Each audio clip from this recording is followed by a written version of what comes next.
space. Anyway, that's my take on it. Yeah. Also, there was an astronaut that literally told people that the moon landing was fake. Like, I mean, it obviously is, and he tried to tell the truth. I don't know if he was silenced or not. I didn't read much about him, but yeah, there's like videos about him talking about it. So, yeah. I forgot what his name was though. Makes me think of the Tower of Babel. They can only go so high. And then he divided everyone because of that. They wanted to get to God, which is what they're doing when, in the particle collider too as well, the God particle, the moment of creation, the Big Bang, trying to explain science, again, creation with science. Science can only tell you how. They can say, oh, look what God's doing. He's creating that baby. They can tell you every trimester of the cycle of the birth. They can tell you exactly how big, what your child weighs, how the photosynthesis of a plant, they can tell you always how, but they can never tell you why. And that's what science cannot do. It cannot tell you why. It tells you, oh, look what God's doing. He's making that tree go. We can dissect that tree and see how it works. But they don't know how the tree got there. Just my input. Yeah. Yeah, I like that. Yeah, thanks. Hey, Karina, what made you start questioning things for the first time? Like, was there something that you seen online? Was it something that you just thought on your own? Like, what was your first like aha moment? Like, maybe I should start looking into some of this or questioning some of these things. Yeah, so I kind of just like tapped into spirituality, and how everything is like one, like we're all one, like the universe and God. Like I read about how like God is in us, and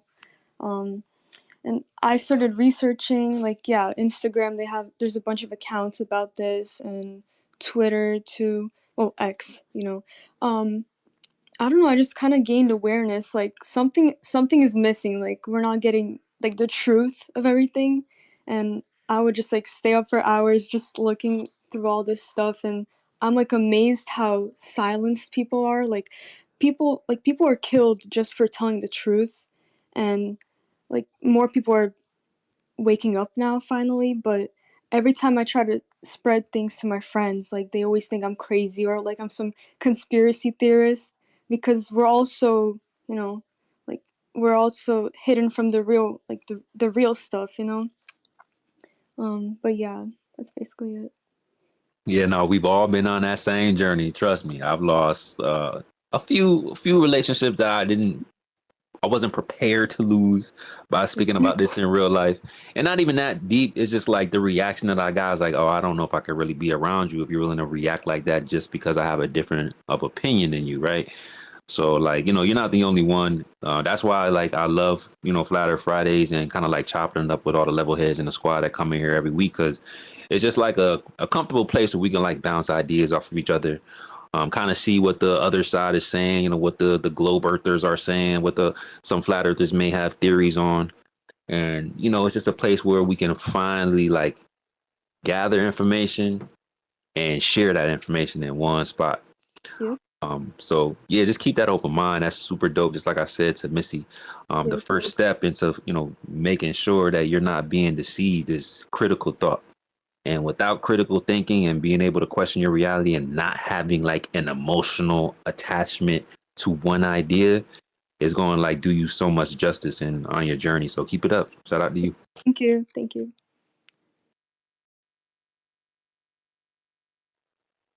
And pull up every week because we here every Friday. Well, one of the perhaps self-destructive habits I have is I'm trying to look at thoughts, ideas, or whatever, and try and see if I can throw a curveball at it. Like, like playing a game of poker, for example. One of my favorite things to do, even if it's just for fun and not actually gambling any money or anything, but I like to receive my cards and then not look at them and then bet off of that, because it frustrates everybody else at the table because they can't read your face, because it's worthless to read. You don't know what your cards are or whatever else. So it's just fun to kind of throw a curveball at things. So and kind of that same sort of a spirit of just like, hey, what can we do with this idea or this thought? Kind of tying into a lot of the things that Karina and Missy stated, like, for example, even if you look at rockets through the paradigm of the round Earth model, one of the things that they run into is something that I think is called the Van Allen radiation belt or something like that, where there is a portion of space up above the atmosphere or at the higher levels of the atmosphere, where if you were to try and send any sort of a living organism through that particular radiation belt, it would be like frying it in a microwave. It would not be able to survive past that particular, for lack of a better term, quarantine level up in the atmosphere. So and so with that in mind, I mean, I look at things like the NASA and the recordings of the moon landing and everything else, and like, okay, that's very difficult for them to land on the moon if the astronauts would have died in the process of getting there. Now, I mean, they did release the movie starring Scarlett Johansson and Channing Tatum. I forget the name of the movie, like Fly Me to the Moon, whatever it's called. It came out very recently. So like, I can imagine a potential scenario where both the world or the Earth is in fact spherical and the moon landing was faked, and both can be true simultaneously, which is kind of an interesting train of thought. I don't know if since that attempt to try and reach the moon, if in fact the round Earth model is correct. I don't know if the United States or any other government or space agency has since discovered the technology necessary to get past that radiation belt or not. Or if there's been any extraterrestrial aliens or whatever involved in sharing technology and helping with space flight travel, or whatever the case is. I mean, there's a lot of really fun tangents that the mic can kind of go on in that sort of a direction. So, I mean, those are kind of my thoughts on some of the things that Karina shared. So going to some of what Missy was talking about with the scriptures and everything else, and I apologize if a lot of people get really turned off when a lot of the reaching for evidence or indicators or proof of whatever in regards to the shape of the earth kind of turns them off and it gets into more of a religious topic. But I promise they might actually enjoy some of the things I'm about to say and share from some of my personal studies. So one of the things that I've heard is that for people who study the Bible extensively, and I'm not talking about just simply what their version of the Bible says in the language that they can read it in. I'm talking about when they research into the origins of the Bible and the translations and all of the hands that it had to pass through over thousands of years in the case of like going back to the Genesis and sort of its origins with Moses and that sort of a thing. Like there are a ton of religious scholars, particularly in the Catholic Church, that end up actually losing their faith in what the Bible is trying to teach about. Like they start to view Jesus Christ and his story in the New Testament and everything as more of a metaphor rather than an actual character that existed, which is kind of an interesting perspective to take. But a lot of that kind of comes from recognizing, at least as I understand them telling it, comes from a recognition of how difficult it is to maintain clarity and truth each and every time that something like the Bible is translated, which has been happening, thousands of times over thousands of years. Even from one edition of English into the next edition of English, you might have some teacher or priest or somebody that's, invoking that particular additional edition of translation that decides to change a couple of words for something that they think is a little bit more clear, or add some clarity to it. So just really kind of an interesting take on that. And so when we try to look at like some of the earlier translations of the Bible and the languages that they were originally written in, like the original records themselves, in the Hebrew language, like the Hebrew language is a gendered language. Like they don't really have a word for the word it. They have he or she, and then everything else has to be assigned like a male or female gender to the word itself. Like the word for church, for example, is a feminine word. And so when you look into something like the prophecies of Isaiah, one of the prophecies talks about like the daughters of Zion, they're not behaving very well.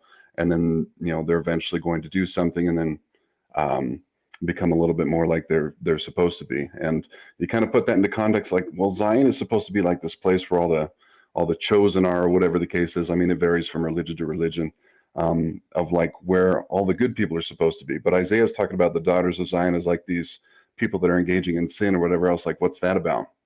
And so as I try and think back into it, one possible interpretation of that prophecy is to try and compare something like what's spoken of as like the city of Enoch that was risen up into heaven, whatever that scientifically looks like or whatever. And the word for city is also feminine in the Hebrew language. So the word for church, the word for city, both feminine. And so when you think about like daughter of Zion, what if that phraseology is actually referencing the cities, the churches, the theologies, the organizations that are trying to mimic the same form of governments that existed in, the city of Enoch time, or some people call it Tartaria. I haven't researched a ton in that, or Atlantis, or whatever alternate phraseology that particular city or city state might have been. What if Isaiah's interpretation of the daughters of Zion is just all of these modern day churches, Christian or otherwise, that are trying to mimic it, but they can't because they're so polluted with a bunch of ideas that never aligned with or originated with the same sort of and level of truth that city, whether it's the city of Enoch or Tartaria or whatever it is you want to call it, originally had back in those days. So I mean, it's just some really interesting things, and like the whole like unraveled like a scroll thing that we read about in the scriptures, is that a direct transliteration of the shape of something, or is it the Hebrew language trying to say like, hey, when somebody explains something to you, and this is something they did a lot in their culture, the priest or the teacher would go up and they would unravel a scroll, and then they would read from it, either a prophecy from Isaiah or somebody else, and simply say, this is the way that things are. So is that just simply saying that some angel or somebody's going to unravel a scroll and just simply explain things? Or is that unraveling actually talking about the shape of the firmament or the earth or the flatness or whatever else? And so, I mean, part of my efforts to try and deter myself from gaining any sort of confirmation bias is I don't really like the terminology of devil's advocate, but I don't know what else to call it, in trying to, throw curveballs and try and pick apart ways in which I even perhaps have preferences of thinking of things, and trying to kind of imagine like what sort of interesting twist might exist in there if I'm willing to entertain the thought, if that makes sense.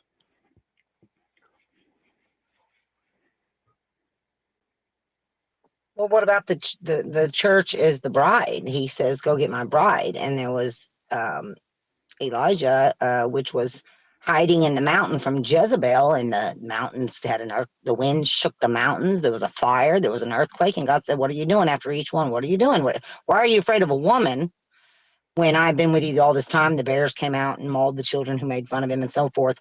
But when you're referring to it as a feminine, that's interesting because he refers to the true church. And you're talking about Israel. We know there's a synagogue of Satan. There's evil. They're still sacrificing. They did not accept Christ. They'll be grafted in. They're the natural branch. And don't boast yourself against your natural branch, because how much you being a wild olive branch, you're being able to be grafted into a tree that you're not from. How much easier is the natural branch going to be grafted back into the tree it came from? So I'm not boasting against the Jews, because there is good Israelite. There is good people in Israel. There's good people in every kindred, nation, and tongue. But when Elijah was in there, he said, I'm the last one, and I'm fearing for my life, and even me, they're after me, you're seeking my life. And God said, no, I have a remnant of 7,000 which have not kneeled their knee to worship Baal, and he dispersed them over the entire earth, in every isle and over the entire earth. True Israel is not in Israel. There is, I'm not saying there isn't some of them there, but it would only be a fraction of what he spread over the entire earth, because he sent them out of Israel because they were taken over. The church is feminine. He says, it's time for my bride, the virgins, the 10 virgins, so it's like, it's referring to a wedding. It's referring to a reuniting of the church, which is us, the spirit. We're going back. We are from a spiritual. We're from the spiritual. When we're born onto earth, we're basically born in. We're being, our spirituality is not. It's like a not a rebirth, but we're born. We're born a lot of times. We're born from before, and then we're born into the earth, and then we don't remember anything, and then we're reborn through Christ, and then we are resurrected through Christ, and then we are crucified, and then we resurrect, and then later on you've got him returning. Everything's in everything is goes back to basically Christ. It's referring to Christ. He's going to get his go and call my bride. So that is why it would refer to it in the feminine sense. And I did research the Bible. I didn't just read it. I read it and I didn't learn anything. It was after my dad died 20 years ago. I read it. I didn't learn anything unless God reveals. You're spinning your wheels. You can read it 1,000 times. You won't learn anything. He has to reveal it to you through the Spirit. And so that's where my understanding and my learning comes from. But basically, when then I started reading certain areas and I dissected it. I did go back to the Hebrew and the Greek and the original meaning of the words. And again, that is where you're.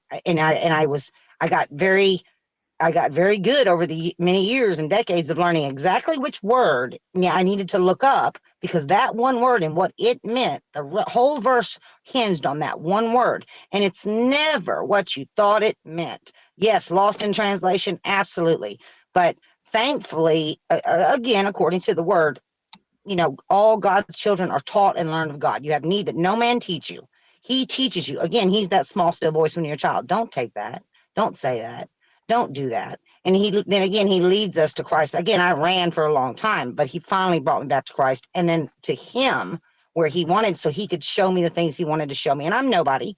I'm just a sinner like everyone else.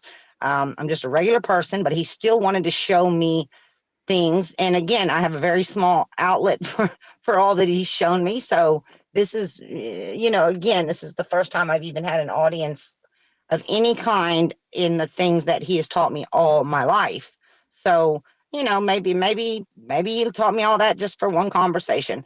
But still the church is the bride, and the bride is not in Israel. So that's where you have that division between Israel and what's going on over there and what's going to happen over there as prophesied, and what's happening now as prophesied.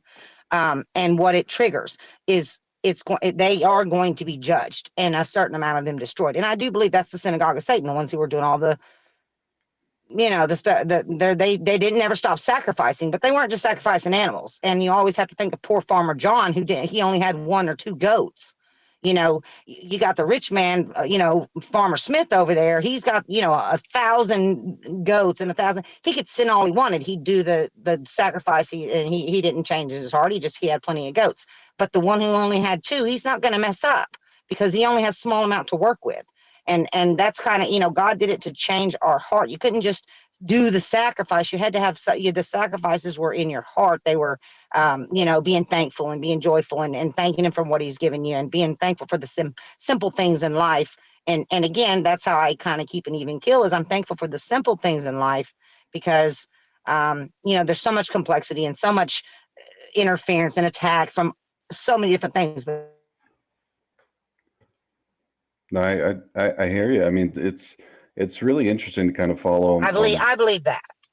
Yeah, I mean, it's really interesting to follow a lot of those same veins of thoughts, like the whole Christ and the church being his bride sort of thing. I mean, when you think about the physiological roles of the man and the woman, even during something like sex. No, I'm not going to talk about a bunch of that stuff here, but you have the man who initiates, and in the role of Jesus, for example, initiates with the atonement or whatever else, and then it's the role of the woman, or aka the church, in that metaphorical example, to nurture her children and then bear fruit, all of that sort of stuff. So it's all very, very symbolic, and the idea of any one church, like they talk about, I think in the book of Revelations, about like the quote unquote whore of all the earth, whore having a very specific connotation associated with that verbology. Where if you have a church that is pretending to be faithful to, Christ in that Christ bride type relationship, and all of a sudden she's not faithful anymore, or the church isn't faithful to that version of Christ because they want to follow their own version of Christ instead, it kind of illustrates some very interesting happenings. Like one of the things that happened, at least according to as the scriptures state in the story of Jesus and his history, the Jewish people at the time that he was living there, not all the Jewish people, just a lot of the people that had some measure of power and influence and credibility that was on the line. The type of Messiah that they were expecting to have happen was one that would save them from Rome. And then when this Jesus character shows up and is like, that's not why I'm here, that wasn't the type of Jesus that they wanted, and so they ended up, arranging for him to get killed. And so He just came to bring division, so he did it. right. I mean, so it's just really interesting to kind of see a lot of those metaphors. I mean, when you dig even deeper into like the Jewish culture and all of the ceremonies that they had and everything else, like Jesus, regardless as to whether he was the Messiah or not, was very knowledgeable about that culture and what those ceremonies were supposed to represent. And every time that a significant ceremony was happening, like the Festival of Lights and that sort of a thing, he intentionally, if not blasphemously, inserted himself into the middle of all of those ceremonies. I mean, even the final week and the Last Supper and like all of that stuff Do you think that's was built because he was into it. going to be? Do you think that's because he was going to be the ultimate sacrifice? That's why he Well, inserted himself into sacrificial, ritualistic type things, is because, or ritualistic type things, because he was going to be the last sacrifice. He was going to end that, and that would put them into doing something that would now be incorrect and well, what's not advantageous. well, to kind of give an example, like one of the ceremonies that happens at that particular time during his quote unquote final week of his life before he was slain, crucified, all that stuff, is you have a firstling lamb that's brought before the chief priest to examine the lamb to see if there's any blemishes. If there's any blemishes, it's not worthy of being sacrificed on behalf of the people for their sins, et cetera, et cetera. So part of what Jesus went through is he effectively presented himself to the people of Jerusalem, and then he was later examined in the night by a bunch of priests trying to cross-examine him, get him to speak, catch him in his words, whatever they could. And so like everything that Jesus went through, even as his apostles later wrote about it, he went through all of the same things that the lamb went through as part of going through all those ceremonies. And so it's just kind of fascinating the way that he somehow managed to mirror even the final moments of his life to match that of what at least since the days of Moses, that the Jewish people were supposed to be looking forward to, in order to recognize who the Messiah would be once he arrived. And so it's just all of the mirroring and everything is just really, really fascinating. So it's fun and kind of interesting to kind of explore all these different ways in which we can identify truth. I mean, another fun curveball to throw at people. This gets a little bit more into the historical, geographical stuff. There's a gentleman I've discovered by the name of John Wyatt, who apparently did some sort of archaeological excavations over in the Red Sea and over by Jerusalem, and apparently even found coral formations at the bottom of the Red Sea that resemble chariot wheels, as though a golden encased chariot wheel, had fallen to the bottom of the sea, and then over time became encased in coral and is actually shaped like a Roman chariot wheel. How did it get there? If the story of the Moses and the parting of the Red Sea and the drowning of the Roman Egyptian soldiers is true, maybe that would explain why it got there. Don't know. Another one of his discoveries and stories that he talks about is actually trying to research where exactly the Skull of the Rock was for Christ or for Jesus or whatever, and trying to say, if I'm going to look for the what's it called, Ark of the Covenant, my money is that it would be there. And so he went and did some digging and apparently found that there was a chamber hidden, several dozens of feet below the rock, which matches up with the story in either a prophecy or something like that, which talks about like one of the apostles when they witnessed Jesus at the time of his death, where apparently the earth split open. Because one of the big things about the Jewish ritual is that if any of the blood from the sacrifice falls onto the ground and not onto the sacrificial altar, then it's not counted as like a valid ceremony. Like that, there's a whole bunch of nitty gritty, like really important details for the way in which they did things back then. So Yes, they're apparently, very orthodox, and they right. So apparently, have a at big the time thing. that Christ was slain on the cross and he had the spear stabbed into his side and blood started to drip down, apparently, according to all of his stories and what John Wyatt was able to find underneath that particular location, is that the ground itself split open and all of the blood that was dripping from Jesus as he lay dead on the cross, instead of hitting the ground to prove that he wasn't a worthy sacrifice, actually instead dripped down through that crevice without hitting the ground and fell directly onto the Ark of the Covenant or the mercy seat, which is the same thing that they would have been sacrificing on clear back in Moses' day. So, I mean, if that's true, that's just kind of one more niche That's little intriguing. interesting thing of, showing evidence, not necessarily proof per se, but evidence that Jesus was this guy that the Jewish people were supposed to be looking for. So, there's just so many different ways to kind of look Well, at things. Pontius Pilate sure made sure in several different languages that he was labeled as the King of the Jews and found no fault in him and washed his hands of it. So yeah, he didn't want nothing to do with it. So I So mean, he knew he had something leading and guiding him as well. yeah. So I mean, to kind of bring the conversation back, and I appreciate the hosts are doing such a good job at doing this. Like, I recognize that a lot of people really get turned off by any religious conversation, especially in a forum that's supposed to be, I assume, primarily speaking about the shape of the planet that we live on and all of that stuff. Like, I get it. I do understand, but I think it is relevant to at least be willing to explore the possibility of why there are so many people on this planet, whether it's round or flat, that seem to have some sort of a faith in some sort of a deity. Like, why is that so prevalent throughout this planet? Like, does it have something to do with the shape of the planet itself that influences that, or some sort of a creator? I mean, if the flat earth model can exist without some sort of a creator organizing it, how did that come to happen?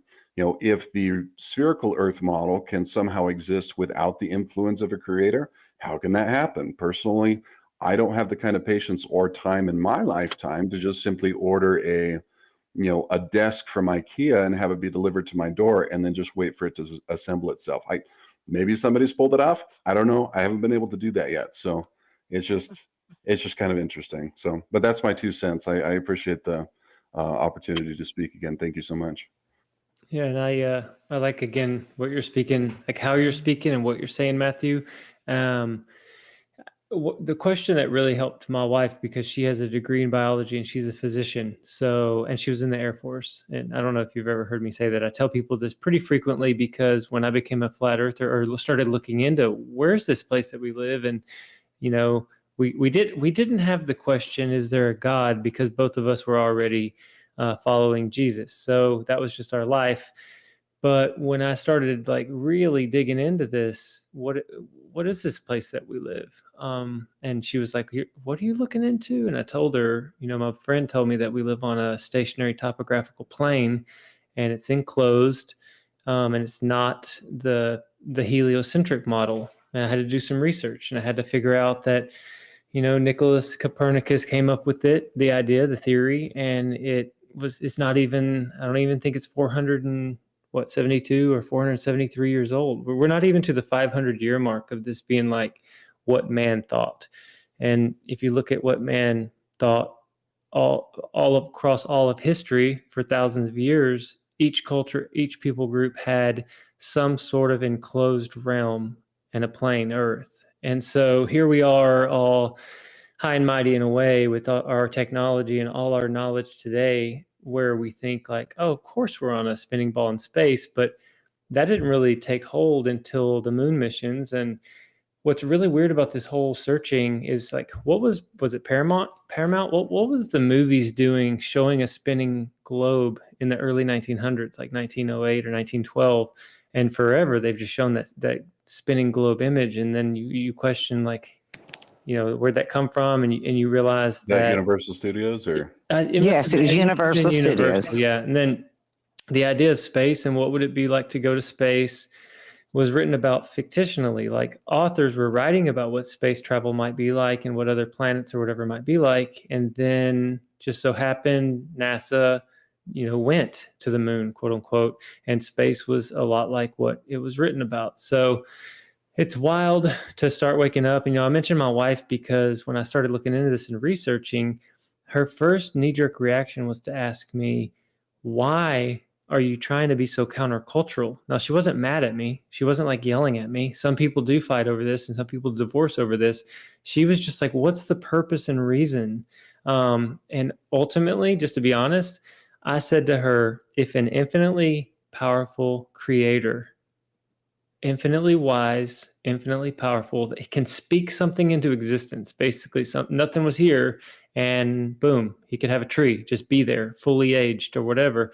I don't have that power. So if something as beautiful and magnificent as that created a realm, a world for us to live in, and it's not a spinning ball in space going around the sun, but it is actually a stationary topographical plane where the Earth is the ground level. Like, it's the level we live on. There's things underneath the Earth. We only know 8 miles down. That's how far we physically actually drilled in reality, no further. And they had not theories, but they guesstimated what each layer would produce, and they were wrong every level on the way down drilling. But my main point was to say, if the creator did make this biblical cosmology view and it got inverted and twisted, I wanted to know. And I said it earlier when we first spoke. I want to know for two reasons. One, I want to know what the truth is because I think the truth is valuable. I think it's good to want to seek the truth and know the truth. And two, I have little children that I don't want to just haphazardly or lazily just pass along what the mainstream people say if it's not the truth. So as I've been digging, there's definitely a lot of strange things in the mainstream narrative of where we live. And I've connected with great people that are digging also. And if this ends up being that, like, in a year or two, somehow there's just, or even this final experiment, starts a wave of people realizing that we do live on a planet, it's going to take a lot. I would pick the globe back up. I'm not like just religiously a flat earther because I think it's cool to be countercultural. I'm really just looking for what the truth is, but I don't think I'll ever arrive back to a spinning, wobbling water ball. Yeah, thanks for letting me speak. Appreciate that, JT. Always dropping wisdom as well. I think a lot of people who come into this conversation for the first time, 2024, I say this all the time, they hear flat earth and they go, what, in the 2012? Like, they think we're delusional. They think we're still on drugs or on that peyote trip. Like, it's like, you gotta think, if people are still talking about this in 2024, your first thought should be objectively like, what information do they have in today's time and today's technology? It shouldn't be just an instant disregard of incredulity. But again, for anyone listening for the first time, shout out to you. If this is your first time listening to this conversation and you are a globe earther or you don't necessarily believe in flat earth, congratulations that you're open and willing to entertain the conversation.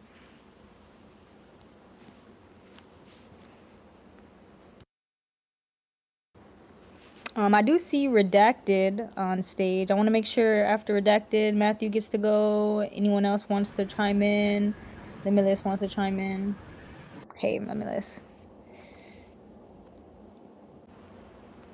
Thank you. Hey, everyone.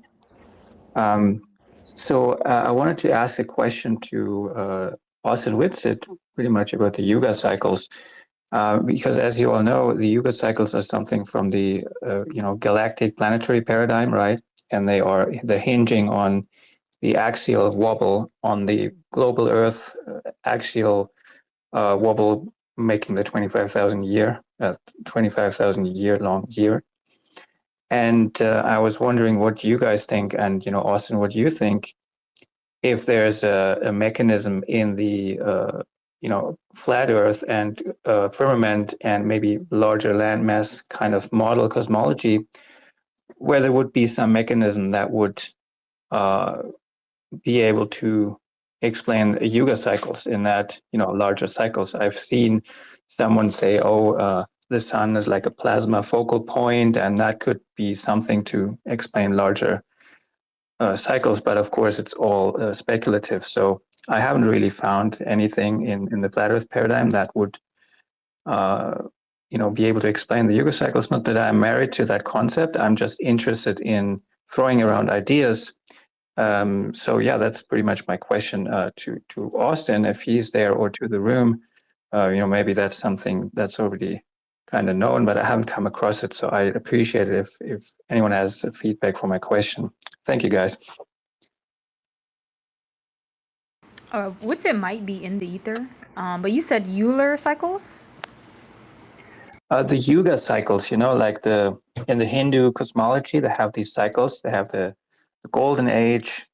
So the idea is that the Earth passes through the galactic disk. If you look at the galaxy from the side, right, in that model, you look at it from the side and you have like a disk where the solar system kind of in their model moves through the disk and then comes out on top and then moves back down. You've seen all the animation with the solar system spiraling, and then the bigger movement is the solar system spiraling through the galactic disk, up, through, down, through, up, right, like a sinus wave. And so the yuga cycle theory is, in the Hindu cosmology, the theory is that when the solar system moves through the galactic disk in the center, then there's a lot of energy hitting us, right, hitting our solar system, hitting the Earth, hitting us. And the society goes through a transformation that just more and more energy, brains work better, bodies work better, and we just enter this golden age of, things just evolve drastically. And then we come out on top, we enter the Bronze Age, descending Bronze Age, less energy, and then we go into the Iron Age, where we're farthest from galactic center in that model. And that's where we have, the Dark Ages, everyone just killing everyone, and it's just horrible. And then we turn back and we get closer to galactic center. We go again through Bronze Age and eventually end up in the Golden Age. And so there's always these cycles, right? Those are the yuga cycles. That's the theory. And so in that theory, we're right now in the just 300 years out of the Iron Age, the Dark Age, into the Bronze Age. So we're just moving into, or we're just 300 years into that Bronze Age, which is like 2,100 years or so in total. So that's like the framework, right, of that theory. And I was just wondering if this axial wobble, which causes this in the globe galaxy space model, if there's something in the flat Earth cosmology or whatever it is currently called, that would be able to accommodate such a large time frame cycle framework.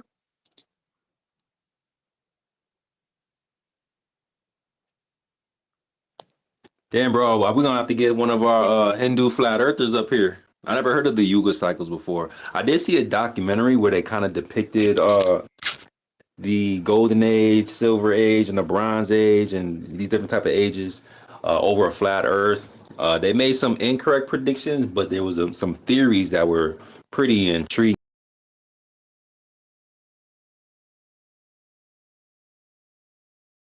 Flat Earth.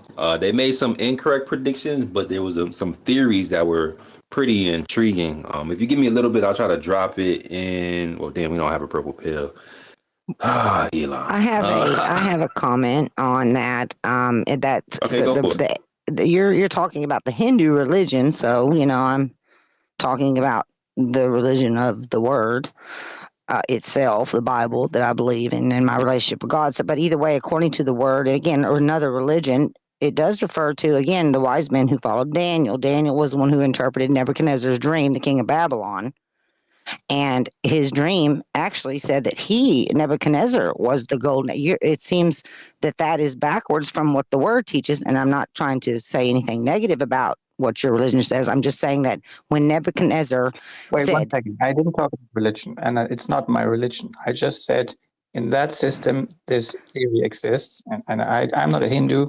I'm agnostic Sure. theist. Sure, that's fine. Right. I'm not talking about religion. I'm just talking about phenomena. And well, you're talking about the ages. He referred to the ages to Nebuchadnezzar's dream. He told him, you're the golden, you're the head, and then the next will be the silver age, and then it will be the bronze, and the last would be the iron, and then the toes of the iron would be mixed with clay, which I believe has to do with transhumanism, because clay and iron don't mix. But when you go to the actual wobble of the earth, it does say also in the Word that the earth will spin to and fro on its axis. Not saying, and again, that's and if you look at, again, I've seen where they're recording the water, and the water seems to be lifting and lowering. I do believe at some point there'll be signs and wonders in the heavens. Things are going to affect our plane, the things in the what I believe possibly may be a vortex with a dome or however it is. There are going to be things that are going to affect the earth and the way that it sits. Like it's going to go a real to and fro on its axis, which again doesn't take away from the flat earth.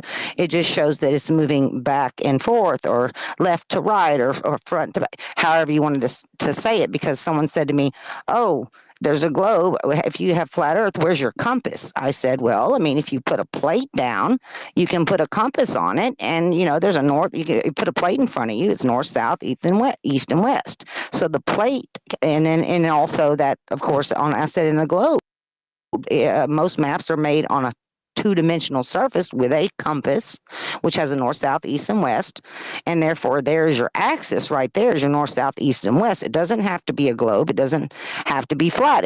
But I do believe, again, recently that it is flat. But that would explain, basically. When God changes the vortex, changes the way like it's off kilter, it'll pull the gravity this way or that way to that center spot. It'll cause a reverberation through the vortex that would affect and could possibly as it will. It'll make it move maybe left to right or up. You know what I'm saying? It's like a plate in your hand, moving it back and forth or left to right. It's spinning, and it's possible that this plane itself is also spinning. I don't know.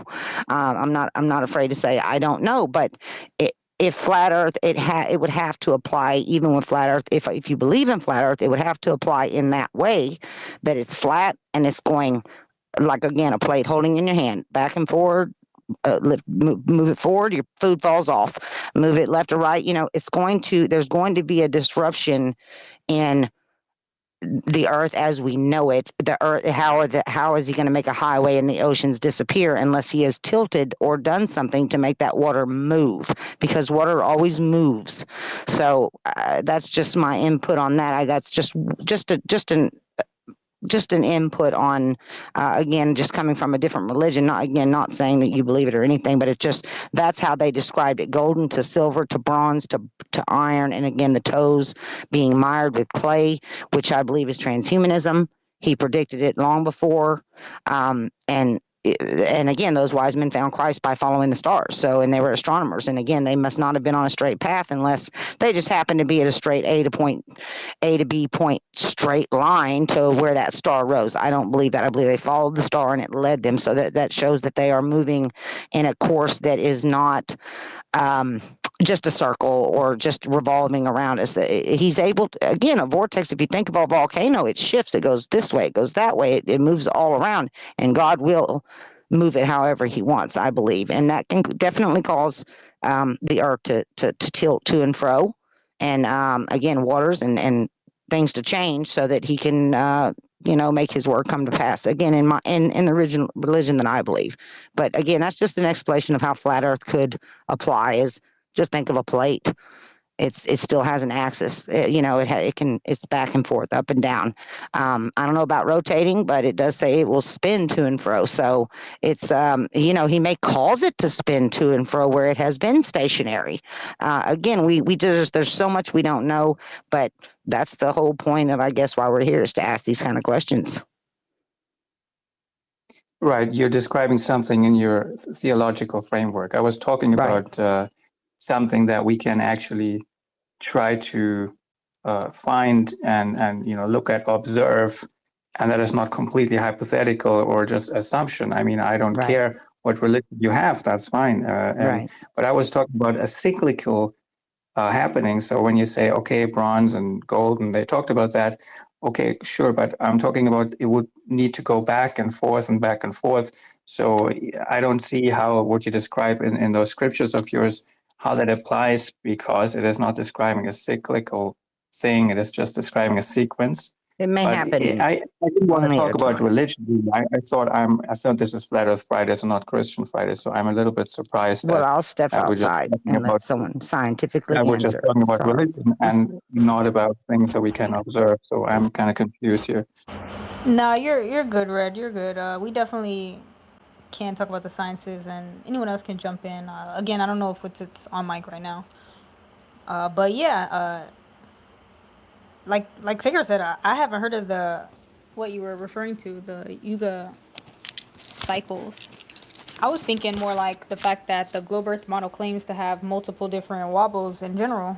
Channeler wobble, nutation, precession. Like they already make different wobbles for the sun, the moon, the stars. So it might be in that. Like the answer to what you're looking for might be wrapped up in some of the different wobbles that we've covered, which is covered. But if you have anything on it, I would drop it again under Well, the drop the pin image tweet. in the pill. So yeah, drop it Yeah. in. That's just the Elon image, but hijacked our pill. We don't know what happened. I know I went to Sacred and had to drop it in the in the other way. But I mean, I can only imagine if I were to use my own thinking how to translate the Yuga cycles from the axial wobble to the flat Earth model, it would need to accomplish. It would be about the distance to the sun, right? If we kind of assume that the effect that brings more energy or less throughout the cycle to us, to our environment, and in the galactic model, it is like closeness to galactic center, which I can't really see in the flat Earth model, right? Where is it? Then the only thing I could see would be some kind of Polaris up top, which I'm not sure I can observe. I just see kind of some effects, stars circling around it, or closeness of the sun to our environment. And I mean, it sounds a little bit weak, but it would be the distance of the sun over the ground, or maybe Polaris up there is bobbing up and down in large cycles. That's the only thing I can think of that would be, large energy objects in this model that maybe with distance vary in intensity. Or the last thing I could think of is something to do with the magnetic pole, the Mount Meru or whatever, that black rock, and that there might be cycles involved there from interactions with the sun and moon objects, and maybe maybe there's some interplay there. That's the only thing I can think of really in the flat Earth model, because those are the only objects that are large, have big influence, and they are moving around. So there could be some complex interplay, but I don't really know. I have a thought, and I don't know if this is going to line up because I haven't heard of what you're talking about either. But have you seen the different theories or ideas about like the moon map and basically the place where we live, the melted part? If Antarctica really circles us, and the sun and the moon are circling in their cycles as they have done for thousands of years, there's a chance that the ice is melting on one side and forming on another, almost like if you had a fine watch and you had these moving luminaries doing their thing, energetically speaking. A lot of the things you were saying could comport. And I wish if he was awake or available, he'd probably have some great feedback. So don't give up on trying to reach him. But the entering into a new age idea, I mean, I'm all about that. I think that recently, probably like 2020, 2021, it seems like we did enter into a new age because there's so many people that are just waking up almost from a coma or from a fog, and they're hungry. They want to know what the truth is. They want to know where we live. And it's exciting to be alive. It's exciting to be here on this space to ask questions and share knowledge. So thanks for what you brought. Sorry there wasn't a great answer, but if you have any response about like the moon map and the melted part or want clarification, I can try. Yeah, I'm aware of the moon map. There's the one from Lives of Cosmos, right? And there's the other one that is like it's drawn from some German fellow, I think. Mm-hmm. So I'm aware of those, and that's an interesting idea that the melted puddle moves around, basically, like you say. That could be something. It would be maybe with different areas, different land masses have different energies or something, and so you would move through the Barnes land mass and the golden land mass and the dark land mass or something, right? Like magical soil kind of idea would be maybe Right. some land masses are just kind of chaotic, and other That's a good landmass idea. highly harmonious to the body, and or something that would, if you take that as approach, it would work like that, right? Yeah, definitely. I mean, I'm speculating and pondering, and I love thinking about these things. That's one I haven't thought of. We need to build some dang UFOs. We need to go out there. That's what I pretty much say, which I'm sure you've all heard me say before. If not, we need at least some submarines. We need the airships back. That's what I was just going to say. The airships. Bring that Kali Yuga back. Let's get those Vivanas going.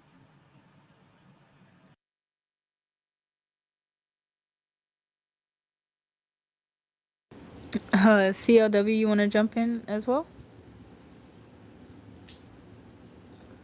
Let me have. It's a little muffled.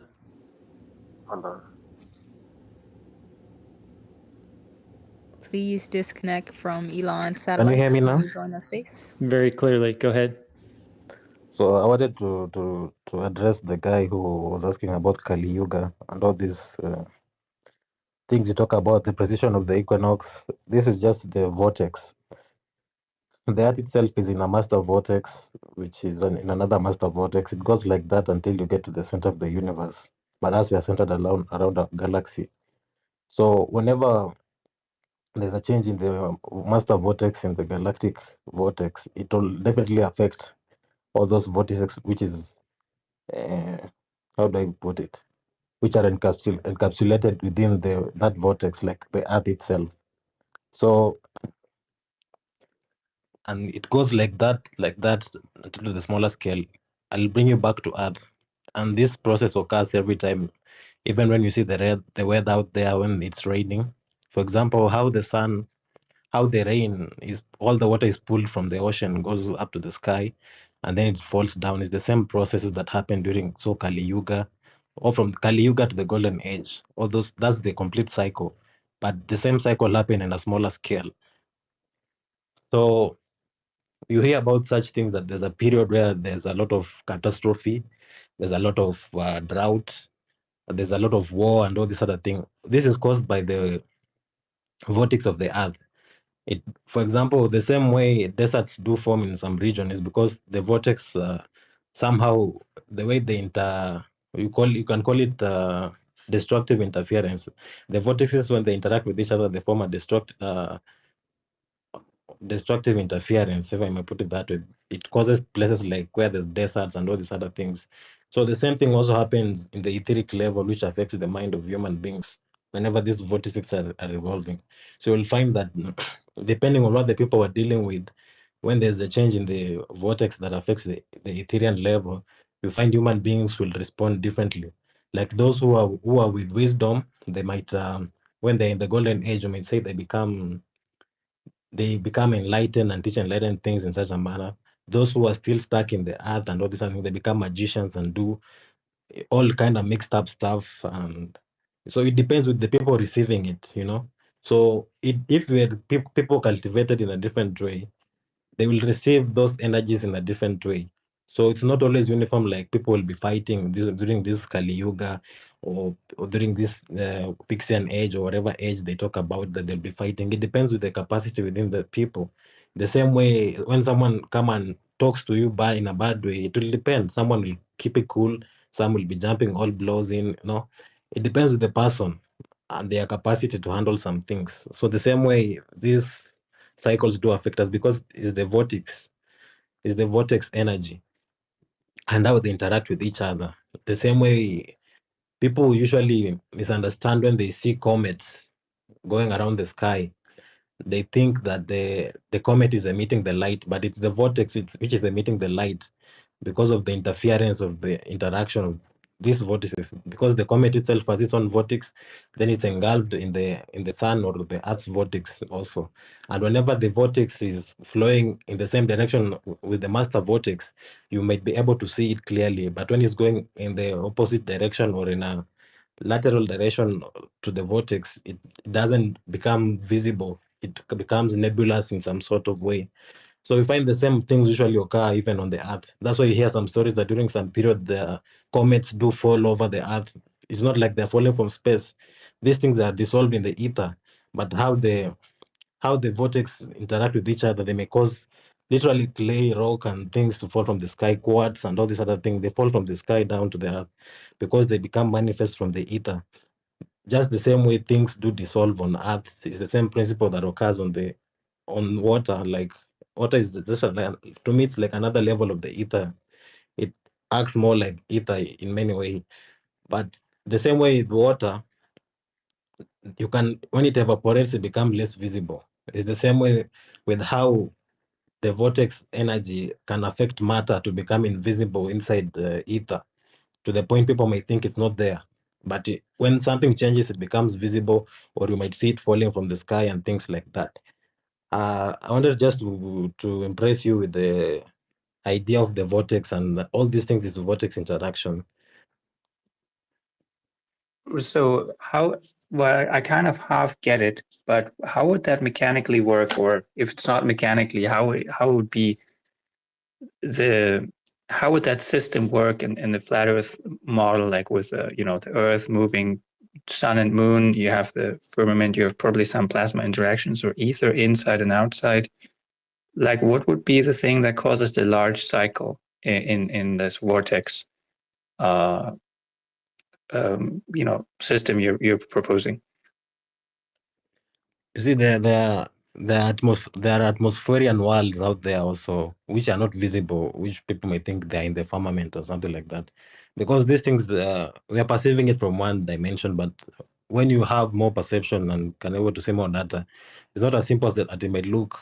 Like people think the stars, they're just some light in the sky, but it's really something else. How it appears here is not really its nature.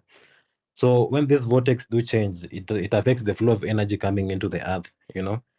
So even some influence from different atmospheric world or ethereal worlds will come down to us, and it affects these cycles, because it's just like rivers when they change their path.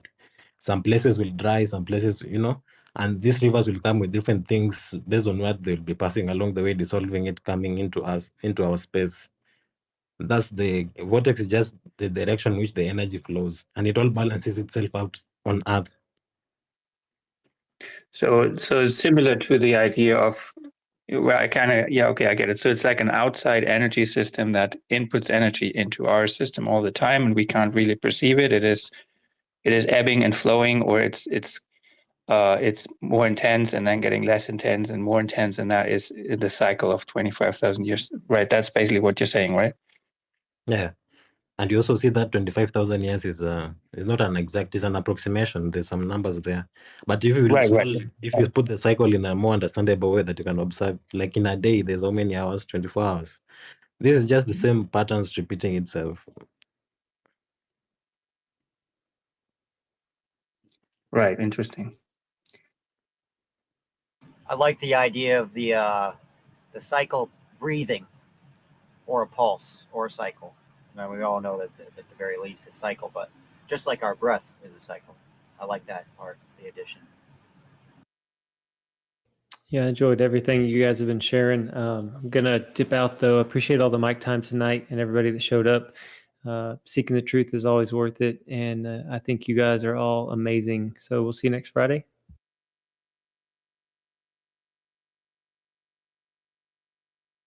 And to everyone, we'll be here. Remember to stretch before you run, JT. I know it, right? Mister was cracking me up with that speed walking stuff. That's something. But now he's a good guy. See you later. Thanks, Proud Fleur, for holding it down, and Sacred for everything y'all do. Of course, of course. We learn from the giants. You guys check out JT. He got a little bit of YouTube posts, some content coming out of there. Of course, we'll be in Ether Cause with Alan and the guys. But I think right about now it's pretty much open topic. In a few, we're gonna go ahead and play that interaction with Witsit and that PhD from Clubhouse. So if any of the Clubhouse lads are in here, feel free to come up or even send it out to your boy. But yeah, we could do open topic for a little while, and open mic to those on stage or anyone in the listeners. I'm gonna make sure I don't have any polls that we have to go over from last week, because we covered a couple different things. But overall, tonight's been a good one. Nice little breakdown, some cool conversation. Do we have any Globers? I think we had a couple Globers that just came through. Asked a question or 4. Do concavers count as Globers? Never mind.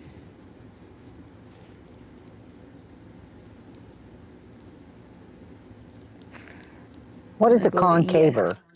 But for they live in 500, an inverted Alex. globe. Huh?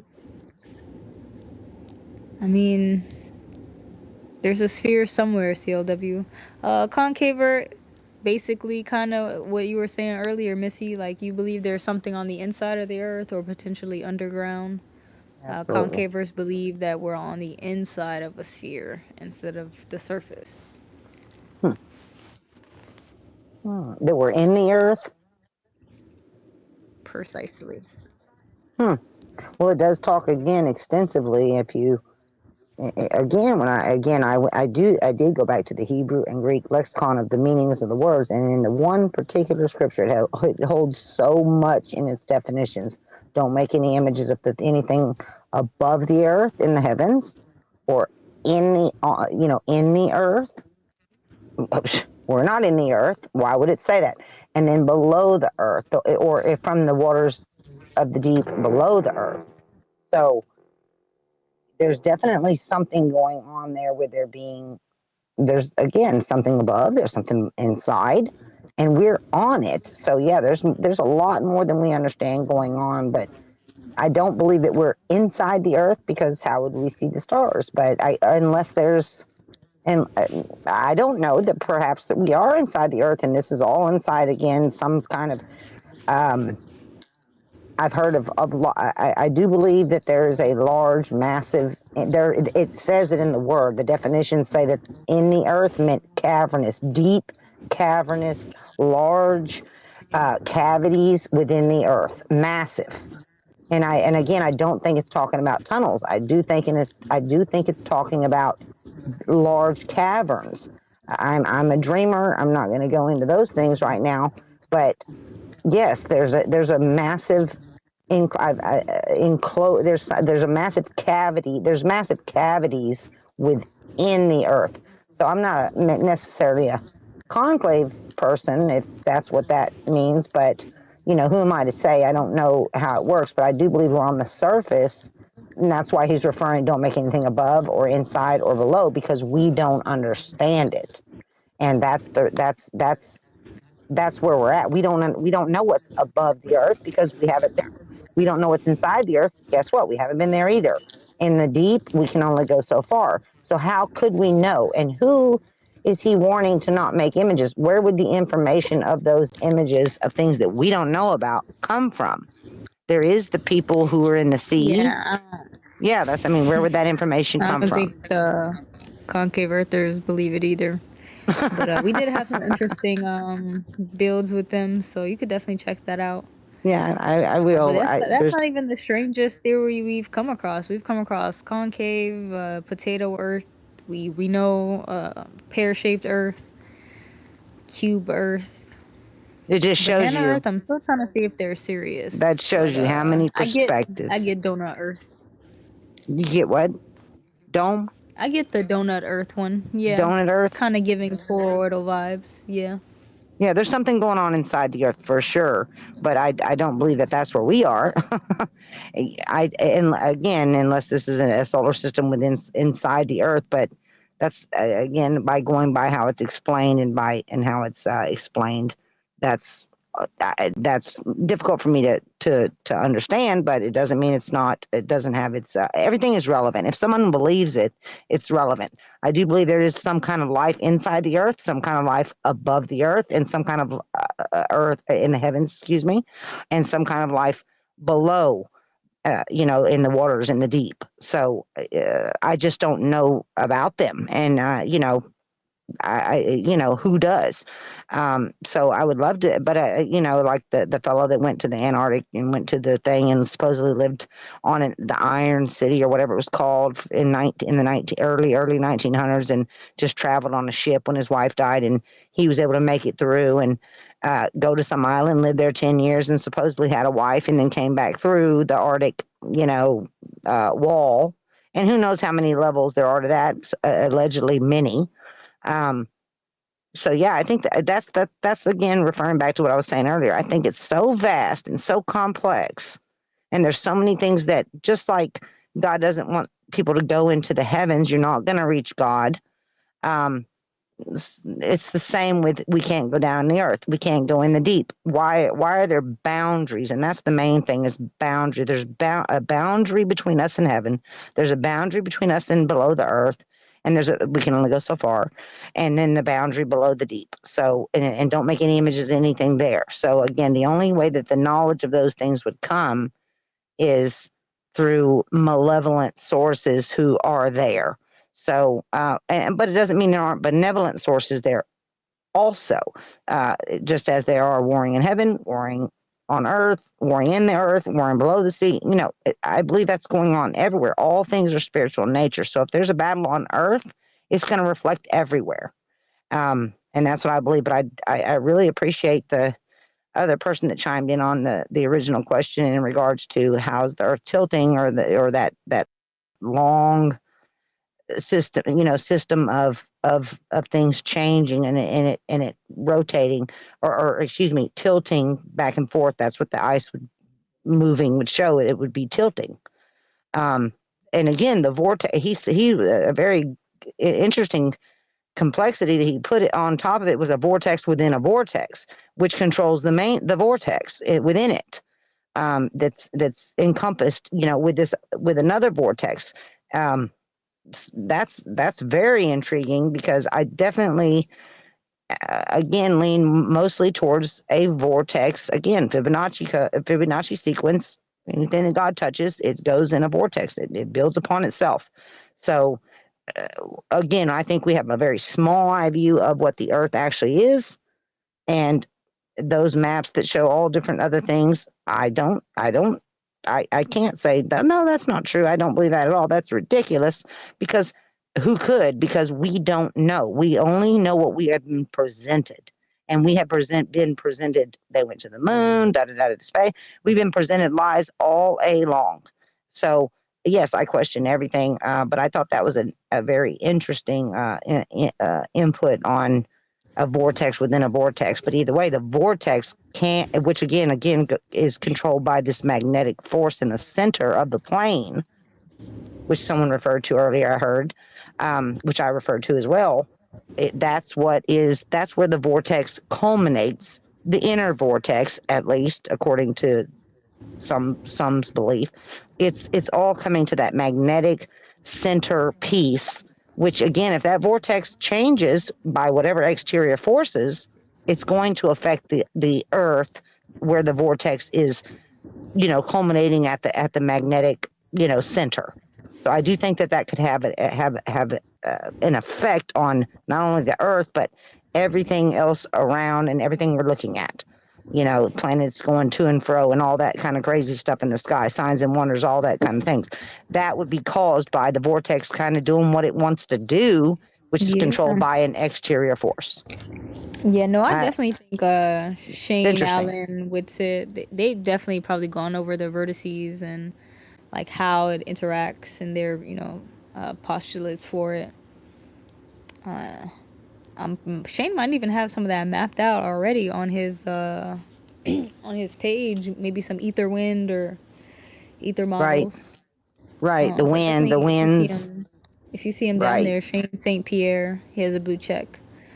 But real Thank quick, you. before Red goes again, yeah, Missy, you should definitely check out as well Sacred's pin tweet. The host, he broke down like geocentrism and heliocentrism and the equivalents. I'm not sure if you were here earlier when we first played I it. was here pretty early on, and I did hear him talking about that, and I just didn't understand what that was referring to. I mean, I understand geocentric, which means we're in a central location, and everything's moving around us, and then the sphere, whatever, that everything is moving around us. I absolutely reject that. I just, in my own opinion, because again, it's not what I observe with my common sense and my eye, and nor does it go along with the word. But yeah, that there's something else going on, that there's something above, inside, and below the earth. I think there's a lot more than we can even imagine. And, you know, if God wants to tell us, he'll lead us to the spirit, or he'll show us through scientific fact, just like he has with flat earth. How did flat earth come to be? Because somebody did some experiments. Somebody did some scientific research because they had questions. They questioned the narrative of the globe. And they started finding out, well, that's not going along. So yeah, that's what it's all about, is about questioning and about finding answers from all the people who's researched the different aspects of, you know, whatever their individual mind led them to think about and say, oh, that's different. I'm going to think about that. I'm going to concentrate on that. I'm going to research on that. And then again, when you knock, seek, and ask, things will be revealed to you. And I don't think that really matters where you're coming from. Yeah, you know, in regard to the pin tweet, it's pretty cool because, you know, we don't align obviously with heliocentrism. We don't align with that view. But when we talk about the kinematic equivalents and the dynamic equivalents to geocentrism, which is what we more so align with, a stationary fixed Right. Earth in the center, whether it's spherical or not, which doesn't mean spherical because a lot of people act as if geocentric means spherical. Right. But the fact It that they even doesn't. have some type of equivalence, right? The fact that they even are similar or have equivalence or can be, you know, kind of Leads for derived from each debate. other It in a way. opens a door for Right. debate. It no longer makes their model exclusive, and that's our biggest thing with them. Right. It's like, hey, if this is your proof, if this is your evidence, if this is And your it's belief, not there confirmed. has to be something exclusive to it. Right. If it's That not confirmed, how can ours totally not be? describes How it. can you disconfirm what we're saying if you can't confirm what you are saying? Right. So yeah, definitely save that. There's definitely more content on his page and as well in my highlights if you scroll down my page. But let's let Red jump in, and then if anybody else wants to chime in. Thanks. I was just quickly, if someone can catch me up, the concave Earth, right? I think the idea is, well, basically we're in a bowl or something, or we actually in a globe. But the interesting part, I think, about this is you all remember Auguste Piccard, who went into a stratospheric balloon with helium or something, and he got really way up, and then he said, supposedly when he came back, it looked like a plate with upturned edges, or like a bowl or something, right? He said pretty much it looks concave or convex. Sorry, convex. And then the other thing about that is we have these images of infrared photography, right, where we can see so far into the distance, and we see mountains. And I think on some images it almost looks as if the horizon is coming up. Now, you know, I'm not an expert on optics. Maybe that is just because some weird shit is going on with the light lengths of the different colors, and the red makes it so it kind of bends. I don't know. But those two instances is what keeps me thinking about convex observations and how that might fit into the flat Earth model, because I'm pretty sure it's not a ball, because I went out to a lake and I didn't find any curvature. But maybe it's a big ball, right? Maybe it's just a little, very little curvature. I'm pretty sure it's flat, though I don't have a way to fully ascertain that for myself. But then it's still an interesting observation that we have Picard going up there and looking down and saying it's coming up at the edges, and we have infrared photography also having these weird, it looks like as if it is actually coming up. But when we measure it, of course, we don't find a curve either up or down. So it looks like an optical effect. But yeah, what are your thoughts on that? I was under the same impression that if Antarctica is the highest continent elevated mass, and that would technically be the edge, we would be the real concave earthers. But we technically do have a concave earther on stage. I don't know if he's still drunk. He's probably 10 times over the limit now. But yeah, we had a longer discussion with those guys, and their views are interesting with what projects the stars, what keeps their Earth spinning or the center point spinning, how the horizon is affected. The Earth is constantly being seen upward. They might agree with you on that, like the photo that you saw of the Earth curving upward. They might actually agree with that. Bunch of interesting theories with that one. Hey, just to be clear, just to be fair, I don't think it was the concave earther that was drunk this time. This Oh, week. oh, you might be right. Yeah, he just asked one question. That's who this is. Sorry, concave Earth. Are I you know Gary referring to hates when I concave in insinuate regards things wrong. to there's an outer thing and it kind of slopes toward the center?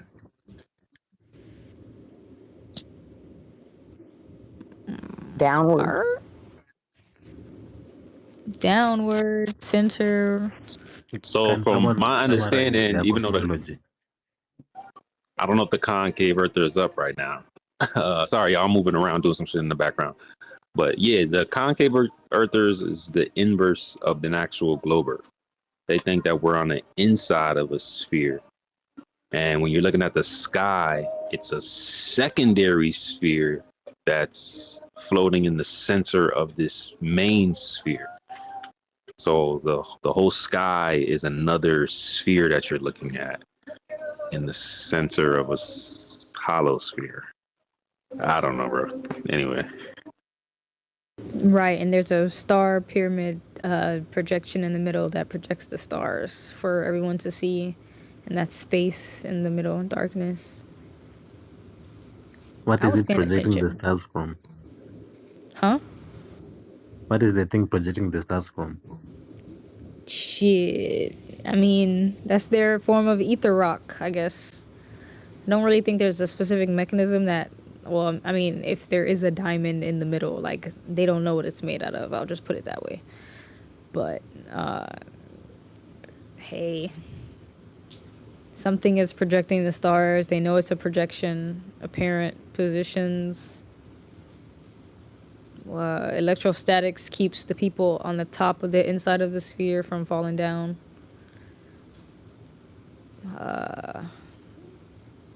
I can't remember much more, but nonetheless, yeah, concave Earth is another theory. Red, much like flat Earth and globe Earth. I don't know when it kind of originated. It's a little new to me. I think hollow Earth is the psyop of concave Earth, or vice versa. I think they are one and the same, but hollow Earth believes that you can still go on the surface. That's what the Admiral Byrd was about. He went into the Earth, which is underground, hollow. Some people might argue that that could be Tartaria. Tartaria? I don't know. I definitely like the underground civilization thing. It's a little more like believable that they keep us in this perpetual loop conveyor belt, and then when they get tired of us, they just eradicate us all and then build on top of it and start over. Wouldn't be surprised. So I get, digging deeper and finding older civilizations and things under you. Does that really mean underground civilizations? I don't know. But then some places have subways that go underground, so you might as well have an underground civilization at that point. I don't know if Sekir wanted to chime in, but it's Oh yeah, just real quick. So they saying that hollow Earth is the psyop of concave Earth, which is the psyop of the globe Earth, which we're saying is the psyop of the flat Earth.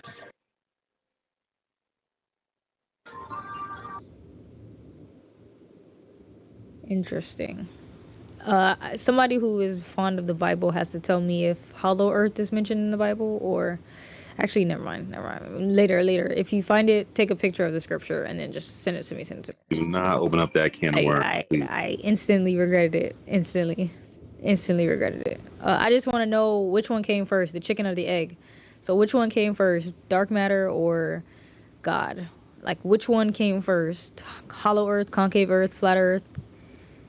Bruh, she's quoting somebody else. She's quoting somebody else. Oh, Okay. These are valid questions. These are valid. That's not a valid question. These are all That's valid zero validity. Do people go to space on concave Earth?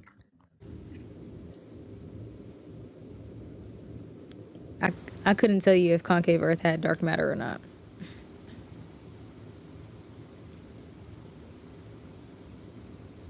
You want to jump in, Red?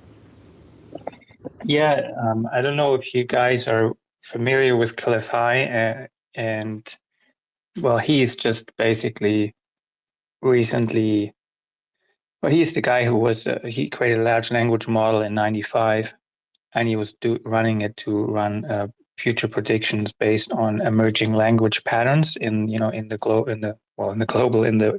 realm wide user created language content like forums, news, and websites and all kinds of stuff. So he followed patterns and stuff. Anyway, so from doing that, he would identify temporal markers, things that so basically output of his model was different streams of events, and they would have basically different paths into the future, if you will, right? Possible, like predictive sequential paths.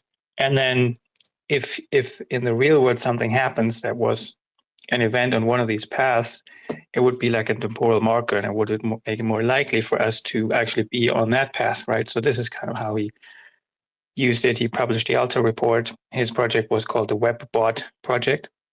He was basically scraping the web. And recently he said in 2009, he had the temporal marker for the president will go on Joe Rogan in an interview. And back in 2009, Joe Rogan didn't have a podcast, and the president was there was no way. And now recently, this temporal marker, of course, hit. And the sequence after that was then we go into sci-fi world. Basically, we go into hyper novelty world, into sci-fi world, into extremely breakaway of authority structures. And so he's an interesting character. He has like a Substack and interesting Twitter. Anyway, but why I'm bringing this up is because we talk about God or the vortex or the creator. He calls it like the ontology, which is really just another way for saying the God or the spirit or the everything, the universe. It's just in a non-anthropomorphized form, right? It's not this man or this being. It's just, we probably don't know what it is. Like, who was that woman that spoke earlier about a lot of Bible stuff? She was basically saying, or someone was saying, well, if we look from a one-dimensional space into four-dimensional, we can't see anything. It's just noise to us, right? So I imagine it like that ontology or being or creator, to us, it looks like formless because we're down here. So anyway, he was making the point that we're now going into this accelerating time where more new stuff comes to light, right? Like flat Earth, people try to turn over every stone and look at everything, and they become more and more daring to question their beliefs and to look behind curtains. And so this whole idea of, is it flat, is it round, is it concave, is it convex?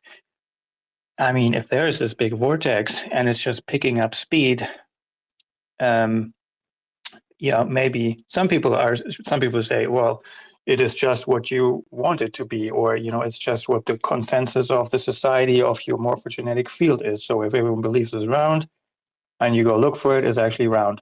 Well, we don't find that, right? Everyone believes it's round. We measure it, it's flat. So it's clearly it doesn't work like that. But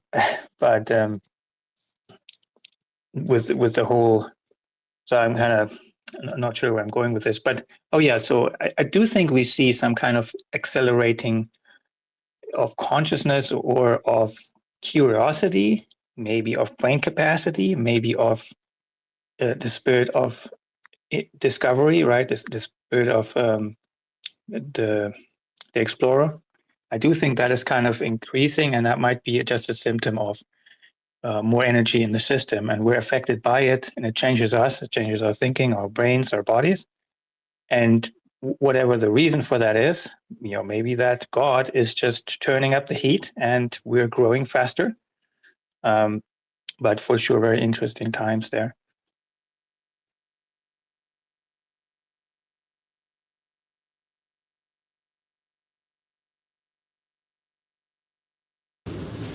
Open mic, guys. You guys don't have to raise your hand. Just as long as you can calmly have a conversation. Oh, that's awesome. I did a bit of a write up on your debate, Sacred, before I think it was a little bit crazy in here, so I didn't get a chance to say it to you. You around? Yeah, I'm listening, brother. That's I'm awesome. always looking forward to these.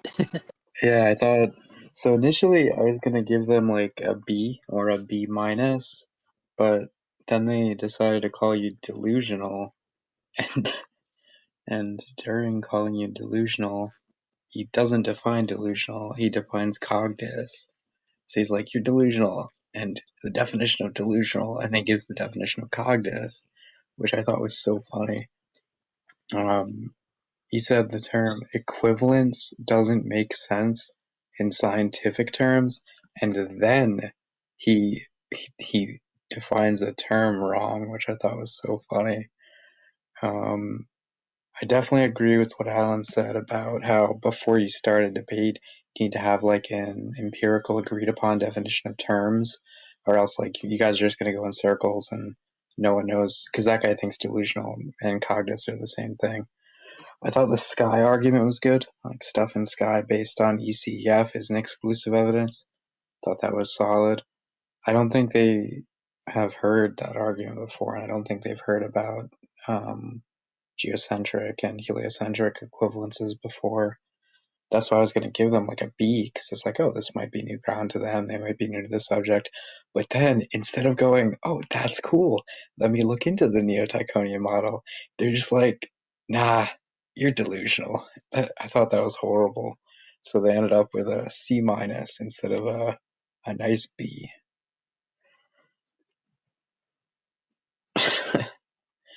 Oh, and then one of them was like, yeah, I got exclusive evidence. There's an app. It's like, okay, no. It's like, yeah, I have exclusive evidence. Venus, Mars, ever heard of it?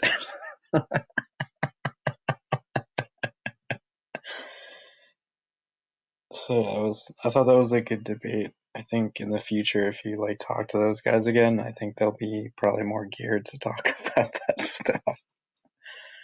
You Sorry, should have heard how crazy they were talking before that. That little snippet of him calling us delusional was just one little part. It was like way worse, like just straw manning, attacking. He actually rage quit on Sacred before he even got up there. Like literally just rage quit on him because he tried to bring up the Flat Earth Society. Like the guy basically had the screenshot that everybody posts. Your globe, we have followers all around the globe.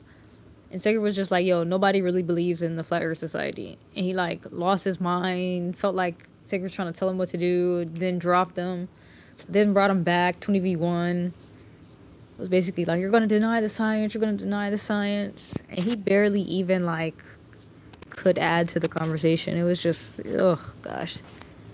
that's so funny because the way you clipped it actually painted them pretty favorably, pretty good faith.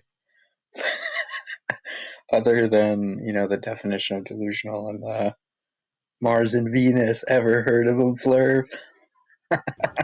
We try to spare these people because, like, look, we like to the content, and I know this is for the anti-flat earthers listening. It doesn't apply to you guys, but we like the content and we like to have the conversations and we like to make it so that you guys can watch it and share it and learn from it.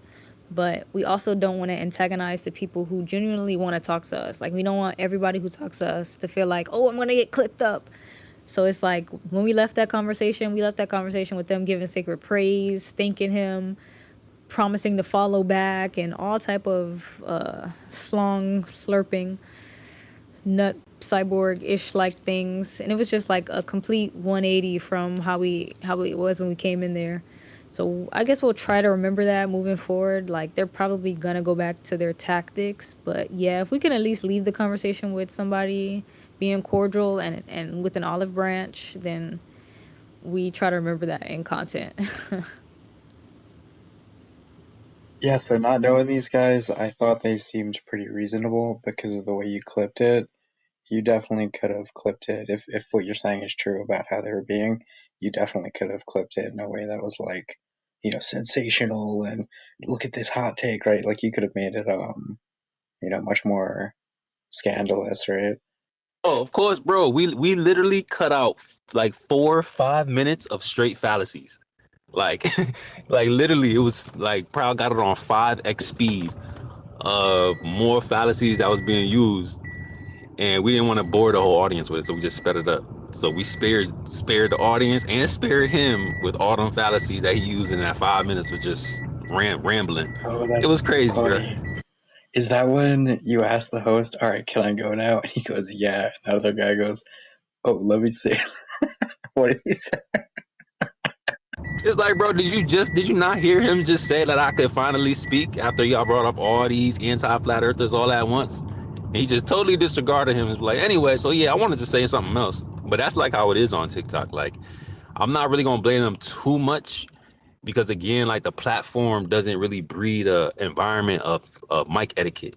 Like, there's no real way to like, raise your hand. You can't really react and do anything unless you open up your mic. So people just used to like getting their mic approved and then coming in the middle of somebody talking, just opening up their mic and just start talking over somebody else. Like that's just like a normality over there. And it's so weird, bro. And it's so cringe because, we got a little bit more, not standards, but like, structure It's not normal. on It Twitter. depends with the group you find. Me, I'm always on TikTok, but the crowd, I mean, they don't behave like that. It's It not does normal. remember. It does honestly depend on what sort of dynamic you've got going when you've got an environment with a group of people. Look, it varies, but to be cordial is important. No, exactly. We didn't feed into the negativity, which is probably why we were able to get the mic back. Because it's like Proud said, they originally dropped me. Me and Proud talked about it afterwards, right? Because the dude started telling me what I would and would not do. He's like, you flat earthers just deny science. And then he also threw in like, because I was focused on his straw man and backdrop, it was a little bit of a miscommunication, I guess. Because he said, I don't really want to talk about my backdrop. It's just like, trolls it's a troll way to bring flat earthers into the live. Right. So he said, I want to talk about the science, which is that's what me and Proud like to talk about too. But I just wanted to make it clear, like, bro, like, stop making it seem like the Flat Earth Society is like a real thing that everyone appeals to. Like, we're a part of the Flat Earth Society. Like, nobody knows who that is. Like, stop perpetuating that narrative. But then when he said, like, I don't address things or I wouldn't acknowledge things and I just deny science, I said, bro, this is our first time of us talking. And I was like, who are you to tell me what I will and will not do? Basically saying, like, bro, if you show me something that I have to update my position on, like, I'll do it. You never spoke to me before, so don't group me in. Stop being a bigot and don't group me in with other flat earthers that you may have spoken to or just anybody else in general. But I guess he took that as me saying, like, when I said, don't tell me what I will and will not do, like saying, conceding to points if I needed to, being honest, intellectually honest. He thought I was saying, who are you to tell me what to do? Like, I'm not going to talk about the science if I don't want to. So, like, he took my mic, right? And I wasn't saying I didn't want to talk about the science. I was just saying, like, bro, stop telling me that I won't concede to a point if you make a good point. Like, don't have this biased approach when you haven't even spoken to me before.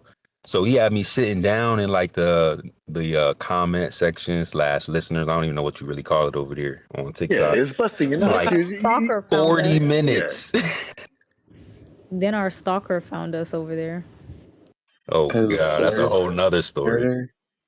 Flurf that guy. His cousin. Kind of close, kind of close.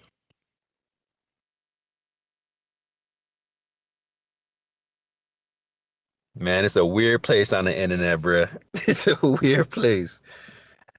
Whoo-wee. Yeah, but the bottom People line That is, got guy their like, burners. you're about to finish, bro. You were saying, like, basically they weren't letting you. You were happy to talk about the science, and they didn't want to address it. What they kept doing was diverting, sort of like trying to, yeah, we want to talk about the science, but we don't really want to. That's what they were doing. Right. So I was just trying to like, establish a baseline and make sure he knew the type of time I was on. Like, I'm not here to straw man you. I don't want you to straw man me. I'm not here to judge you. I don't want you to judge me. Like I said, there's a little bit of miscommunication, but just a little bit of patience. Actually, a lot of patience because I had to wait down there, spam in the comments like, bro, let me up, bro. Let's talk about the science. Like, stop, talking crazy about me after you just removed me. Stop bringing up all these other people talking about me. Like, let's just get straight to the information. Let's get to the discussion. Stop calling us delusional and all this extra weird stuff. You don't need to employ your like personal attacks like before we even have a conversation. Like, let's get straight to it.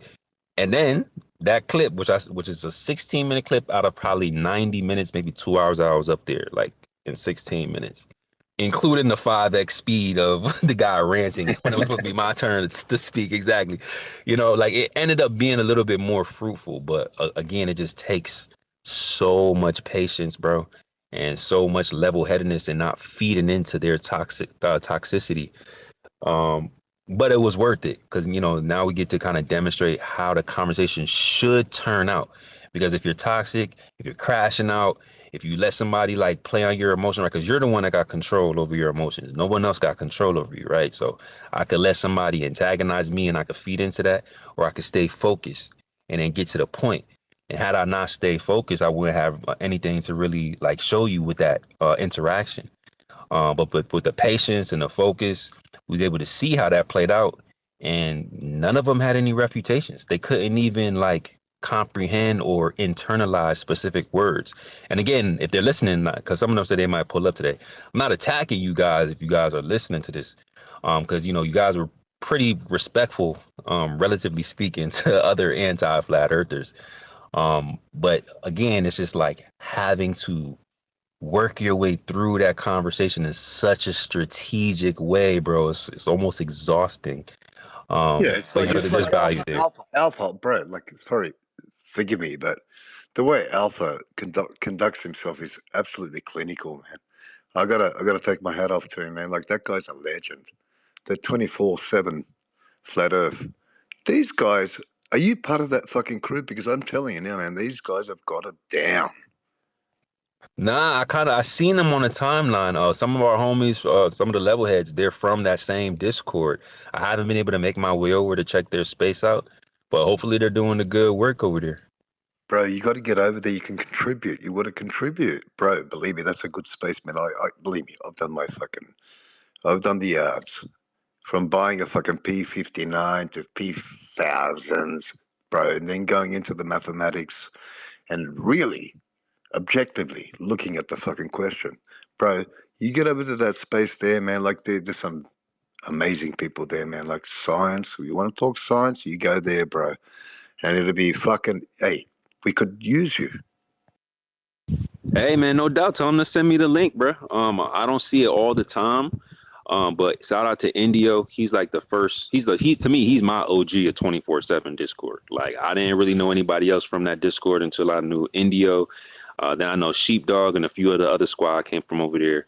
I think it's the same Discord, the 24/7 Flat Earth Discord. But yeah, if that is the same one, Indio was like the first one in the OG from that one. So and Helio Skeptic too. Shout out to Helio Skeptic. Yeah. It's there, bro. You can find them. It's 24/7 flat Earth, man. Like the dude, the host.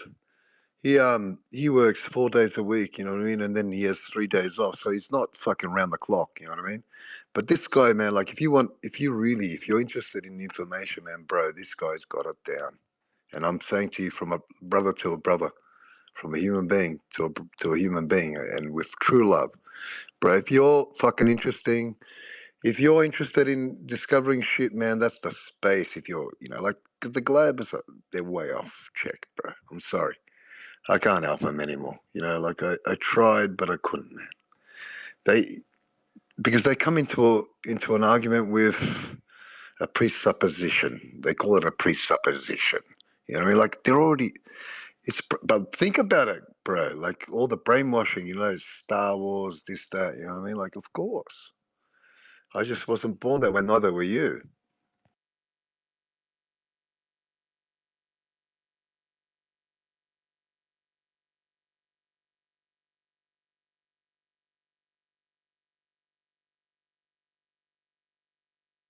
I feel like I seen. Oh my bad, my mic is over here. I feel like I seen them live either when we started or maybe that was yesterday.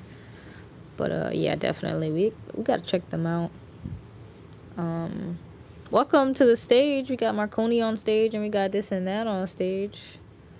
Yeah, just to cap off that last conversation. My bad, I'm kind of moving around. I want to get settled in so that way we could play this Witsit clip. Shout out to this and that. He had Witsit on a couple of weeks ago. That was a fire conversation. But yeah, just to cap off, I hope that we inspire more flat earthers to come on Twitter and open up spaces and kind of have that conversation to keep it going. Like I said, we only here every Friday, right? There's 6 other days in a week. Really 5 for us because we go from Friday into Saturday. So our week is 6 days, not 7 days. But hopefully some of the other squad get inspired and, keep that conversation going when we do another thing, playing away games on TikTok or Discord or YouTube somewhere else. So yeah, man, shout out to the squad, man. Keep it pushing. Let's get to some of the hands. Who's up next, bro? I think this and that high key. And then we could jump to Mac. This and that. What up? Long time, brother. Hey, what's up, Sacred? Proud. When I had that conversation with Witsit, I felt retarded a little bit. He's a very intelligent person. I did have it wrong that he, for some reason, I thought the guy was very religious, and I was wrong. I wish I would have known that before I assumed that. But the reason why I wanted the mic was because people here know I haven't adopted the flat earth model. However, I had Whitson on, and then I had Shepard on last weekend. And did we miss the Shepherd podcast? Well, it's already uploaded.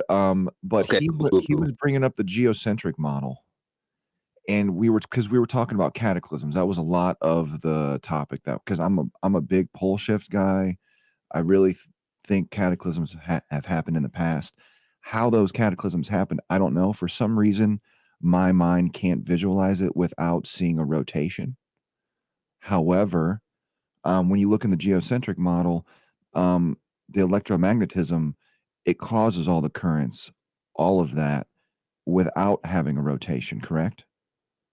Well, let me ask you, would a rotation of the sky be an equivalence? Couldn't that have the same effects?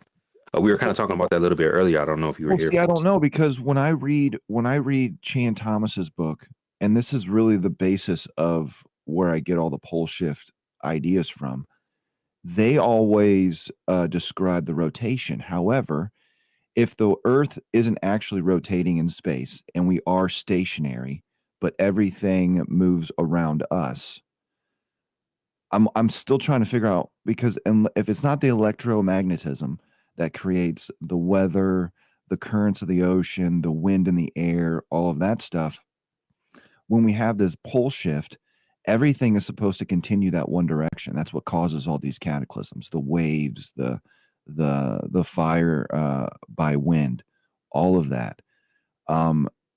It's kind of blowing my mind a little bit the deeper I get down that rabbit hole, because you can have the rotation around you and not have to have the Earth rotating. No. What I love about this, sorry, bro, for jumping in. I love the fact that you're pondering questions like that. I remember when I was. Oh, I always do. I love, I remember when I was really deep in that, like the cataclysm factor. That's a big factor, bro. Well, that worries me because it but it, listen, it has happened. It has happened. but how do you know? Well, the Now only reason listen, why. why I'm asking Oh, you go ahead, that, man. why I'm asking you that, bro, forgive me, but why I'm asking you that is like because you feel it in your bones. Is that how it feels? When I zoom out on the land, you see what the earth has been doing for the thousands of years, the mountain ranges. Go ahead. See them, all of it. You see the Sahara, you see the Rashad structure, you see seawater, salt deposits on mountaintops. How in the hell did they get there? You see crustaceans, you see fossils, whale bones on mountaintops. How in the hell did that happen if it's not water now? And when you think of like small waves on a beach, how it affects the sand, you zoom out and you see that shit in the Sahara, you see it on the ocean bed, like something massive happened thousands of years ago. We don't know what happened. All we see are all the destruction laid out before us. Well, not And the destruction, go ahead. the result. The result. Well, yeah, the result. And it's just and I was talking to Shepard about the pyramids. I think I brought this up with Witsit, maybe. I don't know. I talked to a lot of people. But from because I still haven't gotten them that PDF because we had talked about Atlantis. And they talked about the pyramids and why they're in, or why they are where they are, why they were built where they are.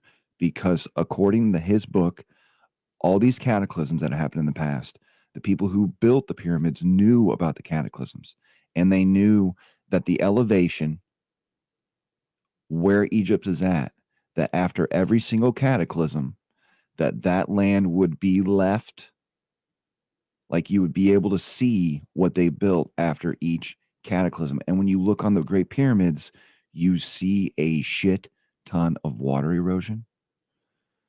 It looks like waves crashed into that bad boy and just ripped it apart. You can see that. Like, yes, you could say that it could be like wind, you know, the ages, you know, the things like 20,000 years old.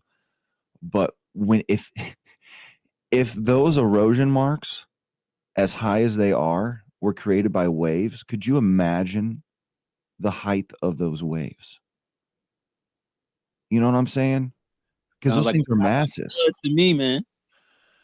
It's just it's starting to blow my mind a little bit because it's a little scary, but it's just I just heard about the Witsit thing going to Antarctica. I don't know why that was never brought up in our episode. I just heard about it. I love the way that it's healthy. It's healthy to question things. It's healthy, and I love the way you're doing it, bro. Like you're a really intelligent person, I can tell. And you know, if you're not going to question, you're not going to get anywhere. No, you stay in I the add echo chamber. on that water thing? From what I've heard, in the Egyptian, when they were building those structures, that place was not even called Egypt, if we're being realistic. When they're building those structures there, they were using sound technology, and also the same sound technology they were using to irrigate the places, and the same sound technology they're using as a weapon. And this is some of the things that caused that place to collapse. They were attacking each other with this sound technology, or they abused the sound technology, and it was affecting the distribution of water. Some places flood. And then also they could have been a bunch of fucking idiots, you know, following rules, you know. You know, like because like they're building a pyramid. What were they building a pyramid for? For what reason? So look, there's a lot of spastics here today. Like, haven't you noticed that there's a lot of fucking idiots that will just obey rules at a whim? You know, like just tell me what to do, man. Like, yeah, man, I believe you. You know what I mean? So I think guys, it's healthy that we keep questioning things. And we're going to go ahead. Believe me, guys, we're going ahead whether you like it or not. We're fucking going ahead. It's excellent. We're doing well. All we have to do is just stop these fucking genocidal fucking maniacs and then get back to pondering. You know, pondering is important because then your imagination gets, and then imagination creates stuff. All right? We don't have to fucking go to fucking space when we're not there. You know what I mean? We've got enough space here. We're going to do this, guys. We just have to get back to basics like healthy people, beautiful people, you know, healthy babies, not fucking throwing bombs on babies, sort of thing. You know what I mean? Like things like that. Don't worry. I know all of us here in this space are eager. We're so eager to find out what the fuck are we doing here and what's the purpose. But there's a reason why we're intrigued by it, because I think that all the people in these spaces, these ones in particular, where we're questioning our existence, because ultimately that's what we're doing, is fucking healthy. Well, what Austin, whoever just mentioned Egyptian, Austin also said that Egyptian was just a region. It was a region. It wasn't a race of people, because he brought up the pyramids in the Grand Canyon and in the Americas, which we never touched on as much as I wanted to. But he also said that because of the fact that it was a region, the history part of that is wrong. So if pyramids are all over the world, including in the Americas, he also said that in the Americas there are more pyramids, bigger pyramids, than there are in Egypt, but they're buried, like Pyramid Lake, for example. Okay. But why aren't we building any more megalithic structures? That's the one thing that brings me back to cataclysms. All these people built massive, massive structures that they knew were going to last thousands of years. Why did they do that and then go underground afterwards?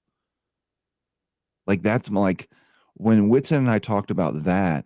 I know. That's your thing. That's your thing, bro. That's your thing. That's your thing. I'm so fucking hearing you. That's your thing. You're thinking that's your puzzle. Why did they do it? And why don't we have a fucking trace, not even a memory of it? Right? That's your thing. And What that's, hey, if I it is love stick to it. Stick to it. If you stick to it, Macedon? The history is not there because they erased it. They erased it intentionally. yeah, that could be. That's an alternative. That could be a possibility. Let him finish. But I Let want him to, finish. yeah, I want to make sure that this and that get a chance to finish, and then I want to go back to what he said earlier about the pole shifts. We posted a clip about this. Man, I don't even know how many episodes ago. I want to kind of play it for you because again, feeding into mainstream narratives may throw us off the track of truth. So go ahead, this and that, finish your thought, and then I'll play this clip for you guys.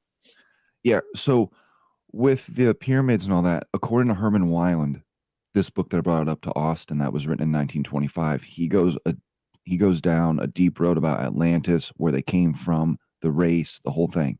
He says that when the last major cataclysm happened, Atlantis lost 16,000 years worth of technology when this happened. So within those 16,000 years, they didn't have in contact with any cataclysms. And when that cataclysm hit, they lost everything. It was completely destroyed, sunk. We never saw it again. Okay.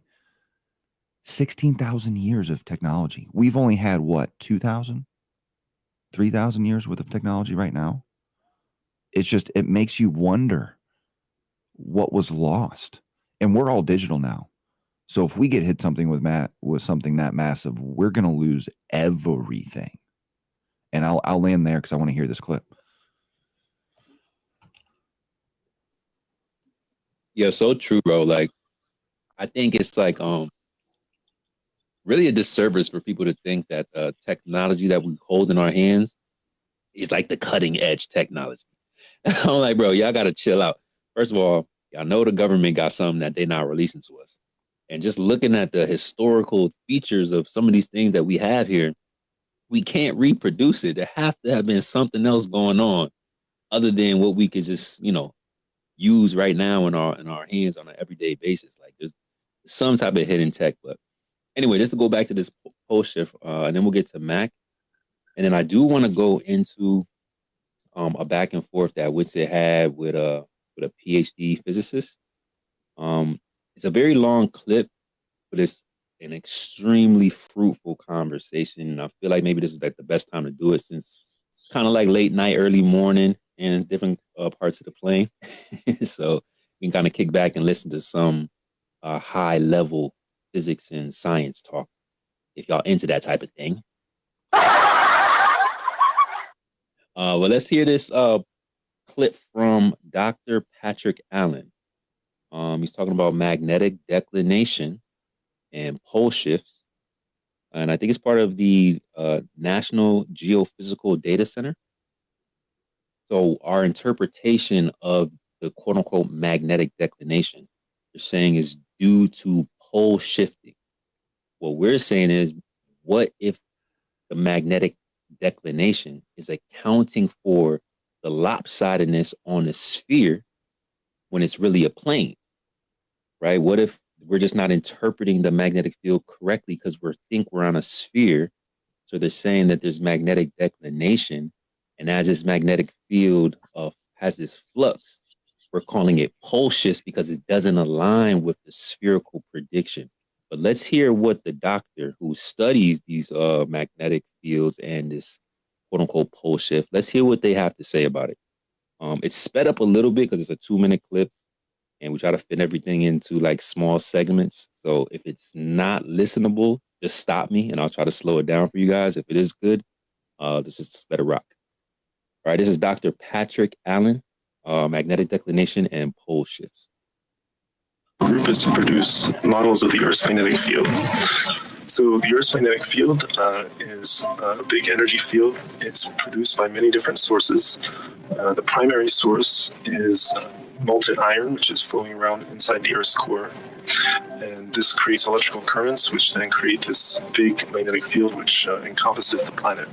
In this animation, it shows you over several centuries how this declination is changing, but we don't really have a good understanding of why the magnetic field is changing, and it's very difficult to predict, even just a few years in the future. All right, just let me stop that right there. So he says we have this magnetic field coming from this molten core in this globe Earth. Already a red flag, because we talk about this on, I don't even know how many times, about the Curie point of metals and how at a certain temperature, specific metals lose magnetism. Not only will it lose magnetism at high temperatures, at high pressure also decreases that Curie point, which means that even when it's at high temperatures, they'll lose magnetic fields, or their magnetic, whatever you want to call it, at lower temperatures due to high pressure. So a pressurized system, high pressure, and high temperatures decreases magnetism. Yet they're saying that these high pressure and this hot core is producing magnetism. Okay, so that's the first conflict. Then he said they don't know how to predict these magnetic fields and they don't understand them. They can't even predict these shifts a few years out. So keep that in mind as we're listening to this. What the field will look like. We created this data set, which is a magnetic declination data set, to kind of visualize how the magnetic field looks on different parts of the Earth and how you might use that for navigational purposes. The magnetic field has a well-defined direction. However, if you have a magnetic compass, the compass needle will align itself in the direction of the magnetic field. But typically, that direction is not exactly pointing towards true north. So that angular difference between true north and the magnetic field is what we call magnetic declination. So the red and the blue just to indicate the different conventions. So if you're standing in an area where the blue lines, we define that as negative declination, which simply means that if you have your compass needle would then be pointing toward the west of true north. And so we define eastward as positive declination and westward as negative. And so that's all the color scheme represents. And if you happen to be standing on the green line, then your compass needle would actually point exactly in the direction of true north. So you get a 0 declination then. Okay, I'm gonna stop it there. There is another minute left of information. I don't know if you guys want me to play it. I'll post it up top. We got a few images in that same thread.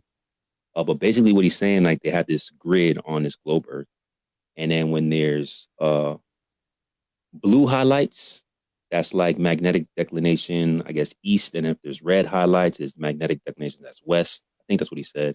And when it's green, that's when it's neutral and the compass is pointing in the correct, quote unquote, correct direction.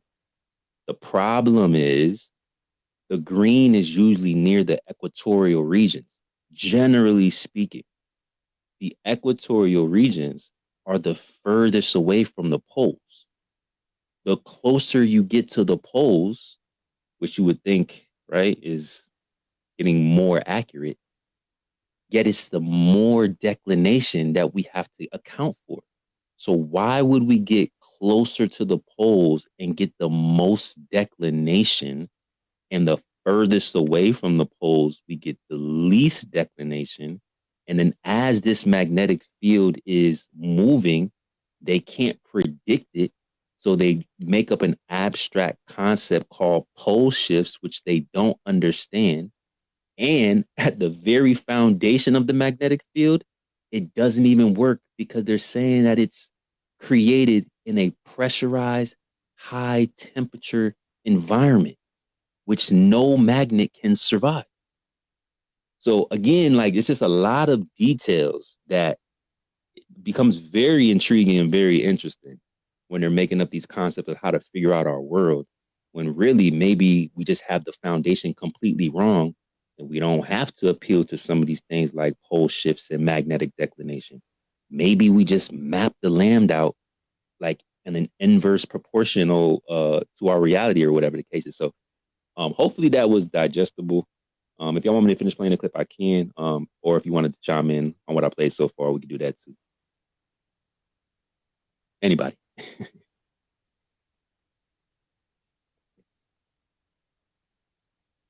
Can y'all hear me? Did I put y'all to sleep? No, we can hear you. I was gonna say we should go through hands and then get to the clip.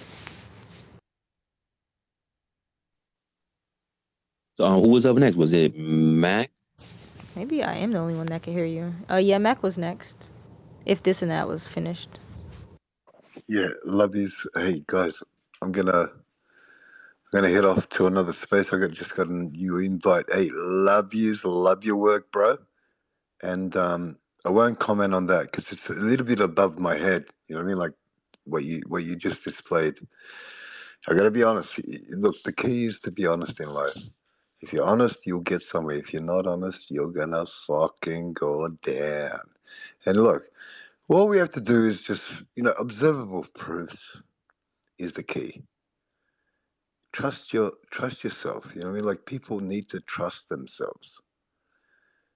Look, not everybody can be a scientist. Nobody, you know what I mean? Like, but I guarantee you, God has given you all the tools you need to get through this. So that's my message. Love you, bro. And hey, 24/7 flat earth, bro. If you want to talk about science, that's the best place to go there. Hey, go and get it, bro. Honestly. Go and get it. 24/7 flat earth. That's if you Hey, really want to get to, because we send me don't the fuck link, bro. around. We don't fuck around. We don't fuck around there. I'm not even All going right, to that's what's up. engage. I'm not even going to engage. You want to talk science? You come to our space, 24/7 flat earth. All right. You want me to send you a link? Yeah. Send me the link and let the squad over there Okay. know that we wanna talk to them over here too. Bro, you've got nothing to offer here. Honestly, brother, I love you like a brother. Bro, Brother, you I want to say we love have you like nothing a to little offer? bro. Bro, we have the biggest flat earth space on Twitter. I love you. Look, the word's getting out. But hey. How can you say we have nothing to offer, bro? No, I can't because, like, I don't think it's kind of appropriate after listening to that. You know, like it's a process, bro. You don't just jump in. You're losing me, bro. You're losing me. You had me at like 99%, and the more you're talking, you're losing me, bro. I ain't gonna lie to you. Bro, you just have to jump on over to one of our spaces 24/7, flat earth. All right, bro? I don't want to lose you. I love you. I don't even know you, and I still love you. That's the type of person I am. All right? I don't want to fucking bullshit to anyone. I don't bullshit, bro. I don't fuck it. I got no time for bullshit. I love everyone, man. We got to get this thing out, and when you're doing good. I said you were doing good, and you are. Just hop on over so we can. I think you're ready for the next stage. The That's next what I mean. That's stage. what I mean, my I brother. don't know, That's what bro. I This mean. sounds a little weird, but That's what I mean, hear my you, man. brother. I won't let you We hear down. you. Hey, look, man. You setting a very high standard and a very high bar. So if I Oh, go over there, you better, everything hey, bro, has look, hey, bro, you better impress me if I pull up. bro. You setting a very high standard. You talking to the level heads. It's the middle of the night and there's 100 people in here. I love you. That's for a I reason. love you. Just I so you love know. you. All of you. Hey, Just so you know, bro. hey, I won't let you. All love, though. Well, you can spit at me otherwise, okay? You can say like, "Hey, Macedon can go to hell." After that, like that guy's a fucking idiot. Nah, I don't talk like that, bro. I lead with love always. I love you, bro. Hey, thank you. Thanks for having me. Thanks for letting me go. I love you. Ciao. Man, later. Yo, Sacred Proud, what's up, guys? Good Mac, what up, man? What up? Good to hear you. Happy Stationary Saturday. I would say just to touch on the current topic, with the magnetic properties and the molten magma, I mean, their theory is like a self-exciting dynamo. It's more to do with like rotation and the forces with that. So that might help you understand it a little bit. I mean, it's all bullshit anyway, but that's what they're saying. But my main question was like about telescopes. I've been on Facebook and reading like comment sections and seeing like pictures. People will be like, "Oh yeah, I got this from my Skyviewer CQ4 Pro." Some bullshit, and I've been looking into it because I actually really want to try it, but they're like $1,500, and I'm just looking for your thoughts on it because I know you have to like run it through like a computer program and or some bullshit like that. And I mean that wouldn't be a problem if I could, if there's like ways to debunk and like prove this telescope to be fake.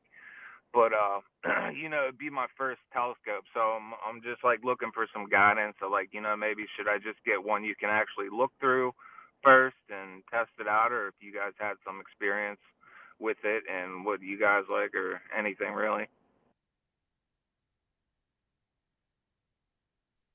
Actually, Proud got more history with telescopes than I do. To be totally honest.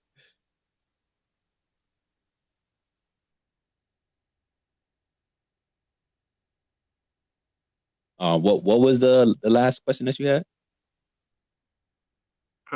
I was just, I don't know. I'm just looking for like guidance or like thoughts of like a good telescope or something you guys has done maybe. I don't know. I just don't want to spend $1,500 and be like, oh, because these pictures are actually pretty cool. You can catch like this sky dust and fucking all kinds of gases and shit, and I'm like, they do look fake. And if I could prove it, I mean that would be cool. But I mean like, it's a lot of money just to be fucking around.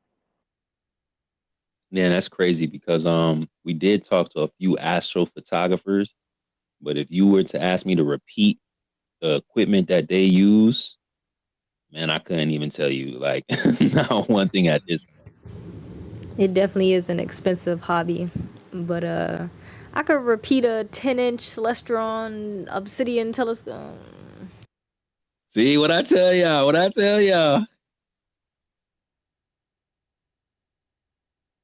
I actually want another telescope, one that's like more expensive. Who was just talking? Was it Mac? Yeah, that was macaroni. Sounds like Marconi. Yeah, Mac. If you have you heard of Crow 777? No, I haven't. So he's had a podcast for a long time. He's an older gentleman in his like 50s. He has a documentary called Shoot the Moon, and if you go into his forum, you'll have to sign up to get access to the forum. But he pretty much got on. He's pretty much known for his telescope work. That's pretty much where he started. You might want to look in there for some tips if Proud's unable to really describe them to you, because he's done some really good telescopic work, like very good. Like Shoot the Moon that he made quite a few years ago.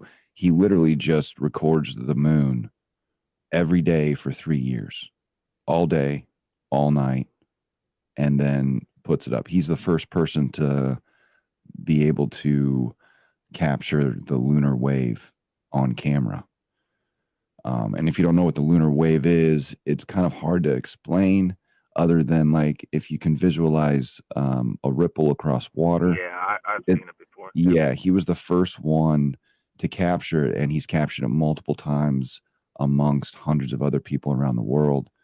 And it's crazy to really see. But yeah, look into him. Hopefully you can get some good information there. All right, yeah, I appreciate it, guys. I'm gonna have to run into work, so I'll probably just be listening and hopping on here and there later through the day. But yeah, take it easy, guys. Love you.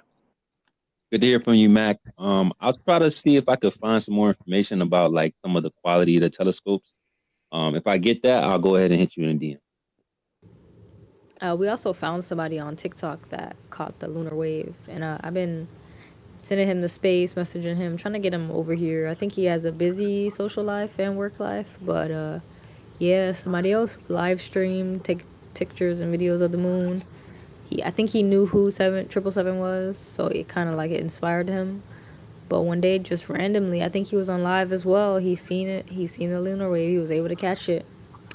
Sometimes I think and I wonder, should I just put my telescope outside of a window and just keep it there trained? I don't know. I feel The like my moon be in different neighbors. spots, so you would have to just adjust it if you're trying to catch that wave. I just want always want it up and pointed outside, and I just feel like my neighbors would think that's crazy as hell. Your neighbor's never seen a telescope? Not pointed out of somebody's bathroom window. I guess it's kind of creepy if it's towards somebody else's house, but man, it's up towards the sky. Tell them to chill out. For everybody that hasn't seen a lunar wave, I put a thread of Pro 777. He's an OG in the truth community. Yeah. Yeah, for real, for real. Thank you for reminding me about that, this and that. I put that up top. Lunar wave moon refresh. It's a thread with about 3-4 tweets or whatever the case is. You guys can save that for later. Go check it out. Super interesting, man. Like this ripple traverses the surface of the moon. Not at any cyclical rate. Like it just does it randomly. Sometimes you'll catch 2 and 3 ripples that happen at the same time. People have theorized that it's because of an aircraft, but then when you observe it and there's no aircraft in the sky, they don't have any explanation. And the interesting about it is when you see this ripple traverse the moon, the quote unquote craters on the moon displace. Like the moon is refreshing, bro. Like it's extremely weird, man. It's something that you wouldn't expect from a solid rock in the sky. Okay? That's all I'm saying. Not only that, the moonlight is cold. It's colder than the absence of light, right? If it's nighttime and you're in the shade, you'll have warmer temperatures than being in the moonlight. So that's a little bit weird, especially if the moon is supposed to be reflecting light from the sun. It's a lot of moon anomalies, but I'm not gonna go into that too much. But yeah, this ripple that traverses the moon, it kind of leads me to believe the moon might not be a solid object, bro. So, well, the one I saw didn't traverse the moon; it traversed the sky. Like the whole sky. Yeah, several times. Like he has he's probably got something way newer, but he had a self-tracking telescope. It was like 10 grand. And at first he thought that it was a glitch in the video, like, like the old school VCRs, you put a tape in, you see like a static line going across the screen. But the fact that the telescope followed the ripple and it literally traversed the whole sky, and there was multiple times, like 1 ripple, 2 ripples, 3 ripples, and it almost looked like you were looking through water into the sky. Like that's the best way I could describe it. Like you were underwater and you were seeing ripples on the top of the water. That's what it looked like over the entire sky. It was kind of crazy. And I came across this years ago. That's what kind of led me down that path of looking into that shit. And that's interesting. If you have that, this and that, well, we don't got a purple pill. The only place I've seen it was on Shoot the Moon, which is his documentary. The only way to get access to that documentary is you have to be a subscriber. I think it's a paid subscriber on his website, but it's like $6. And the documentary is like 2 hours long. I've watched it several times, but it's pretty interesting because he doesn't just see ripples. He sees other anomalies in the sky, like orbs, spheres flying around. He never once saw a satellite, not one time at all. He even went onto the NASA site, looked up the coordinates of each satellite, and every single one that said that was going to be within his view of his telescope, he never saw. And when you see the footage that he gets, just how detailed the moon is, his telescope is not cheap, like thousands of dollars. And it's crazy what he sees. There's another footage of a chemtrail in the sky, and 2 orbs come out of nowhere. Like just come out of nowhere. They go into the chemtrail, and then you see this beam come from, I don't know if it's space, but you see it come from out of the atmosphere from above into the chemtrail. Excuse me. I don't know how to explain that one, but that's pretty crazy. And he catches all this on film. So it's like, it's not fake. It's very odd on the stuff that he was able to capture. And it makes you wonder why they drop movies called Don't Look Up. Yeah, that was a good movie. I really like that movie. Jonah was like the best. To those in real life, to be totally honest. I've seen a few of those. Yeah. Some strange stuff in the sky, man. We're just saying keep an open mind. Like I said, we throwing some of the things up in the jumbo if you guys want to save those for later. Kind of scroll through some of those tweets. Moonwave is super crazy. Let's slide over to Miss Lynn, and then we'll I think what maybe Edge was next, and then Redacted. I'm not really sure for real, but let's talk to Lynn. What's going on, Lynn? Hello. See ya. Hello, everybody. Hi. I wanted to mention to this and that. If you're looking for a flat earther to interview or just to listen to him talk that knows about ancient history, that would be Keith Kay. And another one would be Pasoctus. They're kind of buddies. That they both do lots of research on ancient history and things. And Keith goes out hiking in his own area. And just this weekend, I can't explain what they found because I'm not into Star Wars. And so I was only half listening to it. But he discovered something very significant that had to do with Star Wars technology, I think. So the movie Star Wars. Anyway, he would be a really good one. He's on a flat Earth space almost every day. He doesn't usually hold them himself, but if somebody opens one, he's a lot of times in there. And this one went on for hours and hours and hours. He was out hiking, went live on the spot while we were listening to him, and he was at these waterfalls that he says are fake, man-made waterfalls, and I think he found something there. And somebody reported him because he got off the path. I think it's like not a national park, I think. And so you're supposed to stay on the path, and he was climbing the waterfall, and he said it wasn't park rangers that came driving up. It was the police, and so he ran. He got out of there in a hurry. He said he had to be reported. He said because they do not patrol that area. It's only park rangers that patrol, and it wasn't a park ranger's vehicle. But anyway, so he does a lot. He does a lot, kind of like Taylor does. He goes out and hunts for stuff, but he does a lot of reading and research too. So he would be a good one if you're interested in old buildings. He knows about a lot of things, pyramids and all kinds of stuff.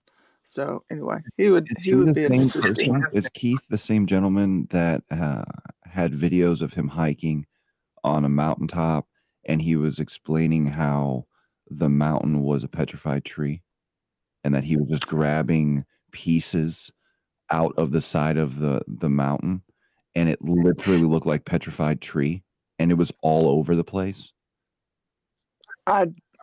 If you're talking about the ones that I've seen on YouTube, I don't think it's the same Okay. person. So I can't answer that, but I don't think it's him.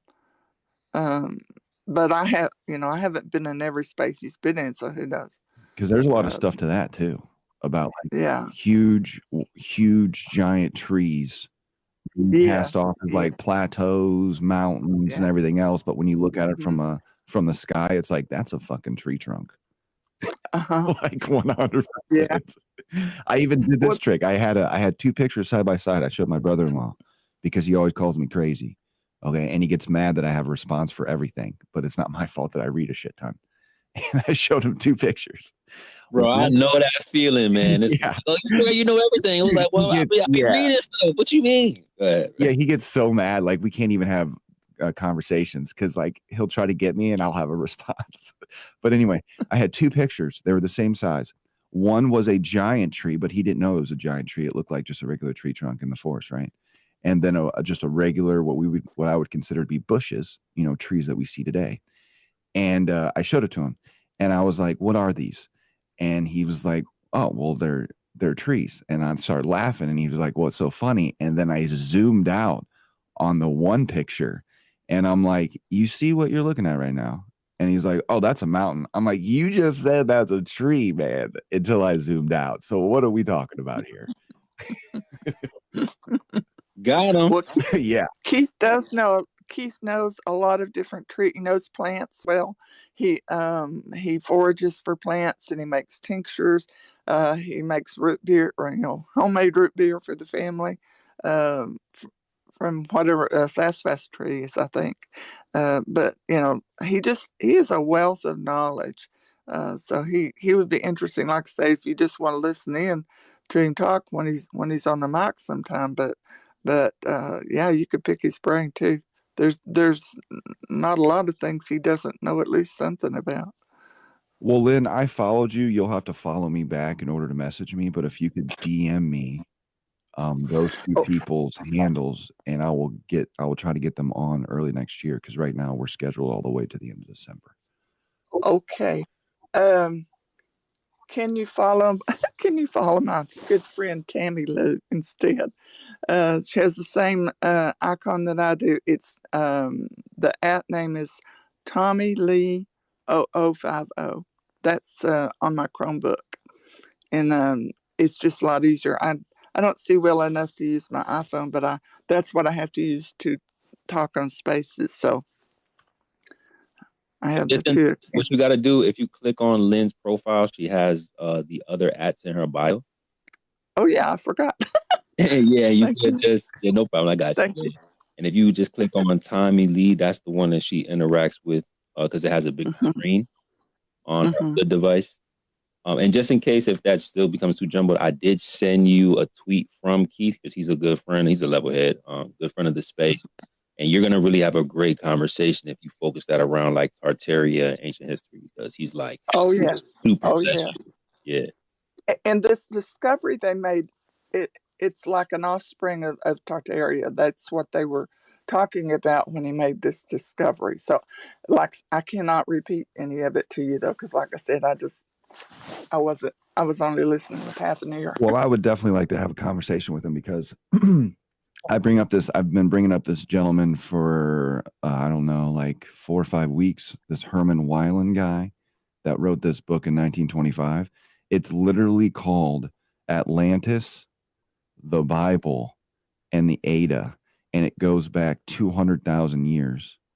And he talks about how Tartaria, or the time period of when all these buildings were built, that all that architecture came from Atlantis, like the technology, the ability to do those things with quartz, granite, all of that. He also brings in Ra, like from Egypt, and how he's from Atlantis, and that there was a reason why they looked up to him as a god, because he brought with him knowledge. It's all about Toth. It goes deep. It's about 300 pages of awesomeness. Keith probably knows about all that too, and he knows genealogy. He's traced genealogy to famous people in our group, and one of them, he said, your ancestors have pictures, paintings. Their paintings hanging in the Library of Congress.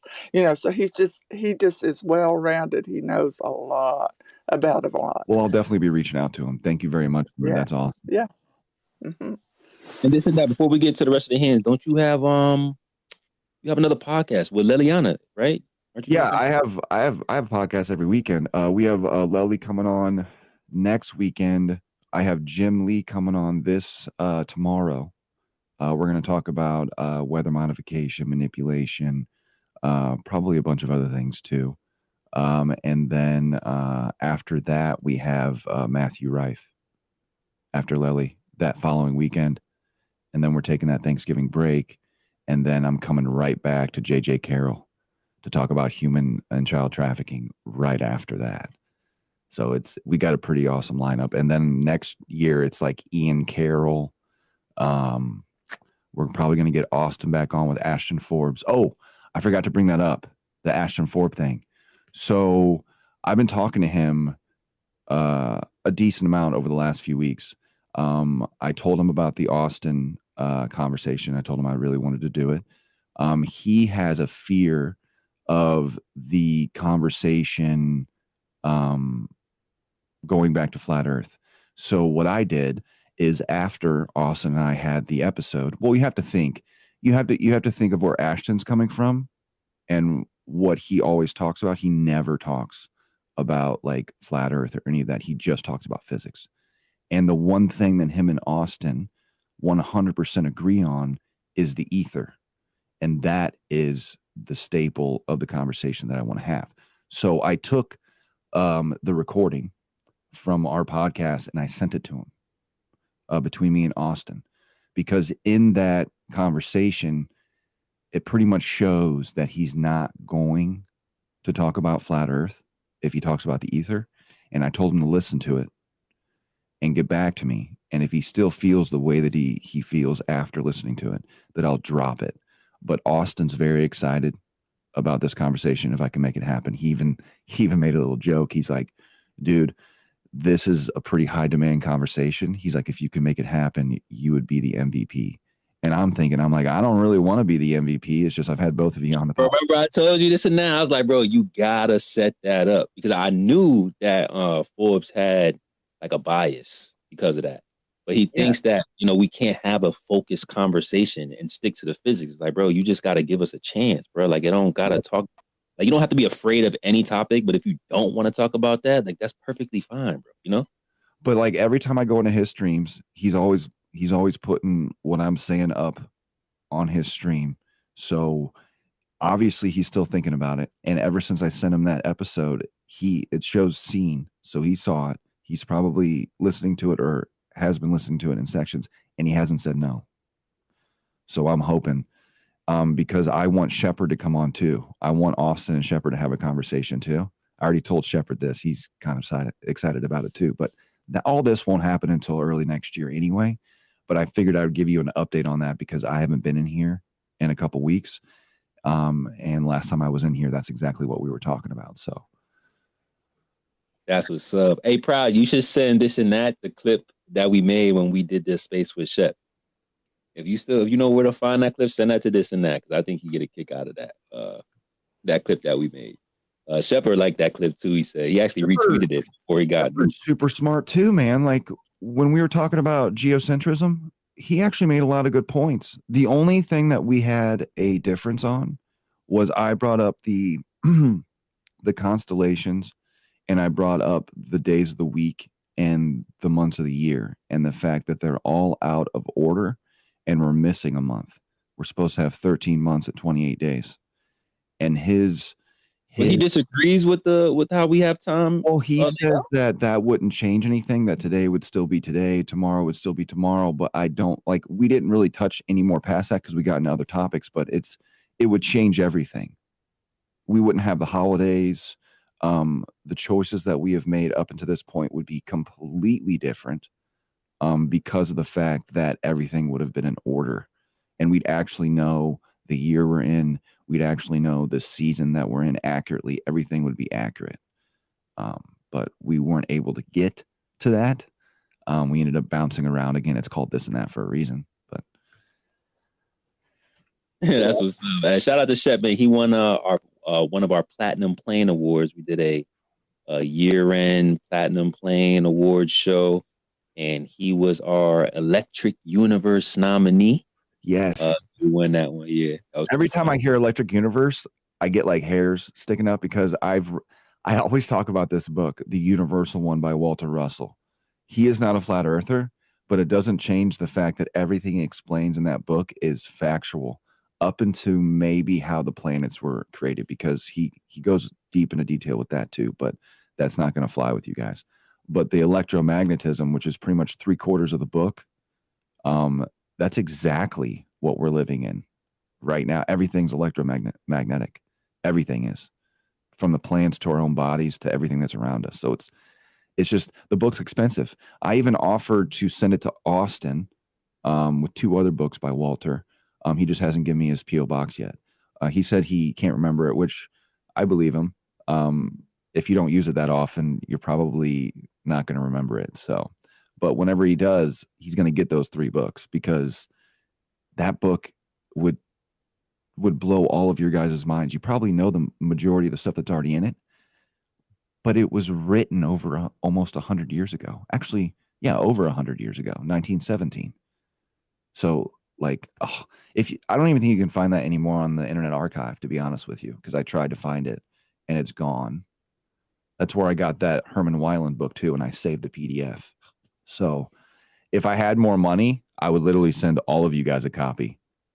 Like seriously, but I'm already sending Ashton a copy and Austin whenever he gets me his P.O. box. So, but if you want to find out yourself, go to philosophy.org. It's literally their website. Literally. They have documents there, and you can get all of their books there. And if you buy the books from their website, it actually, the proceeds goes towards their university to help keep it open. Like they actually have a university. That's where Terrence Howard went. That's why when you hear him on Rogan and he's blowing people's minds, it's because he went to this university. 100%. He even talks about it. Yeah, I remember that. And I remember doing research, and I didn't know that Walter had his own. Like, nobody talks about that guy. Yeah, no one says anything about it, bro. I learned about him in Spaces, to be totally honest. Dude, I had no idea. Everybody will talk about Edison, Einstein, and Tesla, but all 3 of those people were reading his book. Every single one of them, as well as all the other scientists during that time. But yet no one talks about him. It's crazy. The guy was connected with Raytheon, all of that. They were trying to build 0-point energy devices. And then once he handed over his technology, they shelved it, and he died 2 years later. And they never gave it to the public. And that always happened. Yes. And that was him and his wife's whole plan. That's the only reason why they were the way that they were, because they wanted to end war. Their sole objective was to give free energy to the masses so that it would eliminate the need to fight over resources. Literally, they say that in I don't know how many of their books. Both him and his wife, they both were extremely intelligent. and philosophical. It's just crazy. And you're right. It always happens. They either get demonized, killed, or their technology gets shelved. It's the same thing with Royal Raymond Rife. I'm definitely going to bring that up with his. Bro, I was just about to say, I didn't want to overtalk you though. I was like, bro, that's going to be an interesting conversation with Rife because they went through the same thing over there with that too. You know? Like, bro, And you got a he monster found out, lineup, and he found out the technology by accident. He wasn't even trying to create a device to kill sicknesses. None of that. He just found it out and found out that it was actually curing people. And they demonized him and shelved the fucking technology. It's crazy. It's crazy. And I know exactly what Matthew Rife's talking about. Like his device, that shit works. I just don't have $5,000 to get his device. Now, if he can give me like 10 or 20% off, we could talk. But, see if I can't get a promo code out of him. We'll see. that promo code be hitting. I feel that. He does have good sales on every once in a while. I bought one last December. I don't remember how much off, but it might have even been like 40 to 50% off. I don't remember, but it was a lot, or If it's couldn't have 40, afforded. 50%, that's easily more affordable than $5,000. Well, it might not have been that much, but it was a lot, or I wouldn't have been able to afford Well, it. Lynn, I promise I won't bring it up. I'm not going to be like, hey, Matthew, Lynn said that you have 50% off. You can't even. Don't you care? Yeah, Level has promo code. He has different levels, like different devices, like some more powerful ones and some like lower ones, I guess. I guess not with all the frequencies, but yeah, man, look, I think there's a restriction on what he can and cannot say about how effective it does work.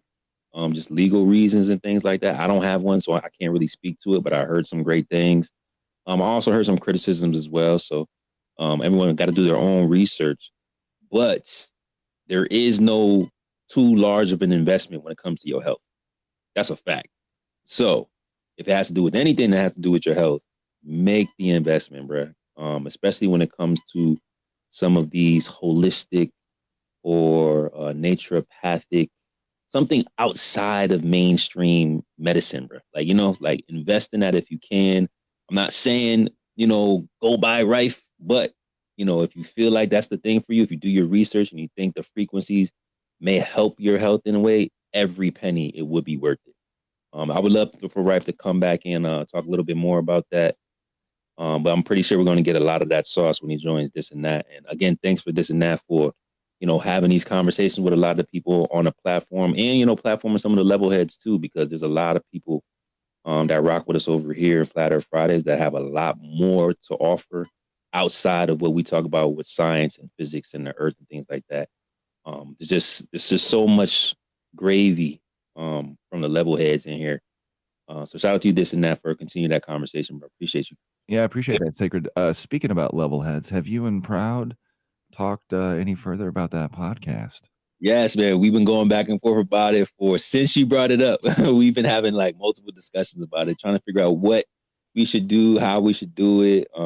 We've already got your title. Level heads could be a title of your podcast. Yeah, that's a fact. I'm just saying, every time I'm in here and I hear you guys talk, I'm just like, man, these guys could be on a podcast so fast. Yes, sir. Yeah, we definitely been talking about it. A lot of moving parts in the background, but once we situate it, we'll definitely be letting the audience know what's the next move. Well, like I said before, and this offer still holds, and I'm never taking the offer off the table. When you guys do start your podcast, let Zach and I know, and we will promote you guys every single episode forever. Man, that's love, man. Y'all go follow that, man. Go support him. When do you do your podcast on? Is it Sundays or Saturday? It depends on Zach's schedule because he's got a family. He's got a 9-year-old daughter, so he's a bit busier than I am. So we try to only do it on the weekend, Saturday or Sunday, and we do a live recording. But it throws people off, because they don't see the recording tab on the spaces, and they don't even know what we're doing. Like every episode now, people have been commenting, why don't you let people come up and interact? We've changed things now. Things are a lot bigger now than they were when we first started. So we've also found that when we bring other people up, while we're trying to have the conversation with our guest, it gets derailed. People want to bring up personal. Let me tell you real quick. I mean to cut you off, and I do want to go ahead. There's so much that we didn't get to talk about because I haven't seen you in a couple of weeks. Yo, Proud predicted this. So that same week that you had Witsit on, we had just closed Flat Earth Fridays. I think we had almost went for like 24 hours. I was like loopy because I didn't get no charge that whole night, right? And Proud was like, isn't that gonna have Witsit up there? There's a lot of people that don't like him. Like, I wonder if they're gonna invite guests. And I was like, well, it's not gonna be a problem. Like, this and that can handle it. She's like, but it's not about whether he can moderate. It's about, do he know who the trolls are and who's not? Like, do he know who's gonna derail the conversation or not? Because there's a lot of troll personalities like in the comments that's gonna be requesting, looking to just destroy the whole flow of the conversation. And I didn't catch the end of it, but I heard that you had let somebody up there and it got a little bit crazy. So it didn't get a little bit crazy. I shut him down. I broke his ass. Oh, did you? Okay. Yeah. No, he came up and I immediately knew what was going to happen. I let him up because there was some dead air there. Like Witsit literally called it. He was like, hey, I'm about to talk about Elon. And every time I bring up Elon, I glitch out. And he was talking about Elon and they nuked his ass. Like he was just gone, like out of the space. He couldn't hear anything. It was about 5 minutes dead time. So I was bringing people up to just kind of, kill some time. And then once Austin came back, the other gentleman, I think his name was Matthew, he was trying to bring up some personal beef and wanted to talk about the Bible. And then I just muted everybody until the end of the episode because I wasn't going to have it. I'm sorry, but like if I have a guest up, it's because I find them interesting, and that anybody that gets let up on the speaker panel now is more of a courtesy.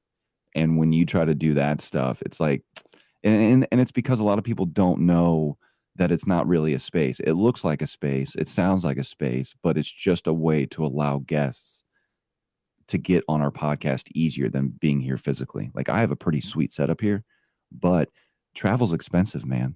I'm not expecting Austin to drive from the East Coast to fucking Wisconsin or Matthew Rife to fly in, okay? Or any of that shit. So it makes it way easier. Like Dr. Peter McCullough, I never would have been able to get Dr. Peter McCullough on our podcast if it wasn't for Spaces, period. Because he's not going to drive all the way over to Wisconsin. So the space thing, what you guys are doing, that's awesome. But I just use it in a different way. And I don't think a lot of people on Twitter really know that. So like I've tried to tell Zach, I'm like, every time we have an episode, we probably should say that so people have an idea, because people now come in all the time and not a lot of them are requesting because they've been in our spaces before, but it still becomes a problem here and there, but it's getting way better. Like I'll probably let people up once we have Maze on again, but like it's going to be rare because of that shit right there. Is because people want their 5 seconds of fame. They want to hear, they want to have their voices heard. And it's like, our platform is not necessarily like that. It's just for guests.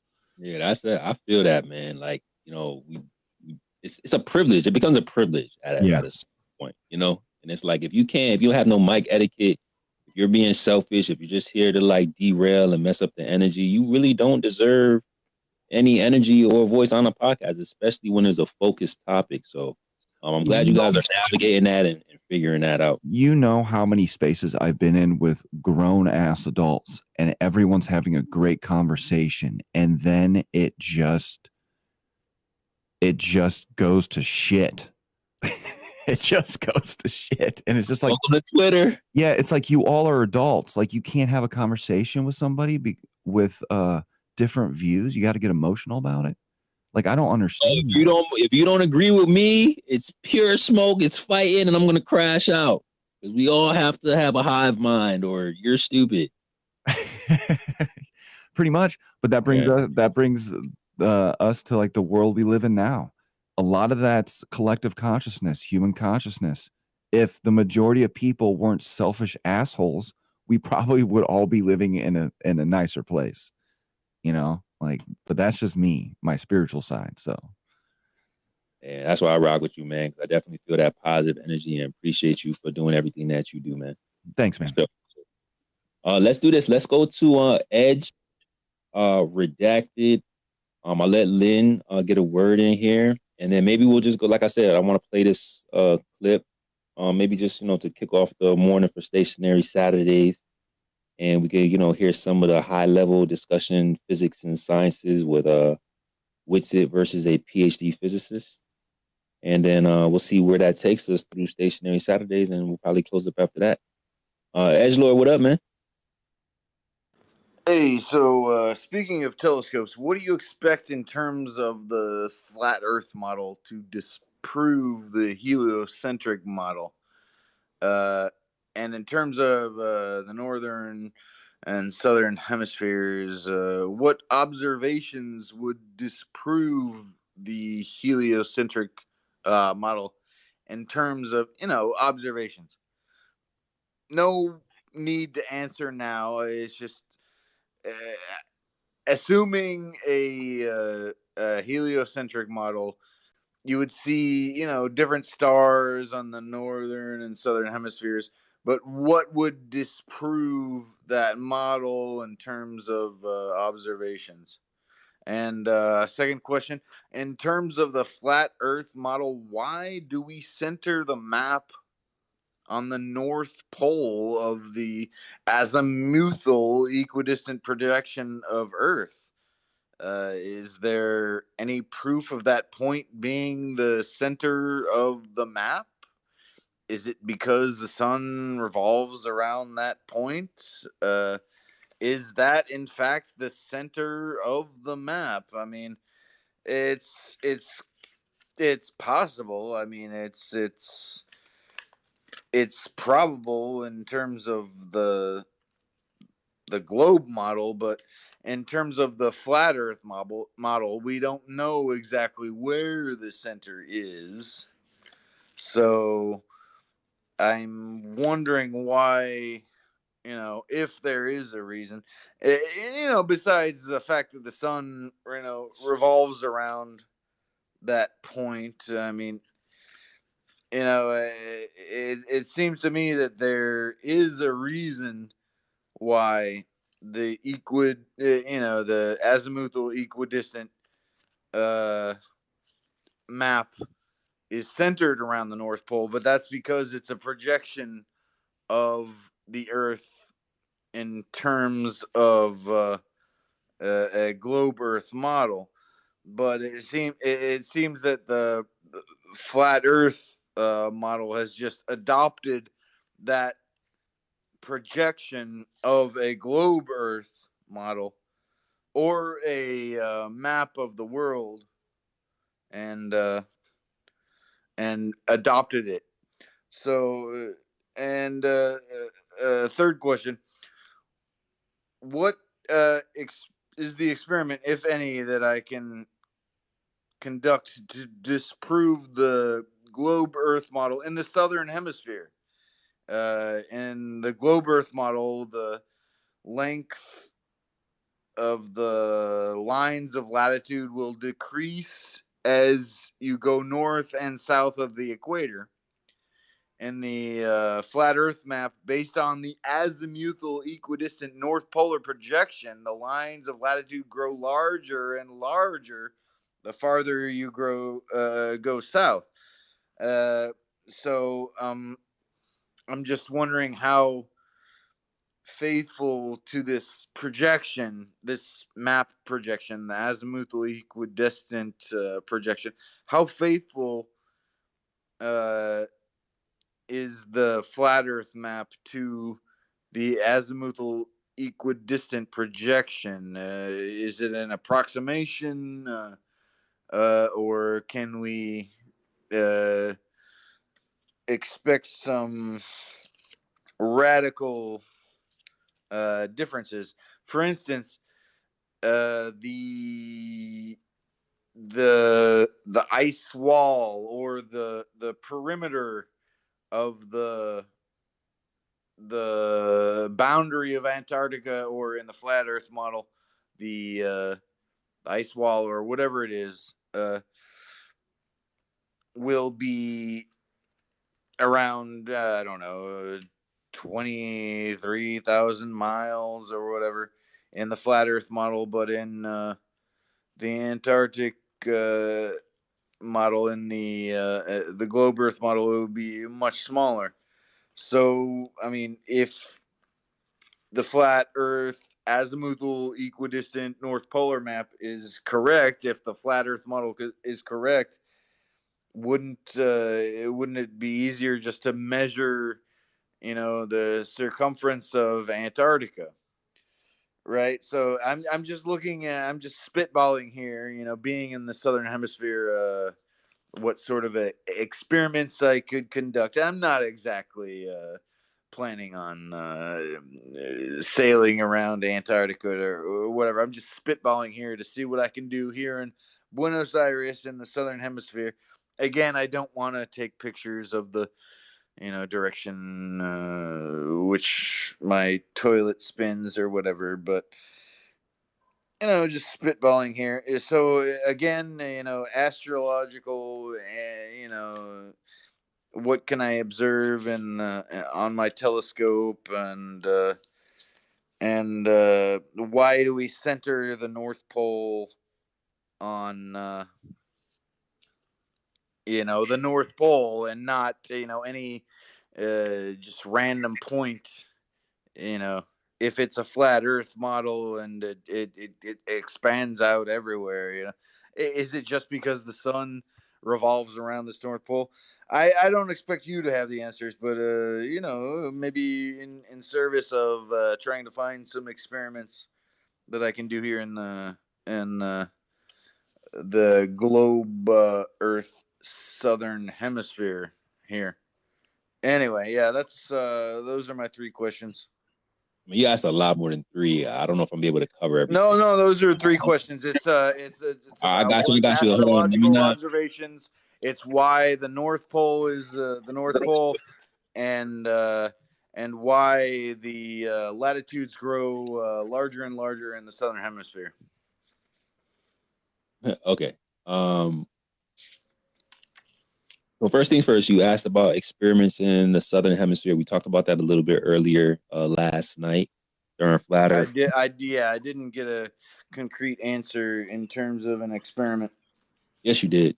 You may not have understood it, but we were talking about. No, I did. But there was no proposed experiment. There was an abstract, I guess, but no concrete experiment. No, there was. No, there wasn't. We talked about the pendulum. Can you explain to us what we said to you about That's the not pendulum? an experiment. A pendulum. The word pendulum is not an experiment. No, we're not here to develop the experiment for you. You said give you ideas of something. Okay, well, if you hold on, bro. don't have an listen, answer to the listen, question, listen, bro. I'm tired of you like cutting me off in the middle of me speaking. The next time you do that, you're going to give up your mic. I'm sick of it, bro. This is like the second time you came up here. You said that you was drunk last night. I don't know if you hung over today. Stop rambling and cutting me off when I'm talking, bro. It's really getting annoying. We told you about what to do with the pendulum. You didn't understand, link in my bio. You can go listen to it again. We explained it to you like 5 different times. Not gonna go over it again. The second thing that you asked for was astronomical observations. You could take your telescope and 6 months to 6 months out of the year, you can view the stars. Maybe you'll view some parallax. Look at the predictions of what direction the stars should move based on stellar parallax and see if they actually move in that direction.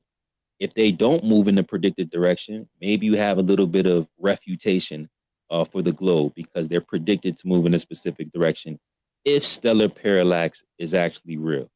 The other thing that you had said was, see, now I forgot because you're like rambling. All right, I'm just gonna open the mute up again. What was the other thing that you had said? There's 2 other things that you said. He left. Yeah, he was talking about the North Pole. Oh yeah, for anybody North Pole. listening. Thank you. Probably the North Pole because we follow the magnetic north, right? Thank you. Yes, so the North Pole, all magnets point to the center, and all the rotations of the luminaries in the sky spin above the North Pole. So we assume that the North Pole is the center of all things in the sky, based off of our relative location on the surface of the Earth. And diverging longitude lines going outwards, which would be south. There is evidence of this because if you look at a lot of the navigation that they used to do, particularly when they're sailing ships, when they assumed that the southern hemisphere was of equal proportions to the northern hemisphere, they were vastly off their trajectories. I mean, hundreds and hundreds of miles. We talked about this in the book, His Pronouncements by R.G.S. Collimore. And a lot of navigators, before they started implementing these magnetic declination tables to account for the deviation, and they were just saying, hey, based on our position here, and if we think that the Earth's a globe and we go over there, we should be in this spot. They were always wrong, bro. Like always, almost as if the distances were vastly larger than what they perceived to be. Because just like the gentleman that came up here a couple minutes ago, he said that on a globe Earth, the southern hemisphere would converge. On a flat Earth, the southern quote unquote hemisphere or the hemisplane would diverge, and you would get larger circles outside of the equator. So what would make more sense? If we're on a flat Earth and it would be larger distances, and these navigators were finding themselves far off their trajectory because of large distances, wouldn't that align? Because if you assume that it was a convergence in the southern hemisphere and you navigated based on that and you hit your actual target, that would be more substantiation for a globe, not being vastly off your trajectory. So that's why, and there's plenty of different, pieces of evidence of those type of phenomena in the southern hemi. I think we actually talked about what's his name, Hervé Raboni. Sheepdog put a thread together a couple months back. I'll see if I can find it. And he is a yacht racer. So he races yachts. He does like the world yacht race. And, he has a lot of skepticism on what the Earth really is based on his navigation, saying that, distances and time traveling and speeds of boats seem to be way off when they should be very close relative to the northern and southern navigation paths.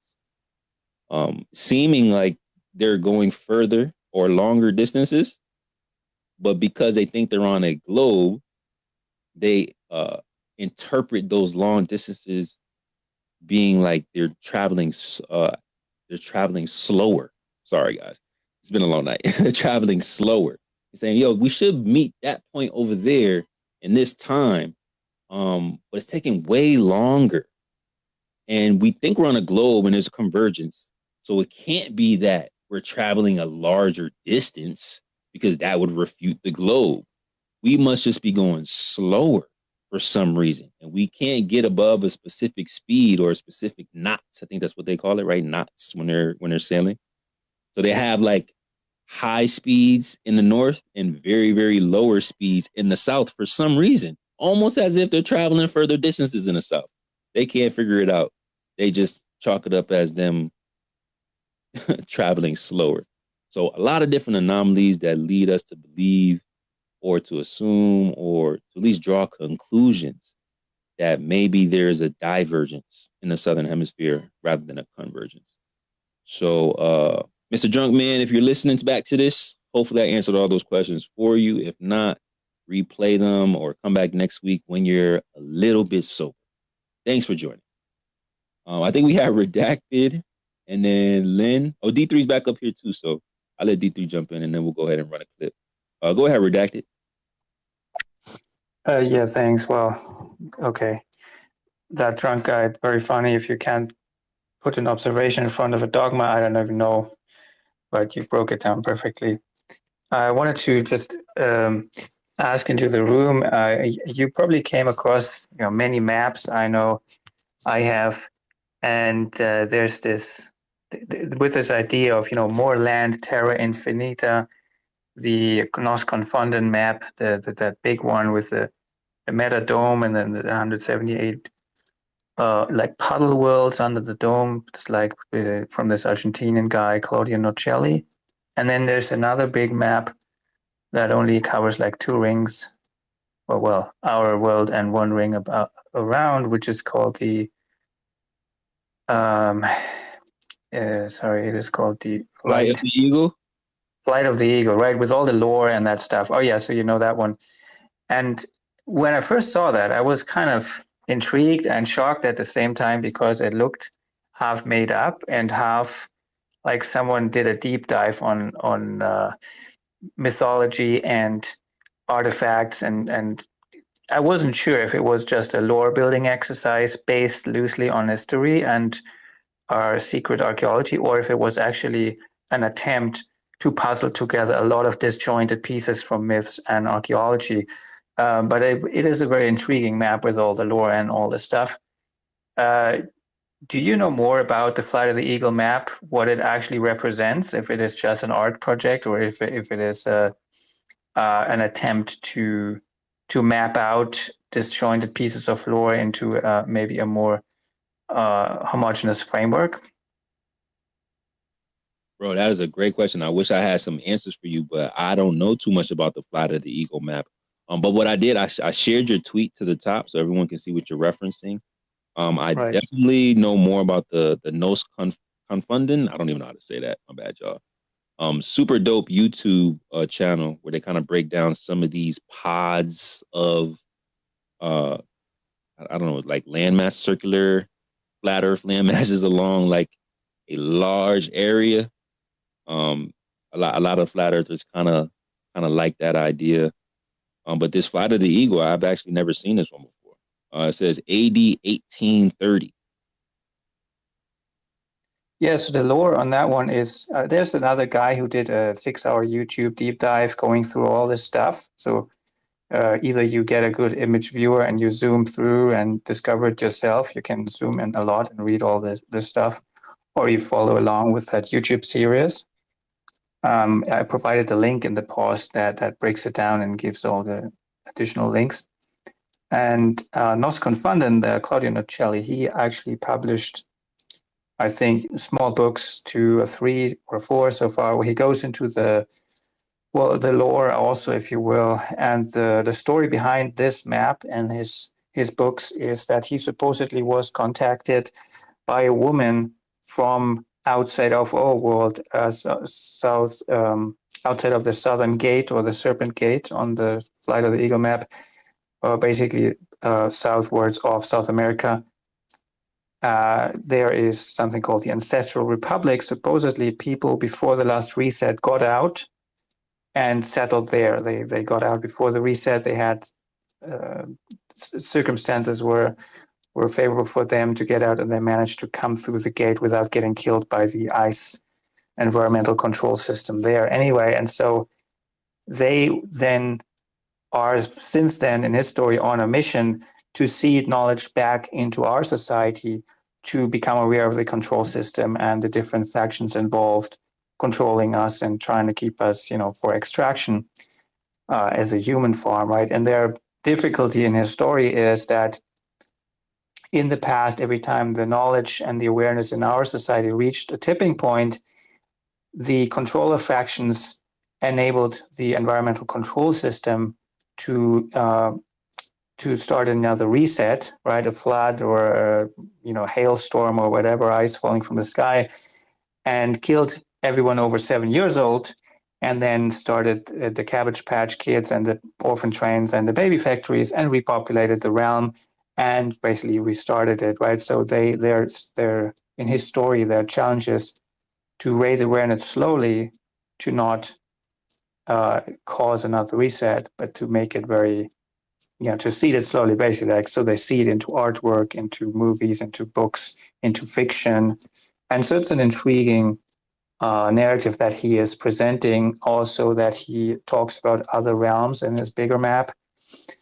And he talks about the 2 factions that control this realm, supposedly. One is the custodians, as he calls them, and the other is the Anunnaki, and they're supposedly warring factions, but they have come to an alliance to control our realm. And they work through an administrative class, of course, as we know in our realm. Mostly there are not some aliens in control. It's just humans who sold out for power and control. So it is interesting. He ties a lot of loose ends together, but of course, most of it is not verifiable in any way, although we can find some correlation with myths, art in history, and some anomalies in history and physical anomalies that we can find. So for people interested in maps and looking into the more land hypothesis, I recommend you check out Claudio Nocelli. He has a large Spanish-speaking YouTube channel that people can check out, and he has a few English-speaking videos as well, but mostly for English audiences. He has these 4 little books that give interesting context. Yo, Redacted, I appreciate that, man. I really respect the amount of research that you're putting in to try to figure a lot of this stuff out. You have some great questions and some great insight. So I hope the listeners, when you're listening to us kind of talk about some of these things, you're saving some of these tweets or, saving some of these links. That way you can double back to them later and kind of get more well-informed with some of these ideas. Because history has been distorted. Like, don't even get it twisted at all. Don't think that whatever history we've been given is the true story. That is not what's going on by no stretch of the means. So I hope nobody is believing that. Funny enough that you bring it up maps. We got this guy that comes in all the time. You say maps too many times, he might pop up, right, Lynn? But Benaya, very interested in maps and always have questions. So, we love looking at some of these ancient depictions of our world, and I think we need to take them into consideration. I know that technology has gotten better, but it's also easier to deceive when we're not in control of that tech. So, super interesting, man. A lot to think about, a lot to consider. And I think that's why the conversation is continuing. Because the more you start to pay attention to the details, the more questions you have. When we find answers to some of those questions and start connecting some dots, start realizing that our actuality or the truth of our reality may really be hidden for real. And it'll really just pop your whole bubble if you haven't really considered a lot of these things in the past. So shout out to you, Redacted. I appreciate that, bro.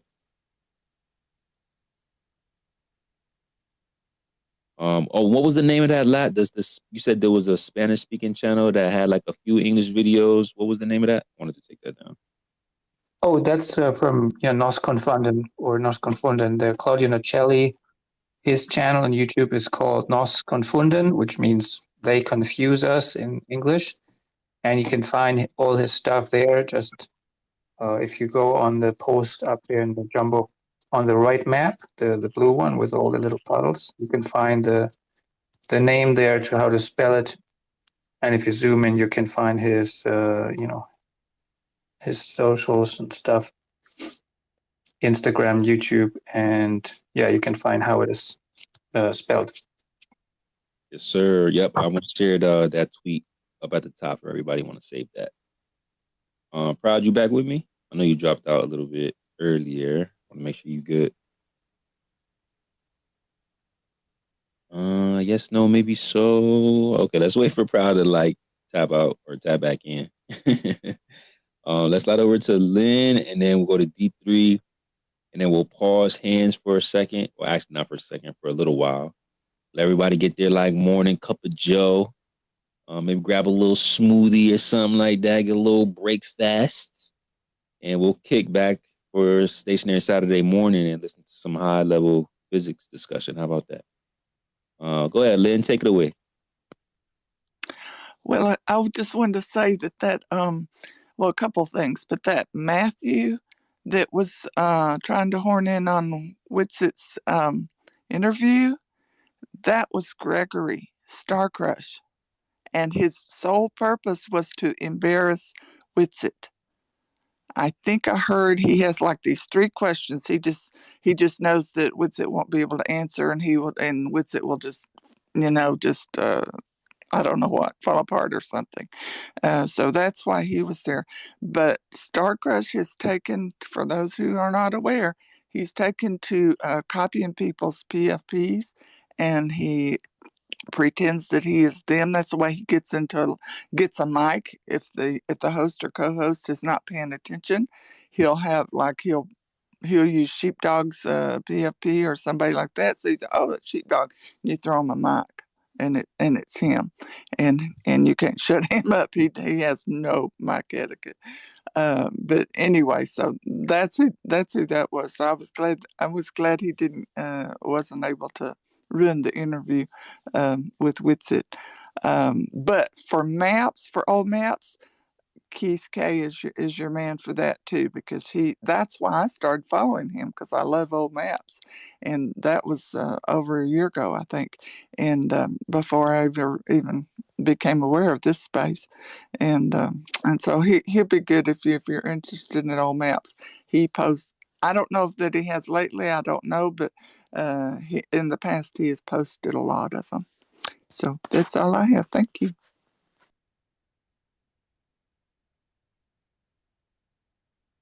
No, I think I'm glitching.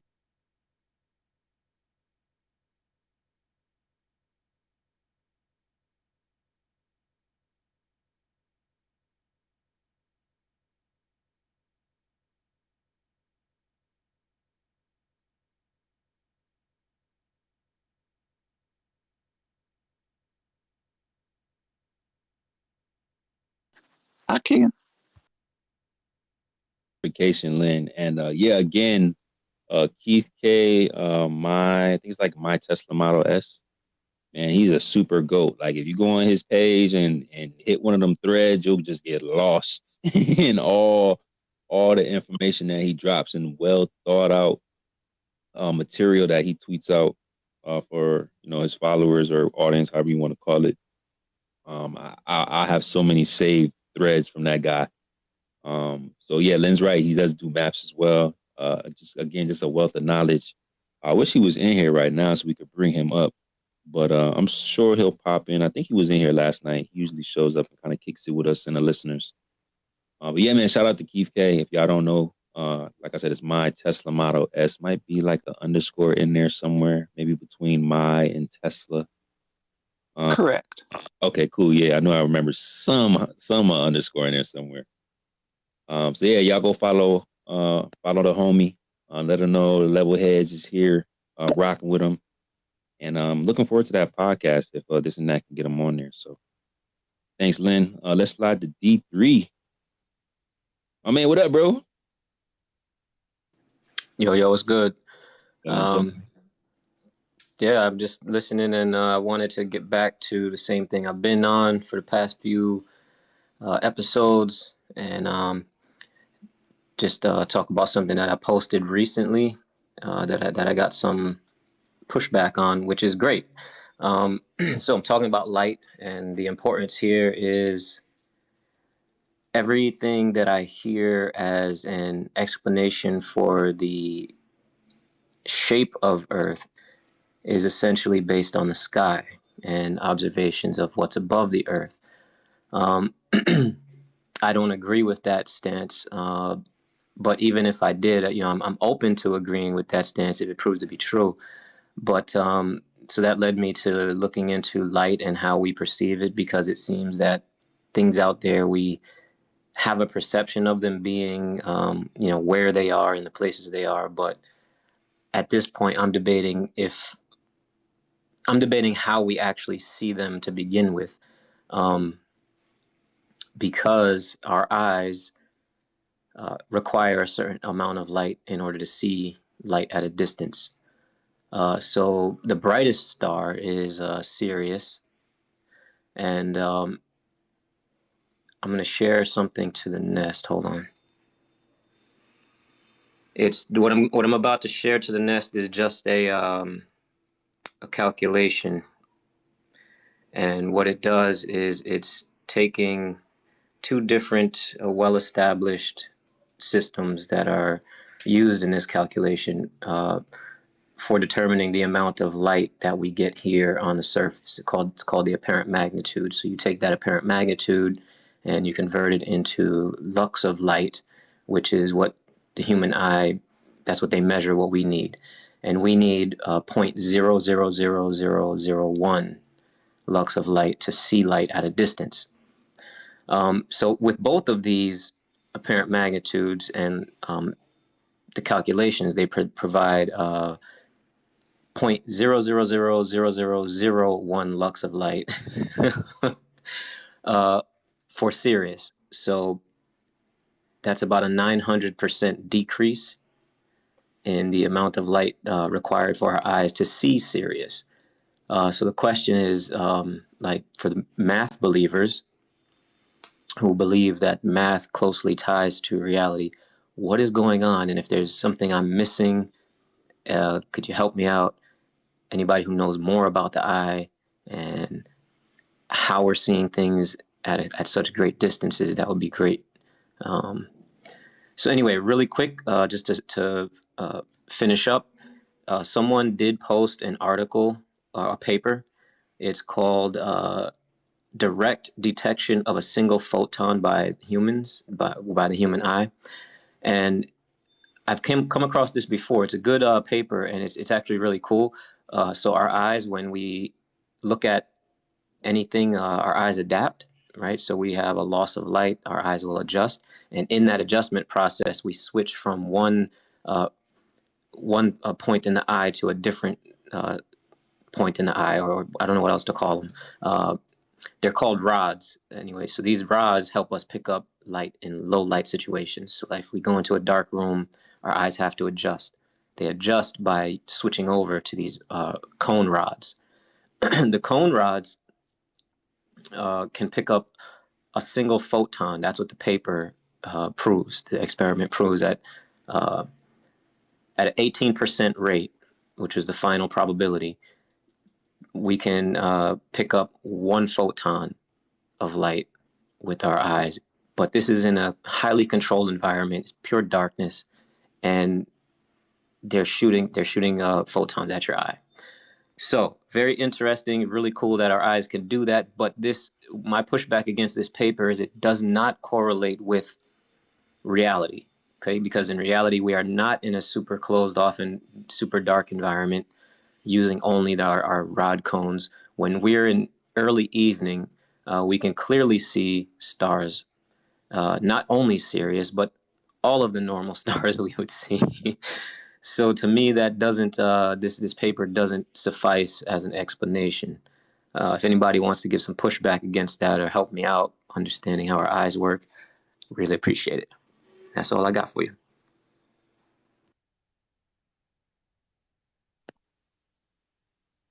And D3 with the heat. I want to look over some of this stuff. We got into some back and forth when you brought this up last week. I think it was. It might have been the week before that. I don't know. I don't see any anti-flirts on the mic right now.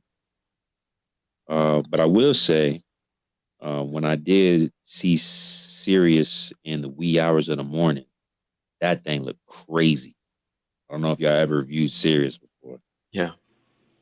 Yeah, see, and that's it, right? And so here's the thing, right? Just with the lux value alone, we shouldn't really be able to see Sirius, let alone any other stars that have a higher apparent magnitude. At their claimed distances, right? Exactly. This is all based on the heliocentric distances, right? We shouldn't be able to see them. And so that wasn't even including the distance yet. That's what I was getting to. Once you start including the distance, you're talking about photons originating at 8.6 light years away, right? So first of all, we're not in a noise-free environment. Even in the early evening, there's light everywhere, and we can still see Sirius very clearly. But according to the inverse square law, the photons from Sirius reaching Earth should spread at 6.6 times 10 to the negative 33 times larger than near the star. So that's the area they're supposedly spreading at, which means that's 100+% decrease in its brightness. So if something decreases by 100%, you can't see it. Right, that's it. It's over with. Like, It's done. it's It's over. invisible. Like, what in the world? So this is one of those instances where it's either math is wrong, so math doesn't correlate to reality. Using the heliocentric model, math is wrong, or math is right and the heliocentric model is somehow wrong. At least the distance aspect of it. So I highly suggest people look into that, because all of the arguments for the globe Earth are based on the sky and the stars and the positions. That's their only arguments. How can they even use those arguments now if we have questions about how we even see these things? Bro, that is like the crux of the issue. Like, literally. I don't think a lot of people realize that that's how they determine what's beneath our feet, is from what they claim is in the sky and the scale that those observations are happening at. It becomes really gray area, man. Like, a lot of questions. So yeah, if there's any anti-flat earthers that is listening to this replay, feel free to come to my Twitter at 100 Crypto Keys, or you could tap in with my man D369 at D369_X, and let us know your thoughts on some of these things. There is a tweet up here in the nest. Unfortunately, we don't have a purple pill. I might just put this in the space tweet that was generated anyway. So if you guys want to come comment, because we know you're not going to grab a mic because y'all not like that. But we are interested in hearing maybe some of your challenges or explanations, because this is super interesting. Yeah, somebody, info true at Blue Door XYZ. If you're down there, you're tweeting at me. Why don't you come on up? Because the two tweets you have is math is wrong because you are too stupid to understand it, right? Why is this true and stuff about the shape of the earth not? Hey, Bonehead, why don't you come on up and give me some information about how the eye works if you want to have this discussion. Otherwise, cut out the nonsense, bro. I mean, this is a guy who wished death on me and Flat Earth Dave. So he's nobody to even pay attention to. Gotcha. Yeah, I'm not sure if he's really the type of guy that wants to have a mic over here after saying something like that. Seems like he never wanted to come back over here after saying that. Yeah, he's been muted. Never mind, Blue Guy. You have been not worth the time. Funny enough, in the clip that we're about to play on Earth Awakenings, he had no mic etiquette over there either, and they kind of had to shut him up while Witsit was trying to get a back and forth with the PhD. Yeah, I heard you over there too, bro, just trolling everybody. It's so funny how things come full circle. Not sphere. But anyway, yeah, if you want to be in the mentions and between up a storm, wishing death on people, go right ahead. Hopefully Elon will handle that instead of taking away my purple pill. But, you know, it is what it is. It's Stationary Saturdays, man. Episode 118, Heliocentrics. Flat Earth Fridays. Still spinning. Not so sure about that. We touched a lot of topics. Some really fruitful discussion. Kind of did a little bit of a preliminary listening party to some of the back and forth that I had over on TikTok. Levelheads versus TikTok. Although I am trying to bring this thing together between those two platforms and, all the parties involved in the conversation. So stay tuned. We're going to be going live over there a little bit more often. Maybe some Tuesdays, some Thursdays or something like that. I'm not really sure. And I'll just be in random lives, like just trying to, press some of these globe earthers and anti-flat earthers, play a few away games, get a little workout because, we don't run up in no smoke. We don't ran all of the anti-flat earthers off of Twitter, so we can't find nobody over here no more. So gotta go search for them somewhere else. So we went over that, had a little back and forth with some of the globe earthers, started out a little tense, talking about geocentrism versus heliocentrism. However, I was able to kind of like bring everything, back into focus, and we were able to get through that conversation. And I think I left with a nice seed planted in their heads. First of all, with viewing flat earthers, is how flat earthers, approach a conversation. I think that was a W. And having them reconsider their position on heliocentrism being exclusive, being that there's scientific literature stating the exact opposite, that geocentrism is as equally viable as heliocentrism. And flat earthers know that it's actually even more viable than heliocentrism. So we played that clip last night. If you want to get the full clip, quote unquote full, it was a 2-hour conversation, quote unquote conversation, right? That we squeezed into 16 minutes. So if you missed that, you can catch the replay, link in bio to YouTube, or you can go to Proud Flurf, right in her pin tweet. She put everybody in the clips, chop them up. So that was pretty dope. So I kind of want to get into like the second part of the listening party session. If y'all want to, get kind of comfy. This one was a little bit longer than that other one. But I feel like, we kind of just chilling. I don't think that many people heard this back and forth, because like buried in Discord. And you gotta have to kind of search and know what you're looking for in order to find some of these fruitful conversations. Shout out to Earth Awakenings. If you're not over there, go pop in over there. Some of them rock with us, some of them don't. It's okay. We're not everyone's cup of tea, but we do appreciate them at least having a platform to hold these conversations. So I want to go ahead and kind of play this clip with Witsit and a PhD physicist. Not really sure what type of physicist he is. He came from Clubhouse. Shout out to the Clubhouse lads. Flat Earth Gang. I think some of them are still in here. I think I see OG and Jose in here. Yep, OG. See OG Meatball. Shout out to OG. I see Jose in the building. Shout out to Jose. My bad, y'all. I haven't made it over to Clubhouse yet. I promise y'all I'm going to figure it out. Just been handling TikTok.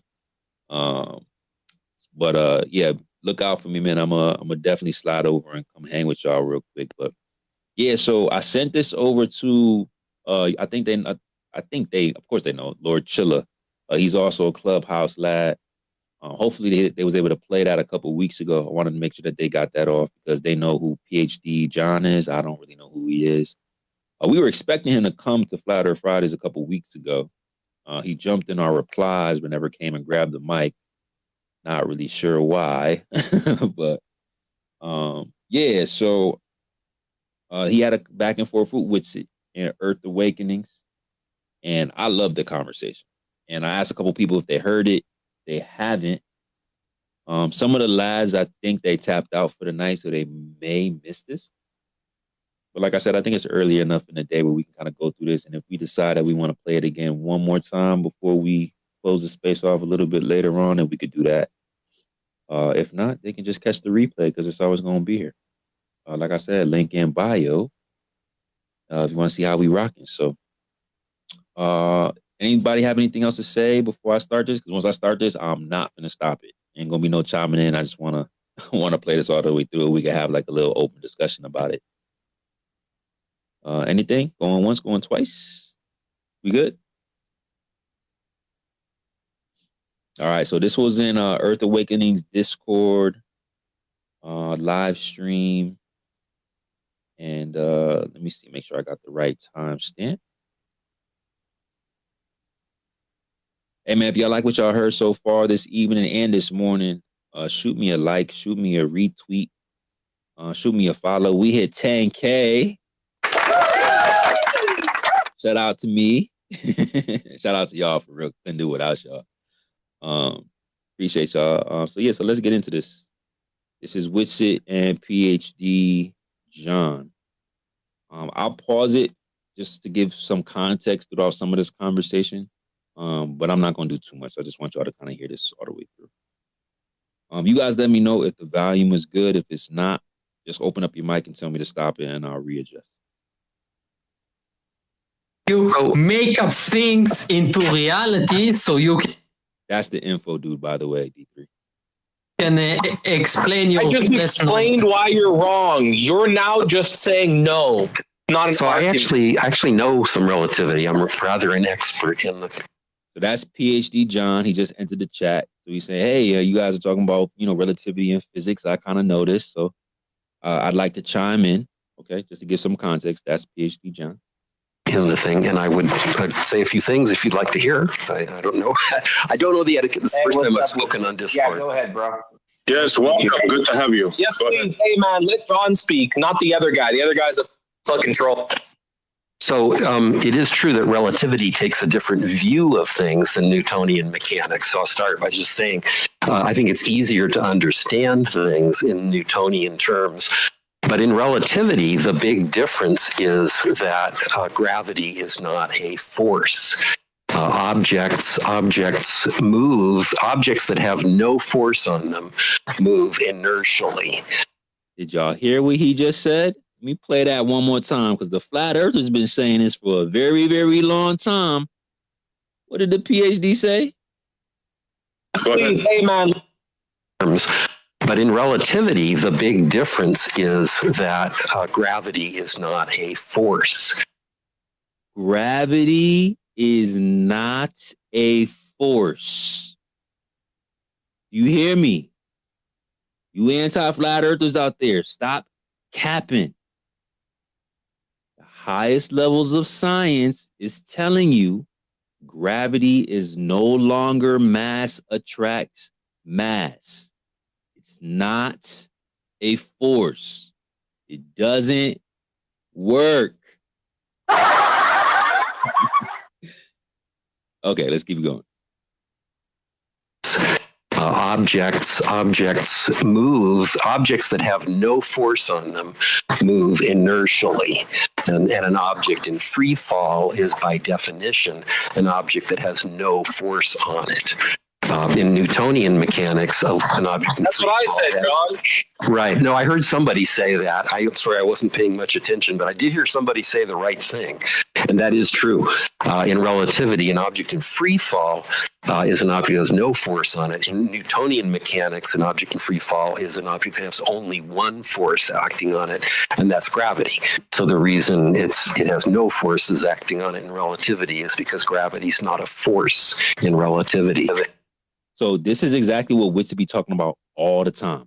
When he says the literal frameworks and foundations of Newton versus Einstein are completely opposite. And you'll hear the anti-flat earthers say, oh, you don't understand. You could derive Newton from Einstein. Yeah, mathematically, like, describing it on pencil and paper, describing it with pencil and paper using math, you probably can derive one from the other. But the foundations of it, how the mechanics, the dynamics of how gravity works with Newton versus Einstein are completely different. Not the same whatsoever. You just heard it from the PhD. Probably why I wish to stop talking to you anti-flat earthers, because y'all just intellectually dishonest or you just ignorant. This is why he want to talk to the guys with credentials, because at least they have to, stand by some type of truth in when it comes to their reputation, right? Because they have a tenure in the scientific community. So it makes sense. You want to talk to the honest guys, not the dishonest guys.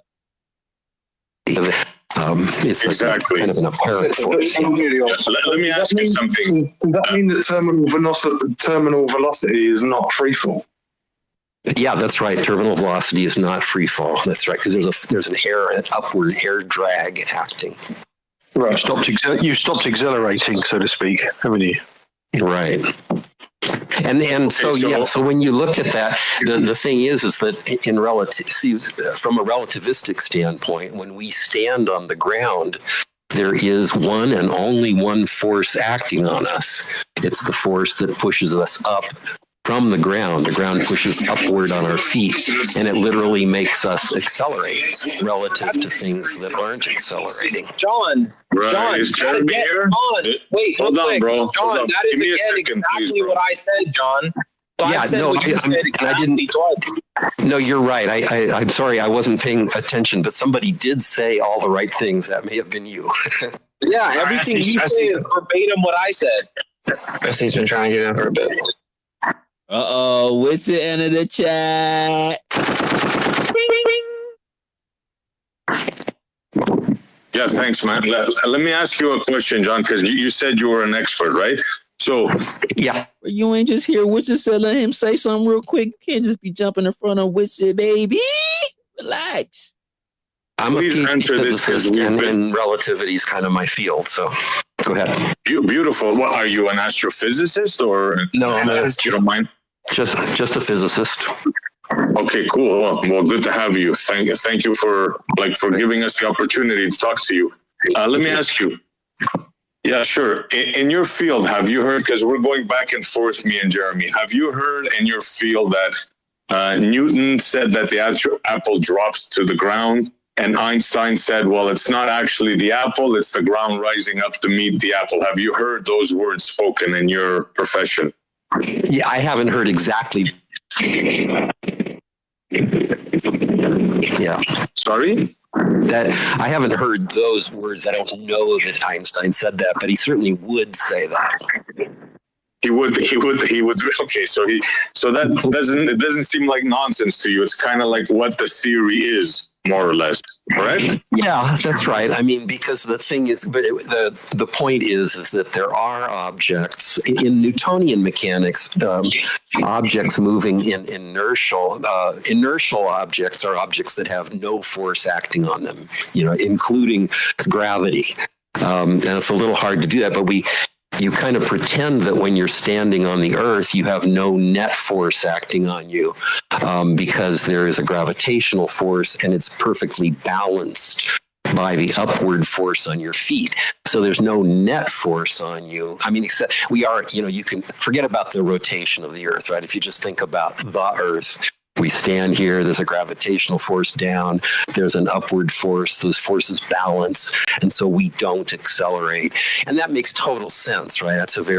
And you can work problems using Newtonian mechanics perfectly well when you're talking about like baseball games and football games and things like that, right? It works perfectly well to consider ourselves not to be accelerating when we stand still. So things accelerate. When we see something accelerating, because we're not accelerating, we can say, that object is accelerating. We aren't. But in relativity, the things that don't accelerate are things that are in free fall because gravity is not a force in relativity. So if you see something that's in free fall accelerating, that has to be because you are accelerating relative to it. And he just told y'all relativity is the complete opposite of Newtonian again, bro. And it's the one that actually can say it's not accelerating. Oh, thank you for saying that. I hope Jeremy was listening. Yeah, because it sounds like such a far-fetched, it's like counterintuitive, right? But yeah, that thank you for clearing that up because these guys, some of them don't believe that that's the model. Yeah. It sounds like a redefining of gravity, and it sounds like they're opposite. So it doesn't sound like they'd be. Yeah, so in the vicinity of the Earth, it doesn't, you get the same results whether you do relativity or Newtonian mechanics, but relativity diverges from Newtonian mechanics when you start talking about things like orbits. One of the big. My bad, y'all. Like, I wish y'all could see the screen. Like, I could tell Witsit want to jump in here so bad, bro. And he just respecting everybody's voices before he unload that clip. I'm saying this is so funny.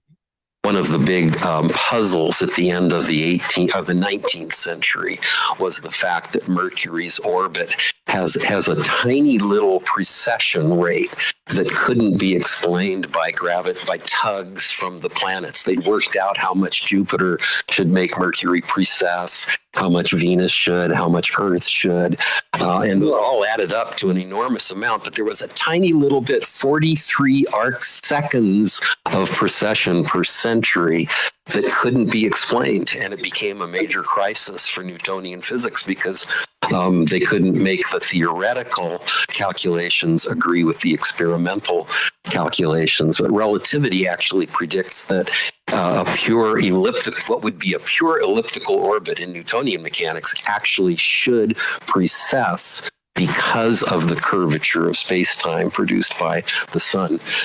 And the value it gives accounted exactly for, well, I shouldn't say exactly. Not exactly. You hear was it like, not exactly, don't start capping now. You was right. Y'all tried Newtonian gravity. That shit failed. That shit didn't match the predictions. And y'all be on our head about not having predictions. He just told y'all the Newtonian gravity didn't match predictions. So I had to go to Einstein. He started to say, yeah, matched it perfectly. And then he caught himself, because you know PhDs got to be honest. He said, well, not exactly. He says, yeah, bruh, not exactly. Stop the cap. Let's get it. To work out this anomaly, did they use their assumptions of distances and size and mass? Yes. Right. Okay. But just to clarify, right? Like, yeah, relativity was closer, but it still didn't work. Like, we still had to propose a correction, like the parametric. And there's different variations of the parametric. Right. Oh yeah. Yeah, that's right. I don't think we see a curve in the Kerr metric. Space-time actually rotates with the rotating body. There's a drag frame dragging effect, but I don't think we have detected that. I'm pretty sure we haven't detected that in the case of the precession of Mercury's orbit, but it would be an additional tiny effect. Yeah. Yeah, it's just like there's a few different ones, right? I mean, and then they use a massless path. They use imaginary numbers and the denominators of like equation 7 and 8. Then there's obviously fluctuating like the solar rotation or black body radiation of the sun, the charge of the sun, the size of the sun. There's always different. So like relativity was closer, and of course the perihelion shift was observed well before relativity was put forth. But it wasn't able to actually. It's not like exactly because like what the mainstream will tell you is Newton didn't work, but Einstein did work. Well, Einstein was closer. Einstein's gravity is closer. And then another thing, and the reason people are asking these questions in here is because what we hear a lot from kind of like the average person is that both Newtonian and Einsteinian gravity are true, and one just refines and expands upon the other. Although in reality, that isn't true. Like they're fundamentally different. They're fundamentally different. You hear that, D3? That's the guy you wanted up on the stage. It is true. It is true. That's who you wanted to talk to. That's why I said, let's not. Let's not talk to him. Let's just listen to the PhD, correct the guys that are just running around on the internet saying things that are objectively incorrect. Let's see what the PhD got to say. Thank you for saving me from the headache, bro. I got you. Claims in They are order for not them to different. calm down. Dude, you can respond when I'm Hold on, finished. Drama. Let John respond, please. So I'm saying is for them to both be true would violate the law of non-contradiction, right? Because one says gravity is a force, one says gravity is not a force, one says space is absolute and fixed, one says that space is not absolute and fixed. And there's a few other examples. One doesn't even have a time variable example in Newton. Hold on, y'all. Let me just run that back a little bit. Well, what's this doing? He's highlighting the contradictions between Newton and Einstein. When you hear the anti-flat earther say they're the same thing, listen to what Witsit is saying and watch how the PhD physicists respond. Let's run it back. The law of non-contradiction, right? Because one says gravity is a force, one says gravity is not a force, one says space is absolute and fixed, one says that space is not absolute and fixed. And there's a few other examples. One doesn't even have a time variable example in Newton, right? But we account for time via time dilation and Einsteinian, etc.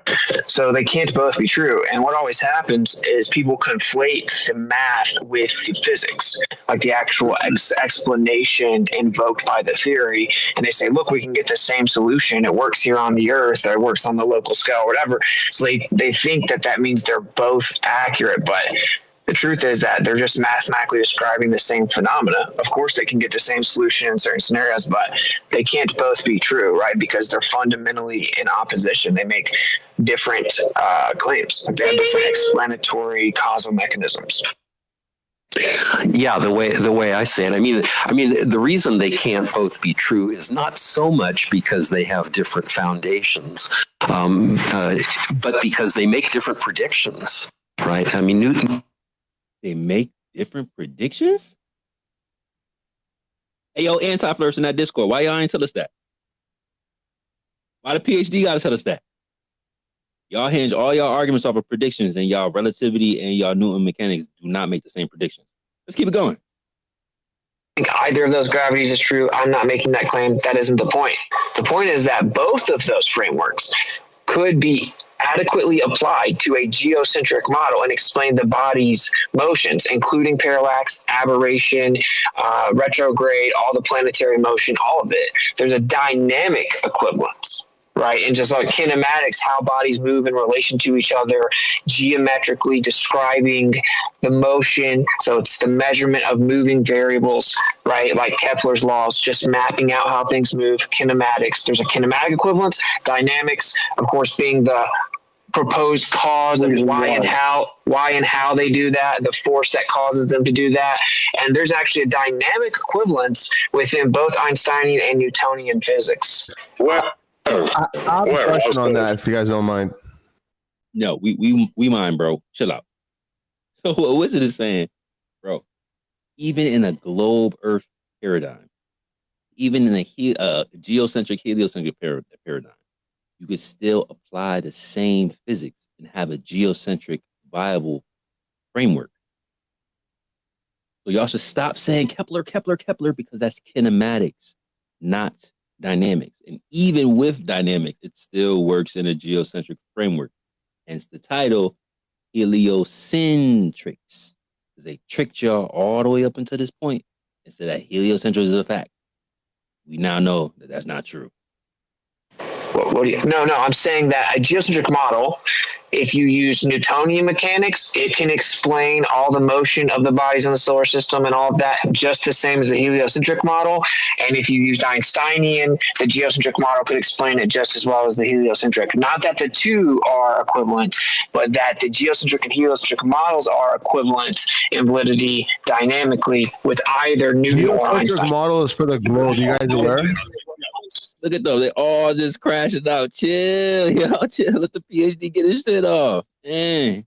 You'd still be assuming without any experiment, you know. Oh yeah, you would. Yeah, I agree with that. I think both those gravities are wrong. But you're asking how. That's why I actually say everything's electric, because you can test that. But you're asking how. But they're not equivalent. Yeah, they're not equivalent dynamically. What's not equivalent? The Newtonian and the Einsteinian. I know. That's why I tried to correct that miscommunication. Oh my goodness. What is so hard about the word equivalence, bro? We're talking about geocentrism versus heliocentrism. The globe version, right? Globe geocentric versus globe heliocentric. No, it's just heliocentrism versus geocentric. You ain't here in the beginning. So when you guys you're using the word geocentric, you're thinking you're using flat Earth, right? So you guys think the globe flat Earth equals flat? Excuse me. You guys think the globe geocentric equals flat Earth geocentric, right? You're just swapping them back and forth, just willy nilly. No, we're saying even in that paradigm, using relativity and using Newtonian mechanics, right? Newtonian gravity, they use point masses. They don't account for geometry. They don't count for shape. So they're just using positions. Sacred, it's just your relative position to the things moving in the sky. So they develop. Guys, listen. Hold on, listen. I'm just not you to chime in. Yo, listen, bro. I'm being courteous by answering your questions. But this is like listening party. I don't want to mute everybody. This is not really a chiming in thing right now, because this is an hour-long conversation. I'm trying to get through it. So write down your questions and we can have a conversation afterwards. But when I'm explaining something, you can't interrupt. I'm not going to allow that, because that means you don't respect my voice and you can't listen to what I'm saying and respond. So are you here to actually learn, or are you here to just get triggered? You should think about that before I unmute. Okay? When I'm done talking, you can go ahead and finish speaking. So they use point masses when they're calculating motion. They don't account for shape or mass. So it can apply to any shape of the earth. Doesn't really matter. They map the shape of the earth using the sky. So its positions relative to this frame, the earth frame, the lab frame, where all observations are made. Does that make sense? It has nothing to do with shape. Unless you respond, and then I'm gonna continue. Yeah, I'm about to respond. I've been listening for at least like 5-6 hours the first time I'm saying something, so I appreciate your patience as well. You see, you guys are erroneously and mistakenly flip-flopping the globe geocentric with the flat Earth geocentric. They are not one and the same. Your flat Earth model has past the equator, your actual circles of land are getting bigger and bigger and bigger. For example, your circle of Antarctica is a bigger distance than the equator in the flat Earth. You've got your equator; it's a circle. Then you've got bigger circles, and then you've got Antarctica. These circles are true distances. In the globe model, the circle of Antarctica is less than the equator. You're erroneously using the globe geocentric, and it's erroneous because in the flat Earth paradigm, you would require acceleration to account for the increased distance in the land south of the equator. They are not one for one. They are not interchangeable, even though Whitsitt is talking about it, and it feels good listening to him. Does that make sense? If you're at the equator and we're seeing things go over the sky, it is not one for one with the globe. The globe is one for one. They've got X many miles per degree in the sky. Flat Earth does not have that south of the equator. Do you know why? I already have explained it. Distances are not the same. Okay, mute up. Thank you very much. Mute up real quick, and I'm gonna ask you one question. Watch what happened, y'all. The question's not going to save you. Think about what I said. Go ahead. Don't censor me. Don't censor me. I'll let you finish. I didn't interrupt. Can you still man my refutation to your position? Ladies and gentlemen, pay attention how I didn't ask anybody a question. I laid it down. This is how it works. The circle of Antarctica is not bigger than the equator, despite you thinking it's so. You guys are doing like children's play, where you put an AE map and then you draw lines on it. You translate Glober lines on the AE map and you think it's the same. Do you guys think that if a pilot or if a boat travels around Antarctica in the globe model, that you could just kinematically and dynamically translate it to flat Earth? Concave Earther, do you know what a steel man is? Ladies and gentlemen, winter is coming. The flat Earth is bunk. The map is bunk. It cannot work. It will not work. The circle of Antarctica measures less than the equator by a lot, but that's not what the map shows. Think about that for a little bit. Concave Earther, do you know what a steel man is?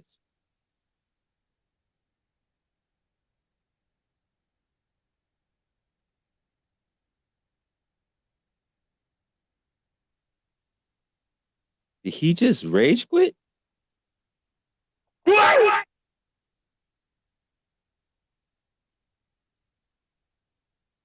If you can't... It's his third time today. It's his third time today to rage quit. His head exploded. If you can't steel man a position, which means represent my argument to the best of its ability, the best of its representation, If you can't articulate my refutation to your position, that means you're not listening. You have no interest in the conversation. You have no interest in new insight. All you have is an opinion and a bias that is glaring and blatant. Think about how you approach the conversation if you want to know the truth. And then think about what we just witnessed with Mr. Concave Earth.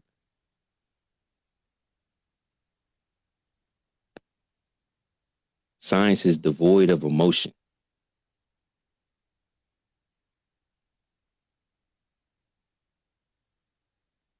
Let's keep it rocking. The direction of gravity matters, okay, to discuss what is the reason if you cannot agree upon gravity existence. If you agree upon gravity's existence, then you accept GR and you accept the globe. But we've heard your input. I don't know if you don't like what we're talking about, then maybe just hit this one up. So let me just clarify, because this guy's saying the same thing. D3, again, this is the guy that you wanted to bring up. So this last guy that was up here was focused on geometry. He couldn't get past the fact that he doesn't agree with the geometry of the argument when we were discussing motion.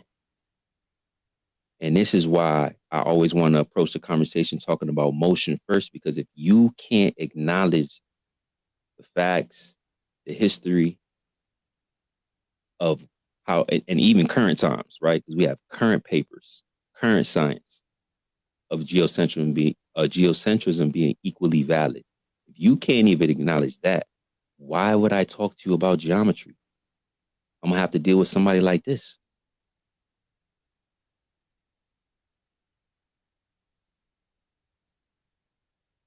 We're not talking about geometry right now.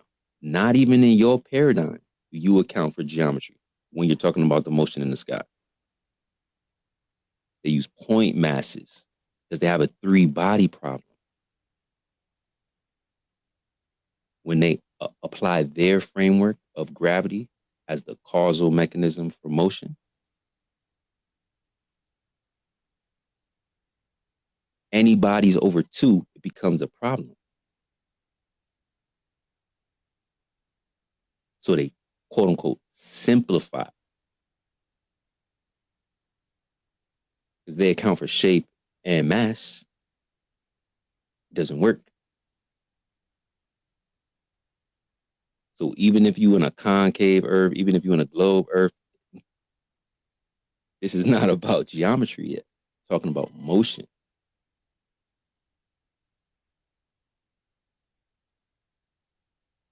Geocentrism is Earth-centered. Geo, Earth, centric, censored. Has nothing to do with shape. I can't even handle shape yet. Look what y'all doing with motion. Come on, let's go. Level Heads listening party. Retweet. Now and no, so you are not a flat earther. You're all geocentric now. That's irrelevant, bro. Don't try to steer us away. We're having a good topic here. Thanks for your input, though. This is an in-house quarrel being settled right now. Well, I want to say, though, that you can have gravity without a ball. I mean, people used scales and weights and scales, weights. Can you explain gravity without the context of the ball? Yeah, he was in the middle of speaking. Please try not to clip and interrupt people. Could you finish, Noah? Yes. Sorry. Yeah, I was just saying that they had a concept of weight, gravity, things like that before any ball idea ever existed. Well, no, we knew the shape before, and we knew about gravity way later and the ability to balance out forces to describe before the ball. Before the globe. Before it all, we know we knew the shape. We knew the shape. No, they didn't. Before the ball. Dude, that would have been one of the first things. Yeah, that would have been one of the first things you notice is, oh, things drop. I'm a tree. I fall out of a tree. Rocket drop. That would have been the thing. Oh my God, I'm sorry for this, y'all. Someone was glitching over here in the Discord. Maybe I should skip ahead a little bit. And gravity, it's, well, not too far in history. And people who built boats way before the globe was ever conceived of. Well, no. And gravity can't be based off of a... I'll tell you what it's like. Jeremy was listening, yeah, because they created boats before they created gravity. It's incoherent. So they can't. The Newtonian mechanics is wrong. We know that for sure. Yeah, the way I say it, I mean, the reason they can't both be true is not so much because they have different foundations, but because they make different predictions. Right. I mean, Newtonian mechanics makes predictions that do not comport with the result of experiment.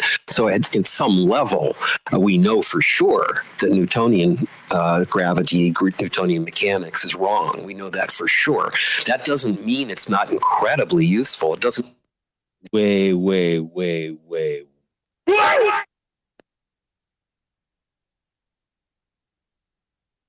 Did you just say Newtonian mechanics and Newtonian gravity is wrong?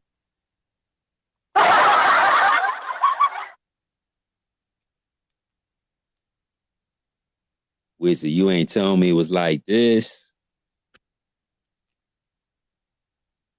I can see why you want to talk to these guys.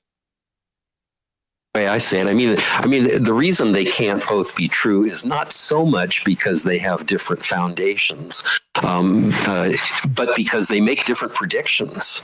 Right. I mean, Newtonian mechanics makes predictions that do not comport with the result of experiment. So at some level, we know for sure that Newtonian gravity, Newtonian mechanics is wrong. We know that for sure. That doesn't mean it's not incredibly useful. It doesn't mean that we will always use it for planning space, trajectories of spacecraft and so on, because it's perfectly adequate for those purposes. But we do know for sure that it's wrong. Huh?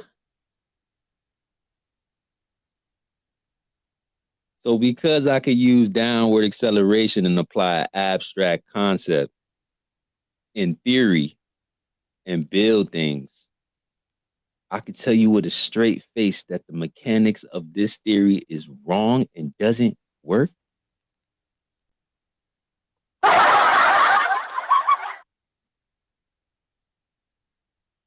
I really don't know whether to laugh or just give a little praise, because we don't get this type of honesty too often.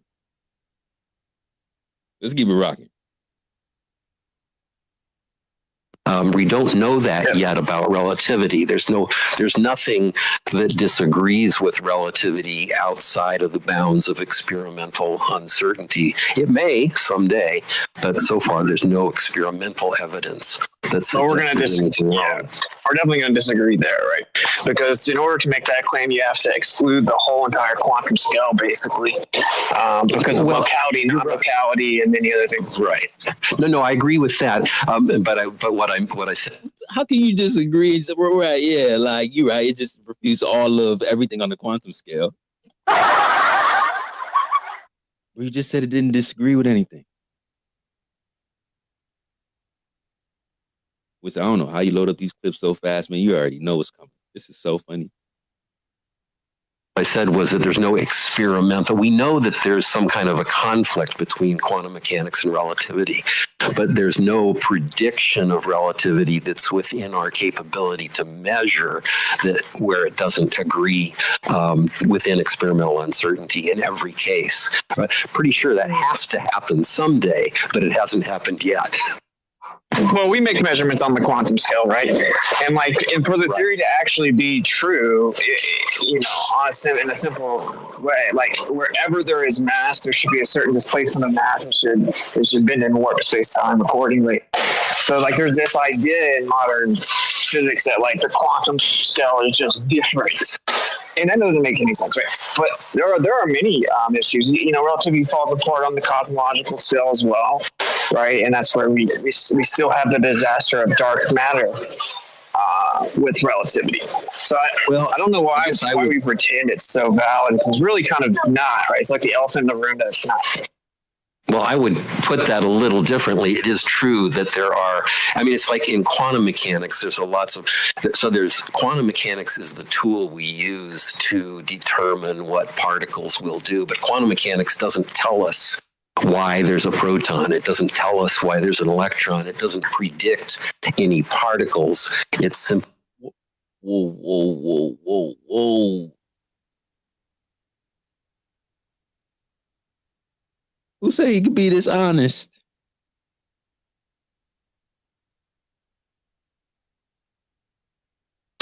So there's quantum mechanics is the tool we use to determine what particles will do, but quantum mechanics doesn't tell us why there's a proton. It doesn't tell us why there's an electron. It doesn't predict any particles. It's simply the tool we use to calculate what particles will do.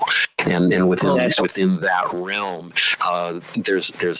there's no prediction of quantum mechanics that has ever been falsified. And that doesn't mean it's true. We can't prove theories in science, so we'll never know whether quantum mechanics is true or not. We'll never know whether relativity is. But at the present, all I'm saying is there's no experimental result that falsifies either theory. Literally, you can definitely prove it. Oh, when Wits is on the mic, proud. We gotta send some type of mass notice when it's Wits hitting PhD. Chill, bruh. Chill. I don't think they get it, yo. I really don't. Goodness. This is you don't get this often. Relax. Hello? Go ahead, Quab. Real quick. Literally quantum physicists, they're saying that relativity is old news. It was useful for a little bit. It's junk now. They want to throw it away and replace it. Sure, once again, it's not network. Yeah. All that for that, bro. All right, I'm gonna stop hating. It's not that there aren't a lot of people trying to figure out ways of kind of coming up with a relativist.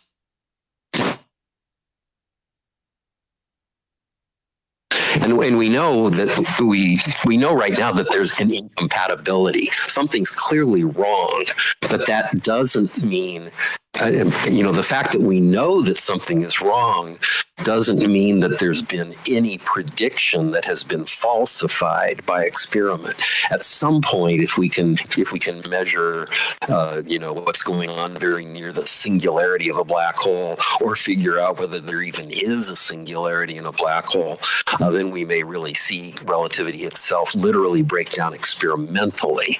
But we haven't seen anything. The fact that it doesn't predict dark matter doesn't mean that it's wrong, because what do you mean? It's wrong, but just because.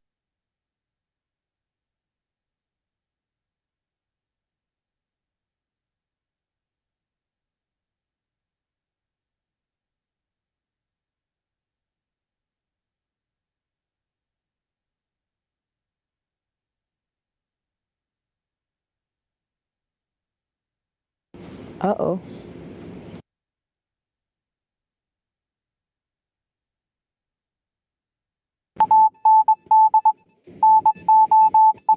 hasn't been an actual. Go ahead. All right, go ahead. What's it? No, you got it. I want to get in at some point. I don't know. Yeah, This guy's so saying all humble, kinds of bro. like you can't prove. Well, yeah, just be science chill. Just and- be chill. Just be chill and respond. You know, you're being cordial. Real. Yeah, no doubt. I'm just trying to get in. Okay, so you absolutely can prove things in science. There's never been a general relativity experiment where you actually manipulated an independent variable that was the cause of the effect. So just we can start off with like those two things, maybe. I don't know. Unless you got. Can we just respond to what he said, please, bro? Hold that. You guys want to take it some other direction? Well, I would like to respond to what he just said first. Wait up, because I get that a bunch of people want to say. A bunch of people want to say you had to assume the masses, you had to assume the sizes. You're affirming.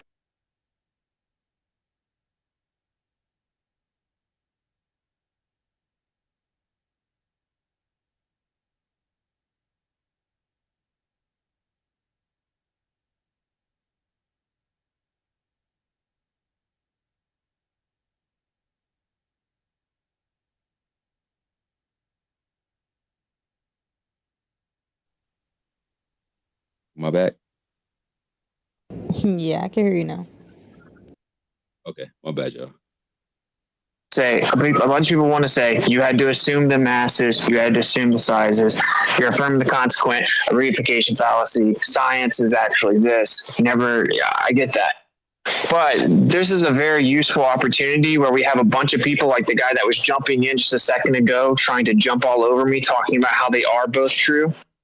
So at any time, Let them know, bro. Let them know. You have someone that has a PhD in physics that specializes in relativity, similar to like Robert Bennett, right? It's useful to have them correct the record because they show much more intellectual honesty than these people that we're always bogged down with in the conversation. So as opposed to kind of trying to get a quick gotcha. That's just my 2 cents. Everyone can do whatever they want. But I just want to respond to the dark matter thing real fast. No, can I respond to your... Hold on, let's let Winston finish. Thank you. Yeah, so just real fast, the dark matter thing, right? You said, well, the fact that relativity doesn't predict dark matter isn't a problem because it can accommodate for it. But initially, the standard you were proposing is that, like, it's never been experimentally shown that the prediction doesn't work. And I would actually, of course, we would all agree in this room pretty much that that's not an experiment, it's just strictly observational. But setting that aside, dark matter is actually just a placeholder because the prediction didn't work. You know, so it's not even like dark matter is a confirmed phenomena. It's only confirmed in the paradigm that you presuppose and assume that relativity is true. Right? Isn't it just filling in the error? Well, I think you're getting at something that's true, but the way I would say that would be, bro, you can't just rephrase the truth. What is this, a remix? Wizard, you put him on a remix for me? What's happening? And assume that relativity is true. Right? Isn't it just filling in the error? Well, so the way I would say, I mean, I think you're getting at something that's true, but the way I would say that would be dark matter. The whole idea of dark matter first came up because when we look at galaxies, we see that the outer parts of galaxies are rotating faster than they could possibly rotate if the gravitational effect of the mass that we can see in the form of stars were what was holding it together. In other words, the outer parts of the galaxies are moving so fast that the galaxy should be flying apart. There's not enough visible mass in the form of stars to hold that mass moving as fast as it is. And so people said, oh, it looks like there's more. That's what we mean when we say dark matter. Now there's This is low key, like non sequitur, bro. Like, address the point. We don't need you to try to explain why dark matter is there when you can't observe it, measure it, or detect it. Going into like regurgitation mode. I gotta AM my paper back in the day type shit. My bad. Another 10 push-ups. My bad. There's lots of possibilities. Our general relativity may be wrong, right? Our theory of gravity may be wrong. But it doesn't have to be if there is some other form of matter that we can't see. Originally, the idea was, well, maybe there's just lots of black holes running around and we don't see them. And that's what's actually that's what's producing the extra mass. That's largely been ruled out now because we would see the effect of those black holes in gravitational lensing of stars as they went in front of them between us. Right. So we've largely ruled that explanation out. And then there's exotic, you may think they're crazy, and that's fair enough, that there really are other forms of matter, supersymmetry, all these crazy theories. And yeah, they're kind of crazy theories. It is an unsolved problem, and it may well be that the solution is that relativity is wrong. That's possible. Yeah, but you didn't even address what... Hold on a second, please. Hold on. You didn't even address what Witz has said. Hold on, Jim. Hold on. You didn't even address what Witz has said. You only have to bring in dark matter when you presuppose the mass and what's causing the mass. You only come to that when you start assuming general relativity and masses are true. Right. That's kind of what I said. I think that's what I said. I mean, I don't disagree with what you just said. I'm just saying that the reason the whole idea of dark matter came up because we look at a galaxy, we see how bright it is. We can use the brightness of the galaxy to kind of infer how many stars there are. We figure out what the mass of that many stars should be. And then it turns out that much mass isn't enough. And it's wrong, doesn't work, prediction failed, more abstract concepts. Within the theory of relativity, within our theory of gravity, to account for the spinning, to how fast the galaxy spins, right? That's and a few other things, right? Before this maybe goes off the rail, I'll just extend an invitation to you. I try to bring on people. Typically, it's only been PhD so far on my show. Too late with it. You already hit him with too many gut punches, too many hugs. Then you trying to invite him on the show. It's too late. Bro, it's too late. Maybe, man. Let's try to make it happen. To kind of discuss modern cosmology. If you're open to that, I have a series called In the Field.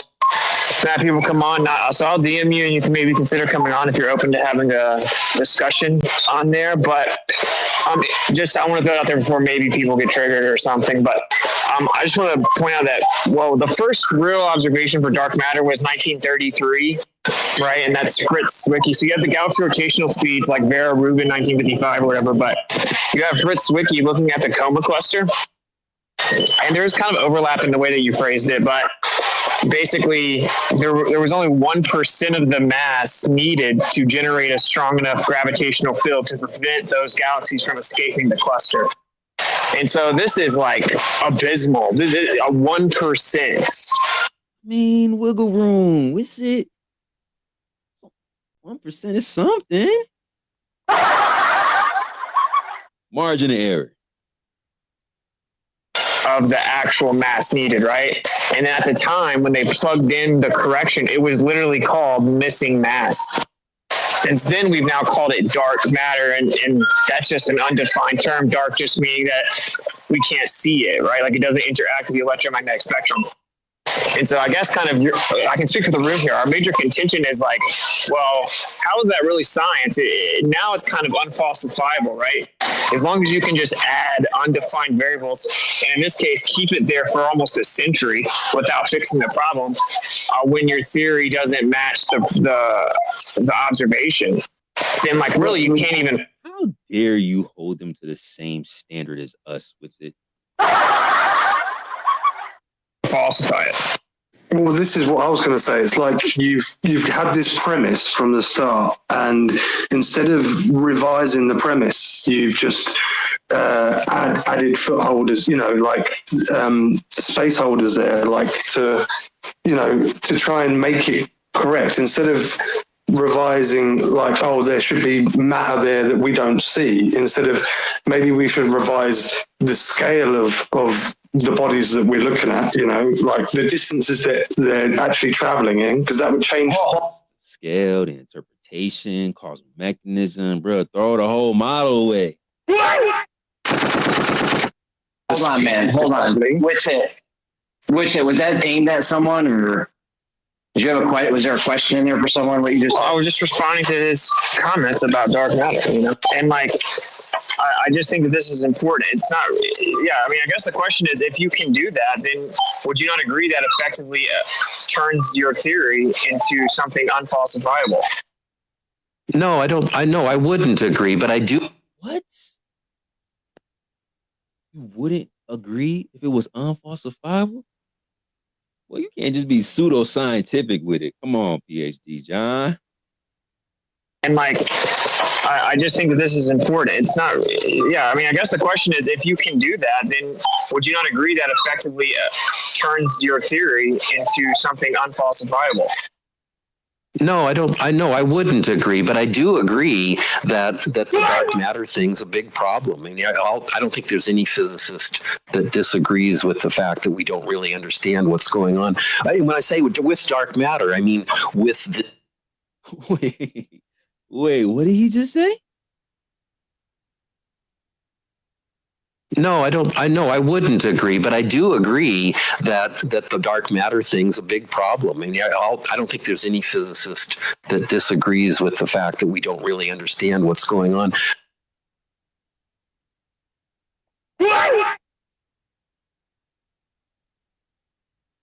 If a flat earther ever said anything of the sorts, bruh, they get the ratio in a flat earther. We say something like that. Into something unfalsifiable. No, I don't. I know I wouldn't agree, but I do agree that the dark matter thing's a big problem. I mean, I don't think there's any physicist that disagrees with the fact that we don't really understand what's going on. When I say with dark matter, I mean with this problem, right? It may be that it's dark matter, but it might be that our theory of that the theory of relativity is wrong. There's a lot of possibilities. So I'm completely down with that. I mean, that's the whole point. We know there's something we don't understand. There's a lot of possible solutions, and some of those solutions completely leave relativity intact. Wouldn't it be so nice to just get on Twitter and be able to just have a conversation like this with just a regular globe earther every day? Yeah, we don't know what's going on either, flat earther. You just figured it out just like us, huh? Yeah, doing our best. Y'all got to do better. Come on, bro. Abilities. So I'm completely down with that. I mean, that's the whole point. We know there's something we don't understand. There's a lot of possible solutions, and some of those solutions completely leave relativity intact. It's hard to get experimental data that will answer things one way or the other. But the history of science is that usually, at some point, like with the precession of Mercury, that was a problem for like 50 years, and relativity finally solved that problem. Is that the truth?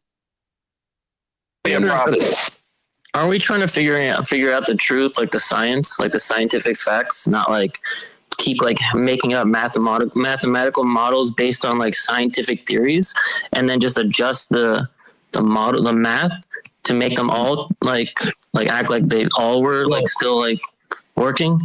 Well, I would say, I mean, we'd like to know the truth, but we understand that we can't. All we can know is what nature does. That's all we can know. We can't know why it does it. And so when in science, our job is to come up with models. These models, general relativity says space-time is curved. But it doesn't, when we say that, we're not saying space-time, we're not even saying that there is space-time, and we're not. What? When we say relativity, we say space-time is curved, but we're not even really saying there's space-time.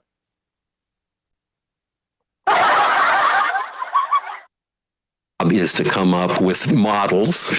these models, general relativity says space-time is curved, but it doesn't, when we say that, we're not saying space-time, we're not even saying that there is space-time, and we're not saying that if there is space-time, that it's curved.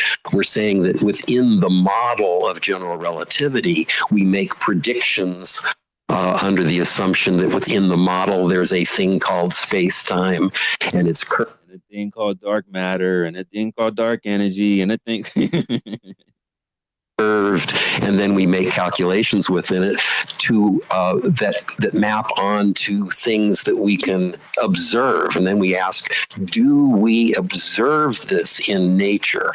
And if we observe it in nature, then we say, oh, well, our model must be on to something. It doesn't mean it's true. It doesn't mean there's space-time. It just means we have a model that makes really good predictions. Yo, he's making an argument about substantiating a claim, observing something. Yo, Wizard just told him that he's missing 99% of the observation.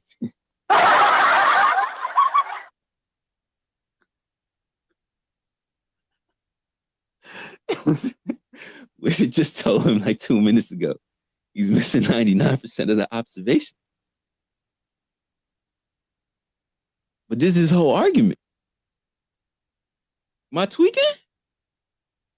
Do we observe this in nature? And if we observe it in nature, then we say, oh, well, our model must be on to something. It doesn't mean it's true. It doesn't mean there's space-time.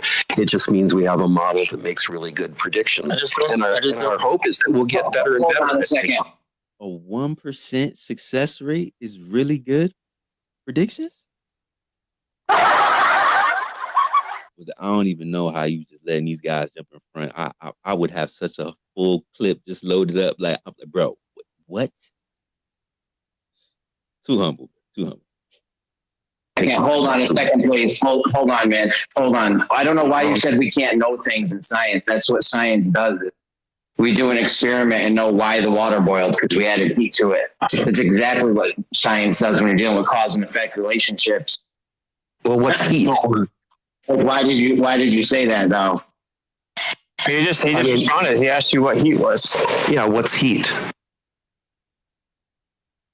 The faster moving of molecules. Like it's not really relevant what heat is. We know that. You not know that cause water to boil? No, I mean, I'm just pointing out that we have a model. I like to feel, you know, when I'm not trying to be careful and be honest about what science does, I like to feel like I know what heat is. I know what it means to heat something.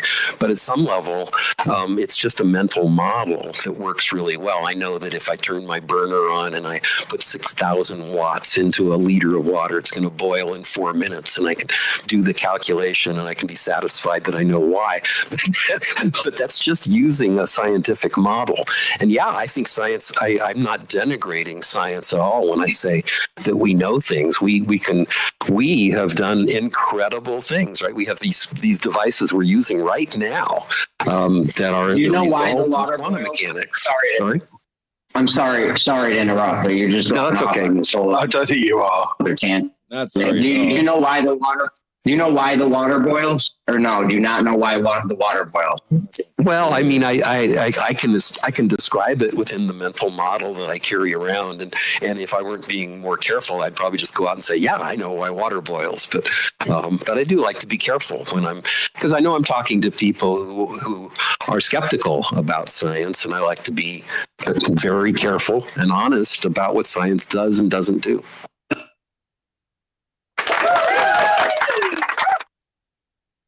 Gotta clap it up.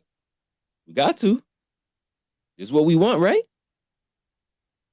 Gotta give praise where it's due, man. And an extra point for being aware of his audience. I like that. Yeah, it tells us why affects that. It tells us what are the causes to effects, right? You see something happen. You make a hypothesis with a dependent and independent variable to cause and effect, and then you do an experiment, which is a hypothesis test, and you test that while the experimenter systematically manipulates the independent variable so they can be sure that cause is causing the effect. Is that a good what science would be? So yeah, sometimes, I mean, somebody, I can't remember, Percy Bridgman, I think, said, science is doing your damnedest to figure out why things, how things work. And that's the scientific method. That's what the scientific method is for me. Sometimes you do things where you actually do have an independent variable that you can manipulate. Sometimes you don't. And PhD John, you losing me, bro. We had like 3 weeks of scientific method. Never again, bro. We might have to, because they still trying to finesse us through this scientific method, bro. There's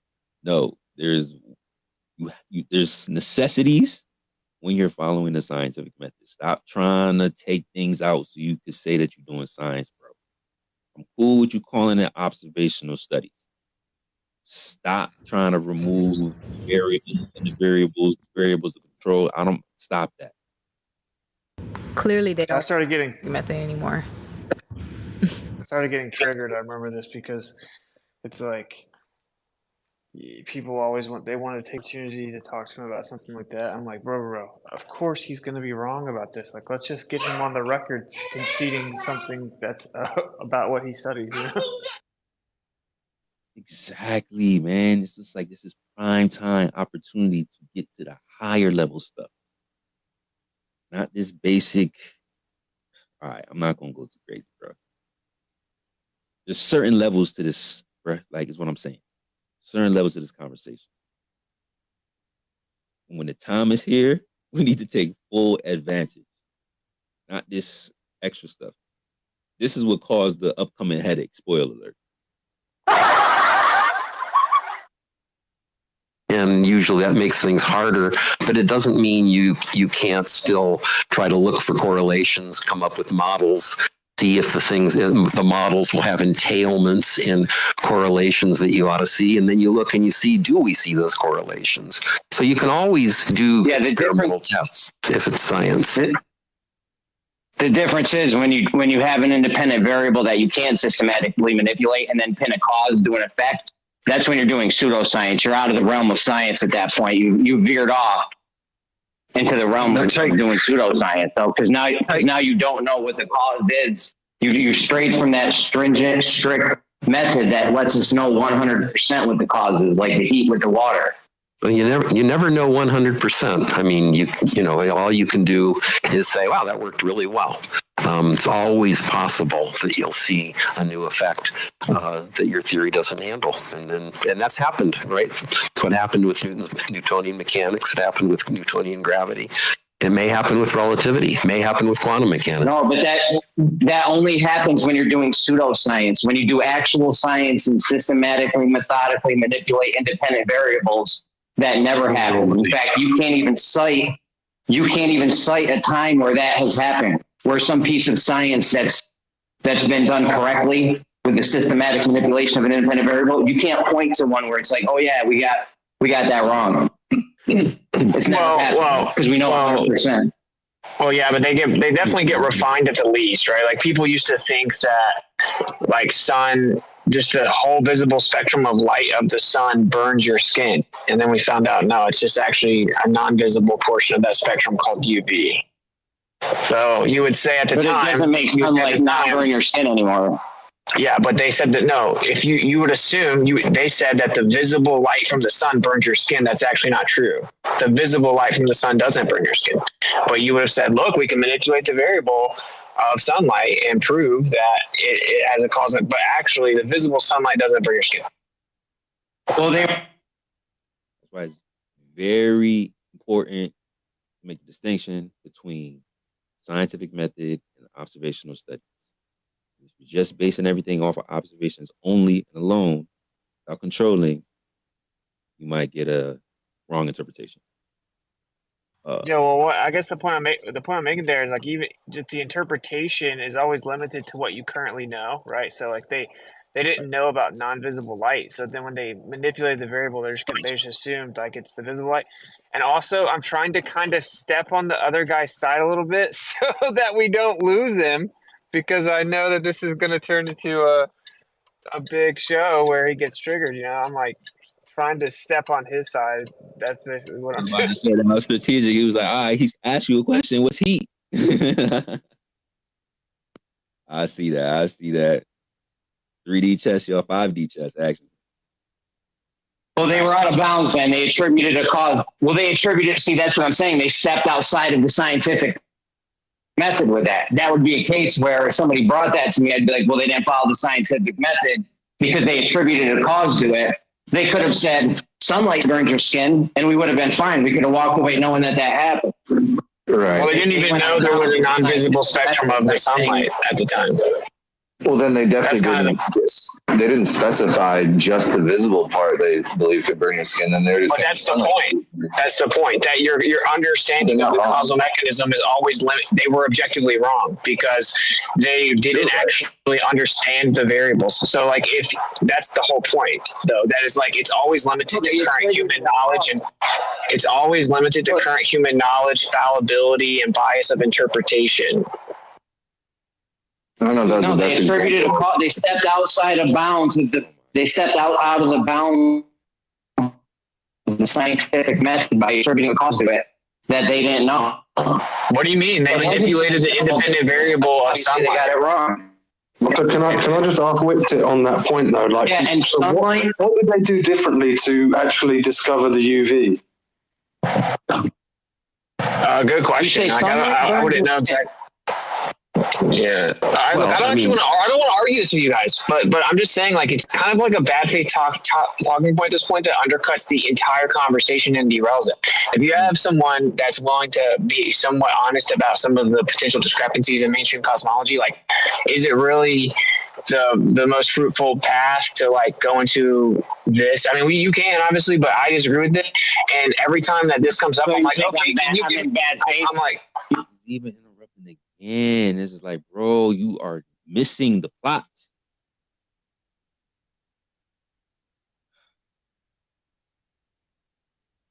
Don't worry, y'all. We're gonna get back on track. I'm in bad faith when I'm doing this. I think that you're in bad faith when you interrupt the last three people that have tried to talk with you. You just act like a bad faith point that I'm bringing up, bro. I'm just trying to say so. You don't even know what I'm saying. He is talking about his career in science. Bad faith, what I'm doing. He's talking about his erstwhile opinions about the potential failings and frailties of his career, you know, of the perception. There's no point talking about boiling water with him. There is no point at all. I mean, it's whatever. Like, I think it has some use because clearly if people in here disagree with what he's calling science, the Socratic method would dictate that we kind of delineate those differences of opinion or whatever. But like this approach of like, it must be a forcible concession or something. Well, that will be the whole conversation. We all know that he disagrees with. Well, he's sitting here talking about science. He's sitting here talking about science and experiments and stuff. We have a vastly difference on what those even are. That's right. That's right. You think there's only like two things in existence that we can call science, like boiling water and vitamin C. So according to that standard, we can only talk about two things forever. And honestly, what he actually said was that you can start to learn about the world without using the scientific method. Which is true. You don't always just need the scientific method to actually denote some knowledge about the world. So yeah, that is true, but again, correlation is not causation. So there is that problem. You've got to move on from the six stage cycle you were taught at school. Yeah, science sometimes collects a fuck ton of information before it even makes a hypothesis, and some of that information is collected with an inference or preconception, but it doesn't mean that that's where it necessarily concludes. Can we go back to relativity and quantum physics? Like it was like a good we gotta talk about the FED talking points all day. Like, I will just say, like, there's a difference here. Science means to know. It's the pursuit of knowledge. Natural science, Jeremy accurately described it. Natural science is very rigid. It's rigid for a reason. It's so that you can have confident conclusions. We have a very rigid method, the scientific method. You have a naturally occurring observable phenomena, a dependent variable, an independent variable, which is your presumed cause. You manipulate it after you propose a hypothesis, cause and effect relationship test, verify the cause and effect relationship. That's true. That's very useful. And the reason it's so rigid is because that way the outcomes are reliable, right? Because basically Jeremy's contention here is that if you don't do that, you can just run around and make up any presumed cause that can't even be tested. and therefore there's no accountability whatsoever, right? And it's just like this. It's basically it's like a black hole. You know what I'm saying? Where it just never stops. Yeah, so I get that, but saying that would be, that's a valid point. I mean, my own view of the scientific method is just that we distinguish between things that are science and things that aren't, because if something is science, it's based on some kind of a model, some kind of an idea that makes testable predictions. And the idea, the model, the theory, whatever it is, rises and falls on those testable predictions. If it doesn't make testable predictions, it's not science. Okay, so I'll fall back, and if you guys want to keep talking about that, I just want to say one thing about what was talked about earlier before it was derailed into. So there's actually, it's not just that like some people, I don't even know how you remember, are kind of thinking that relativity might be wrong. I mean, modified Newtonian dynamics is specifically the acknowledgement that dark matter has no sufficient evidence and that relativity is wrong. Of course, MOND has many different variations, and none of them really work either, and I don't think that either are true. But I just want to give an example. There's Pavel Kropa, who is an Australian astrophysicist and professor at like the University of Bonn, I think, BONN. And he points out that we falsify dark matter to a sigma 5 confidence. And he uses one of the examples of basically the merging of galaxies and how, according to relativity, there must be a lot of dark matter in both of those galaxies. Yet when they merge, they do not slow down whatsoever. There's no actual impedance of this supposed, mysterious material that's there. And that's just one of the examples. And he lists many. So, like, there are some leading people in the field that would say not only. Oh, why do you know stuff like this? Not how. Why? Merge, they do not slow down whatsoever. There's no actual impedance of this supposed, mysterious material that's there. And that's just one of the examples. And he lists many. So, like, there are some leading people in the field that would say not only is relativity maybe wrong, but dark matter has been falsified, to a 99% confidence. And that's what I was really hoping to get acknowledged, because it's like the elephant in the room in modern physics and cosmology, is that dark matter is a major problem. In order for they claim that 78% of the entire universe, of the matter in the entire universe, is dark matter. And then like over 70% of the entire universe period is dark energy. And that combined, they make up over, 95% of the universe. And this has been the case for a century. And so that's insane to me. That shows that's not science at all, not even in like a loosely defined way. That is a bias that seemingly can't be questioned, and we'll just sit here at a standstill for a century, holding on to the fix instead of accepting that our theory was blatantly wrong. And that's kind of our issue. So I don't think, I guess I push back only at the idea that anybody is just saying, relativity has got it right. I don't think that's true at all. Dark matter is, as you say, both dark matter and dark energy. You heard that?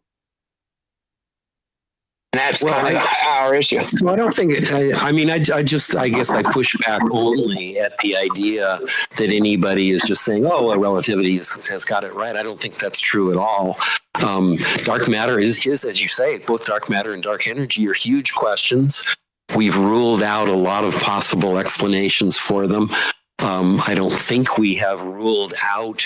It's probably hard to rule out. An exotic form of matter that we haven't seen. Although people are looking for that, right? There's an exotic form of matter. I like how they be finessing you. That sounds good, right? Want me some dark matter real quick. Explanations for them. I don't think we have ruled out. It's probably hard to rule out. An exotic form of matter that we haven't seen. Although people are looking for that, right? There's experiments being done. At some point, if those experiments continue to fail, people will say, well, okay, that's probably not the explanation. But just because, but the point is that everybody acknowledges that we don't have a satisfactory explanation, and That what? if those experiments continue to fail, people will say, well, okay, that's probably not the explanation. But just because, but the point is that everybody acknowledges that we don't have a satisfactory explanation. Everybody?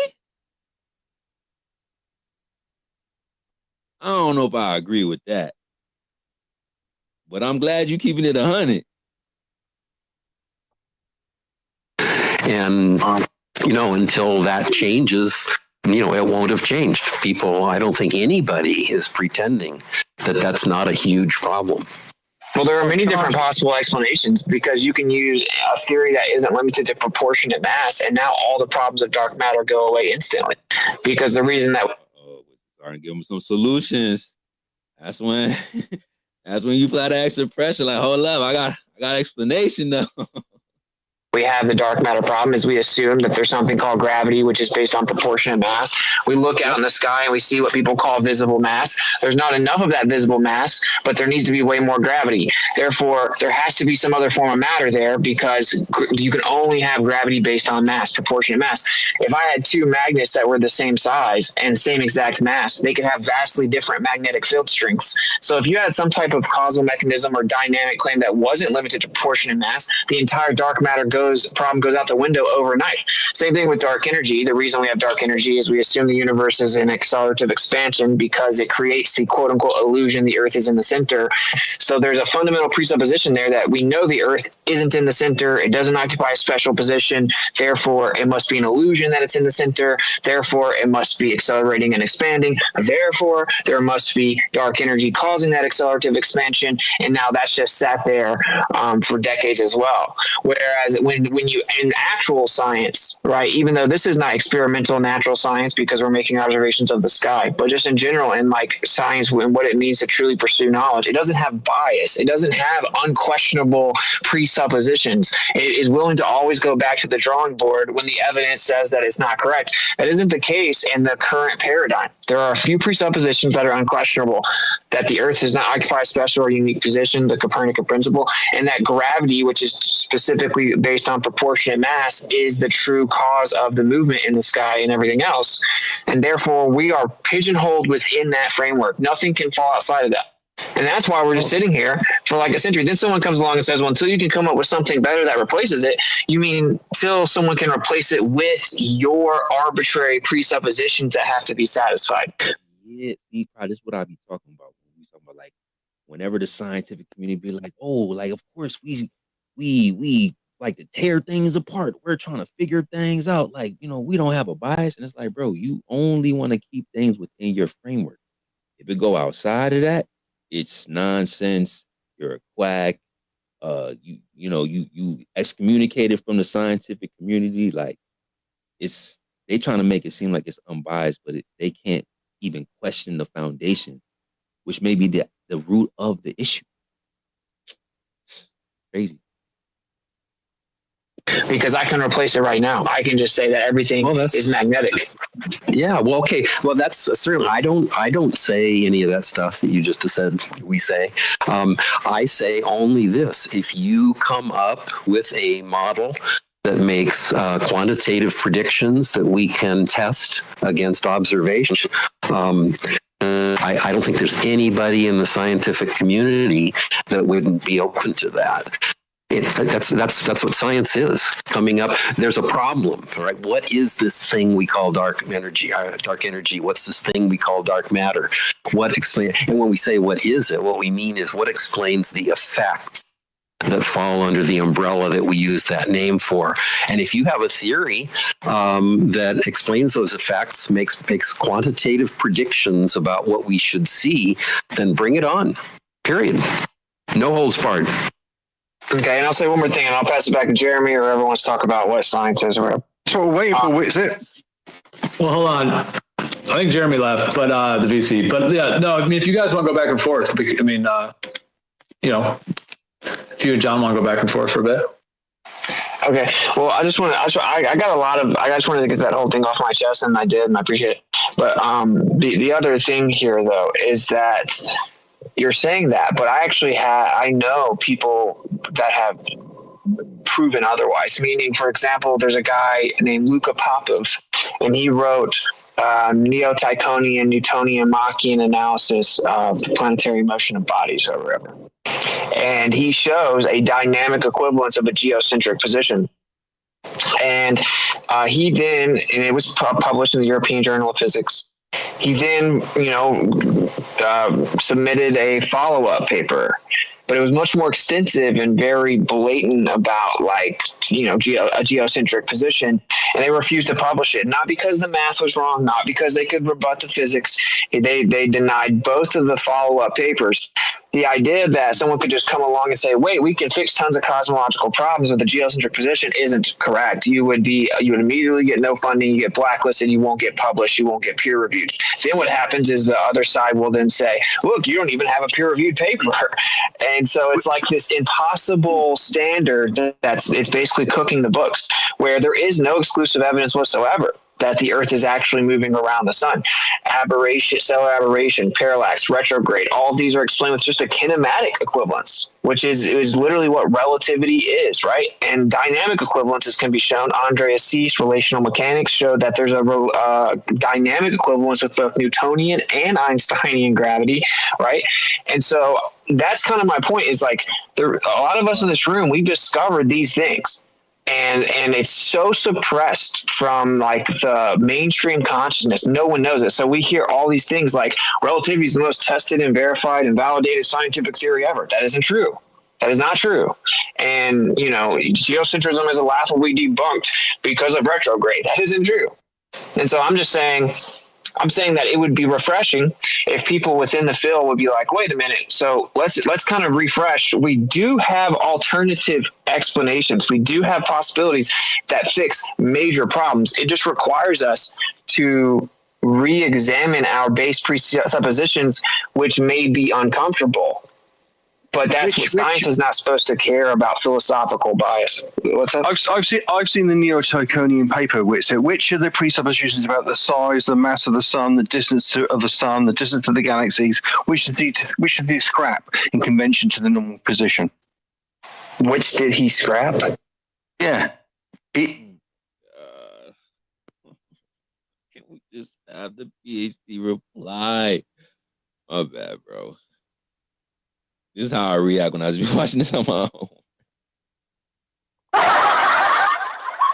He thinks the sun is the size it is, as far away as it is. He thinks the galaxies are the size they are, as far away as they are. No, he doesn't think anything. The paper doesn't even make a claim of what he thinks. What the paper does is show that it is a misnomer that the Newtonian dynamic framework wouldn't work for a geocentric model, because it would. Yeah, but everything's at the scale, isn't it? That it is in the other model, the alternative model. Yeah, that's because again, it's proving the point that it is incorrect to state that the Newtonian dynamic framework only works for the currently accepted heliocentric model. The paper shows that no, if we accept the size of all the bodies, the distances, the masses, even the medium, that is incorrect. That the Newtonian model works for a Neo-Tychonian. If this is the paper, I think I know. By the way, it's interesting to bring it up. I used to edit the American Journal of Physics. And without meaning any disrespect to EJP, EJP is where a lot of the papers that we rejected ended up being published. That's meaning no disrespect, but I guess probably that's implicit in the remark. Why you throwing shade, PhD John? Don't think in this particular case, if it's the paper I'm thinking about, I don't think there's anything particularly wrong with it. It is, of course, true that you can adopt a geocentric point of view and just let everything move like it would have to be at the distance and the angle and everything else. It's just a kinematic, I think is the word you would use, kinematic equivalence. There's no question that you can do that. And then if you believe that inertial frames are determined by the rest of the universe and whatever it does, then you can even make gyros do what they do. You can make, you can make Foucault pendulums do what they do.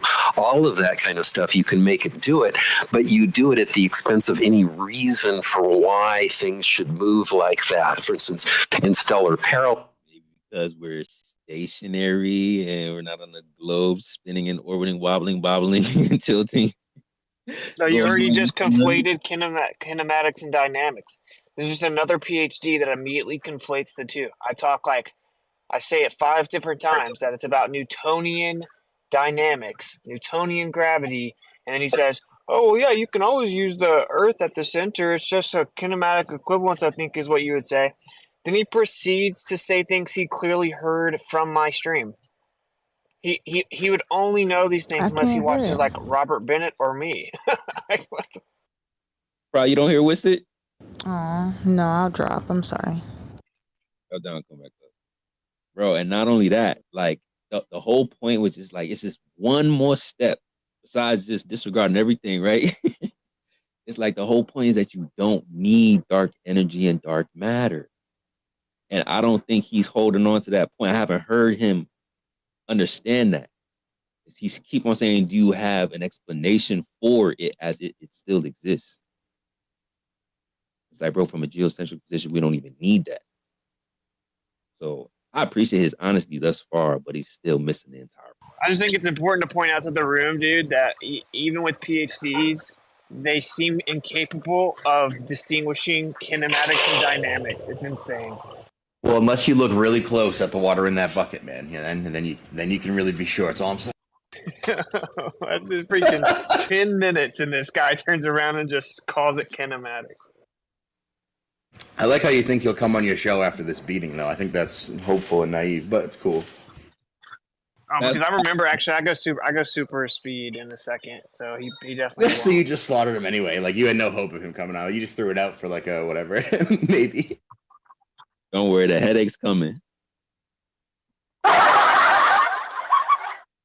Parallax. It is the case that stars near one of the poles move around tiny little circles once a year in exactly the direction you'd expect them to move if the Earth were simply going around the sun.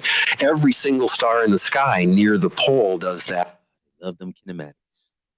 And as you move toward the equator, those circles start getting elliptical, kind of flattened toward the equator. And at the equator, they don't move in ellipses; they move in degenerate ellipses. They just move back and forth. He just told you it all works from a geocentric position. Tiny little back and forth motions.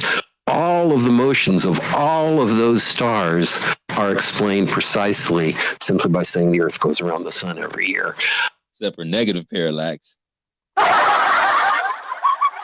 And that's a much more economical explanation for that observation than to say, oh, it just does that and give no dynamical reason for it to do that. Well, that's kind of what I'm trying to explain. So there's a couple of things. First of all, parallax would be kinematics. So it's how the star moves. We see the star changes how it moves. And then one model says that's because the Earth is actually moving around the sun. And that causes the displacement of the star. We call it parallax. The other position would say, well, if you had the sun moving around the Earth, and you had the universe rotating around the Earth, you would also get this parallax because it's based on the annual precession and motion of the sky itself. The dynamic portion of it, because that's kind of what you're hinting at, is saying that, well, there's no reason why it just does. Well, that's the paper I'm invoking is addressing the dynamic portion. Because normally what will happen is people will acknowledge, yeah, of course there's a kinematic equivalence, and they would have to if they even understand, very simple understanding of relativity, which is that all motion's relative. Nothing is at rest, but you can only say something moving in relation to something else. And like Einstein said, right? He said that the struggle so violent in the days of Copernicus and Ptolemy is seemingly quite meaningless, as it's just a coordinate system preference. And whether the two statements, the sun moves around the Earth and the Earth is at rest, or the Earth moves around the sun is at rest, are equally valid. because that's just what relativity fundamentally says. But there's also there's a portion of it that is almost always misrepresented, which is the one that you hinted at, which is that sure, you could do that kinematically and you could graph it out in a coordinate system or whatever, but you couldn't explain why. And what I'm saying is, not only is that not true, but actually both Einsteinian gravity and Newtonian gravity could work to explain those things. Now, I actually don't think either of those gravities is true. I'm not making that claim. That isn't the point. The point is that both of those frameworks could be adequately applied to a geocentric model and explain the body's motions, including parallax, aberration, retrograde, all the planetary motion, all of it. There's a dynamic equivalence, right? And just like kinematics, how bodies move in relation to each other, geometrically describing the motion. So it's the measurement of moving variables, right? Like Kepler's laws, just mapping out how things move, kinematics. There's a kinematic equivalence. Dynamics, of course, being the proposed cause and why and how they do that, the force that causes them to do that. And there's actually a dynamic equivalence within both Einsteinian and Newtonian physics. Where? How so? What do you? No. I'm saying that a geocentric model, if you use Newtonian mechanics. How do you? Yeah, they be saying I have patience. This is crazy. I see. What are you doing? It can explain all the motion of the bodies in the solar system and all of that just the same as the heliocentric model. And if you used Einsteinian, the geocentric model could explain it just as well as the heliocentric. Not that the two are equivalent, but that the geocentric and heliocentric models are equivalent in validity dynamically with either Newton or Einstein. But you'd still be assuming without any experiment, you know. Oh yeah, you would. Yeah, I agree with that. I think both those gravities are wrong. But you're asking how. That's why I actually say everything's electric, because you can test that. But you're asking how. But they're not equivalent. Yeah, they're not equivalent dynamically. What's not equivalent? The Newtonian and the Einsteinian. Oh goodness, this is about Jesse, man. Bro, why in the PhD, I said all that. The PhD is about to respond. And then you have two flat earthers jumping in saying the most non sequitur stuff because they don't understand what I'm saying. And so now it saves the PhD. It just saves him, right? Now he doesn't have to respond specifically. Dude, that's why I couldn't help but groan. I was like, Jesse, no, what do you stop, please? He's still just not getting it. I don't know why he's not retaining, but this isn't the time. Hold your question. Right? Can't you not get it in silence? Seriously, flat earthers, y'all. We gotta do better. I know. That's why I tried to correct that miscommunication. I'm not saying that Newton and Einstein are equivalent. What I'm saying is, if you use Newton to explain the planetary motion, that will work whether the Earth is in the center or moving around the sun.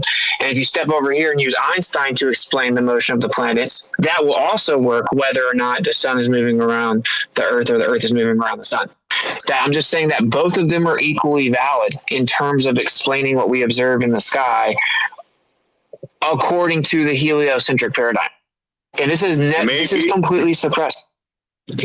Sorry, it's not completely suppressed, though, is it? No, because people like us bring it up. Maybe kinematically, maybe, and I say maybe, but dynamically, I don't see how. Bro, go read the paper, bro. I think totally the point is that you can simply say that they call that appeal to incredulity. It actually helps the PhD here, right? Because now the PhD gets to just like stay whatever he wants to. Threw him two he gets to reframe what I said. It's so annoying, dude. This is why I'm like, I don't really see how a big PhD can get on that big show with me this month, because this kind of stuff doesn't happen. Now they may try to do it, but it's in person. I'm gonna call them out. Like, you see how we can't get a legit dude. Have you guys found a PhD where when I say all that, they're able to actually catalog my point sequentially and then rebut and respond with substance and specificity to all of it? It's never happened. Oh. They respond to one of the points, like maybe the last point. They can only respond to like one. So it's like the last thing we need is someone jumping in and like giving them an out. It's extremely annoying. I don't understand. I think it's like ego, right? They're like, no, it's I want to get in a gotcha on the PhD. It's like, no, dude, just take one for the team. This is getting a PhD on the record. That's going to save us tons of time in the future because we have all these people coming here and just lie and misrepresent things. And so let's just get it on the record. I don't know. It's annoying. No, man. They don't understand the plot. They missing the whole point. And the other thing is like it's so well thought out because you're taking them from point A all the way to Z. Yeah, I'm actually it's actually annoying because I'm having to be so elementary and redundant and preemptively address the non sequiturs and the misunderstandings. And it's like this really tactical thing where I'm like taking all this time to do it. And then someone just jumps and says, I don't see how. Dude, I'm like, bro, what is wrong with you? You laid this giant mouseboard trap with intricate things all along, and your buddy just stormed through and kicked everything over. Like, bro, what are you doing?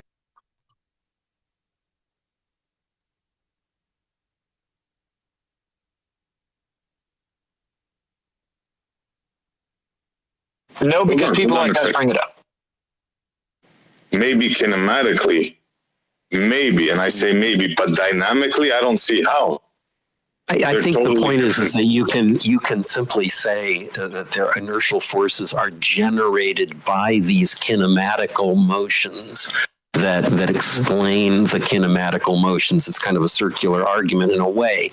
But if you assume that the inertial frames are determined by the motions, then whatever motions you see are self-explanatory because they generate the inertial forces required to explain themselves. And so you can do that, but it's just far more economical to just say masses attract each other and the Earth goes around the sun, and that explains the motion that we see of all the stars. Economical. Yeah, John, excuse me from correcting you, but one doesn't need them all. Did you hear that? It's economical, bro. Sorry, I got. And again, he is not understanding it. It's so goofy. He went right back to kinematic motion, somehow creating the dynamic equivalence. No, assuming the dynamic claim of mass attracting mass, an innate property of gravity, right? Assuming the Newtonian gravity framework, there's a dynamic equivalence that causes the motions. But when he said that, though, that's when I realized for sure, oh, he's watched all my stuff. He's watched all my stuff 100%, and he's trying to present it as if he is unfamiliar with my position, right? And he's just able to kind of keep up with it. And ironically, still isn't able to, though he's clearly seen it long before now. So that's when I knew, you watch my stuff. Because you're pulling out stuff I haven't specifically mentioned right now, and that's because you've watched my streams and you think you have some type of rebuttal, and you don't. You're still misunderstanding it. But do you think that for real though? Because this guy keeps interrupting, right? So you would have to think that he is capable of retaining all the information that you gave him, that well thought out 2-minute breakdown. The guy interrupting, going back and forth with you, and then him still be able to respond to you. You think that this guy's capable of doing that still? No, this guy is about to say out loud that he can't do that, right? I mean, So in just a second, what happens is I start getting so frustrated with the interference, right, man, that I just stop playing the little let me hold it back game, and I kind of just and then he's just like, okay, my brain hurts. Right. Spoiler alert. But this is y'all don't understand how much patience. Like I could tell because I couldn't, bro. But it's just one more thing because I think this is important. Okay.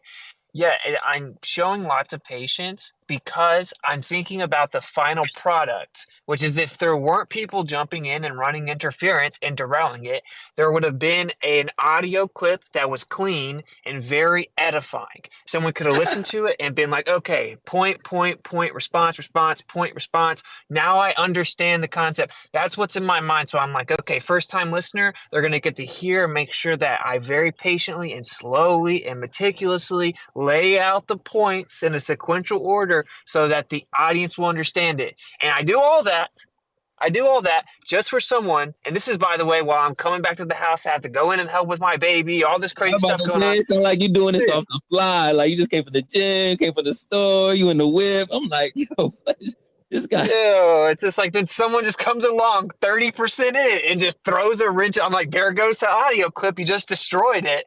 You know, it's crazy. And look, this doesn't mean that y'all can't get y'all little ones in the minutes. It's just be patient, bruh. Like, let's not derail. We don't want to give these guys an out. There's a method to the madness, okay? We still getting some good clips, though. This has been way more beneficial than anything else that we get on a regular basis. We got to be honest about that. Got to take what we can get, y'all. It's just far more economical to just say masses attract each other and the Earth goes around the sun, and that explains the motion that we see of all the stars. Yeah, John, excuse me for interrupting. Yeah, but one doesn't need a motion, right?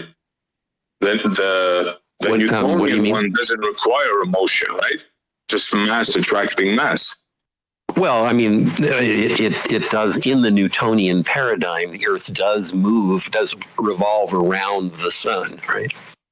Well, actually, the final page of Newton's Principia actually said that the Earth could be in the center of the universe, akin to the Ptolemaic model, and that was removed prior to publication. And then a professor actually found it. The final page of the Principia from Newton actually says the Earth could be stationary in the center and everything moving around it, just like Tom said. And he's just talking kinematically, of course. No. He says that there's a force. He's talking kinematically, right? Please say it. PhD in physics.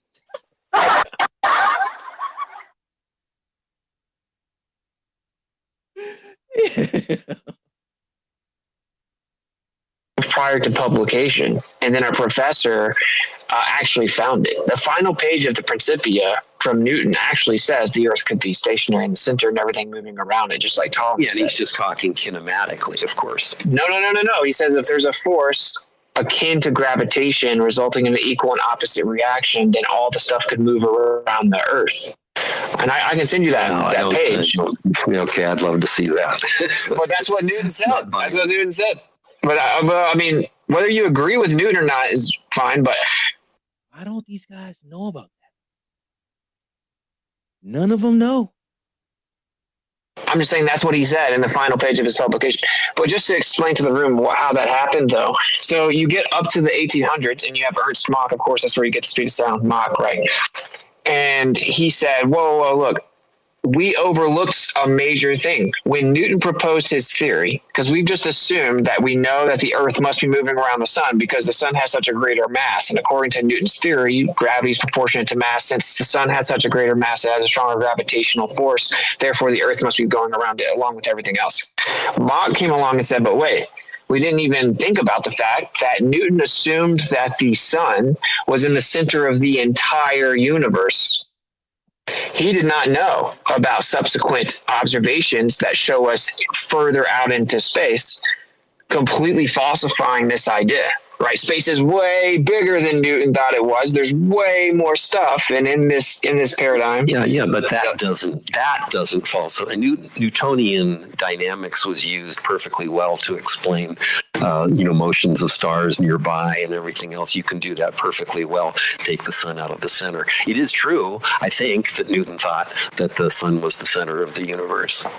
Well, just to clarify, so the implications of that was he said, so now if you think about what Newton didn't account for, if you had all the mass of the entire universe rotating around the Earth, and that just requires placing the center of mass near or at the Earth, if the entire universe is moving around it, then the angular momentum and inertial forces generated would strongly overcompensate any type of gravitational pull from the sun.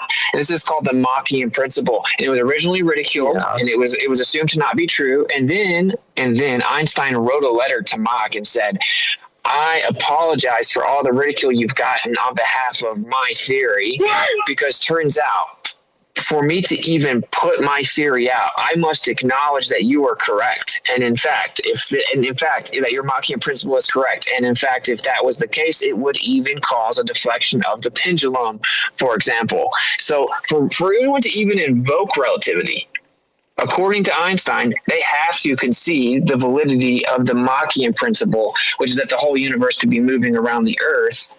Well, the fact of the matter is that Einstein was influenced by Mach at the beginning, but relativity is inconsistent with Mach's principle because you can't have a universe rotating about the Earth if relativity is true, because you have objects moving at arbitrarily large velocities at relatively nearby distances. Faster, and then the further away you get, they'd be going faster than the speed of light. Right, and Einstein knew that, and he parted with Mach. I mean, Mach was influential in his ideas, but he realized at the end that relativity was incompatible with Machian ideas. Yeah, specifically because just prior to dying, someone else put out that critique that if that were true, that the stuff that was super far away would have to exceed the speed of light. Oh, well, Einstein knew that. That didn't require somebody to write that. Einstein parted with Mach very early. No, he wrote the letter significantly later after the Machian principle was proposed. And I can send you the letter. But the point is, though, that actually isn't true either, right? Robert Gosser, who is like a well-known expert in relativity, teaches it specifically, right? He breaks down specifically that, many people don't know this, but sure, in relativity, you can exceed the speed of light, the assumed constancy and invariance of light, unless you're in the presence of immense masses and immense gravitational fields, in which case relativity permits it. And so that's the very scenario we're talking about, right? Which is like immense mass of the entire universe and an immense gravitational field as a cause of that. And so relativity specifically does allow it. And of course, even to do that, you have to assume the distances to all of these things, which this room, myself included, do not just yield that someone knows something's 46 billion light years away. I think that's insane. But even if I were to, it wouldn't matter. The Machian principle works. And this is the major point. Why has no one ever told any of this? Because that's what I said. When I talk to someone, even if they're in college studying astrophysics, and I ask them, did you know that even just kinematically that geocentric model is viable, most of them don't even know it. They think that aberration and parallax proves the Earth's moving around the sun. This is patently wrong. And so we've had a one-sided propaganda story given to us. Why is that? If it's for sure moving around the sun, why wouldn't we just openly tell everyone the true history of it and openly tell everyone the true kinematic equivalence, right? Like, why is everyone told this one-sided thing? Because when I ask someone for exclusive evidence the Earth moves around the sun, they say parallax, aberration, retrograde. None of those things prove the Earth is moving around the sun. And then what happens is they do what you did, right? They say, oh, but it's more economical. So now we're making arbitrary determinations of what is more satisfactory or whatever. And it's like of the how question, like explain the cost. But we know that in modern cosmology, the how question isn't sufficiently answered at all. Relativity requires the universe be 95% dark matter and dark energy. The how question isn't adequate. So to be like, well, the heliocentric model is better because it actually has a how. No, it doesn't. The how doesn't work. So I don't see any logical way to propose that the heliocentric model is superior, because in fact, with the geocentric model, you don't even need dark energy. So now the heliocentric model is significantly less viable than the geocentric model because they don't have a sufficient causal mechanism and it requires dark energy. Why don't you need dark energy in a geocentric model? Because No, that's so you know, this guy also does have like pretty high up credentials. This other guy, he's just a regular, but yeah. Oh, okay. I'll give him a little pass. This dark energy is the cosmological constant, assuming that there's an accelerative expansion, the Hubble constant, which means there has to be an energy causing that accelerative expansion. The reason we assume there's an accelerative expansion is because when Hubble got the new telescopes and saw further in space, he saw everything in the universe moves in relation to the Earth unexpectedly. And so we had to explain why it appeared the Earth was in the center of the universe, even though it wasn't. And the explanation for that is an accelerative expansion, like the ants on the balloon or the raisin in the bread. That's just wrong. No, that's just wrong. I mean, no. It's literally right on NASA's website. No, he thinks he's about to get such a home run. It's so funny. I'll just let you guys hear. He thinks it's such a home run because I said accelerative expansion. And then watch like you have to pay attention here. He thinks he's got this huge home run. And he's not really addressing the meat of the point. It's like a deflection, right? It's a tactic to address a side point. He thinks he's going to really show me up to be wrong here, but he actually doesn't. And then listen to my rebuttal, which he just completely ignores, because he starts once he hit me with that energy. Like I reciprocated the true debate energy. You know, like you're stepping up to try to really get this like logical rebuttal. So anyway, it's just pretty funny, but just you have to pay attention really specifically to kind of what he's accusing me of, and then what I say back, because this is pretty important. Right, and keep in mind what Winston just said, that in a geocentric framework, you don't need dark energy. Because the reason why they needed dark energy is because everything looked like it was in the center. So they had to say that the universe is expanding and accelerating, which was said, pay attention to the details, to explain a way that we look like we're in the center. So if we actually are in the center, we don't need dark energy because we just are in the center. It's not an illusion. Let's see how the PhD responds. No. I mean, the point is that the appearance of centrism from the uniform expansion of the universe, that's just something that's true, whether it accelerates or not. You don't. The accelerative expansion is something we've only known about from analysis of supernovas in distant galaxies for about 20 or 30 years. To do with the Big Bang Theory at the beginning. And it's as we've talked about, it's a bit of a problem because we don't know why that's happening. We call it dark energy, but we don't fully understand it. You can account for it with a cosmological constant. Maybe that's a reasonable thing to do. Maybe it's something else. But the one thing that's just not true about what you said is that you need an accelerative expansion to somehow create the illusion that the Earth is at the center. You just don't. That's just flat wrong. Okay, so you're honing in on the accelerative part because that's the modern claim. So take accelerative out. You have to invoke recessional velocity, which has now forced us to acknowledge that it must be accelerative. So what they thought about at the time doesn't actually matter. Right now, to claim that the Earth just appears to be in the center, based on the information and observations we have, you have to assume that the universe is in an accelerative expansion in all directions. If the reason that we appear to be in the center is just because the Earth is in the center, you must not make any of these erroneous assumptions. You do not need recessional velocity. You do not need accelerative expansion. And therefore, we do not need dark energy. And of course, we saw that there was vacuum energy. We're like, well, wait, there's vacuum energy here in the quantum scale. So maybe that's the energy that's in the vacuum of space causing this accelerative expansion. And it was off by 10 to the 120th power. It wasn't even close. No one can even define it. It is hard, I guess, for me to answer you because you do have kind of a fire hose of things. And I don't know which one. It's really one point, though, bro. One to address. But I would just point out, let's suppose that the observations are what they are kinematically, right? Things are moving. To answer you because you do have kind of a fire hose of things and I don't know which one to address. But I would just point out, let's suppose that the observations are what they are kinematically, right? Things are moving away from the Earth. That is what we observe, and we have good reasons to believe that. You can account for the observations other ways, right? Tired light theories. There are people who try to explain the apparent expansion in other ways. But let's just take, for the sake of argument, the idea that the Earth is at the center of the universe and everything is expanding away from it. In that universe, everything in the universe will see itself as the center of the universe. Bro,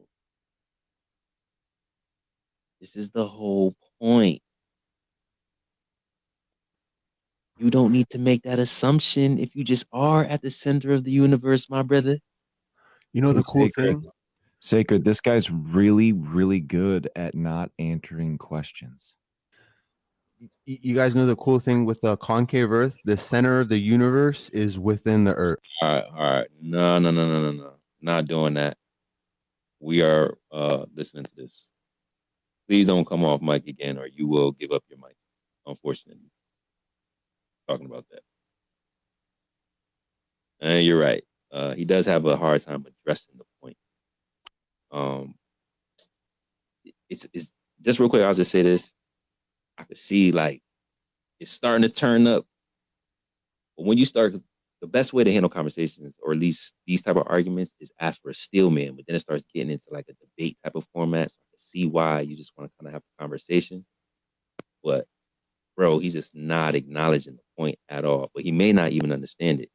But I think Witz would think that he does understand it. He's just playing around. But I don't really think that he understands it, bro. I think he's not following it live, right? But this is what's crazy is notice how he didn't actually respond. So he was like, he got super excited because the first time in the whole conversation he thought he had like me being wrong about something, and he said the accelerative thing, right? He's like, that's just wrong, and I'm like, no, but because based on modern astronomical observations, then the expansion must be accelerative. He just completely ignores that.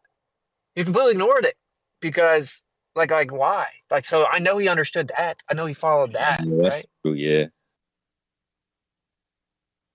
Because when you blatantly ignore something, to be honest, that means you understand. Because if you acknowledge it, you're gonna have to address it. Yeah, I see what you mean. Oh, John. Sometimes you good, sometimes yeah. Take, for the sake of argument, the idea that the Earth is at the center of the universe and everything is expanding away from it. In that universe, everything in the universe will see itself as the center of the universe. So even if the Earth really was the center of the universe, in that kinematical situation, everybody in the universe would see themselves as the center because everything is expanding away from everything. So you can't really take issue with the model. The model, whether you say the Earth is really at the center of the universe or not, it doesn't matter. It's going to appear that way everywhere. If you assume accelerative expansion, and the reason you say we have it has nothing to do. Here we go.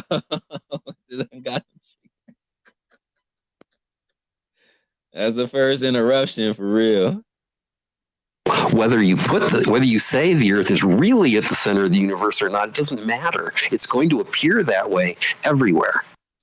If you assume accelerative expansion, and the reason you say we have it has nothing to do with accelerative expansion. It just has to do with what Hubble saw in 200 years ago. It's just the expansion of the universe. If you agree the universe is expanding the way we see it expanding, then everybody in the universe will see themselves as the center. That's just a geometric fact. Understand that. We don't see it expanding. So what we see is redshift, and you assume it's recessional velocity. But like Halton Art pointed out, who was well revered in his field and even has certain galaxy clusters named after him until he came out and pointed this out, then it was completely blacklisted. Just another example of how actually you can't just question anything, and these quote unquote scientists don't just welcome any information. You have to walk the party line. Halton Art came out and explained we have a major problem with redshift. And he published 2 books. Second one is Seeing Red. Again, well-respected astronomer. But then he says this and he's thrown out. And he points out all kinds of problems with it. One of them being that there are observations significantly closer to us that have way more redshift and observations significantly further away. And we have a huge issue with redshift in terms of quasars, for example. We have stars that are way closer with way more redshift than they should have. We have some stars that have blue shift, where astronomers were then assuming, well, if we assume this recessional velocity paradigm, we must assume the star's coming towards us. And they came out a couple years ago, and you can look this up, you'll see articles about it, even corrected the record and said, oh, well, it turns out astronomers were tricked into thinking that the star was coming towards us because of its blue shift. It was actually just that it has a really strong magnetic field. So now mainstream astronomy has even acknowledged and conceded that the magnetic properties will cause this phenomena. And so that's just a short list. Oh my goodness. Y'all just see what he just did, bro. So basically, PhD John can't get it out of his head that the universe is expanding and accelerating. And now he's no longer receiving information. At this point, he's now in refutation mode, rejection mode, right? So now you have to go and explain why he shouldn't be in a refutation or rejection mode. So because he's stuck in this accelerative expansion universe framework, which says, okay, I understand that that's what you think, right? I'm leveling with you. So stop arguing it. I understand what you're saying. However, you're just thinking that it's accelerative and expanding because you see what you call redshift of the luminaries. And you're interpreting that redshift as an accelerative expansion of the universe. However, that's not really what it means, because there's other people that looked in the sky in the past that seen problems with redshift. Then once it goes into all the problems with redshift and blue shift anomalies, wow, right at the end, this guy's tying in his magnetic and electromagnetic theory, being that the electromagnetism of these luminaries, conceded by mainstream science, affected the red and blue shift observation, therefore confirming that these things can move or appear to move due to electromagnetism. So I just refuted your position while acknowledging your bias, while incorporating what my theory is, that your mainstream science has confirmed to be true. Bro, you see why I want to censor you. Oh, well, it turns out astronomers were tricked into thinking that the star was coming towards us because of its blue shift. It was actually just that it has a really strong magnetic field. So now mainstream astronomy has even acknowledged and conceded that the magnetic properties will cause this phenomena. And so that's just a short list. That's a short list of. Okay. The short list of. I'm just going to say, my brain hurts.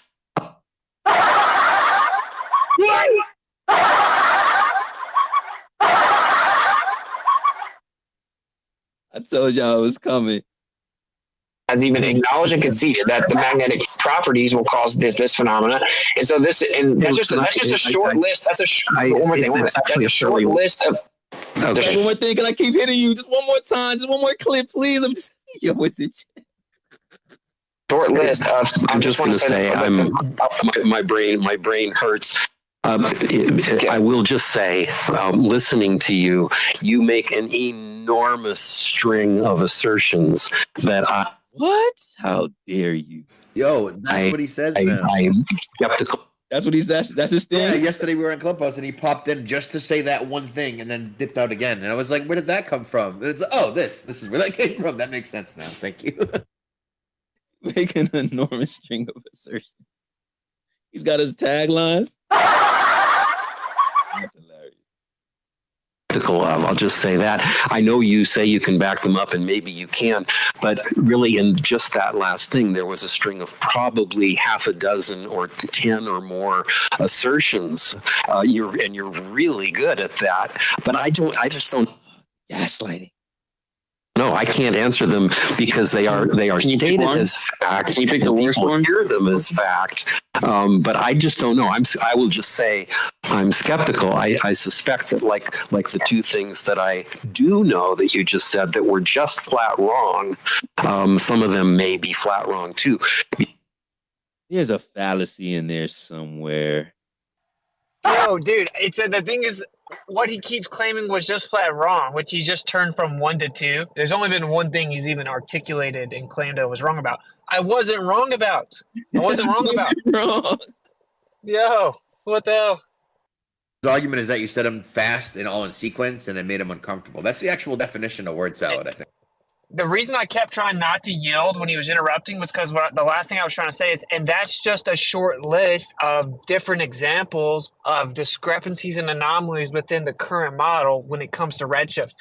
I was trying to say that so as to say, I'm not scattergunning you as in expecting you to rebut all these specifically. I'm making the overall meta point, a singular point, which is no, what you claimed about how we know that has to be true isn't correct. Actually, the evidence suggests that the recessional velocity assumption of redshift is incorrect, right? It's just a singular point I was making. I was just giving supportive evidence of the singular point.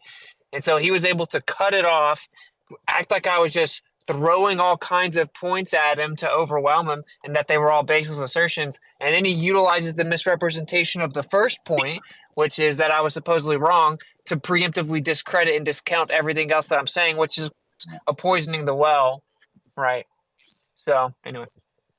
I knew it, man. I'm like, this guy, I could tell he was getting overwhelmed when he started interrupting the first time. Like, obviously it's not. Like, you would have to, like, completely pull back everything in order to keep him in that conversation. And there's no way, because the point has to be made, man. We got to get to it, no matter if it's uncomfortable or not. I think this is about it. I'm going to play just a little bit more just to make sure.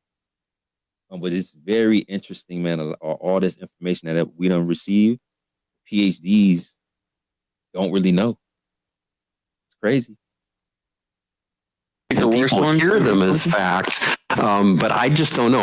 I will just say I'm skeptical. I suspect that like the two things that I do know that you just said that were just flat wrong.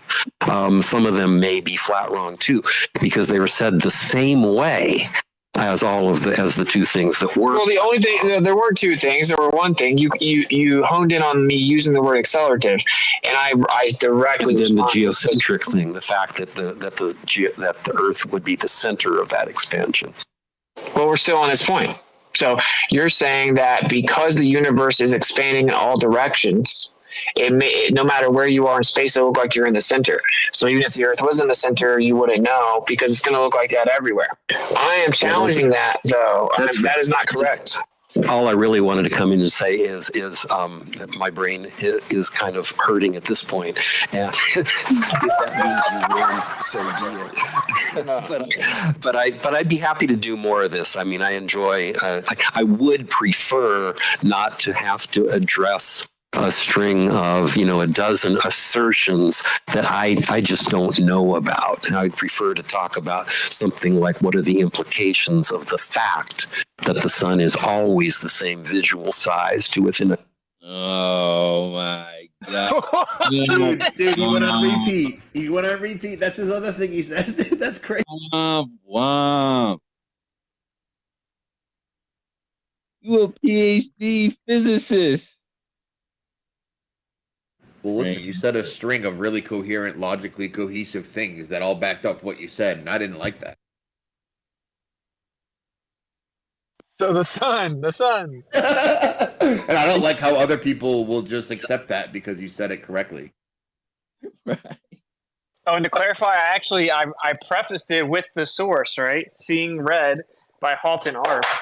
It's not like I just randomly made stuff up. I actually even elucidated the source, right, and the accreditation to the source, and then I acknowledged exactly where you could find it, and then just gave some examples, just a short list of examples, because he has an entire book, and that's the second book he put out. It's literally just entire examples of how redshift doesn't work.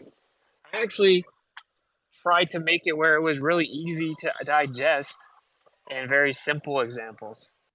May I say something here real quick? What's it and sacred? Yeah, go ahead, isn't it? So, Austin, what I don't like about what people tend to say about you in a negative sense is that you just like to say word salad, but it's kind of funny that you're an intelligent person. You understand what you're relaying back to the people. It's just, it seems like everybody who says that about you doesn't understand what the hell you're talking about. Yeah, and it's annoying because I tried to actually simplify things. You do a So pretty it's kind good of job, honestly. Some of the stuff you said, I had to go back and look up myself, but that's just because I'm half retarded. So, well, the thing about it is some of these things you can't do that with, right? So like recessional velocity, for example, if no one knows what that is or has ever heard of it, they're going to be like, "What in the world?" But you can't really replace that with another phrase, you know? So there's like that's what I run into is there are certain things, and then we're all basically on this side, people are always looking for any opportunity to try to say you're wrong. So you have to make your point like bulletproof and specific. And so that's why you end up using bigger words to be hyper specific in your claim, because any opportunity they have to twist it and misrepresent what you're saying so they can straw man it and claim you're wrong, they're going to do that. So it's like this, you're kind of like you can't win. You know what I'm saying? Because if you try in good faith to explain things in a very simple way, they're going to take any vagueness so that they can straw man you. And then if you're hyper specific so that they can't do that, then they're just going to completely hand wave dismiss it and say it's word salad, right? So it's like their real objective is just to never address the points, honestly. Like, so it's like whatever, you know, because when I heard these terms for the first time, I never had this response where I'm like, this must all be fake and this guy's tactically deceptive. He's a con man trying to make me think he's smart, but really he doesn't know anything. He's just trying to trick me. I was like, dang, I need to learn these words before I can formulate an opinion on whether or not this guy's correct. You know, I would have to go look some of this stuff up. Like that's what a normal person would do. yeah, curiosity is key.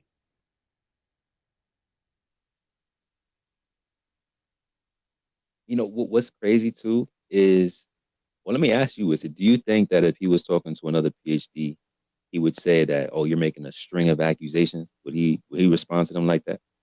No, of course not. No. See, that's my thing. It's almost like they come from a place where I'm a PhD, I know everything. So if I'm talking to someone who's not a PhD and they're giving me some information, I could just say, "Oh, it's a string of assertions." Now, I don't know if that's a conscious thing. A lot of No, these I don't think it is. I don't think it is. Right? So I think that he actually just believes and assumes that because of my lack of credentials, I must be overly confident but misinformed, right? Like I must be misunderstanding because I'm bringing up some higher level things. So there's no way that I actually know them, much less can catalog and repeat them at that rate. But I will say this too, and I mean, I'm just going to say it. My experience is that PhDs don't really mean anything. Like it means that they have some information or whatever. It doesn't mean you're smart. Like it 100% doesn't. And actually, my experience is that the vast majority of PhDs, when I hear them communicate with each other, or I just go in there kind of like reciprocating the energy, it's actually pretty low level. It's very slow and pretentious. It's like, I'm just being like, it's not the whole 3-letter guide, you know, idea is not true, right? There isn't like an IQ requirement to get your PhD. And I'm not saying anything about this guy personally. I'm just saying that that's the case. People should go ahead and like re-examine how they view it, right? The fact you have a PhD doesn't mean anything. I have an idea. Other than they've studied it some. This is what you should do, Austin. You should change your name to Professor Whitsitt. Okay, just because Professor Dave did it and it works pretty good for him, I think you should do that. And there's your credentials. There's your credentials, man. Yeah, people get so mad. All of a sudden, people would be mad about it.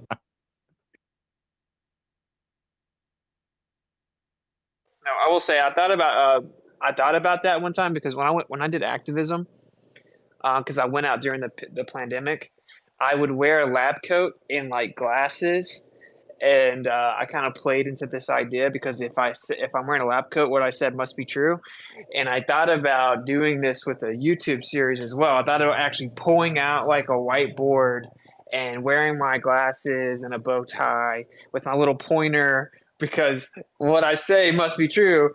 But nah, dude, people would spiral super hard. You know, Austin the fraud and a very pretend. They'll take it like serious. Run up that because, like, engagement, man. Hit the algorithm. they have they have no humor, man. like you know. Man, you got their attention regardless.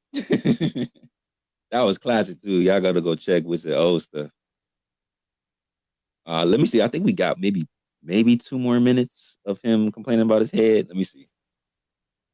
Is my brain is kind of hurting at this point, and if that means you won, so be it.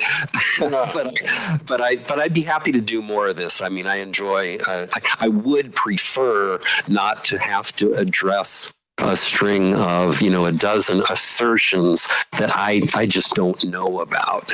Let's go on the show, John. Prefer to talk about something like what are the implications of the fact that the sun is always the same visual size to within a instant regression, couple of percent. Things like that, some things that you can just sink your teeth into one thing and really come to some kind of a common agreement about. That's more my style. But this has been enjoyable, and I'm going to leave because I have to go pick my wife up at the train station. But I'll be back. Thanks, everybody. All right, man. Much love. Thanks for coming by. Isn't that a problem? All right. So that was PhD John and Wissett, Earth Awakenings, a couple weeks ago. That was interesting. I definitely think that it was a lot of value that we were able to extract from specific points in that back and forth. So hopefully y'all enjoyed that. I know it was a little bit long.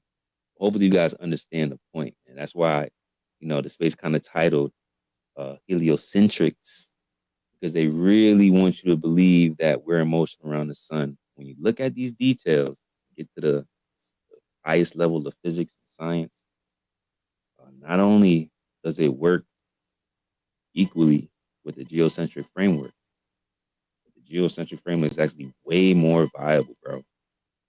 And you can kind of hear before, like, the guy got a little triggered. He was conceding to a lot of different points. Things that you will never see on the timeline, talking back and forth to an anti-flirt troll, just like the one that tried to cut in earlier in the recording. So be mindful of where you spend your energy. Y'all heard it here first. Link in bio for the replay. Stationary Saturdays, man, episode 118. Reactions? Well, for one, I need that clip of my brain hurts. I need that audio clip. Yeah, you guys did that really well. And he's like, I don't know if that means that you win. Yes, 100%. That's what it means. In case that was unclear for other people. Well, it definitely doesn't mean you win. Yeah, you've intellectually beaten me to the point where my brain is mush, and I don't want to think that makes you superior to me. But I quit and I tap out. Like, please stop choking me to death. I want to point out though, it's not even about so in reality, it's actually not even about intellectual superiority or whatever. It is just about indoctrination, So when your brain this is what's so funny about this whole thing, so ironic about this paradigm we live in, that's just smothered by scientism. It's like the side that isn't religiously devout to consensus in scientism, they have such an advantage because they're able to freely process information.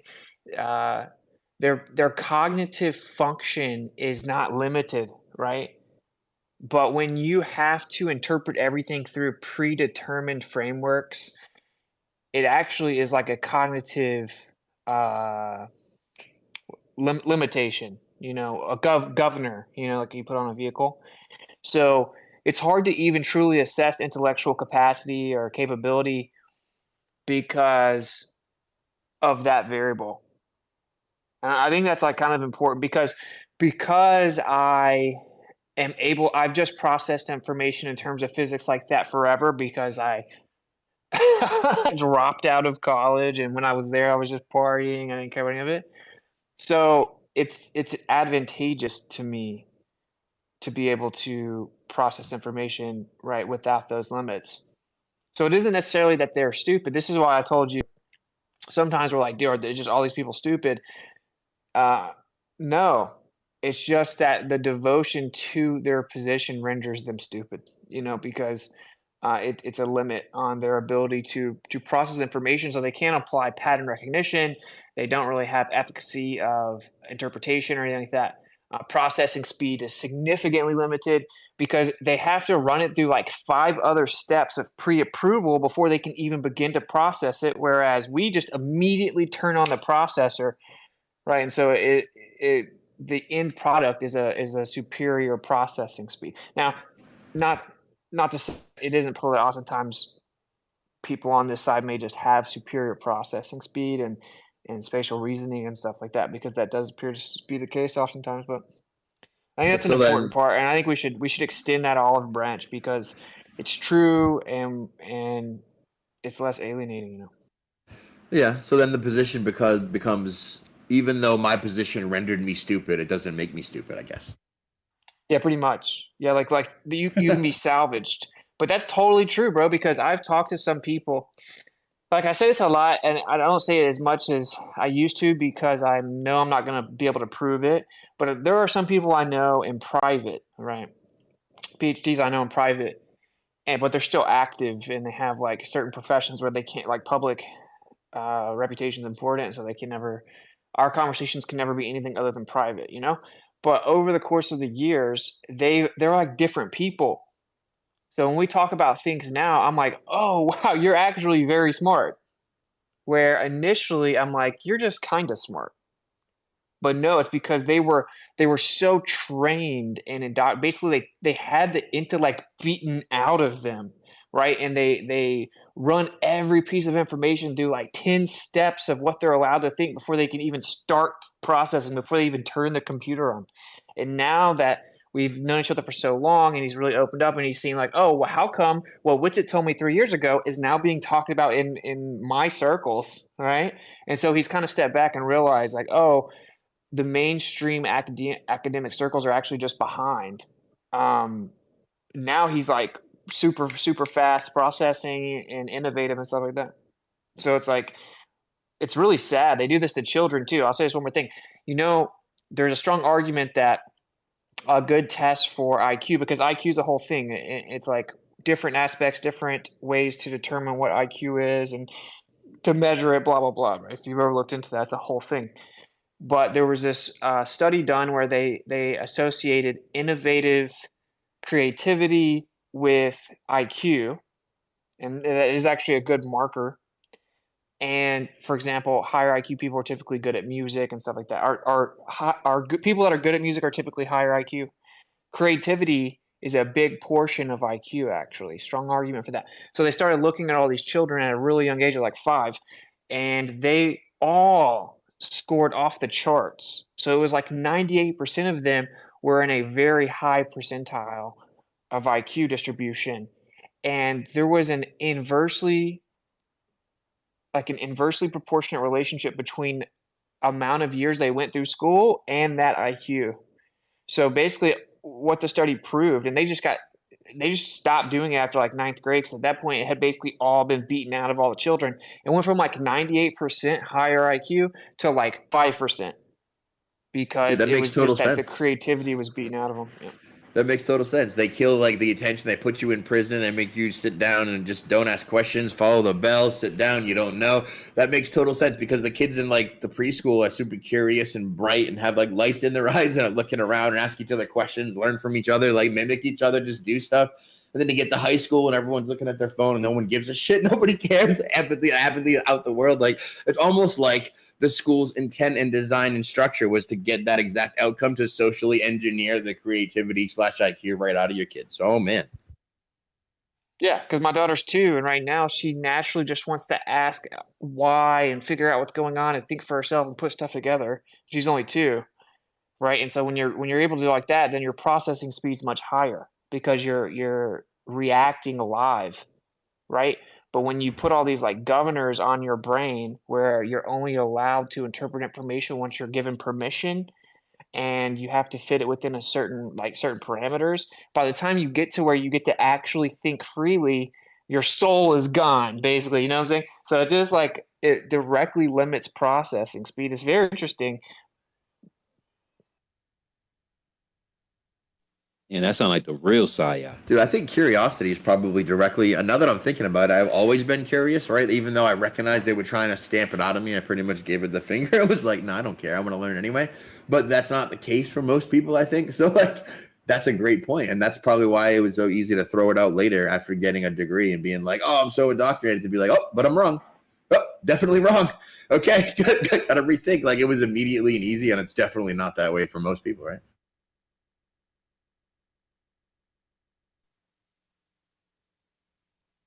Damn, are we gonna have to call everybody that come off mic and outspoken like creative? Hell no.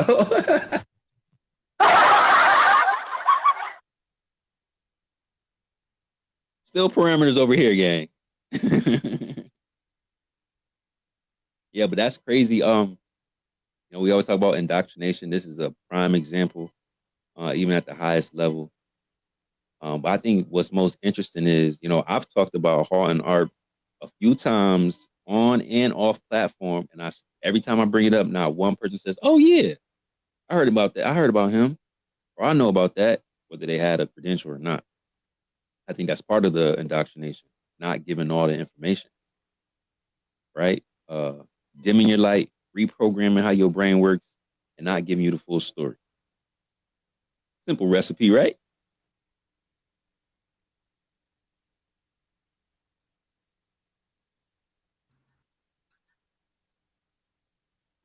Let me check them out, my co-host. Proud, you there? Want to make sure we get to rotating some mics. Y'all hear Proud? She talking? Nope.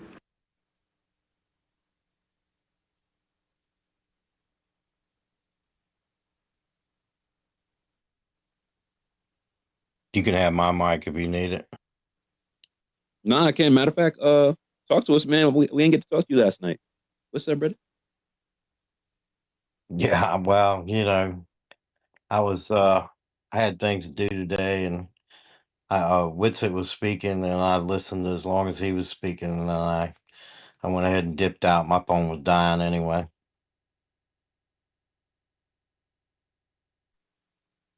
It was good to see you, man. Did you catch a little bit of the playback? Oh yeah, I've been listening since about 8:30, last hour, basically. That's rough when you got other people jumping in and just derailing the conversation. That's aggravating as hell. That was still a great convo, though. I'm glad I got to hear that. I think he said he's down to have another combo. Maybe he'll come on in the field. Well, he won't be coming by Ether Cause, so you'll have to make other arrangements. Oh, he got banned? Yeah, Alan hit him with the hammer the other day or whatever. I mean, it'd probably be. He was super annoying. He was getting like all week. He was in there in chat, arguing with everybody. But yeah, people were way Who different was though when that? they're like live. PhD John. Yeah, he didn't want to acknowledge a point. Any point ever for anyone, even though everybody made valid points. It was very frustrating. That's why it was. So he's an anti-flat earther. Well, it's kind of enlightening to hear him talk to you because that was very different than what he was like to us. Like he was acknowledging things, and he said that was his field and expert, maybe. So then maybe he's talking about things that he isn't an expert. He's way more confident in. That's what it would seem. And that's weird. It's a weird position because he was very gracious and like immediately admitted points with you, and that was very different from the John I know. Yeah, so that's PhD John from Clubhouse, from the Flat Earth Gang. Shout out to the Flat Earth Gang over on Clubhouse Squad.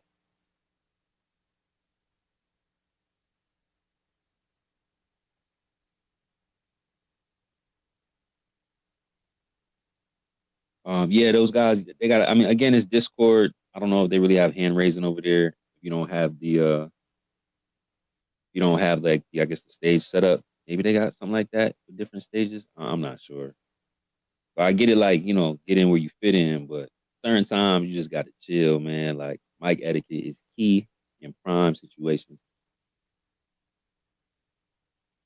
I think Witsit said it though. It's mostly ego, especially when you're on other people's so-called home turf, like in their server. Then the people who like so-called live there have that sort of propensity to feel that way. Yeah. Did Mortawand ever come through last night? Hell no, I haven't seen him. To be honest, I forgot about that guy. Gleam got him so wound up he threatened to come after me and Shane in the space. Did you see that breakdown, that spiral, dude? I warned him. He started arguing with Gleam, and I was like, "Hey, buddy, hey, bro, as a friend, right? If I were you at this juncture, I would run far and fast away from this engagement as hard and far as you can." And then I just stopped. And then there was like 48 tweets where Gleam just took him to school on everything, and then the dude had to like disengage. But that's what happens every time when people engage Gleam, dude. It's almost guaranteed. I'm sure they was tuned in from the dark corner of the internet. Let's start at Concave. He's been patient. Concave, what you think about what we heard? Hello, thank you. I wanted to share this idea and just kind of share it. That's mainly the goal. And the idea is that there may be a chance that the community is mistakenly equating the idea of a globe geocentric with a flat Earth geocentric. I think that they are not equal. They are not one and the same. And the reason for that specifically is due to the difference between the globe and flat Earth when it comes to, say, regions of the southern hemisphere. I'm gonna make this really quick for you guys. Regions of the southern hemisphere like Antarctica. The flat Earth Antarctica is distance wise is a bigger circle than the equator. Okay. The globe's Antarctica is a smaller circle than the equator. So when we have say like orbitals for planets or for ISS, I think that they should not be flipped back and forth with the globe and flat Earth. And the reason why I think that is because I think the flat Earth version requires additional acceleration to account for the actual real, not apparent, this is a real line in the sand difference between these two models. They're not the same. They're not just mathematically equivalent. There's real differences. Like I said, Antarctica and everything, the oceans, everything. When one sees animations or models of such dynamics, like whether it be planetary or like ISS paths over the flat Earth, there is an additional acceleration required to travel this extra distance in the southern hemisphere. Does that make sense to anyone? If not, we could move on from that. If no one has any interest in that, we could move on. But things go fast. Things do go faster in the south, though.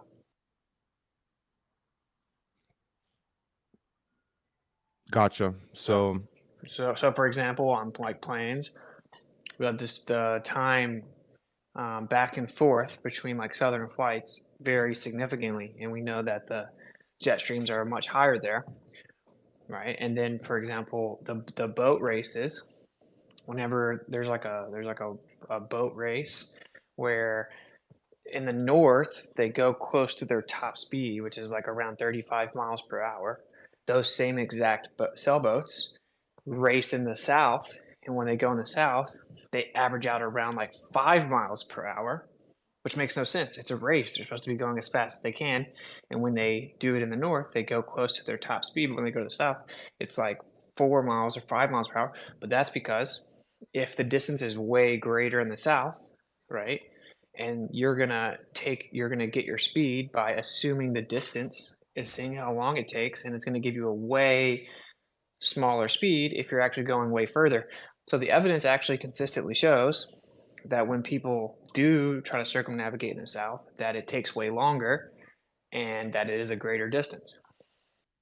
Another example, one more thing, is there's evidence that the duration of twilight, so the amount of light you see, how long you see light after the sun sets, is shorter in the south than it is in the north, which would make sense if the sun's actually going faster, right? So, like, that doesn't make any sense on a globe, whether concave or convex, doesn't matter, because the corresponding latitude should be exactly the same. Like the 30 degrees north latitude should be identical to 30 degrees south latitude 6 months apart. The sun should have the exact same amount of twilight, but that isn't the case. There's strong evidence that actually in the south, once the sun sets, it gets dark super fast, as opposed to the north, you have light way longer. But that would make sense if the sun is actually going faster in the south. So there's like quite a bit of evidence that the south is bigger, right? Actually, I failed to see any evidence of symmetry. And what actually the globe says is they just make excuses for all the asymmetry. Gotcha. I appreciate that. Thank you very much. I don't have anything else to say, or that's all I wanted to share. Thank you. So do you agree that geocentrism is equally viable now? No. Why not? For the same reasons that I shared, but I don't want to talk about it or discuss that any further. Appreciate the time to speak on that.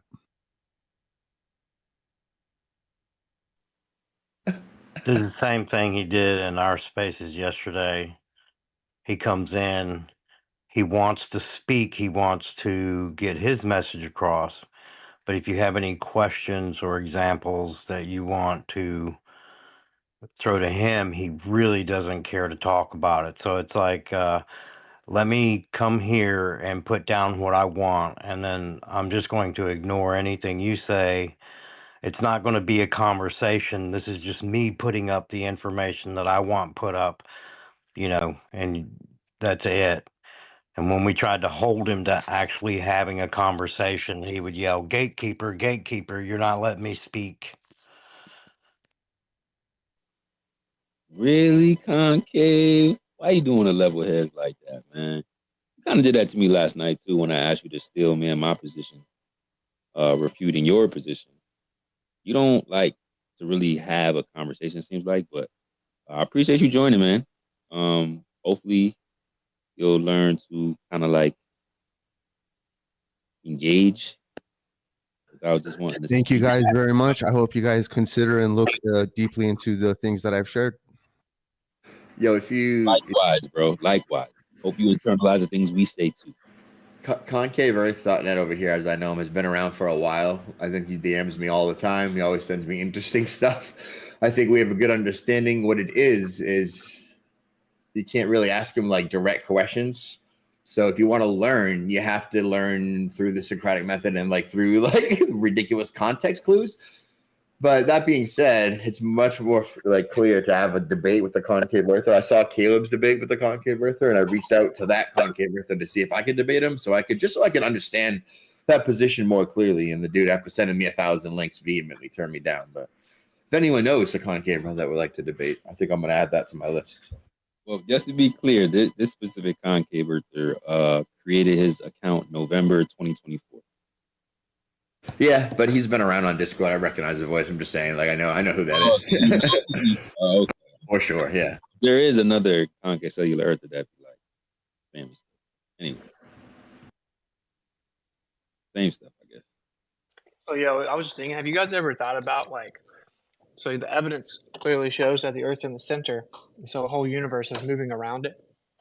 Do you ever guys ever thought about how crazy that is? Like, even if it's not nearly as far away as they say, dude, there is a huge, huge universe, right? Even if it's not nearly as big as they say, it's still, just go outside and look at the stars, right? Like, you can't even comprehend it. And it's spinning around the entire Earth. So it's going fast and it's big and it's generating all these forces. Like, if anyone like really tried to wrap their mind around that, like, it's kind of crazy, right? Like the magnitude of that. I mean, generating real inertial forces through the Markov principle that things like satellites and GPS have to account for in the actual equations that NASA uses to launch satellites? Is that what you mean?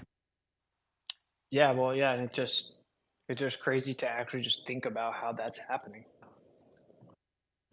Yeah, right? Like all around you right now.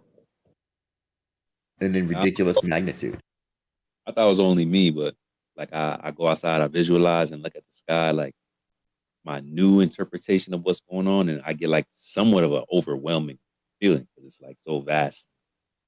Yeah, it does. It like immediately makes you just in awe of whoever created it. Yeah. Like, go outside, y'all, and look people at the sky. My bad. Go ahead with it. I'm saying that's why I don't want people. They don't want people looking at it like that. You know.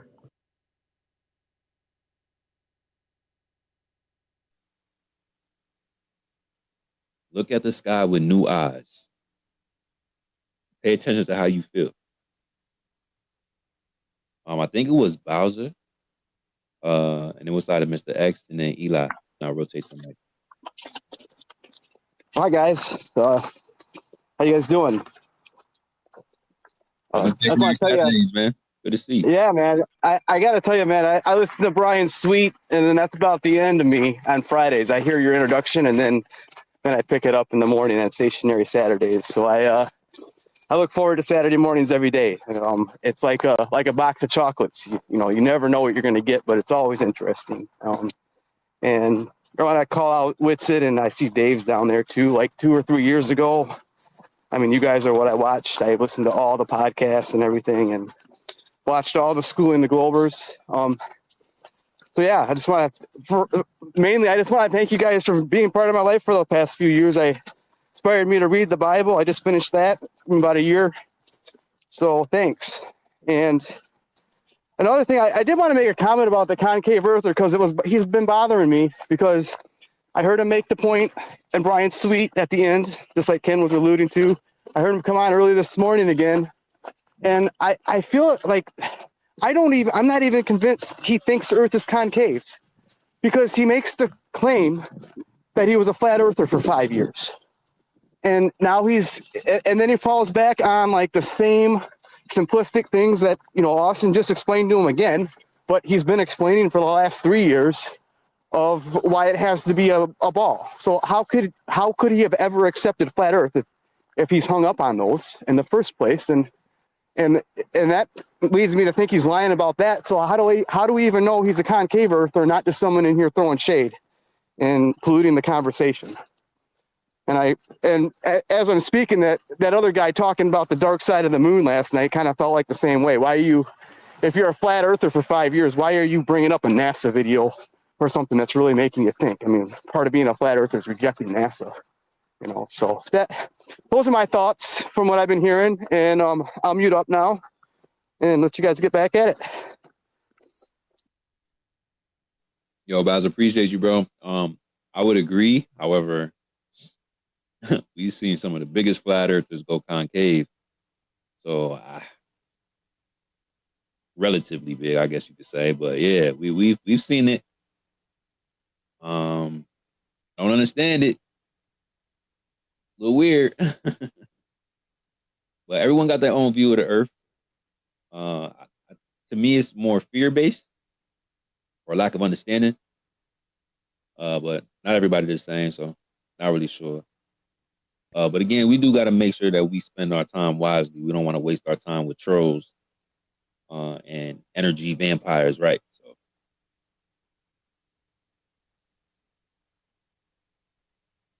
they're kind of popping out the woodwork a little bit too crazy these as of late.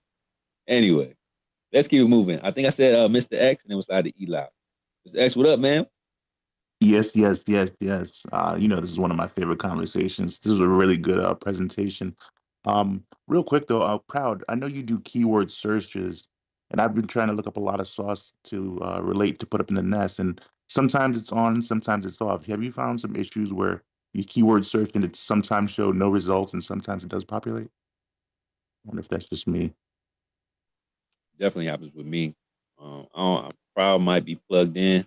Oh, okay. Right now. It's all good. What search engine do you use? Sometimes I'm in the browser and then I go to the phone when I see the browser's giving me glitch and it's No, I happening. mean, do you use Bing, Google, whatever? Oh, Google, but it doesn't. I go on both devices, so it happens on both devices. It's not Okay, so I'm just gonna say this because I used to use Google years ago. Mhm. Look into Brave, not DuckDuckGo, not Google, not Bing. Brave is the only search that I've ever found that does not discriminate. It doesn't. He's talking about searching Twitter. Yeah. Yeah. But if you go through Brave, it uses their whole search. It doesn't use Google. It doesn't use any of that. It'll give you suggestions by Google, but that'll be completely separate. No, there's a misunderstanding. I'm talking about if you go to Twitter on top on when you go to Oh search. shit. Yeah, there's a keyword. Oh, I thought you were talking about Google. Okay, never mind. It's all good. It's all good. Thanks for the suggestion anyway. But I'm gonna make it real quick. First of all, there was so many keys points that I wanted to relate and put in the nest, so I'm just gonna make this shorter than usual. There's a couple of highlights that Witsit made, and I think it's really important, especially with us flat earthers that are going back and forth.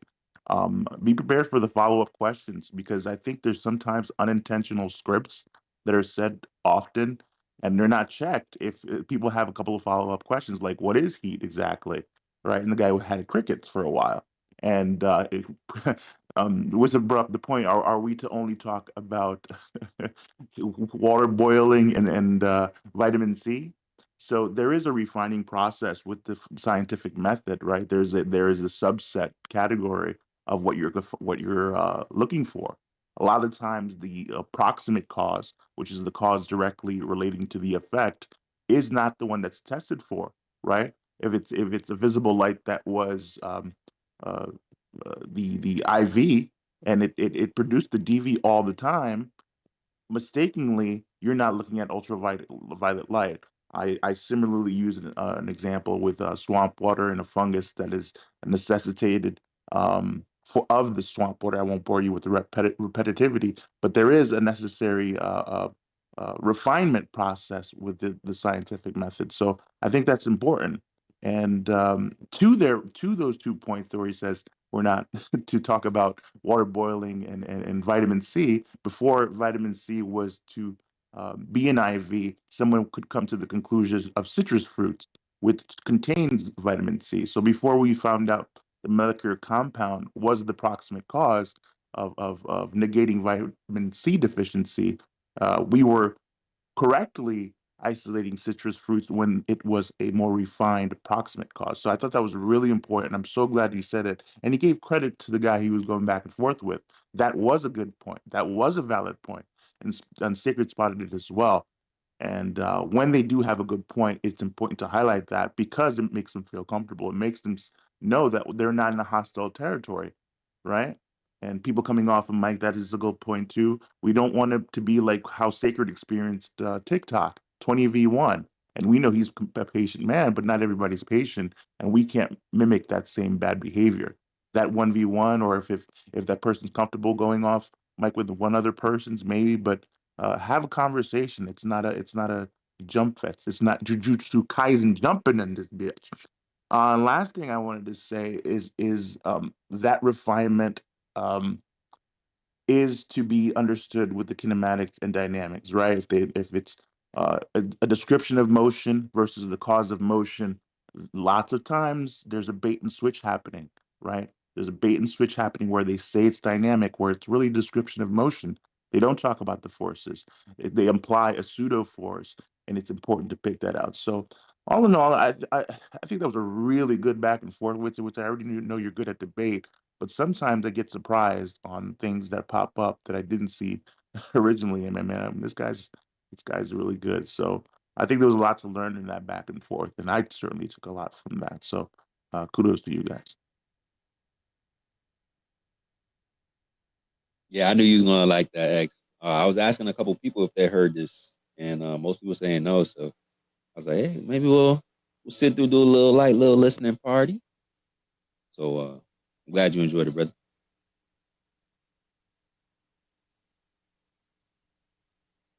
Dope logical breakdown, of course, as usual. Thanks for the kind words too, brother.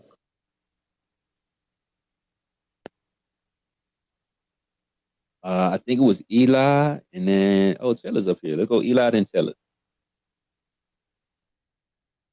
I'll defer. I'll go next.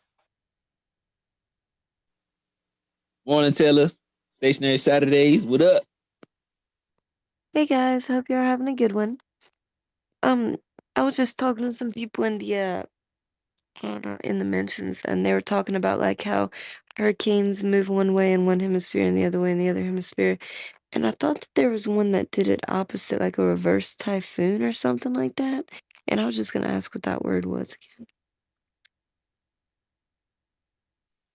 I don't know if I heard of a reverse typhoon. But we can demonstrate water moving in opposite directions in inner and outer circles along a flat surface. I don't think they could do that on a sphere. Let me share it up top.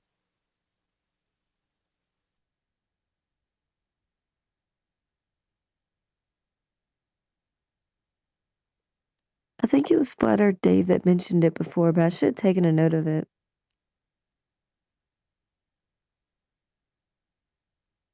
I thought I remember Brian talking about when they go the other direction, it is called a different thing, but I don't know. I remember something like that.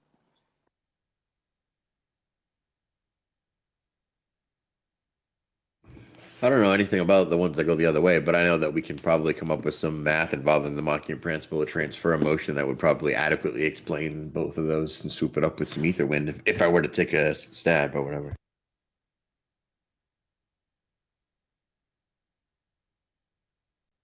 I would argue that nobody has adequately explained anything ever. Thanks, Eli. Yeah, we just all make up whatever fits and go, oh, yeah, that sounds good, which is why everything changes every 20 to 30 years or even more, you know. Just wait till your grandchildren are tearing it all apart. That was me that mentioned there are hurricanes and typhoons that sometimes go in the wrong direction. They're not that uncommon. I'm sure you can just kind of search for it, and you'll find some storms that are spinning in the wrong direction. We had one here in Connecticut on the East Coast a couple of years ago, but it was just spinning in the wrong direction. So I don't know if that's possible on a globe. It makes perfect sense the way we understand how a flat Earth works. But when it's time, I want to talk about concave Earth for a second and some of the incredible proofs that they have. Oh, you did your research, Dave? I think I'm a concaver now, guys. Concave Dave. I guess. I'm not a concaver. I'm just kidding. But you know, the proofs that they have are, you know, the hanging of the mines, which are, it's, you know, they say it's well documented. Well, the moon landing was well documented, and there's so many things wrong with that. And then the other thing is the rectilinear experiment that was done, was that 150 years ago, whenever it was. Well, that lines up with Eratosthenes and his fun experiment. It's the same unconfirmed ancient experiment. But one of their latest best proofs is the Concorde and the planes are nose up, right? And the SR-72, the faster one that goes 4,000 miles per hour, that it is nose up. And it is nose up. That's because its wings are small. It needs to be nose up to have the right amount of lift to go straight level. If it was nose up, to make it curve upwards, to follow a concave Earth, the pilots, everyone on the plane would feel G-forces pushing them into their seat. And the calculation for the G-force at that speed is like over 100 Gs, which would kill someone, would liquefy somebody. So having the nose up cannot be following a concave Earth because the G-forces of a parabolic arc, up or down, left or right, is independent of any gravitational downward force. In space, if you do a hyperbolic arc, left or right, you're going to be pushed to that side of the airplane. And you know, like when we do a zero G flight does its parabolic arc, you are free falling and you feel negative G's. And if it does the reverse parabolic arc, or when it goes back up, you're pressed back into the floor, into your seat. So if the SR-72 was nose up to follow the concave Earth, everybody on board would be dead. You know, that's a good damn point. The SR-71 flew so damn fast, that when it flew over Russia, it was known as a red streak. It would glow red at the edges. That's how fast it moved. It had to fly perfectly straight when it hit its top speeds, which is why they would get to altitude before they ever even got over Russia when they made their flights over. Then they would get to their altitude at about 70,000 feet, and then they would punch it straight and level the entire way. That way, they were not incurring any additional G-forces. The SR-71 would have to arc up at 80 stories a second, 800 feet per second, to maintain level on a concave Earth, or arc down on a globe Earth at 80 stories a second. The SR-72, it's a mile per second.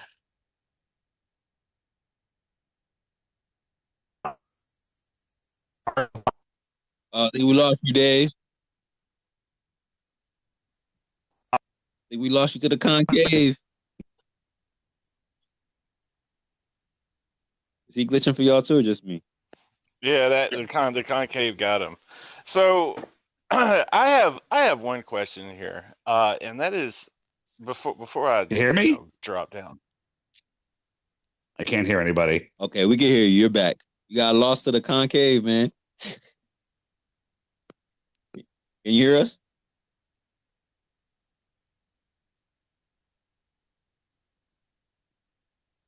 Testing, Dave, testing.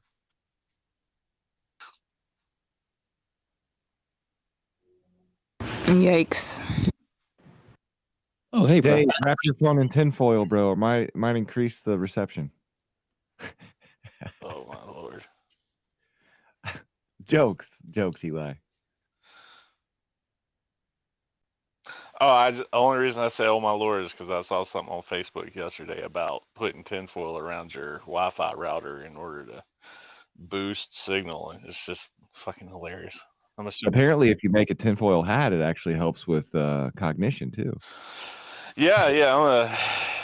I've heard that one now since 2003, man. I mean, I need to just go ahead and make a tinfoil hat, get it over with.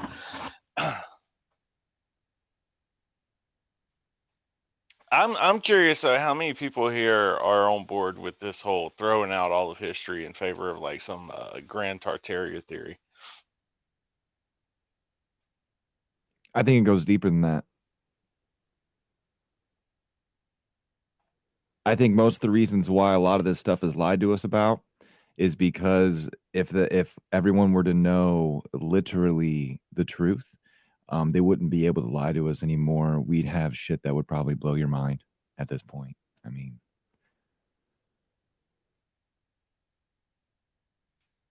well, you are so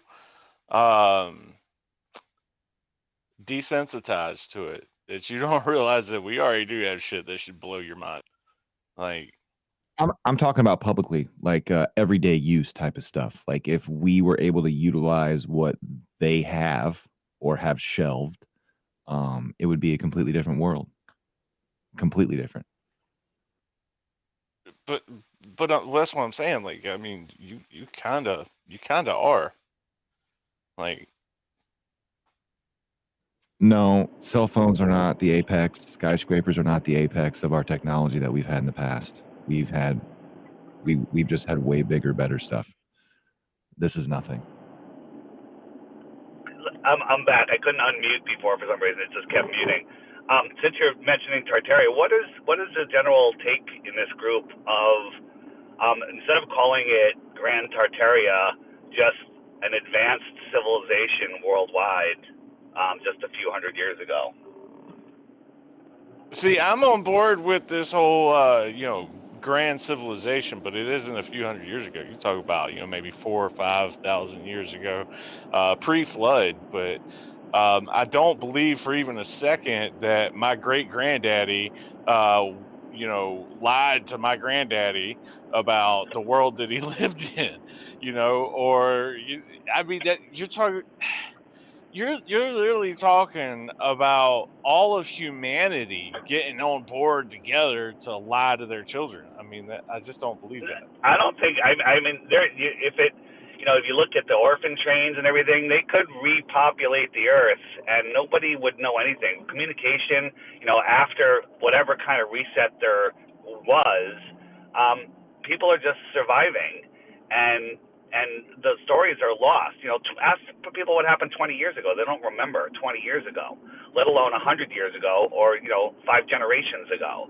The information is just easily lost. And I'm not saying that your great grandfather had lied. Maybe he was just surviving and happy to be alive, and he immigrated from wherever.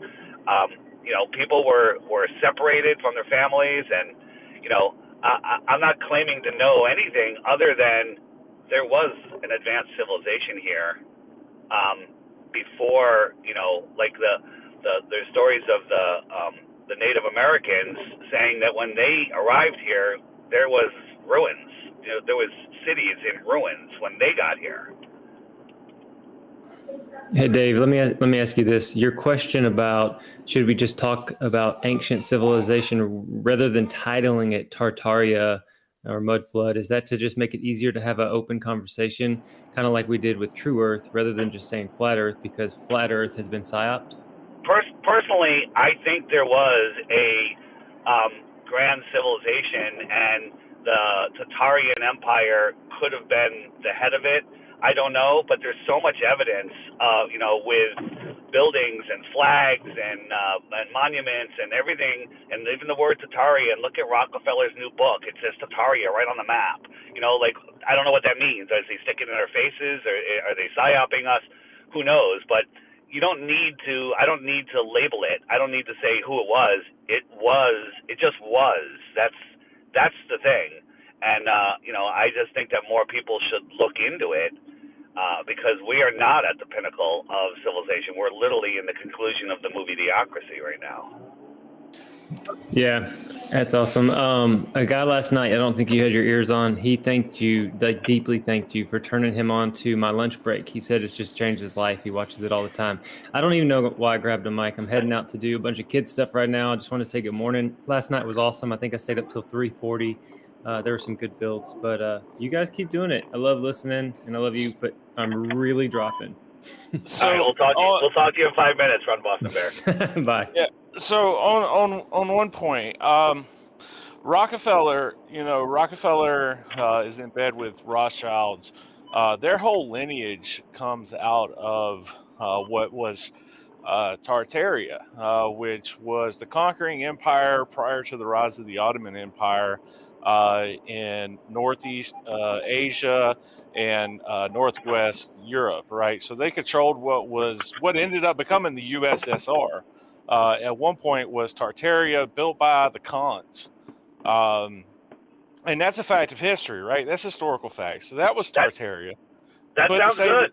That sounds good. Here's the thing. I'm not even digging that deep into the details. There was an advanced civilization here with advanced technology. That's all. That I'll just leave it there. The Earth is flat and level. I'm not saying who built it, how it works. It's just flat and level, and there was an advanced, beyond what we're imagining, civilization here. And once people accept that, I think that gives us a better foundation to figure out where we are, what this place is, and the true power that we really have. Yeah, well, in the pre-flood society, the same thing. I mean, at least it always has been to me. For years, I've been telling people that, the pre-flood myths, such as Atlantis, where they're, super technologically advanced and then they flood, was just allegory for what happened to the entire world and what is, pretty much conveyed throughout every society across the face of the earth, that there was a flood at one point and that there was a lot of things lost. And then we look at things like Nazca, Easter Island, Machu Picchu, the Great Pyramids, Petra, and they're all in these straight lines, lined up with one another. And it's like, okay, There was I forget, I'm spacing on the name, but a ancient was it Mesopotamia? I'm totally spacing on the name. It was discovered by this archaeologist in Iraq. It was in Iraq, and they were starting to excavate it, and it was totally going to change history. And then a month later, the U.S. invaded Iraq and stopped all archaeology projects and surrounded that area. I'm just spacing on the name right now. Maybe someone knows. Anyone know that story? No. And one other thing, I just started looking into this. The Tuscany event, where whatever that happened in Russia. I haven't confirmed this. I don't know. Maybe someone knows the info that Tesla was testing or using his whatever weapon or device to try to signal people in the outer south at the same time that happened, and then he realized that he caused it with his ray weapon. I have no proof of that. I just wondering if anyone has looked into that. Dave, can you hear me?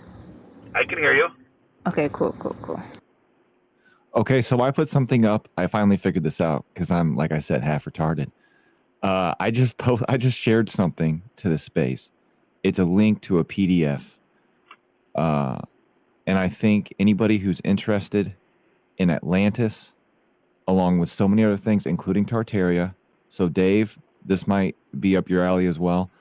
Austin, I just saw him up here. If I miss him, because I'm about to leave here in like 10 or 15 minutes, that's the book I was talking about during our conversation when he was on our podcast. It's the Herman Weiland 1925 book labeled Atlantis, Bible, and Ada.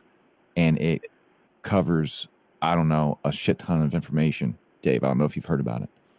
I haven't, but I just remembered it's the tomb of Gilgamesh Okay. that was discovered in Iraq, and then literally a month later we invaded Iraq and shut down everything. So to me, highly suspect. Wasn't Gilgamesh supposed to be a giant? Yeah. Yeah, didn't he have like red hair, all that? Yeah. Yeah, and they found man, it. part They were God. excavating it. Yeah. I can. Go ahead. Okay, so I have a lot of. I come from a military family. I have a lot of military friends. I can tell you that I have heard some crazy stories from Delta boys deep in the mountains of Afghanistan who claim that they have had firsthand encounters with living giants. Okay, and that shit got that there were reports written, and they are now blacked out in the annals of the CIA. All right, like. The whole idea that there weren't giants is insane, because I know boys who are about their business, who have level heads, who say that they have encountered them and lost friends to them. I've heard many stories about that. That's pretty awesome. Not the fact that you had friends that had come across them, but the fact that people don't believe that they existed. Like, I don't even want to bring up dinosaur bones. It's I'm finding it fascinating and interesting that a lot of people in our community are so anti-giant and more so anti-Tartaria, which I just don't understand. That's why I try not to make any rock solid positive claims other than it did exist, whatever you want to call it. Well, I don't have the exact timeline, but it did exist because it still exists. I just drove by 2 buildings today that make absolutely no sense. Well, yeah. So I always bring this up, but there are even history books in America, pre 1910, that say that there was an advanced ancient civilization in the United States prior to the Native Americans. So it was actually just like an accepted Yeah. idea. And the word founded, it wasn't builded, it was founded. It was founded. I mean, they're telling us everything is right in front of our face. And I just find it amazing how people that I respect, people that I think are smart, are just outright denying this.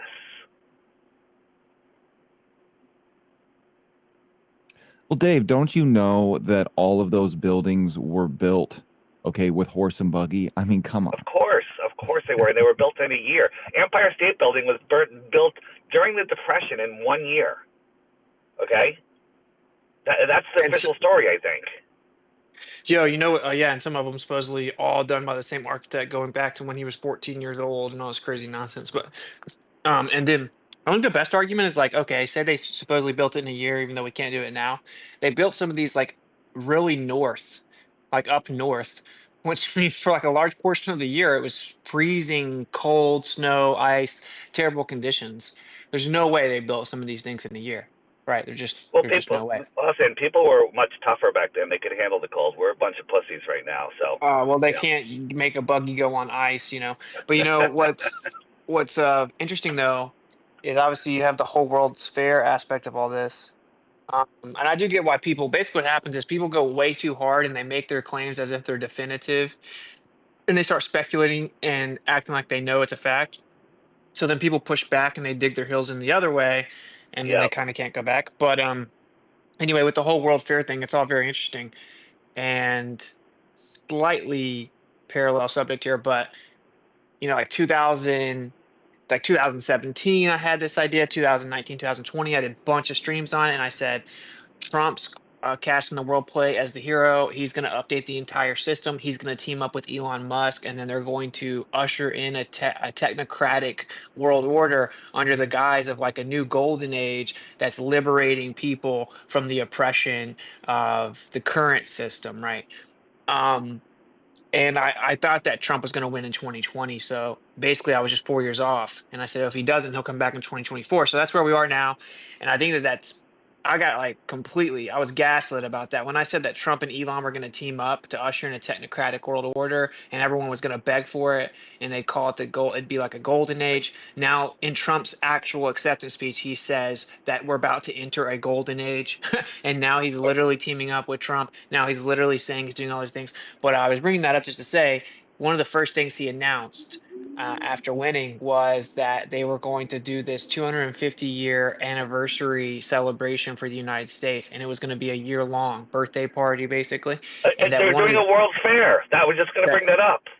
Yeah, that's what I was going to say. Yeah, they're actually bringing the World Fair back. He mentioned that, which is so crazy because now, if you really look at it from the lens I was just talking about, we're talking about a golden age, right? Talking about a golden age. So I think it's going to get crazy, and you would think like you should ask yourself, well, how was Austin able to predict that? And it's because, of course, I know that the world's a stage and Elon can't be trusted. He claims to go to space and he's lying. And or Austin, it's a simulation and you created that. Oh wow! Yeah, you're way more powerful than they let us know. You created that. Yeah, your collective consciousness. You convinced enough people of it that all those people together decided to make it happen. Everyone said I was crazy. Dude, I made some bold claims, which we're about to find out. So, like, Nostradamus, right? So I called it was a joke, okay, before people get triggered, but I called myself Ostradamus, right? Nice. For Austin, yeah. And so I made all these predictions, and they sounded crazy. Everyone thought I was crazy, bro. everyone, I was like, by the way, crypto is about to explode. This is like 2019, 2020. I'm like, it's going to be the greatest transfer of wealth in history. And Bitcoin's at like 9,500 then. Right now it's at like 77,000 and all this. And I was like, the government's going to actually embrace crypto. They're going to, when Trump gets back in, he's going to remove income tax. And everyone thought that sounded crazy, right? He's literally talking about removing income tax and replacing it with tariffs. Like he's talking about doing that now, right? And I said that they're going to get rid of the United States debt by dissolving the Federal Reserve. Oh, that's crazy. Oh, well, look what they're talking about now, right? Like literally, it's in the mainstream news. Jerome Powell being asked if he would step down. Trump said so, and he said no. Then Trump's in an interview talking about what if we just wipe out our debt with the payment of cryptocurrency, right? And so it's like people should kind of step back and look and see what's maybe going on because it could get really crazy. And it's going to ostensibly be very good for mankind. I also said that he's going to implement something like an Internet Bill of Rights. So, and I was just speculating all this, right? Because I'm just like looking at all the system. If you wanted to update it to a technocracy and fully surveil people and control people, what different sectors would you update? So I just went down the list and I started, speculating how you would do it.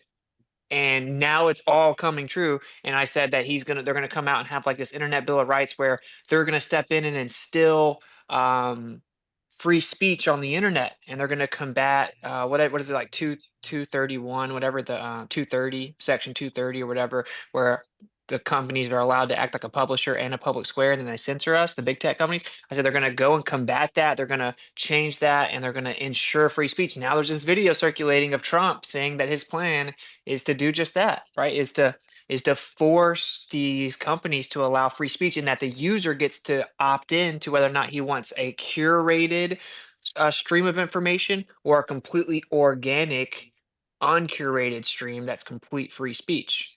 And so I don't know. I'm just throwing that out there for everyone. Like it's getting pretty interesting, right? We may actually be on the brink of one of the biggest psyops ever, for anyone wondering. And I definitely wouldn't just put my guard down and be like, okay, Trump and Elon are my heroes, because Trump. Last thing I'll say, Elon just posted that post, right, and he literally put New World Order in Latin. He just Yep. posted it with a picture of him and Trump. I mean, they're making some big claims out there. If you look, did you see what Robert Kennedy posted to the FDA? Do you guys see that? I'll read it to you. It's really short. It says, FDA's war on public health is about to end. This includes the aggressive suppression of psychedelics, peptides, stem cells, raw milk, hyperbolic therapy, chelating compounds, ivermectin, hydrochloroquine, vitamins, clean food, sunshine, exercise, nutraceuticals, and anything else for advancement of human health. And that can't be patented by Big Pharma. If you work for the FDA, you are part of the corrupt system. I have two messages for you. One, preserve your records. Two, pack your bags. Now, that's a bold statement. Will any of that happen? I don't know, but he said it, and if he doesn't do it, he loses all credibility from day one. Yeah, I mean, I think they clearly got if you wanted to update the system, they got everyone where they want them, right? This is exactly how you would do it. You would never be able to just come, like Kamala couldn't have come out and been like, okay, now we're going to implement a technocracy, right? That would never work. You could never do it by force. You're going to have to get the people to want it. And so they got the people right where they want. So in my opinion, they're going to keep their word in a lot of this stuff because it's perfect. It's like the perfect way to update the system to like a digitalized surveillance system, Yep. Hey, I got to mute up for a little bit, but I'll be listening. Thanks. It kind of sucks because obviously there's a bunch of positives here, right? You're going to do all the stuff that he just mentioned. You're going to call out childhood vaccines and point out all the poison, all the corruption with COVID-19, the vaccines. And I'm expecting them to come out and basically say Operation Warp Speed was a counter military operation where we actually like used placebos and we countered it the best we could, or expedited it because they wanted to make it take longer, or I don't know. They're going to do some cover story for the vaccine. But yeah, I think it's going to be we're kind of stuck, right? Because who's going to push back against abolishing income tax and abolishing the Federal Reserve and exposing all the corruption in the government and taking out the pedophiles, right? And there's this like Durham case where the Supreme Court is yet to rule on it, but it basically says that since over 100 people in Congress questioned the validity of the election, by law, they had to not like basically stamp the electoral vote, and they had to go re-examine. Like they had to prove that it wasn't fraudulent, and they didn't do it, which means that like over 386 people in Congress broke the law, and they're no longer allowed to serve in public office. And that would just be an immediate removal of almost 400 people in the government, in the Congress, and they're supposed to supposedly going to rule on that soon. So we're about to see something crazy. They're talking about like gutting the intel agencies and all this, and so I don't know. I don't even know what my suggestion would be, because I'm not going to ever suggest people fight to keep, vaccines and corrupt government. So they kind of got us where they want us, I think. But anyway, Have you read rant into over. the Brunson case, Austin? It sounds a lot like what you were saying. That's what I meant. Yeah, I said when I say Durham, yeah, Brunson. Brunson. That's what I meant. Yeah. Yeah, it's crazy because I mean, obviously the mainstream says, "Oh, they just dismiss it, they threw it out," but actually, no, they're it's still they can still rule on it. A lot of people are saying that may be the one in the chamber Trump has. Oh, the secret. Yep. The secret he talks about. Yeah. Yep. Have you seen the video that Matt Walsh put out? Which one? He recently put out a video right after Trump won the election where he's he's talking about how Trump is going to be a dictator forever, and it's being made out like he's being sarcastic, but he doesn't sound like he's being sarcastic. It's supposed to be like a sarcastic video trolling liberals, but then at the same time, it's like, how true is what he's saying? You should watch it. Yeah, I did watch one where he kind of did that. Yeah, he talks about how he's going to round up all the dissidents and put them in concentration camps, and he says it like it's a joke. Very interesting time to be alive. I've been waiting for them to activate the FEMA camps because back in 2008, went around and filmed the FEMA camps and sent pictures off to Alex Jones of them. Right there up in North Georgia with the old train station, and then went out to Elberton, Georgia to look at the Guidestones. That was all the way back in 08. I've been waiting for them to activate those FEMA camps now for almost 20 years. Well, now that Elon's being fully integrated into this plan, I think we kind of got our answer as to whether or not they're going to double down on space, right? They kind of have to. There's no scenario where it could come out that they're faking all the space travel and Elon still maintain credibility. So if Elon's like a major part of the system, like the plan to roll out the new system, then they're going to have to like double down on this whole space travel narrative.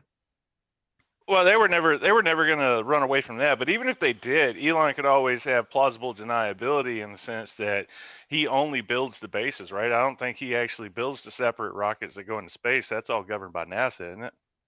No. SpaceX builds all the rockets, and NASA can't. This is the story. Like NASA can't even imitate the rockets, and no one in the world can. And he could have plausible deniability in that he could say, "Well, I just have the rockets built, and I was being told that this is where they were going, and even I was tricked." But it seems like that's just. I don't think they're going to do that. I think they're going to double down. They're going to start showing us like really good, high quality, like supposed space footage, and everyone's just going to believe it. But who knows? Because you got Space Force, you got the whole idea of Space Force, right? And the guy that I was supposed to talk to that used to be a space commander or commander in Space Force, and he was actually fired because he was exposing the DEI hiring going on. Right. Diversity, equity, and inclusion, right? You just hire people not based on their merit, but based on their identity. And so he was like exposing it and how it was like making the military very incompetent and vulnerable, and he got fired. And he goes to some event and he asked Trump a question about it and asked if he would be interested in making like a task force or a position that would be over monitoring that. And he said, Actually, how about I'll hire you? You'll be in charge of it." Which is interesting. So they're really going to double down on. I don't know. It's just all crazy, man. It looks like it's very obvious that the reason I predicted this was because obviously Elon is the one that's creating everything that would be used for a technocratic slave state, right? Because you have electric this and that, and a Skynet surveillance system, and then he's in control of the internet. He's now in control of the biggest platform, and he's doing all these things, that would be used, including even Neuralink. And so it makes a lot of sense for Trump to come in as like the authority that's going to save us, for him to team up with Elon. And sure enough, that's what's happening. And so it's like the writing's on the wall, bro. The writing's on the wall, right? We're about to get hit with the biggest psyop ever, where they're gonna say, dude, I literally said over and over, I called it the golden age. I said they're gonna come in and usher in a supposed golden age, and everyone's gonna fall for it, and that's how they're going to usher in the new technocracy. And that's literally the phrase that Trump used in his acceptance speech. I knew I should have been paying attention to something in that speech. I was like, I need to go rewatch that back. I know there's something in there. Yeah, he said you're about to usher in and enter a golden age.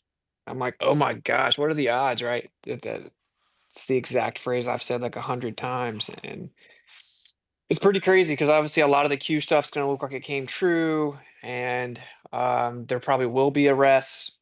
I break all this down in detail way back in the day. It's kind of embarrassing to invoke the streams because I think that they're not good, but I did call all this out, and I guess I make the point that not everyone's in on it. So there are just tons of, like, for example, not everyone on CNN literally works with CIA. Probably a lot of them do, but a lot of them are just stupid and evil and corrupt and actually want to lie, right? And a lot of these people, like in Hollywood and in these systems, they're not all in like the major decision making position where they know everything. They don't. They're just used.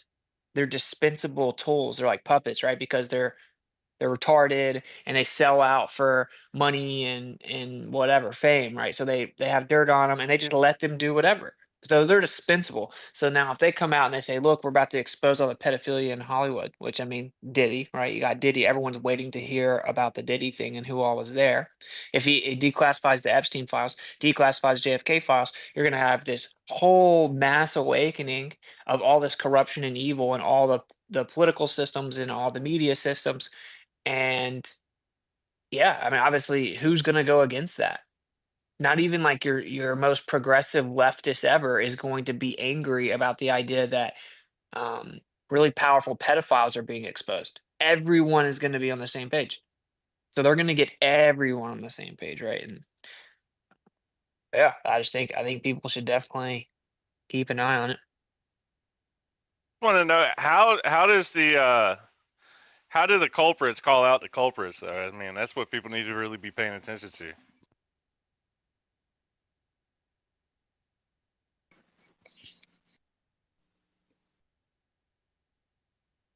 You get what I'm saying about that? Real quick, because I do want to make sure that Lynn get a chance to jump in because I think she's been real patient. But Ken, I think I see your hand up. Do you want to say something before Lynn, or? Oh no, mine was just dealing with something that Dave had said earlier about how they say that the Tamarack Mines is well documented, when in fact the one thing I put it in Flat Earth Fridays when we did the concave thing, the reference, and the guy actually said that it is so poorly documented that he was tempted to call it an urban legend. So I don't think it's well documented at all. Yeah, I read through that article.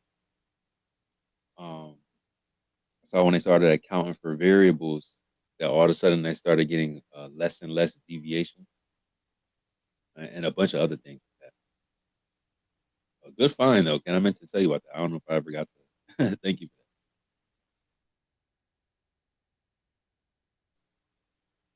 that. Go ahead, Lynn. Well, I've got 3 quick things. Let me start with best stationary Saturday ever. I love this one.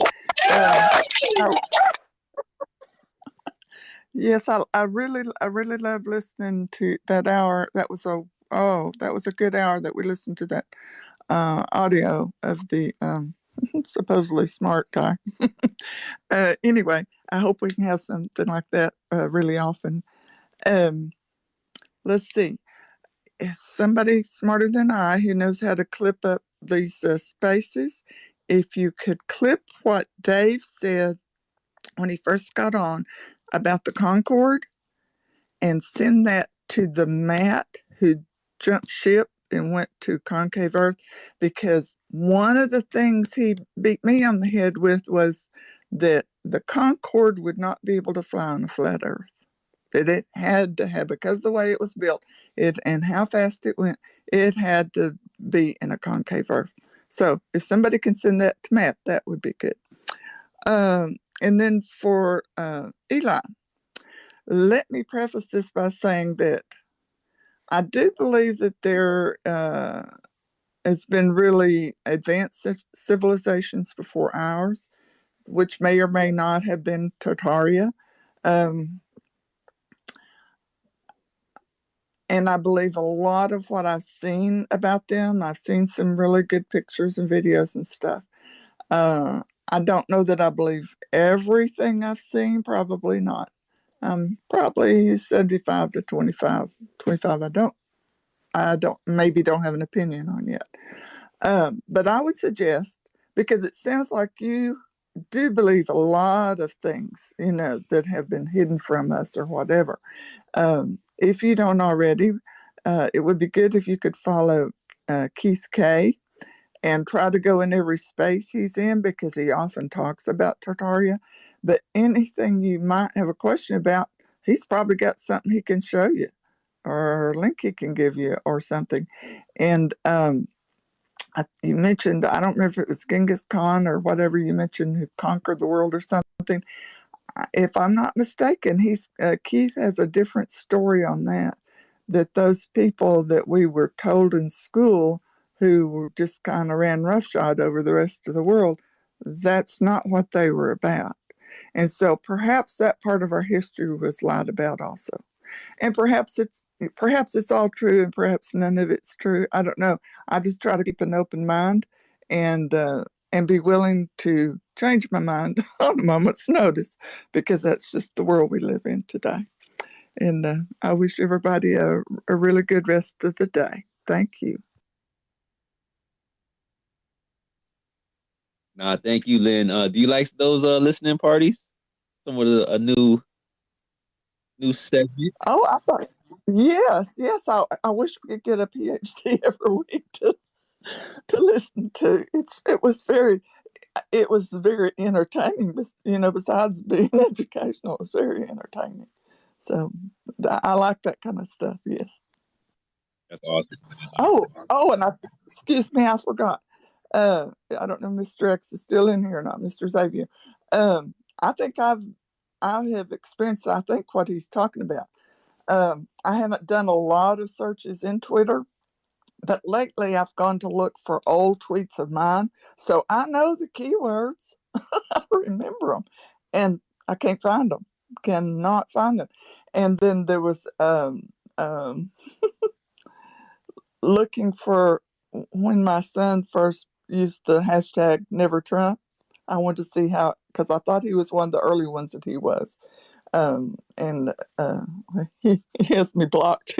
I hope he doesn't know it's me, but he has me blocked, so it made it a little bit harder. But I couldn't find it on him, and I know I saw him post that. He was the first person I saw use it way back in 2016. So I don't, and I did the search many, many times, and to be real careful to make sure I was doing everything just right. And I couldn't, there's just been a lot of stuff in the last month that I've tried to search for, and it's just not found. So I don't know. Sidebar, guys, we're gonna rotate some mics soon. So if you have any questions, put your hand up. We'll get to you, and then we'll cycle around. I was going to tell you, Mr. What Lynn was talking about was Mr. Xavier was looking for you earlier because he was having a problem with his search on Twitter. So yeah, little glitch. Wanted to know. Yeah, Twitter kicked me out a couple times already. I've been trying to search for some stuff and it's not letting me.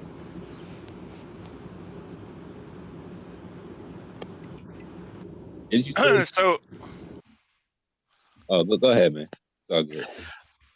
yeah, so when it comes to things like Tartaria being this idea that the old world that these um, buildings belong to an old world and that we just found them, like the Empire State Building. I do have a fundamental problem with that, and that is just a lack of understanding. Like the Monongahela, I don't know, it's a valley there in New York. Nowadays, it looks like a paradise, but if you turn the clock back to the 1940s, it was black smoke for miles because there was nothing but steel mills and coal plants and all of that were on that river there. So regulation has completely changed the way things are. The fact that we have exported most of our industry has completely changed the America that you see. But if you roll the clock back, I mean, the idea that they were building the Empire State Building doesn't bother me because you got in the 1920s, they're building things like the Bismarck, which is this massive steel ship. So if they could build that, then why can't they build a skyscraper, right? So and it's just because you look at the landscape now and you say, well, where's the infrastructure? And it's like, well, we destroyed it. We exported all of our infrastructure to the point where our only major export in this country is our money, our monetary system, and we have no major. It took us, I'll put it like this: in the 1970s, they could build a nuclear power plant, in about 5.5 years. All right, with the lack of regulation that existed, they could build a nuclear power plant in about 5.5 years.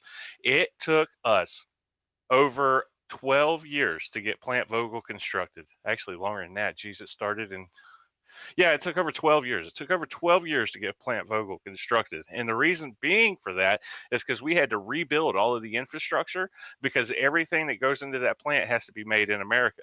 Right. So we can't import things to go into an American nuclear power plant. So every bolt, every screw, every I-beam, every turbine had to be made. Even though Siemens is a German company, all of those turbines are made right here in America now that are inside Plant Vogel. And so all of that infrastructure had to be rebuilt just so that we could build that. But I know back in the 1970s, they built one in about 5.5 years. Right. So why the major difference? And that is because we exported all of our infrastructure.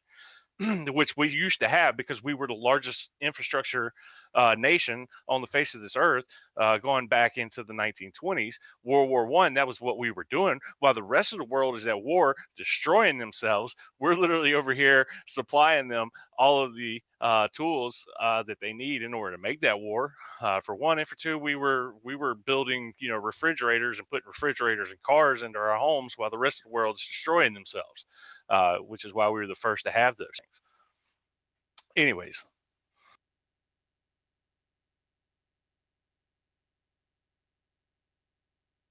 That's just my thoughts on Tartaria. I have no problem believing in an old world. I always have. I have for a long time, ever since I was a child. I've always believed that Atlantis myth tied into the flood myth, or not the flood myth, but the Atlantis myth tied into the flood, tied into all the flood stories from around the world. I've always believed that. I just don't think that there was some great reset 200 years ago, and that we just happened upon all these buildings that we have. I just don't buy that. I'm sorry. And I probably never will. I know how quickly things can get done if you deregulate. That's a fact. You put 5 Mexicans on a house and they'll have it framed in 2 weeks. You put 30 Amish on a house, they'll have it framed in 1 day. You put 5 white guys who are in the union, it's going to take them 1.5 years, right? So You're a Tartaria denier. 100%, absolutely. Are there others like you? I think we should do like a debate space if there's like a bunch of people that weren't open to Tartaria. I didn't know that there were Tartaria deniers. I guess. Well, not all buildings are old world buildings. Some of them are new, like the Empire State Building and many others. The important thing is which technology and what we lost.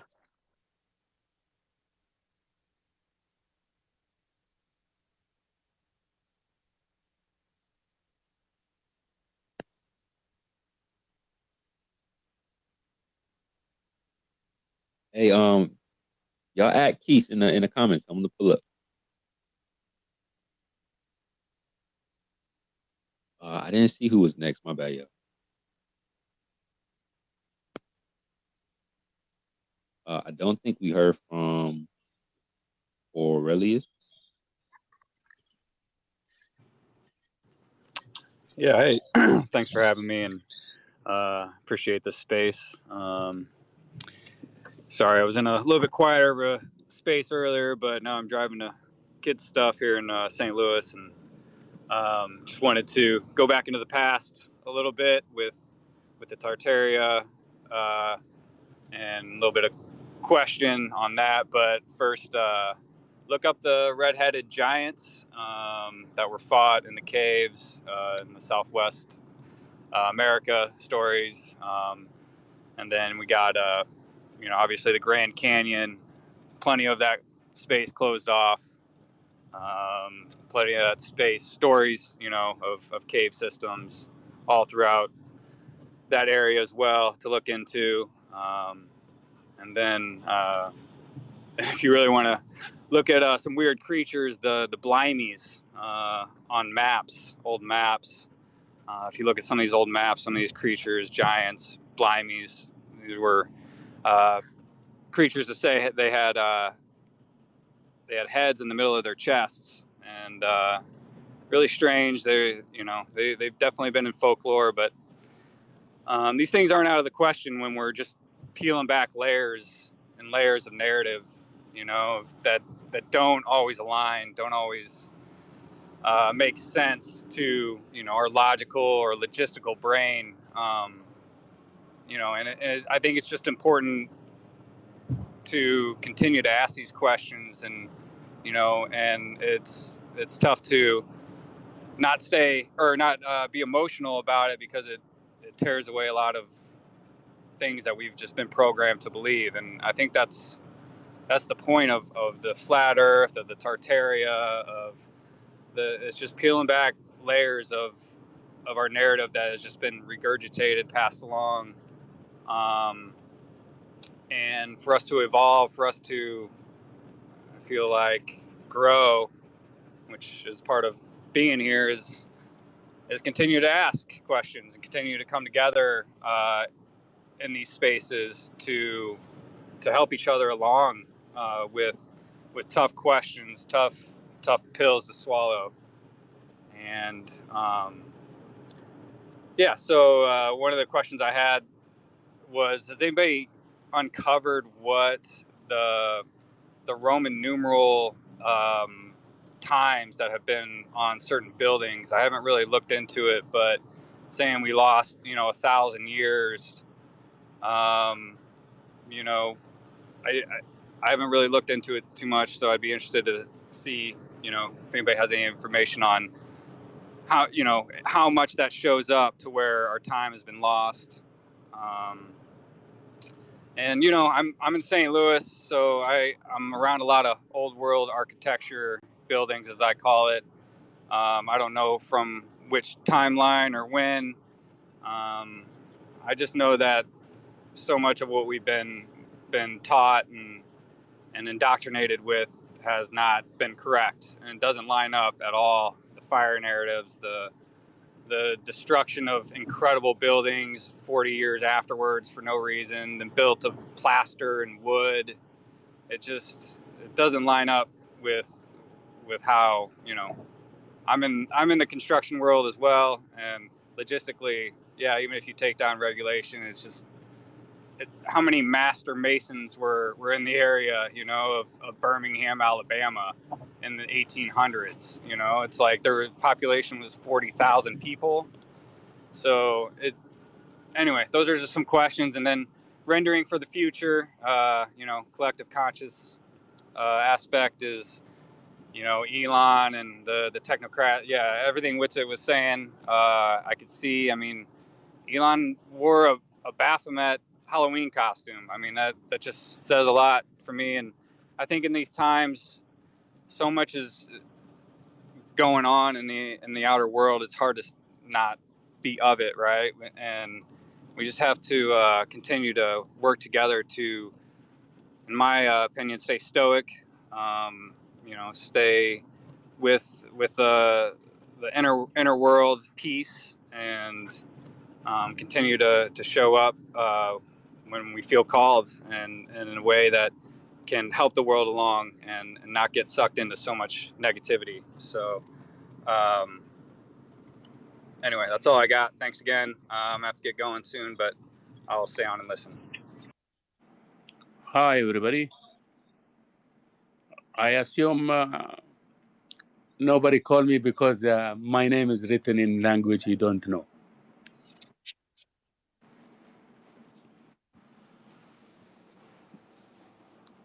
Did anybody Go hear ahead. me? Yeah, go ahead. Yes, I am from maybe 10 years ago. I was talking in this space before. I am following Wetset and Dave. And the coincidence, something you hear about it, but when it is happening, you don't have anything but to wonder how that's happened. The speaker before me mentioned the 1,000 void that in Roman some old buildings Romans they didn't put one, they put I before the date of the building, and that approach I think there is indisputable evidence that the date given to us is incorrect. I mean, 2,000 years from the birth of the Christ, for 2024, 1446 years after the migration of our prophet. By the way, I am Arabian from Saudi Arabia. From Mecca to Medina, 1,446 years after the migration of the prophet. This is the date that we are given. I think I have indisputable evidence that the date given to us is incorrect. There is dates contradict the development of the writing, the Arabic language. What I mean is that this is clear evidence that the dates are incorrect. Anyone who studies the Arabic language, as I did, will easily discover that the development of the word of the writing lines, of the writing line, doesn't match the time period. You can use this same approach to the development of many human skills, like building. But in the language, which I know, it become very clear. Why? Because the Arabic language is very complicated for those who know how to write it. It is written by merging letters into words. And this is almost maybe 2 or 3 languages all over the world. Most languages are written by arranging letters to form words. But in Arabic language used since the oldest manuscripts that we have today, it is written in the same way. The letters are merged into words. Everybody with me? Hello? Yeah, I'm listening. Okay. The Arabic language used since the oldest manuscript that we have today is written in the same way. The letters are merged into words, and the spaces between words are not between letters. Today, if you survey English speakers about merging writing, you will hardly find a majority who can read it, except among academic or literary circles. But in the Arabic language, the matter is different. Therefore, I claim that development of writing in Arabic language clearly shows that the given dates has a gap that is no less than 1,000 years. The development of writing stopped and it's resumed after that. What name should we call you? AR. It's AR. written. Yeah. This Flat Earth Eric, I know that English is named either printed or written. Is that something like you're describing, that hand lettering of individual letters into words and sentences, that's printing? And then there's the all connected letters that's called writing, or there's another term, script or something, I forget. Go ahead. You see, most of the language, I am a linguistic. I study that. Most of the languages, you have letters collected together, and you can read it, and it's form a word, right?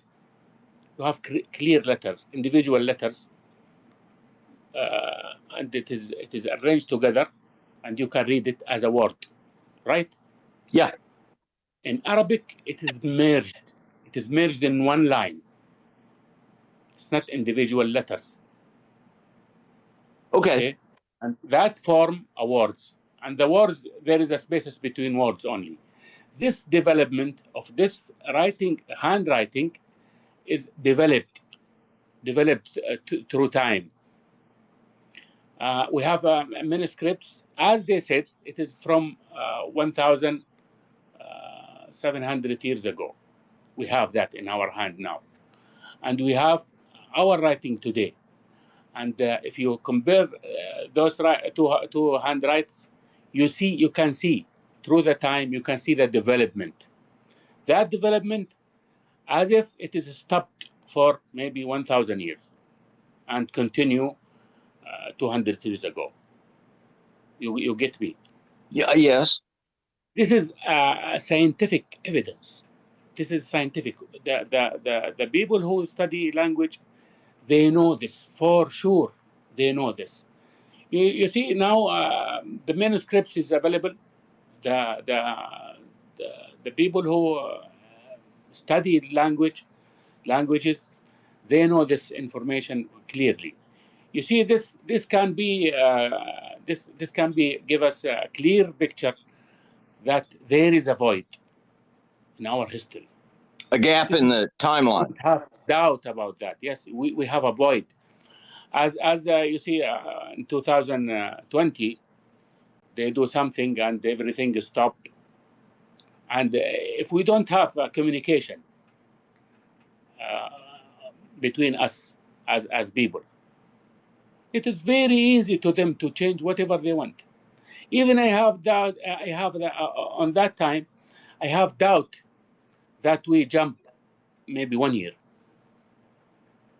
When I think about it deeply, I have doubts that there is a gap, especially if there's a gap, that's clearly some kind of lapse or interruption, some maybe editing.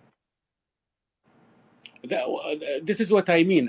When you study what you call Tartaria, and you see a pattern of the way of buildings all over the world, you assume there is a one civilization do all of that.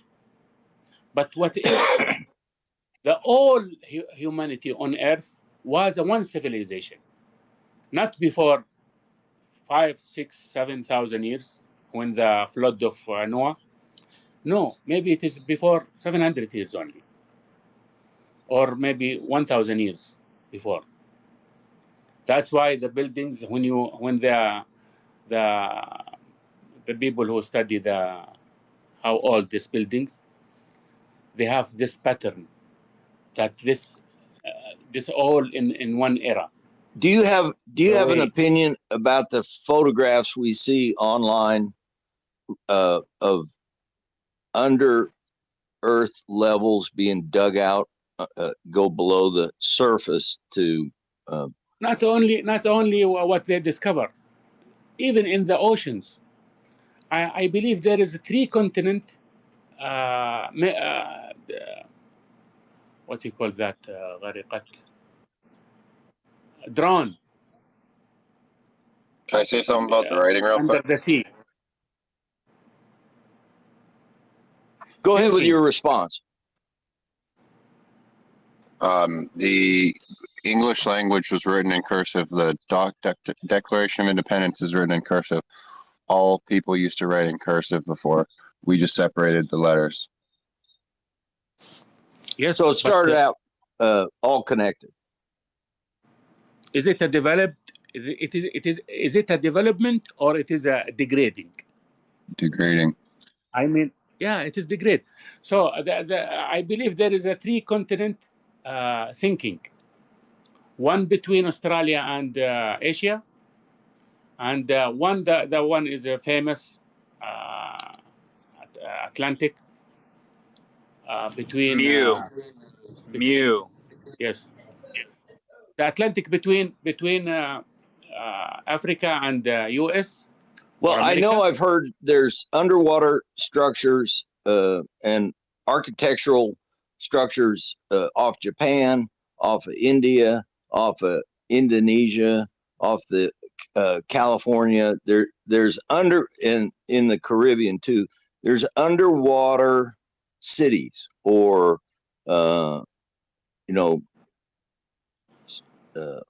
buildings or something let me all close over the world. let me close my ad or whatever you call it with this. There is a video I will put in the timeline. It is in Arabic, but you know that small CC you can press on CC and there is a subtitle in English. He talked about this, about sinking continents, and the relation between the maybe the map on the moon, on the full moon there is a map mirrored like it is the old map, and what I mean is that this void, now I am certain there is a void, and I think the reset is not something new. It's something they used to do. Well, thank you, RJ. AR. Hey, thank you, AR. That's very interesting stuff, and it fits right into the question of Tartaria. Okay, I will put the video in the timeline now. Thank you. Thank you to give me the chance to talk. Thank you very much. Come back and visit us again. I am listening. I always listen, but when I change my account, how it is written from English to Arabic, you may not notice. But for years, I always came to the Flat Earth Fridays. Well, good. Try to pop in, at least say hello so we can recognize your voice, and then the hosts will call on you maybe. Fair enough, no problem. And please see this video and tell me. Especially, I want Dave to see this video, if he may. Thank you. I think he's probably listening. Okay, thank you.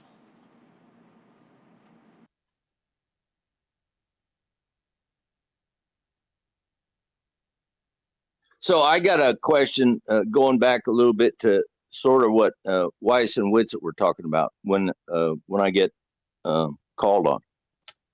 Yeah, definitely throw your hand up. I do see Braden's hand, and I think we had someone else up here a minute ago with their hand up. We do have Franco on stage. I want to make sure AU got his thoughts off as well, and Eli. But put your hand up, Eric. I'll be right with you. Braden, jump in. One thing about you could call them sunken cultures or whatever, like all the buildings underwater. But the question is kind of more for me is, did they sink into the earth or did they get flooded over with? Because I think a lot of even our ancient buildings are just the tip of the buildings. I don't think those are the full ones. Like I think there was destruction, and the reason they go so deep is because the water wasn't as high as it is today. And every ancient culture has a flooding story. So I would assume those are waters from the deep that came up and just the lower continents or the lower land masses that were built on were just, covered over with water, not that they sunk into the earth.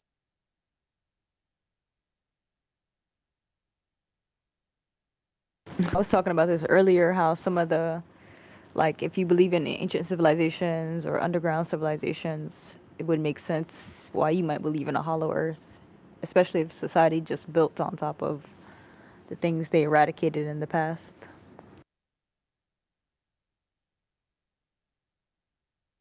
Yeah, like the earth became hollow from just building over societies. And we still do it today. Like, I think it's like wherever that Chaz is, Seattle or whatever, like they had an actual like just city that they built over, and they still have little stores down there, and they just continually build over other cities, it seems.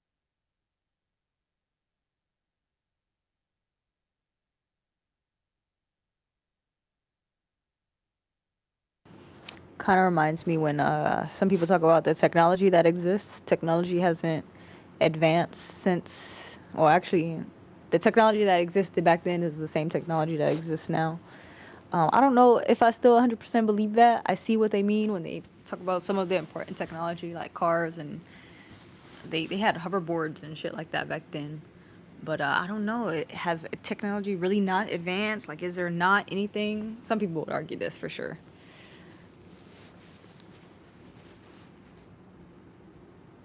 I think they dumbed down most of the technologies because they were probably not fully in control of them, like the blimps. Even if you want to get that simply, like with the Hindenburg, they trashed those because they don't want people flying around seeing what's going on, doing their own experiments. And so if you have hover bikes and hover cars and all this stuff, like you're going to different places. And I would say that our world is kind of like mostly blocked by little walls and shit. Like they don't really um it's not like you couldn't get there. Like drone footage is catching a lot of stuff now, that wasn't there before. Like there's like an ancient wall apparently at like 180 degrees, and it basically goes across the whole earth. And they tried to block that out, but people with drones are catching certain areas of it, and it used to be on Google Maps and stuff too. But yeah, like they're selectively letting us know what we can and can't look at, or allowing us to look at certain things. Like we can look at whatever we want, but the technology is limited to how they want us to see our world, and so they can keep this narrative running, in my opinion. Yeah, I think anybody, globe or flat, will agree that technology used to be more practical back then. I've seen like viral posts go around of like an old time refrigerator and how it's changed so much. Like things were more useful back then and they lasted longer and they were more durable. So I don't know if that's consumerism or what, but now the psyop is definitely that they're building things cheaper and more useless so that we buy another facet of it or another piece of it to spend more money. So that's valid in it. Also, the old technology was made to like heal people and keep you alive a long time. Our stuff is kind of built around the medical industrial complex and war and all this stuff. So it's meant to like, I think they want to be able to wipe people out as soon as they can. It doesn't necessarily work well, but anyways, the old technology was built upon like healing and keeping frequencies good and all that stuff. But if everybody knew how to take the right vitamins, minerals, plants, and such, it wouldn't work so well for their whole scheme they've got going on, I guess. I'm more so under the impression that Earth provides everything we need to survive, as far as like what we would call sickness and healing. How do we know that there aren't places or things that we can do on Earth as far as grounding or anything with copper wires, anything that we could do to potentially heal ourselves, somewhere we can go and stand, a tree we can touch? Like, who knows what's really possible out there that they've tried to like get rid of so they could squeeze in big pharma. I wanted to add on. There's another aspect which we mostly usually ignore, like how we do our computation. The numbers we're using is also part of the system that they created. They gave us the best 10 numbers, which we use in all our calculation, but it doesn't give us the harmonic frequency of the universe. So making it difficult for people to land on technology that can harmonize with the frequency of the master vortex to create things like free energy, things people like talking about. Like people like talking about 369, and if you look at the vortex mathematics, it's usually using the numbers 1 to 9. But when you use 1 to 12, you'll find a more balanced system, and you can create a very perfectly shaped Merkaba, something like that. And there's much potential you can use with that understanding. But the makers use base 10 system intentionally. But you can find traces of older culture using other numeric systems, like look at our zodiac sign. There are 12 of them. The disciples, there are 12 of them. They tell us there are 7 sounds, but I know it goes up to 12, even though the others are not audible. The same with color, which I think is the same as sound. It goes up to 12. There's 12 ranges you can go up to. There's something important about 12 that was removed, and they got us stuck into these numbers. Now we are busy crunching mathematics as science. Most of these maths we are using today have little practical implication because it doesn't really align with the, how do I put it, the macrocosm. Just things that we can use here on earthly level. But in terms of discovery, like classifying data, coming up with techniques of perceiving things, geometry, and all these other things that will be more in tune with nature in a more spiritual sense is locked out for the rest of us. But I'm sure they use it. I'm sure they have used such understanding to their own advantage to create things that can reverse aging, make plants more productive, and all these other things. So the science we're definitely using did not start manipulating recently. It started way back with these priests again, limiting the kind of knowledge the public is supposed to perceive.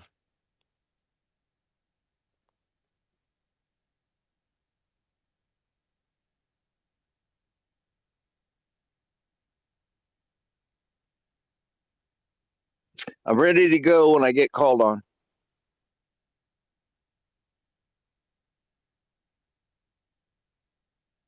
I thought I just seen another hand, but yeah, jump in, Eric. So I got a question. I can't figure this out. Maybe somebody has an idea. In science, there's a very well established principle of the idea of falsification. If you look at somebody's claim and you can falsify it, then it's out.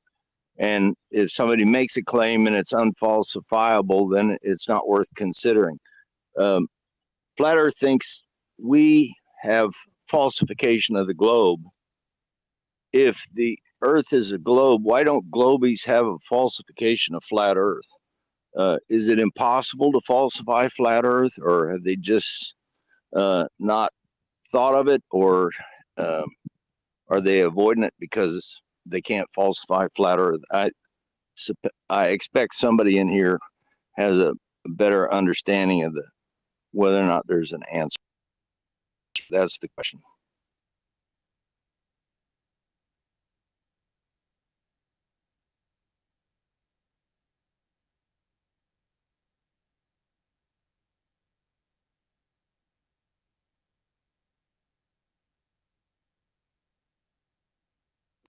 Well, Did anybody hear that? yeah, I'm trying to. You're talking about falsify. When you say falsify globe, you can't really falsify a shape. I mean, there's no experiment for shape, right? I mean, you can theorize how something was made, maybe, but you can't scientifically test for shape. So when you say that we can falsify the globe, I'm assuming that you mean we can falsify certain claims that go Right. with the Who's heliocentric talking? model. This is Yeah, tell Ken. me who's talking. This is Ken, Ken. thanks. Yeah. It seems to me that if we establish there's no measurable curve, that falsifies the globe. Where am I wrong there? Well, I that think no, that you're not wrong there. You're falsifying an aspect, right? So, yeah, a globe necessarily, especially with the measurements given, radius of 3959, roughly equates to 8 inches per mile squared. So, yeah, you should expect to be able to measure drop over distance, right? especially like not so much over land necessarily, because land is topographical, right? But over water, especially water at rest, you should be able to measure drop over distance. So yeah, but that's a measurement. It's not an experiment. So when you talk about falsification, something needs to be falsifiable. You're talking about the scientific method. Basically, whatever you're in science, you want to be able to uh, verify it, but it should be verified in a way that's falsifiable. In other words, the method that's used, you can test it to see if it's, can be Ken, demonstrated repeatedly, right? Ken, Does that answer your Ken, question? well, no. This is my approach, and it could be wrong. Maybe I can be corrected. Is that if you start with the postulate or the claim that the Earth is a globe, and they tell us what they think the circumference and the radius is, and you try to measure that and it fails, that's falsification. So either their claimed size is wrong, or it ain't curved at all. So that seems conclusive to me. Where am I wrong? No, you're not wrong. You're not wrong because, again, it's a measurement, right? It doesn't matter what size it actually is. There is a measurement where there should be drop over distance. Now, obviously, if you make it, infinitely large, then your ability to measure any drop over distance is drastically, like if you had a 250,000 mile radius, Okay, you're being Ken, you're being your attempt to measure theoretical. it's bad. Ken, you're being theoretical, and they have No. Direct measurement is direct measurement. Either you can measure okay. drop over All right. distance, or you cannot measure drop over distance. Yeah, let's That's have a not conversation. theoretical. That's Let's have a that's conversation. just the way it is. Yeah. So if they don't know the size of the Earth, it screws up all their other claims about the universe.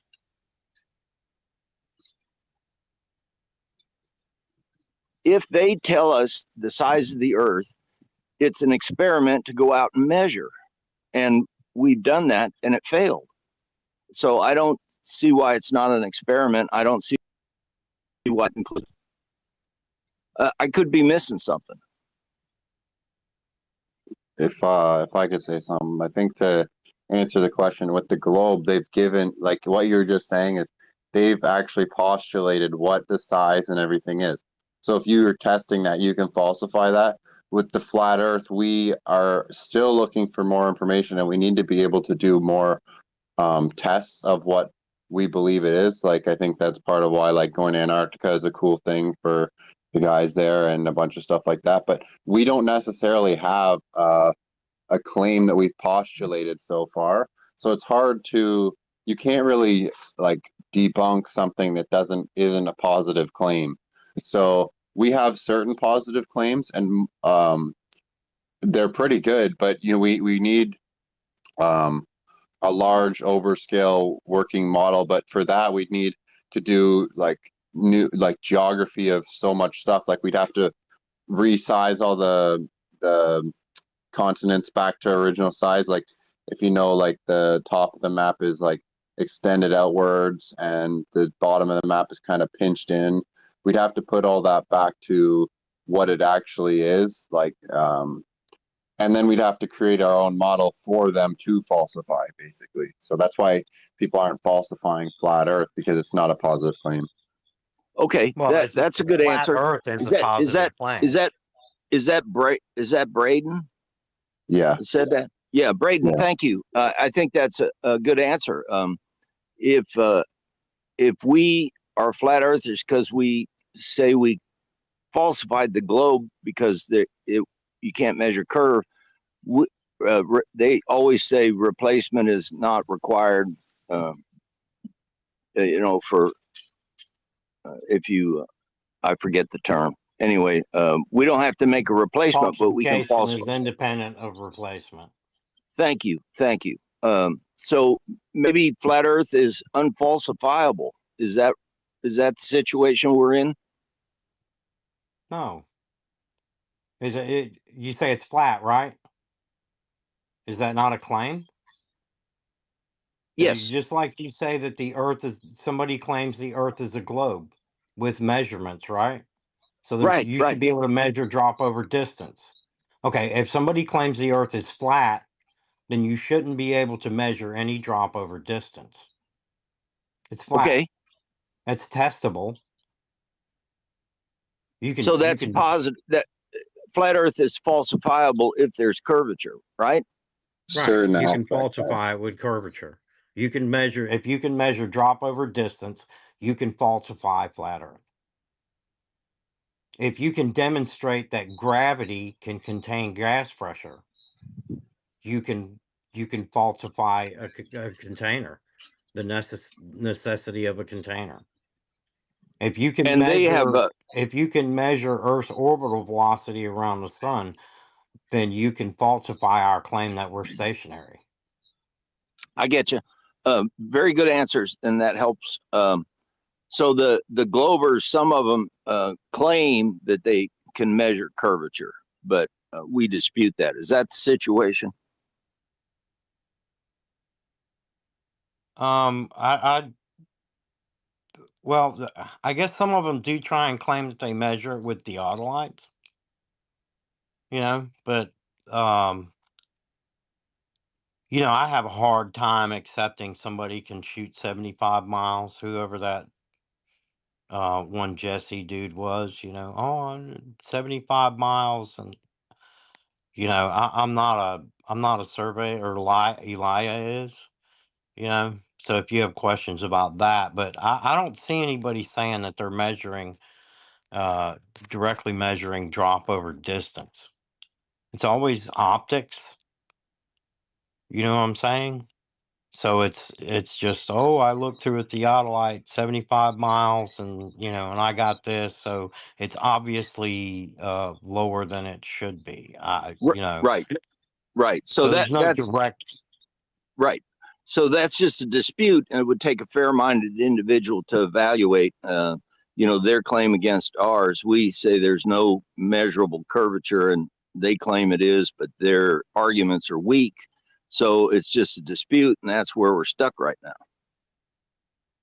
Well, I mean, the way I see it is if you're using a theodolite and you're trying to cite something 50, 60, 75 miles away to show that, this mountain over there appears to be lower than it actually should. I'm not sure exactly how they do that. The thing is if you have drop over distance, then you should be able to measure that drop over distance locally. Now, when you have people taking lasers out over lakes where they can measure 3 miles, 5 miles, 10 miles, that's relatively close, and that's a short distance. And there's not going to be tremendous amounts of drop, but at 10 miles, there's 66 feet of drop. So that you should be able to measure it like that, and you're not measuring it with a theodolite. You're calculating what you're looking at, and then you hear people talk about theodolites, and at long distances, just that little thin line that's in your crosshairs accounts for a ton of feet, just that line. So, that's why I always say no one's ever made a verifiable measurement of drop over distance or curvature. Gotcha. Okay, thank you. Let me ask you, how do you rate the flat Earth experiment we call mirror flashes? They seem pretty conclusive. What would you rate them? Well, I mean, if you assume one that you and the person, say, on the other side of the lake, let's just say you're over a lake. It could be over land, but I mean, if you assume that there's curvature, then there is a, at 10 miles, there's a 66-foot drop between your feet and his feet. So if you're using a mirror to reflect light and they can see that, then that light has to be coming to you and going back to them. If there's that many feet, then there's what, 30, like a 30 something foot wall between you, because I mean, you would take the bulge in between you, right? So it's not going to be. As I understand, the mirror flashes are using the sun. Well, yeah, you could do that too. You can use the sun, but I mean, if it's still the same principle, either there's a wall of earth and or water between you, or there's not. Yeah, that I just think the seems lasers are, conclusive to me. well, it's a really good indicator. I think the laser over water is more accurate because you can actually see there's no deviation, right? In elevation of the laser over the water, whereas a mirror flash is you're not it's not an accurate measurement that there is no curvature. You could also say that it's not as much curvature as you thought it would be, but they can't, you really can't go with that, because once you change the radius of the Earth, then you throw everything else off in the universe. Yeah, that's kind of what I was saying about the two models. Like most of the proofs for flat Earths are actually just falsifications of the globe. So when you go and you look at flat Earth, those are not necessarily like, I'm pretty sure most flat earthers are just saying it's not a globe, and I'm pretty sure because of all of our falsifications, they say it's flat.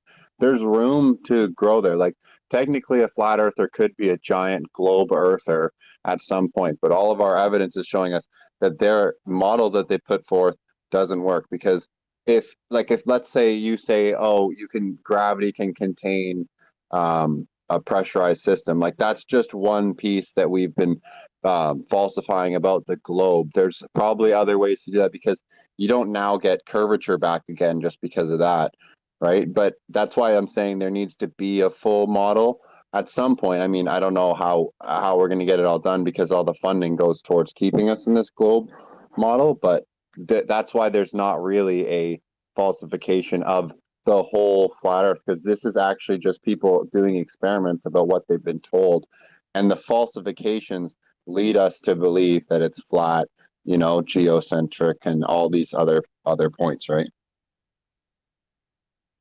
It seems like the logical conclusion, if it's not curved, if you can't measure curvature, and the Earth is much bigger, it changes gravity and all kinds of other variables and just destroys the globe Earth they claim. So it looks like logic leads us to conclude that if we falsify the curvature they claim, that we're flat. I don't know how you avoid that. Yeah, it's like Occam's razor. Like basically, it just makes more sense this way, so it's probably true this way because of all the experiments.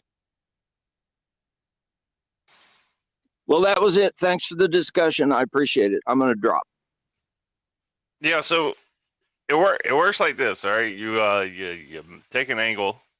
Let's say I'm at the base of a radio tower, and let's say I've built this radio tower. So I know that when I add all the parts together, I have a given height. I know exactly what that height is, and then I measure from the ground at the base of this tower with theodolite, and I take that angle. That angle is going to match what I've constructed. It is 999 times out of 100, out of 1,000. I mean, so you take that principle and then you stretch your distance back to 70, 80 miles, and you repeat the same process of the angle.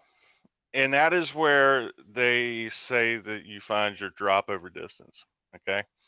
Now, when you're surveying, this is a phenomenon that happens. When you're doing a 5-mile survey, you're doing a straight line survey. You survey to a marker. The distance that you will get if you have a given height, because you can derive distance or you can derive height. You can do either. All right. So let's say you have a given height, you know the height of an object, and you survey your distance. What'll happen is by survey, it looks like you're farther away than what you actually are. You have to do a transform for sphere. All right. That's just the way that it works, because the straight line looks like it's farther.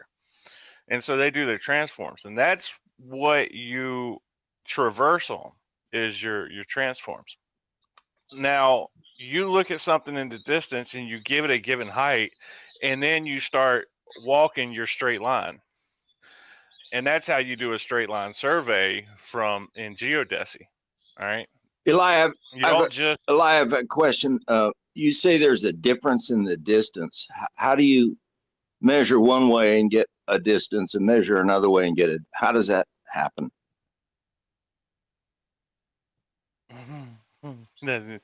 well, because by all appearances, it would look like it's actually farther away than it is. What So I'm asking your about transforms.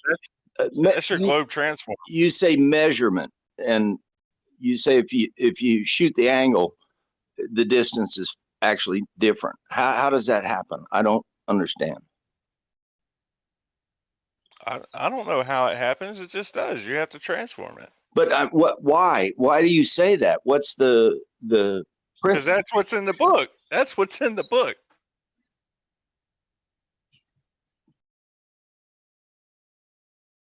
Thing.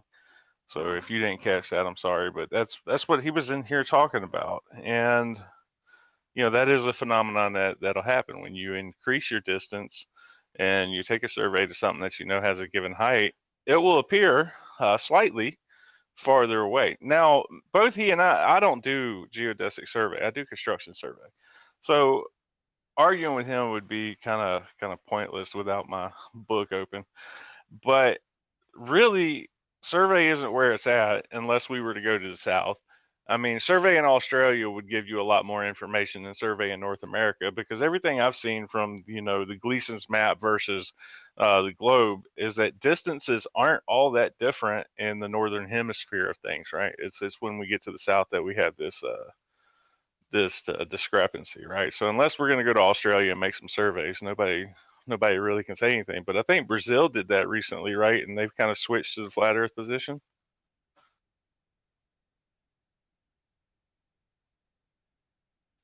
Am I wrong on that? I think I read something about that. Yeah, I haven't heard that. I guess what I should say is I don't know anything about it. I'm not saying it's not right. I'm just saying I haven't heard about it. Brazil?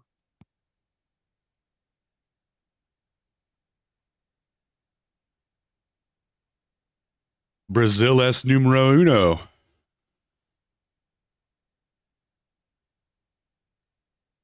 Yeah, they've got like what, 12 million people that say the Earth is flat down there.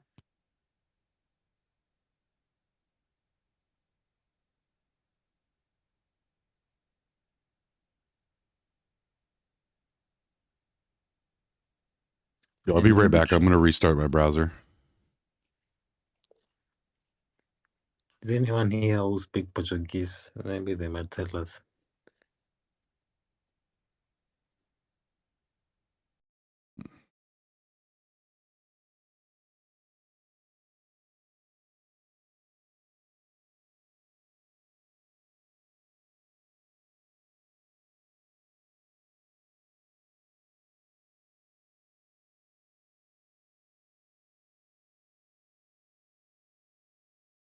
Talking, then he stopped.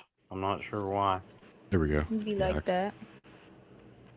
Doesn't I thought I heard, and it might have been Shane, I'm not sure, but they said something about, don't they have like oh man, what do you call them? For like surveying in Australia, there's like they have these points that they that they use for geodetic surveying, and they have to modify their position or something like that. I forget what they call it. Oh, deflection of the vertical. Yeah. Yeah, they have the biggest amount of deflections corrections there in Australia. Oh, yeah. Yeah.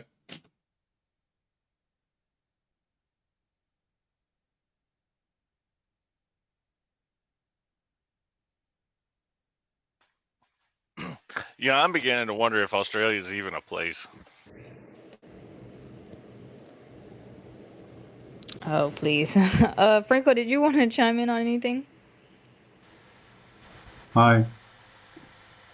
No, I was just curious because I can't hear heard. Franco if he's talking. Can you hear me? Yo, what up, Franco? I don't think the host can hear you. I don't think Proud can hear you, Franco. But yeah, go ahead. Okay.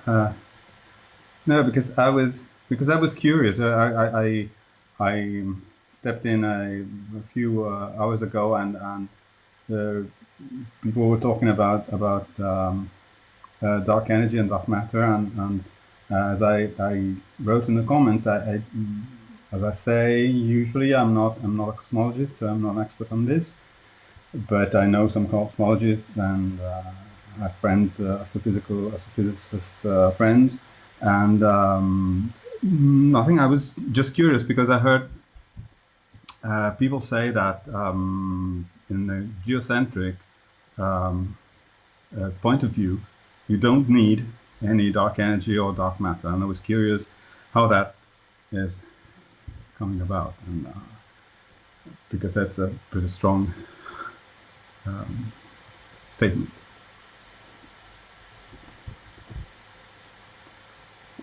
I can't remember who's talking about that other than I think Witz had talked about it.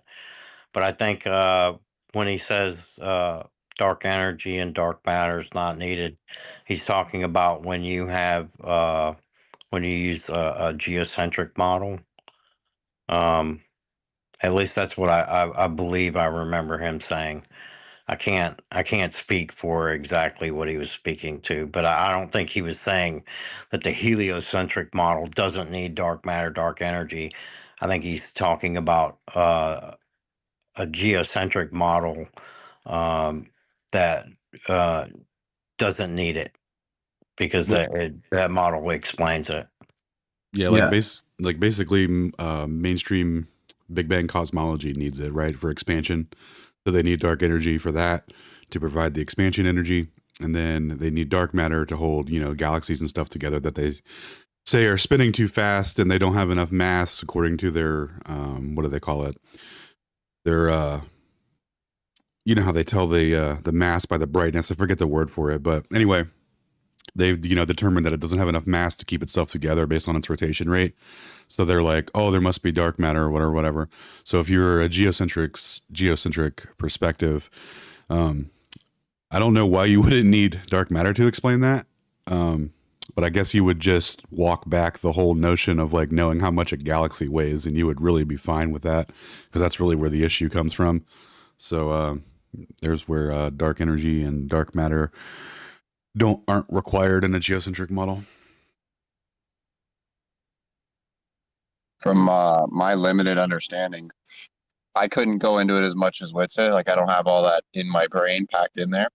If someone said it, I'd probably get it. But the reason dark matter and dark energy actually came in is because they couldn't figure out 98% of what was going on in the universe. Like, they couldn't attribute the phenomenon, so they had to throw that in to make their equations work. Yeah, but how that is not needed in geocentrism, I don't understand, because maybe it's because I don't understand geocentrism. But then there's a thing that I wanted to comment about what I heard, and I also wrote it in the comment. And it was, by the way, it was also said by the guy that was debating in the thing that I was hearing that was being commented on, and that is that the dark energy is only postulated because of the discovery of the acceleration of expansion, not because of the expansion itself. The expansion itself was discovered a long time ago. The acceleration of the expansion is a different thing, and it was discovered in the late 90s, in 1998, 1990, something like that. And as I was writing in the comments a few moments ago, when I was a student, it wasn't mentioned. There was no dark energy problem. There was no acceleration of the expansion of the universe, and so this was not mentioned. It was not there. The problem was not there. The famous 95% being unknown and so on. It's all being discovered in the past 20 years or 25 years, something like this, because they discovered that analyzing one particular type of supernovae, they discovered that the expansion is actually accelerating, and this is not explained it was not explained before, and was unexpected actually, and then they resumed the explanation of the cosmological constant or something else, and they called it dark energy for some reason. I don't know why. Some people do not like that definition because, for instance, it has nothing to do with dark matter. And dark matter is something different. As Alan was saying, dark matter is related to the observed rotational profile of measured rotational profile of galaxies. Galaxies rotating, and the rotational velocity as a function of the distance from the center of the galaxy is sort of drops less than you expect, given the estimated amount of mass if it's proportional to the bright mass.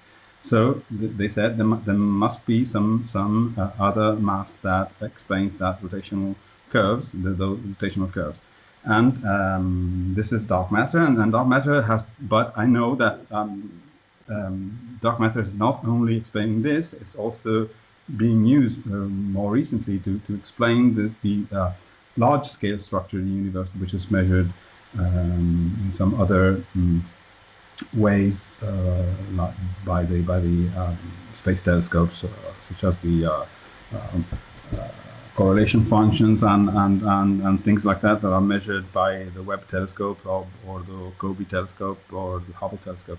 The large structures, as far as I know, they are explained by introducing some dark matter, meaning mass that is not visible, but that is not proportional to the visible amount of matter, and that's being investigated. And I know for sure that for instance, the Euclid telescope has been launched and has been taking data for 1 year now, and its purpose is exactly to get more data to study dark matter. So, so it's nothing to do with the expansion itself, and it's nothing to do with the accelerated expansion. They're different things. But dark matter is one thing, dark energy is another thing, and dark energy only came about 25 years ago or something like that. Okay, so Franco, let me do it like this. So when you view the cosmos in motion, do you call that recessional velocity?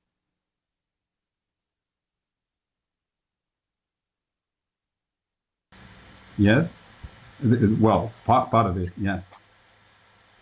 And do you interpret that recessional velocity as the universe accelerating and expanding? Yes. So that's what we're challenging. That motion isn't the universe expanding and accelerating. But that's just the first point. Follow me, okay?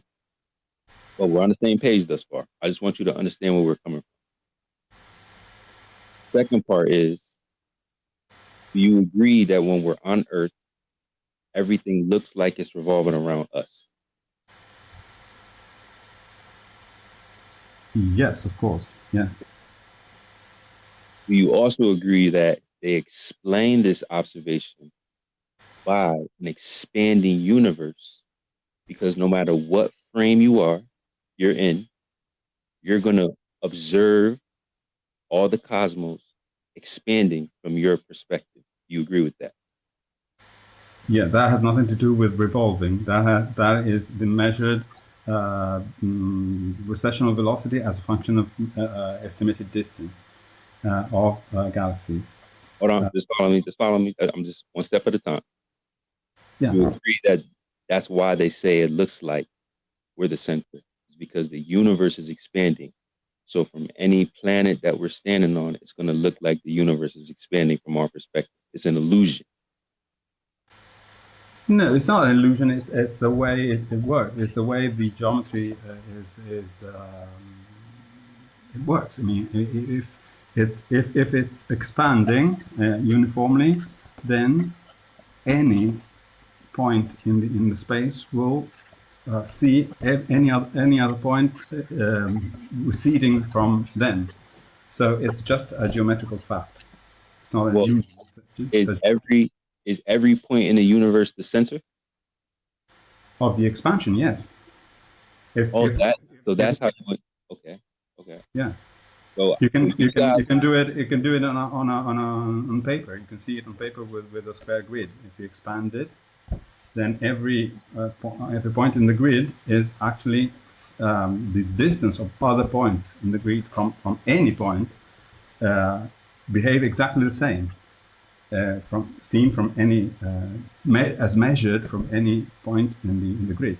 So the distance of any other point is expanding at a rate that is proportional to distance.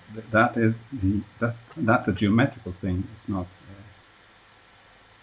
right now. So that's the interpretation that an infinite amount of points in the universe would be observed as the center of all that motion. Yes. Now, do you also agree if the universe was way smaller and finite with that same motion, and we move in and out of different frame of references, we would see a deviation and it wouldn't look like it's the center? No, I don't get it. I don't get this. So basically what we're saying is that it looks like it's the center from our perspective because it is. You're saying it looks like it's the center because that's just the universe expanding, and no matter where you are, it's always going to look like it's the center. So we don't require an expanding universe to explain why everything looks like it's the center, because it is the center. So that's our position. Now, the last point I'll make is you guys interpret recessional velocity with red shift and blue shift. However, there's anomalies with red shift and blue shift. We always bring up Halton art. Are you familiar with Halton art? No, sorry, I didn't get the word. What is that? His name is Halton Art. I think he was an astronomer. I don't know. No, I don't recognize the name. So he had made observations and reported these observations, which were dismissed, of redshift anomalies. So while you guys are saying these luminaries in the sky, these planets, are in motion, and when you're viewing red shift and blue shift, it means they're going away from you or towards you. There were anomalies where the prediction failed, and it was the opposite. And then furthermore, according to what Witzel was telling us earlier, is that there were reports and articles how the magnetic field was affecting the redshift and blue shift,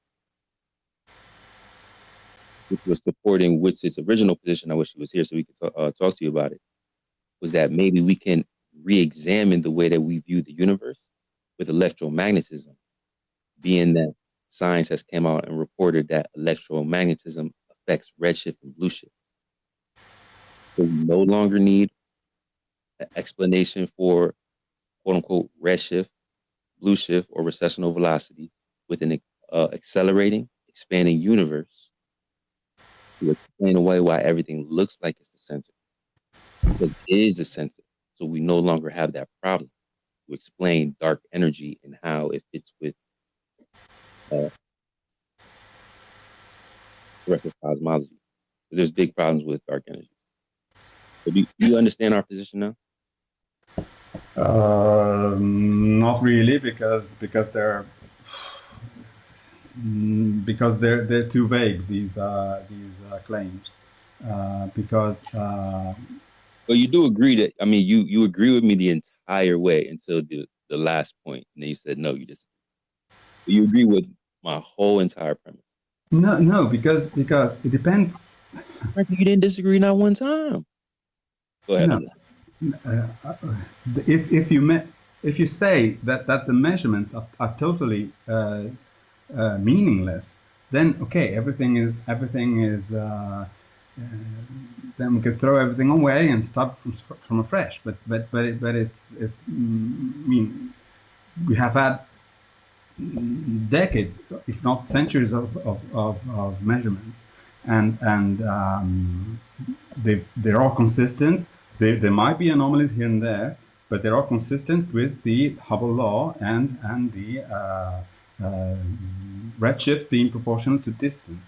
To distance. Now, if you say that it's all a hologram and it's all made up by someone who's projecting these luminaries so that it looks like then everything is then we give up everything and we throw everything away and burn libraries, and databases. But as far as every astrophysicist is concerned, we have lots and lots of measurements confirming Hubble's law, which is the redshift is proportional to distance, and that allowed to have the expansion theory and so on. But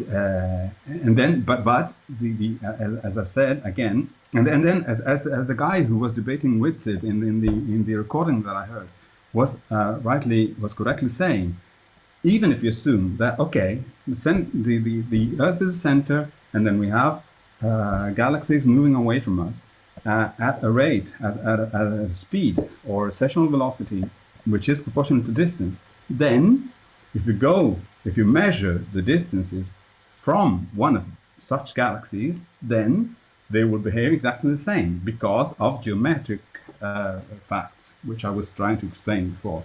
Now, if your position is they're not really moving, they are redshifted because of magnetic fields, then you have to explain Hubble's law for one thing. Why is this magnetic effect exactly making us believe that the redshift is exactly proportional to the estimated distance, which is the inferred from brightness or magnitude of the galaxies. So you have to explain that. And also, I did a quick search because I've never heard of this redshift being explained by magnetic field. I did a quick search on Google, and I found a paper of the 1981 by one single author claiming that redshift can be in hydrogen can be in hydrogen spectrum can be explained by a very strong magnetic field. But then, one thing, this is a calculation based on quantum mechanics, which is something that you deny. Okay, so you have to believe quantum mechanics in this case because that's the prediction. And then it's only about some quantum level of hydrogen atom at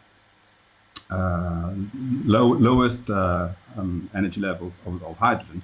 But then the redshift is not measured just on one on hydrogen. It's measured on other elements, and also not just one line, but all the lines of the spectrum are shifted. So it's not that. And also, if this is the cause, you would have to explain why you have this magnetic field, where it comes from, and why it mimics exactly the Hubble's law, meaning that the redshift is proportional to distance, or to perceived or measured distance, estimated distance using other estimators such as brightness.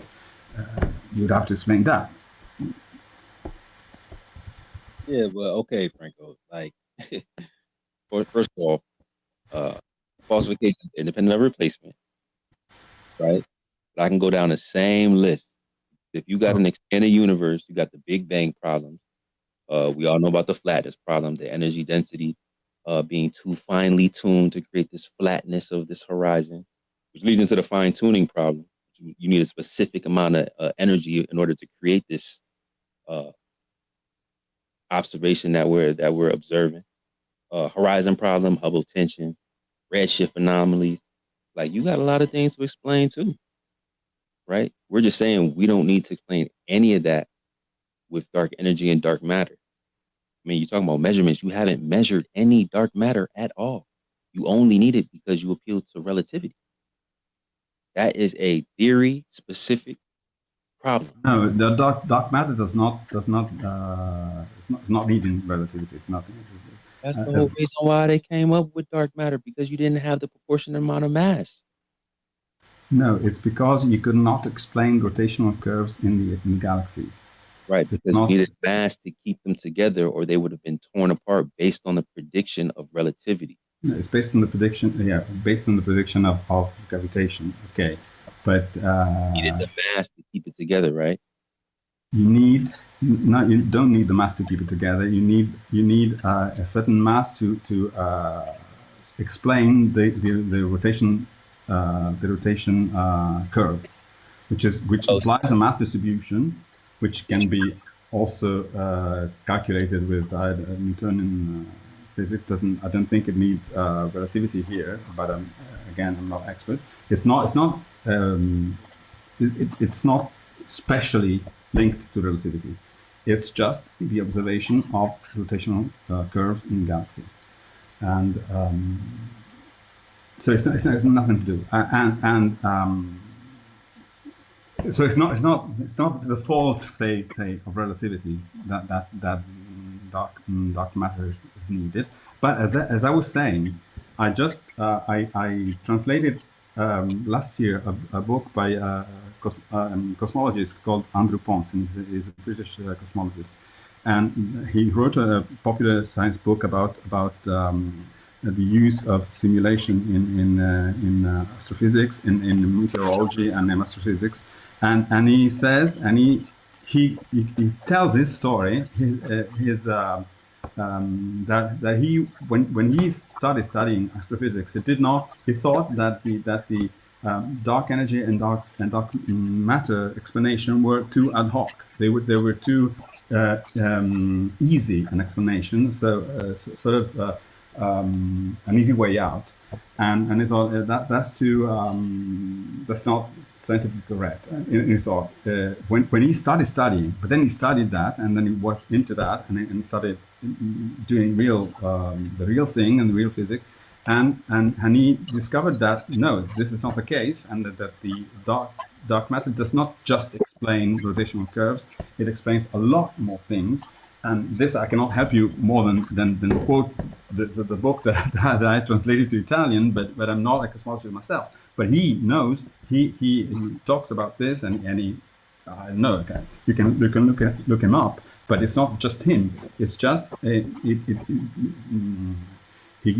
quotes especially the fact that it predicts the observed distribution of the large structure of especially what is called the cosmic web, the large structure of the universe, not at the galaxy level, not even the galaxy cluster level, but on a much larger scale, there are some filaments. The mass is distributed in a way that resembles a cobweb, and that's what is observed, and that is explained in simulations using dark matter, and only if they put dark matter in the system, then they can explain what is observed. Then they can, yeah, reproduce what is observed. Also about galaxy formation and all of that. It's not just the mass distribution, but also the age and things like that. There are many variables and many things that can be observed and can be tested again against prediction. You're just naming all the problems that you have without it. Sorry? That's all you literally did. Bro, listen, because you are tied to mass/energy, you need this gravity to explain the rotation. And with that gravity, you need that mass. Without that mass, none of the things that you just talked about for the past 5 minutes works. Mind you, we did in that same back and forth. In that same back and forth, he referenced the paper that explained everything in the universe from a geocentric framework using Newtonian mechanics.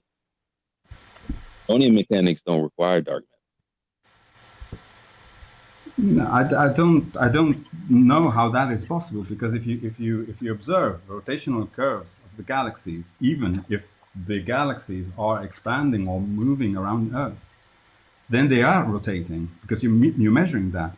Either you don't believe that, you believe that galaxies are somehow projected on the dome by some entity outside us. I don't know, some cinema people, but or gods or whatever. But if you measure the rotation of galaxies, whether they are all moving around Earth, or they're moving around somewhere else, or they're expanding with the universe, you still need to explain the rotation of the galaxy. And now you can tell me that falsification is independent of the replacement. Okay, that is the very nice sentence that cures everything. But It doesn't cure everything. It's just showing that it's still equally viable, if not more viable, bro. That's all we're saying. You're just saying, okay, my model doesn't work. Tell me how it works. We can get into theories, but we need you to first acknowledge that. No, it's not that it doesn't work. It works perfectly with. You have no measurements of it, though, Franco. You said it works with bro. It works with dark matter, and people are still trying to understand what that is. Yes, because you can't find it. Where's the measurement of it? It's because you need it. Can I chime in real quick? What's good, Sacred? My bad, bro. No, let Franco finish his thought. I'll get to you in a second, bro. I got you, bro. But I mean, the fact that dark matter is sort of observed in its effects is undoubtable, and the problem is now what it is made of. But the cosmologists and astrophysicists have no doubt that it exists, and because they can measure its effects. Now, dark energy is a totally different subject. It's totally unrelated. But to say that with a geocentric view, you don't need that is, I don't know how you can claim that, because even if things are geocentric, meaning they're measured from Earth, then either you just dismiss every cosmological or every astrophysical measurement, okay, and then say everything is false. I know that. Yes, we need to re-examine everything, Franco. Yes, everything needs to be re-examined. It does. But yeah, I know, because I'm really embarrassed to discuss this, because even, for instance, if I'm discussing, for instance, I just discussed the Euclid observations. Or, for instance, I just saw, as I mentioned probably last time, I saw a seminar by my friend Massimo Schiavelli, who is one of the bosses of the James Webb Telescope and mission, and he showed us a couple of weeks ago, and measuring distant galaxies and their composition and so on, high redshift galaxies, and using this James Webb Telescope. This James Webb Telescope is in the Lagrangian point L2 in the Earth-Sun system. Now, I'm feeling embarrassed in discussing these data with you, because with the community here, because you don't believe that the Lagrangian point exists even. So we're discussing fake data being presented by liars. Misinterpreted. Franco, stop misrepresenting. Misrepresenting. Yeah, we are taking data from I don't know where, something that we all think is in Lagrangian point 2, but it's actually in a balloon somewhere, and they lie to us. And these data are fake. Okay, these data are fake.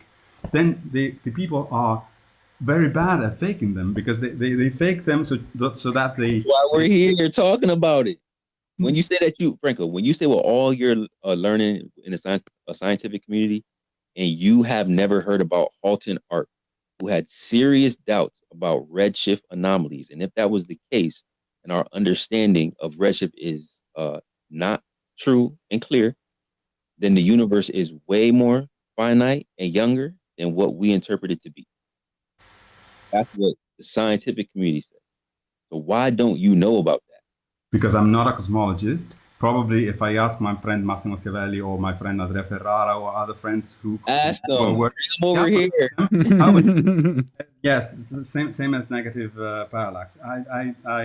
I will ask them, but I'm sure that if these things have been really serious challenges, they have been addressed. Because what happens if they say no, though? What happens if they say, "Oh, I never heard of Halton," or "Who is that?" What would you say? I've never heard him because I'm not a cosmologist. I'm not. But what would you? Do you how know? would you feel though? Steinberger? Do you know Carlo Rubbia? Do you know Mark Thompson, who's going to be the next Director General of CERN? I know particle physicists. I don't know cosmologists. I don't know every name of every cosmologist in the world. And but I know some cosmologists because some of them are friends of mine. For instance, I didn't know. I know all of them. I'm just saying he's about to go through his whole Rolodex, dog. Right. Yeah, I don't need the whole contact list. But shout out to them though. We'd love to talk to them, and maybe you should ask them. But we're just saying, why not the ones that are literally shaking up the foundation to all of physics? Why doesn't anybody know about those guys? Because probably the thing was not so strong as to shake the foundations of all physics. Or it's ignored. Is it possible that or everybody's lying and making up data so that they look like there are problems, and I know why they should fake it in a way that they present problems such as dark energy or dark matter. If they're fake, everything is faked, and everything that does not confirm the model is being hidden under the carpet, then why do people know about dark energy and dark matter? Shouldn't have been easier to just hide it, as the same way as we hid every other big experiment that crushed. Yeah, you guys are doing a great job while we're in here Flat Earth Friday trying to figure it out. Okay, when you figure it out, you tell. No, listen. Like, don't you agree that the expansion of the universe is pretty new? It's not like something from hundreds of years ago. It's 100 years ago, something like this. Right. But before that, I can't hear who's talking. Franco's talking, bro. I'm gonna try to drop and bring it back. But before that, they didn't have an expanded universe. Because we didn't know about galaxies. Because we hadn't seen galaxies. We only had seen because of technology was not strong, was not powerful enough to see that galaxies were actually far far away, much farther away than the stars that we see in the Milky Way, and the stars we had seen before. Then when the galaxy was discovered, we saw that the universe was much larger than the galaxy. It was spinning way too fast for it to still be intact, based on that motion being caused by gravity. And that gravity requires a proportionate amount of mass. And that no, sorry, I didn't get that. You didn't hear? I said they saw the galaxy spinning too fast for the gravity that's the spinning of the galaxy was discovered a little Can I later. add a little bit? Can I add a little context to the dark matter galaxy situation real quick? Please. So in cosmology, right, in astronomy, there's this thing called the noble ladder. And this is how they've established distances for everything, right? And they say, like, the first rung of the ladder would be like parallax or radio wave observations where they can, confirm a physical distance or something like that, right? And then they move on outwards and they're like, okay, based on the apparent luminosity, like the apparent magnitude of that star or whatever, or galaxy, the brightness, right? They're like, okay, it must have this much mass in it. Now, what they do for everything in the sky, there's an apparent magnitude and there's a absolute magnitude. Now, what you see with your eyes is the quote unquote apparent magnitude, and that's always a lesser value for mass and stuff, right? Now, what they do is they've all agreed that there's an absolute magnitude, which is like the true value, right? So this value is an unseen, like we don't see this brightness spectrum, right? It's not that bright, but they attribute an extra amount of brightness to it. And from that, they extrapolate how much mass would be required in that galaxy to produce that, right? So they've got this whole ladder set up, right, of established known facts and how they're building out into the cosmos to determine distances and whatnot, and masses and sizes. And then they find these galaxies that are that have a value for their absolute magnitude. So they're like, okay, it must be this, it must weigh this much.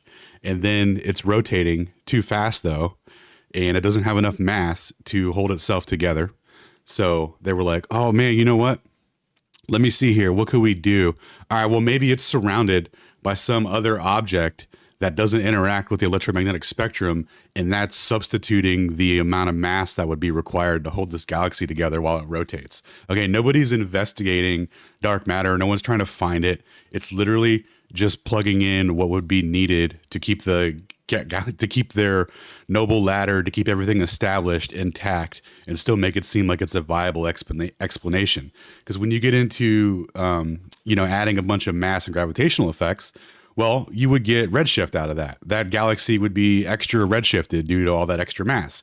But even that doesn't change. Like even the influence of however dark matter is interacting with gravity, right? Whatever that is, whatever the gravitational field is, however it's increasing it to hold everything together, it still somehow isn't affecting the electromagnetic spectrum of light to cause it to have more redshift or anything like that. So there's absolutely no evidence for it. It's literally just to keep an old system intact to make it seem like it's super viable. Now, I think I'll leave it there and let you guys continue on before I catch up on the rest of the notes. But that's just to add the full context for what we're talking about for dark matter and like why it's not viable. It's like another reason, right? Like, hear me out, bro.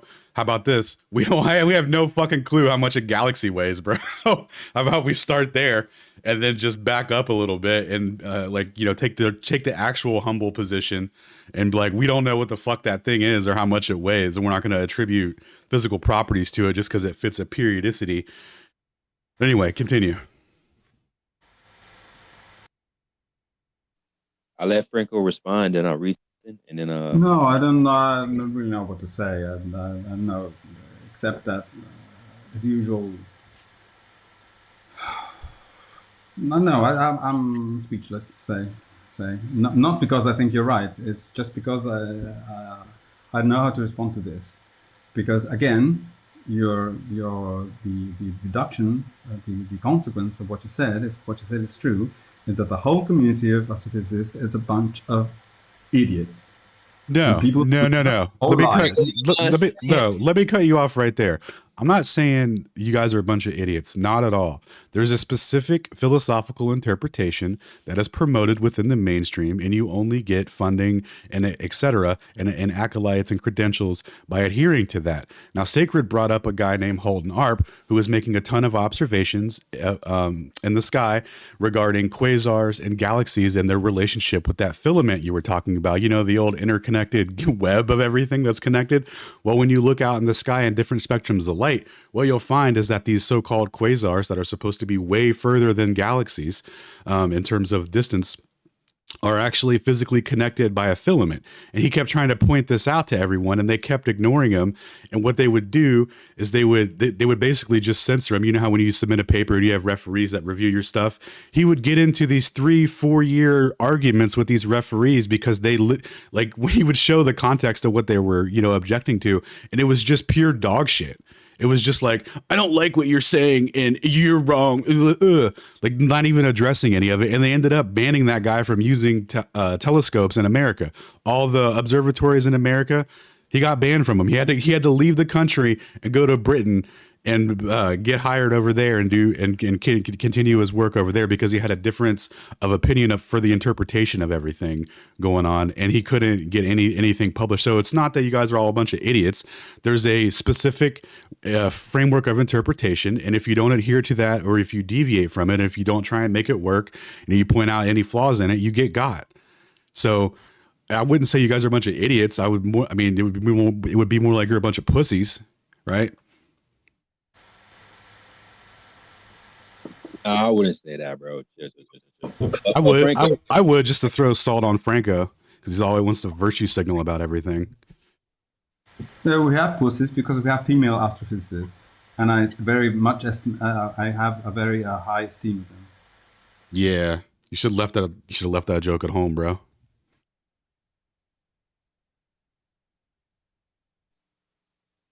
So, just imagine that, Franco. Imagine you made a discovery, and then they just kicked you out of the community because they didn't like it.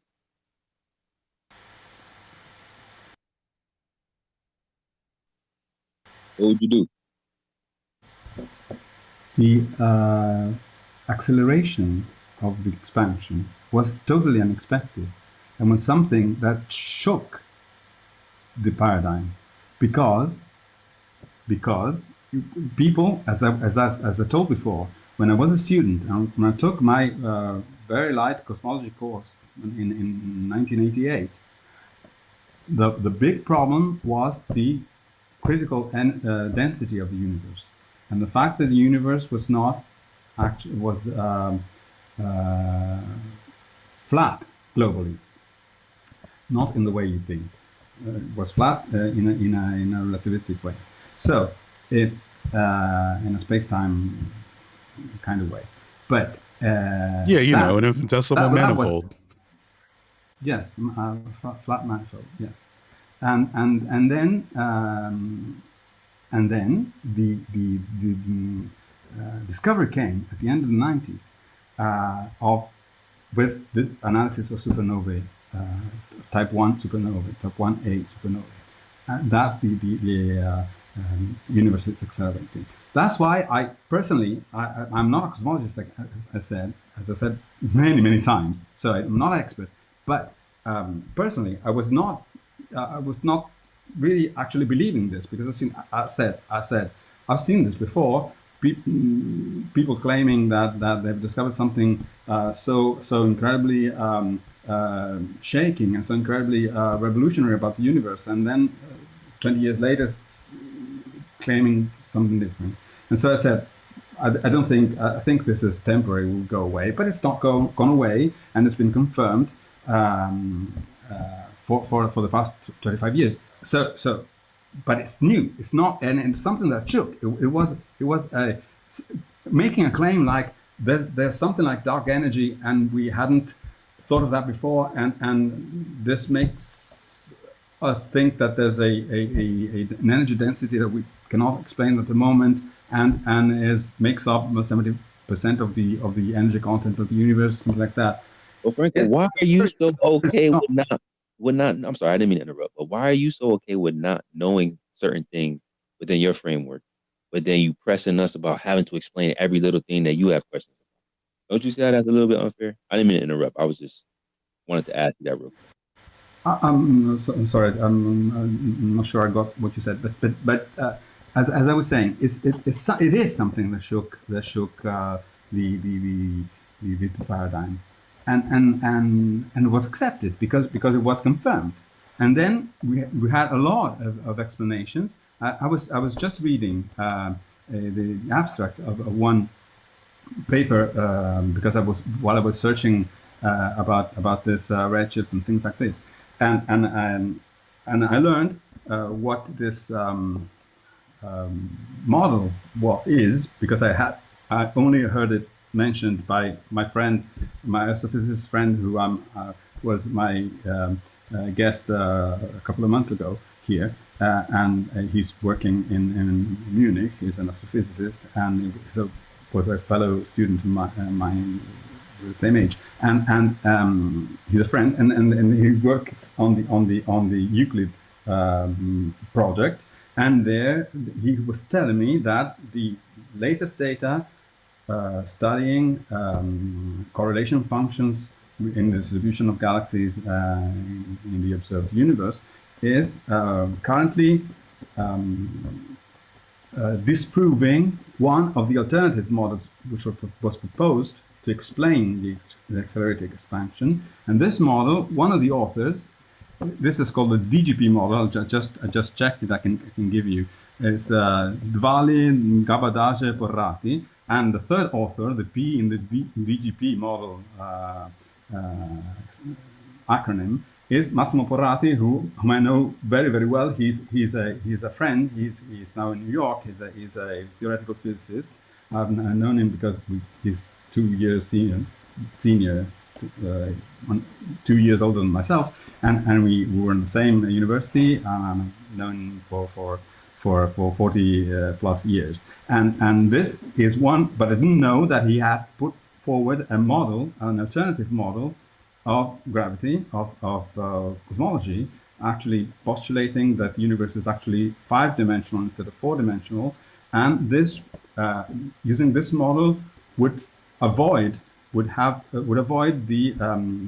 need of the cosmological constant and other or dark energy to explain the acceleration, would naturally sort of explain the acceleration of the universe. And this model makes other predictions, because this is the way things work. You say, okay, we have this observation, the universe is expanding at an accelerated rate. We have this observation. How can we explain that? Dark energy is one explanation, cosmological constant one explanation.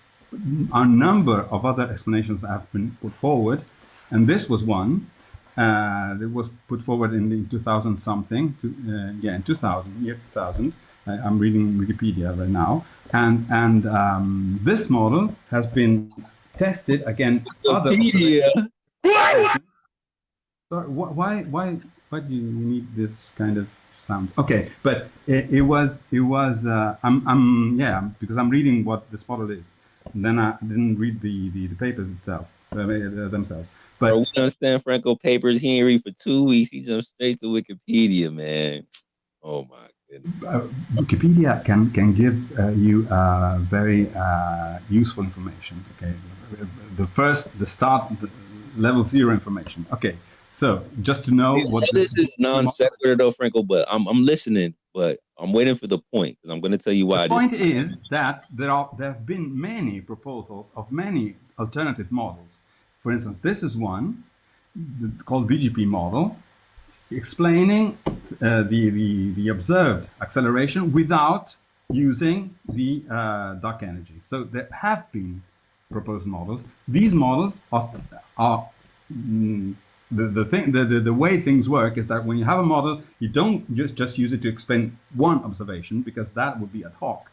You use that model to make other predictions about other observations, and then you make the other observation and see if the prediction is matched. And I've just seen while I was looking. Another paper measuring redshift, which agreed with both the current model and the BGP model. But all that searching, you ain't look up Hall and ARP though. But doing all that searching, but you ain't search what you don't know about, which is Hall and ARP. Come on, bro, that ain't fair. I'm not getting what you say. Let me finish. What I'm saying. That's why you're not listening. What we're saying. Look up Halton ARP. Okay, look up Halton ARP. Go ahead. I'm listening. I'm saying that this model, for instance, by my friend Porrati, has been disfavored by observations done by the latest space telescopes, and particularly about predictions in the 2-point correlation function in the mass distribution or in the cosmic wave macro background. I don't know exactly, in some correlation function which has been measured on large scale. Disproves Helios. So this has been disproved. So you see that there are alternative models, and they can be disproved or proved. You test with observations. So if this guy, I don't know, if he has an alternative model, then there's no reason for not testing it against observations. It's not like, it doesn't work like that, as you say. It's not like that. You have this guy, this Massimo Porrati, has put forward this alternative model, which is an alternative model. It's not the one that you say that grants us money, and he was not thrown out because it's perfectly reasonable, and it was tested. Some observations prove it, or are in favor of it. Some observations are against it, and so it's been, as far as I understand, it's been falsified. So it works like this. Okay, so correct me if I'm wrong, right? Modified Newtonian dynamics is proposed in part to dismiss or having to account for dark matter. Am I correct?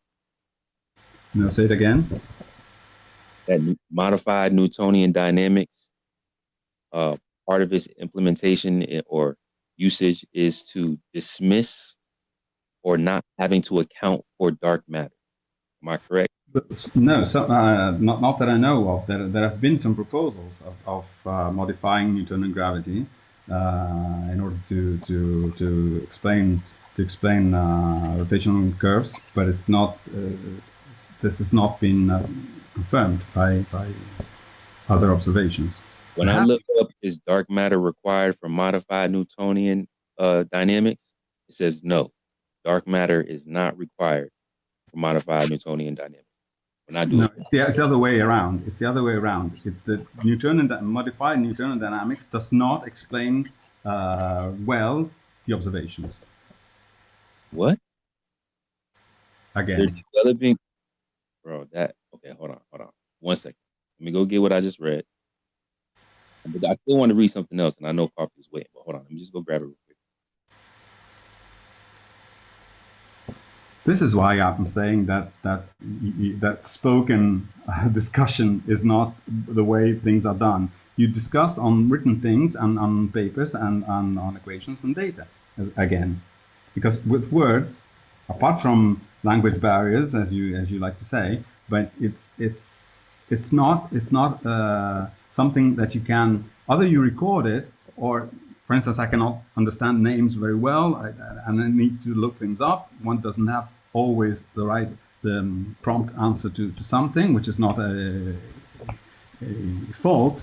Yeah, but then when we put it on paper, y'all dismiss it if it's not from a reputable organization. We've been sent you papers, right? We did that. Yeah, real quick, Franco, on that note, because you always say that, right? And you're like, Alan dismisses this and that. One time I sent you that Thomas Phipps guy, the first order invariant stuff for Maxwell's equations. You didn't even read it. You just called him a crackpot. And then, and didn't even tell me anything about the math or the specifics or like debunk it or show how it doesn't work or why he was wrong. You literally just called him a crackpot and then basically insinuated I was retarded for listening to the guy. So, And by the way, I sent you ARP's book if you want to, not read that either, but it's available if you want to check it out. It's a really interesting story. All the cosmology discoveries he made and how he was repeatedly dismissed and censored by the referees to because what he was putting forward would challenge, the Big Bang Theory essentially. You have about crackpots. Just one thing. You have no idea how many crackpots exist in the world. If every one of them was correct, you would have. I don't know. And of course they contradict each other. So Maybe are the crackpots. Yeah. So here's the thing, though, Franco. He might be a crackpot, but you didn't look at the math or tell me why his math makes him a crackpot. Because one doesn't have the time. I also have a job. So I guess we'll never know then, will we? You But can't really, you can't really That's say the the guy's a thing. crackpot if you haven't even looked at his math, though. That's the reason why we have the peer review system, and because Is it we 'cause he cannot look disagree at with the all. mainstream media? We cannot look at all the thing that is sent to by people who are not really in their right minds, or they're not. They're not falling in line, so That's they're just crackpot. projection, Franco. We literally have nothing to substantiate that. Not to mention, when we sent you papers that were peer-reviewed, you hand-wave dismissed them because you didn't like the journal itself. And then you ran to the TL to laugh with your If PhD I didn't like the journal, it's because they're not peer reviewed. Okay, but this is your personal opinion, Franco. You are continuously discrediting genetic fallacy sources because you don't like where it's coming from versus the information that's being presented. Do you see the problem with that? When we do that, we're denying science. But you can do that because why? You have a PhD? Tell me why it's okay for you to dismiss information, but we can't. Again, because there's a system that has been put. You don't say. Told y'all. Dude, this is what we're talking about, Franco. I just gave you. Let him try.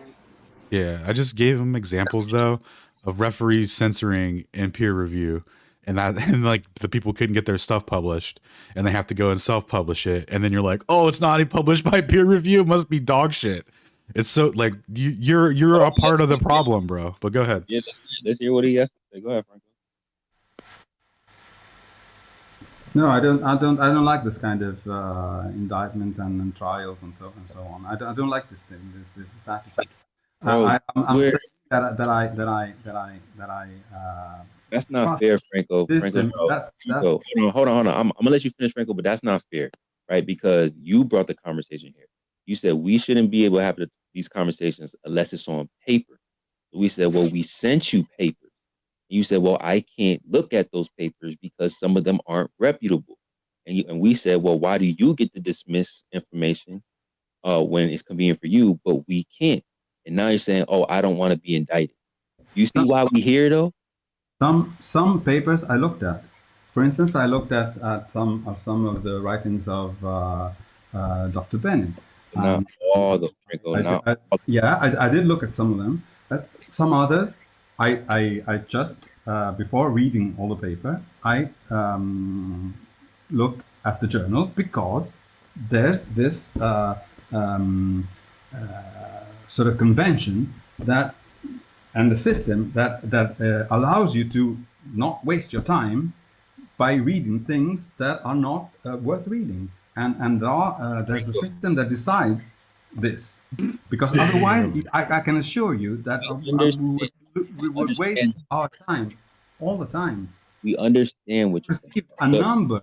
I've received myself a number of emails by people claiming that have covered the theory of everything. We understand that they were missed by the system, and people were and the system was chasing them out because they were against it, and because they would shake the paradigm, and it was bullshit.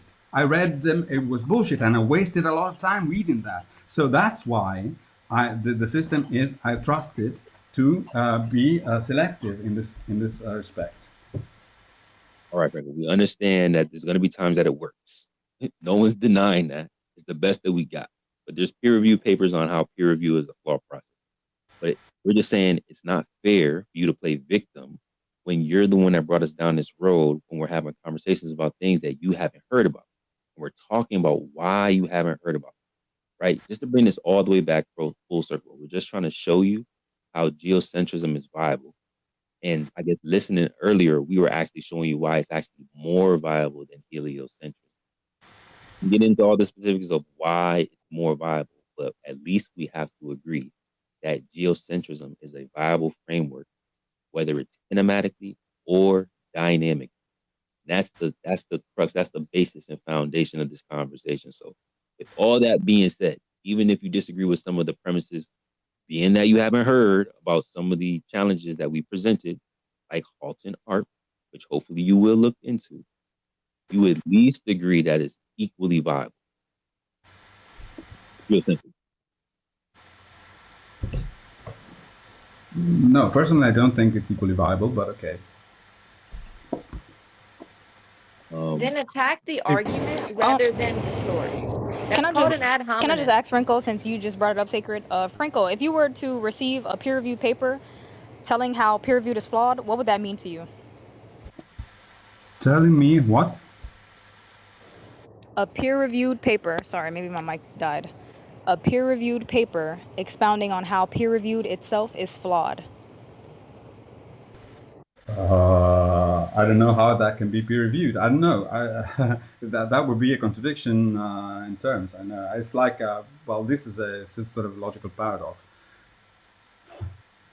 Guess what, Franco? Yeah, it's a logical paradox. Like say, no shit, huh? Like a twin paradox? That's crazy. Yo, Sacred, pull that twin out.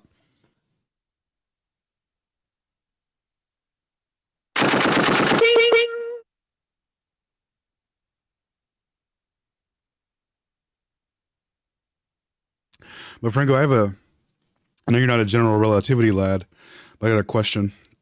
You said that you didn't think geocentrism. Disconnect. Oh, dang. While we wait for Franco to reload, that was fun.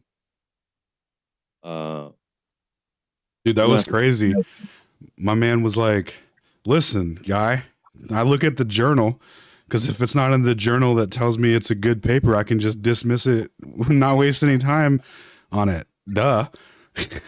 Like, yeah, dude, that's what we're pointing out. And he's like, no, but like I follow it to a T. Like, I don't think you understand.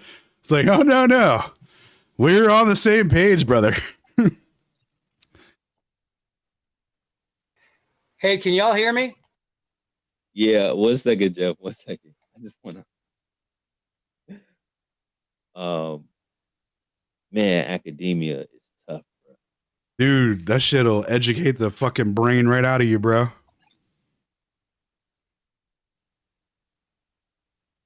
Wait, what happened? Did he leave? Yeah, he bounced. More like That's too bad. It's That's the first time I've heard him speak outside of his particular discipline. I kind of liked it. You know, it's like new Franco. But I wanted to tell him that he's misunderstanding some of the stuff that's being said. You know, he wanted to start with saying, "Oh, they're all lying to you," and it's like, no. They're not lying. It's the interpretation, which is what Houghton Arp was really all about. You know, he's not saying that you're all liars. He's just basically saying, look, I've got observations here that show that our interpretation isn't right. You know, we're interpreting some of this stuff wrong. Now, that's a simplistic view because, I have a simplistic understanding. Really well But I said, mean, though. that's basically all he's saying. He's not saying you're liars. He's not saying you're stupid. He's not saying you don't know what you're doing. He's saying, hey, our current method of interpreting this data is misplaced. You know, we need to figure out how to reinterpret the same data. And he just takes offense at everything as though, oh, we're just liars. We're just liars. No, you're not liars. You know, you've been taught one thing, and I don't get that whole. That was a good question. If I give you a peer-reviewed paper, which means that it's legitimate to him because if it's peer-reviewed, then it's acceptable. And what if I give you a peer-reviewed paper that says peer review is flawed? Oh, that's an oxymoron. Dude, that Oh, was fucking hilarious. so what the hell, man? What kind of information can we give you? And I wanted to let him know that Houghton Arp, because nobody mentioned it, Houghton Arp, he had his PhD, and he's got stuff named in the sky named after him. So this isn't a nobody. This is somebody who's actually done credible work, and nobody refutes his work. They just dismiss his work because it doesn't fit the paradigm. I don't know. I don't know. That's what I wanted to tell him, but he's gone. It kind of looks like Well a said. religion in a way. You can only Oh, the only one thing second. that can be considered the truth. One second. I Mhm. do want to make sure that Coffee gets in here because he was waiting patiently. I wanted to get him in here while Frank was still here, but we Yeah, it was good, y'all. I basically wanted to say what Ken said. He said that pretty well. Yeah, it's our current model of the dark matter model, right? It's a big I don't know. It's a I don't know, but this is our understanding of it based on our dynamic rules that we currently have inherent to our model. Now, I don't think it proves either way a geocentric or a heliocentric model. It's interesting to talk about. I love talking about it, but I don't think it proves either way. Reason being is that there's kinematic observations, right, that support uh, this dark matter model, right? There's observations that we see that don't inherently go with our understanding, our dynamic explanation of what's going on around us. So it's only two options here on either side, right? Whether it's a geocentric model or a heliocentric model, right? We all have our dynamics that fit to our model. Now, it's either we're going to have an advancement on one of the components of our physics, either one of the models or anything, or we're going to have a new physics altogether. I think that's the only two viable options to accurately explain what's going on with the observations uh, of this so-called dark matter, right? And yeah, I'll land there. Dude, Coffee, you're the man. And I'm going to give you a great example of kinematics and dynamies. So earlier, when you said we have these kinematic observations that support dark matter. No. Kinematic is the observation. Asserting dark matter is a dynamic issue.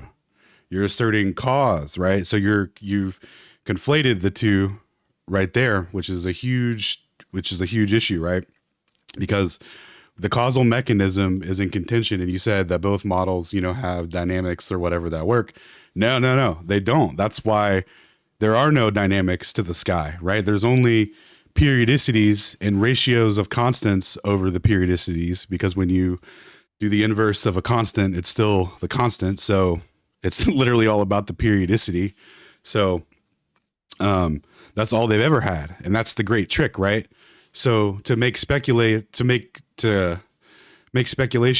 off of the dynamic cause being, a mystery is just like, that's the great trick right there. And then there was one other thing. Oh, mutually exclusive observations, though. I do have a really interesting one for you. I'll link you the paper. It's by a guy named Y.P. Varnishi. It's from the 70s. And he makes this observation, or there was this observation of 57 quasars in a shell alignment that's with the Earth in the center. And what that means is, if you think of like the atomic model, how there's a nucleus and then there's little dots and stuff on outer rings, going outwards, electrons. So like think about that, but instead of electrons and nucleuses, the Earth is at the center, and then these outward rings have quasars in them. Now, they could only see all 57 of these from this privileged center position, which implies, a geocentric outlook, irrespective of the so-called things that give the illusion that the Earth is geocentric, like, expansion, acceleration of the universe, all the stuff we were talking about earlier, right? this is like a mutually exclusive observation, because if you transform to any other reference frame in the universe, any other galaxy, etc., you wouldn't see all 57 of these quasars. So this is a mutually exclusive observation. And at the end of the paper, because like it's like a 6-page paper, he kind of gives the introduction to the shells and the observation. And then he goes over some statistical probability of what are the chances or whatever kind of shit. And then at the end, he gets to the conclusion where he gives 3 possible solutions. And the first 2 he debunks. He's like, it wouldn't work because of this. It's not a viable explanation. And the third explanation he gives, he says, well, maybe we should, out of cosmological necessity, we would have to abandon special relativity, general relativity, and the Copernican principle. And then he says, but before we, do that unaesthetically pleasing outcome, perhaps we should re-examine our interpretation of redshift, because that's another part of the issue of their cosmology is the redshift is they're taking that as an absolute velocity measurement. But that is a mutually exclusive observation that was made in the 70s. Yeah, I'm not mad at that. It sounds interesting. Definitely send me the paper when you get the chance. But yeah, to what I said in the beginning, it's more of a language barrier issue. The reasoning that I gave behind dark matter, because I understand the understanding that dark matter is dynamic its in its core, but the observations that we view, right, at least that they claim to view, right, because I haven't seen it for myself, but like the velocity dispersion or the increased rotational fucking speed of a galaxy. These things are viable. Even the redshift anomalies. These are viable kinematic observations. They may hint at dynamic principles, but the dynamic principles that they hint at currently don't apply to our status quo. So that's the fundamental problem that we have. Oh man, see, you did it again. I forget what you said at the beginning there, but it was the same. It was the same thing. All you have, right, is the periodicity of the event. They don't know how much it weighs. Therefore, they can't determine it's too fast for XYZ, because that's you introducing dynamies again. All anyone ever has is periodicity of event. So it's not like, oh, it's happening too fast in relation to what? Oh, the mass? Well, no, that's dynamies. So it's always only a periodicity. It's always kinematics when it's in the sky.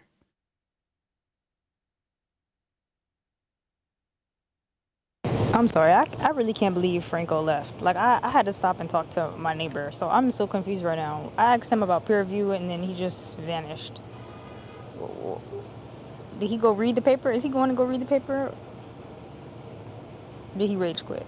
I mean, he's definitely not going to read the paper, but yeah, I feel like he maybe felt ganged up on or whatever and just bounced, because it's like there's really nowhere to go from there. Your boy Paradox and like Sacred's about to present the paradox, and it's like, yeah, I'm just gonna leave. Right? Like, why would you stay and get fucking bought? This is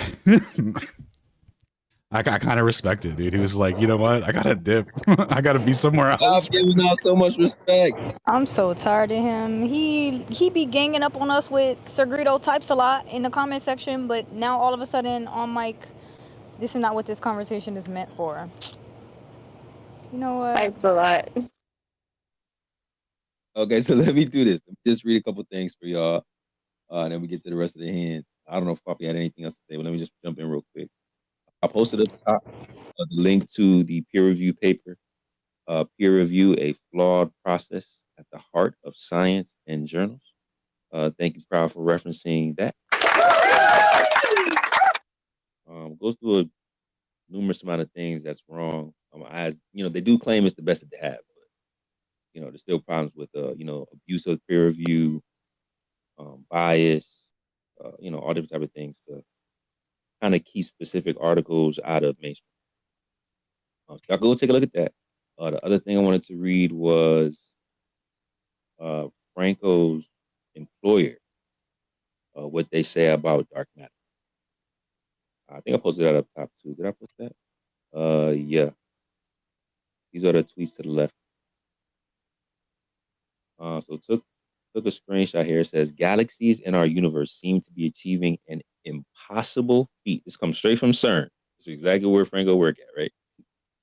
They are rotating with such speed that the gravity generated by their observable matter assumption could not possibly hold them together. They should have torn themselves apart long ago. They say, yo, how are these things moving this fast? Should have been destroyed by now.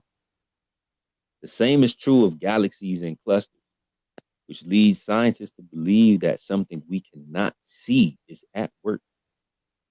This says believe too.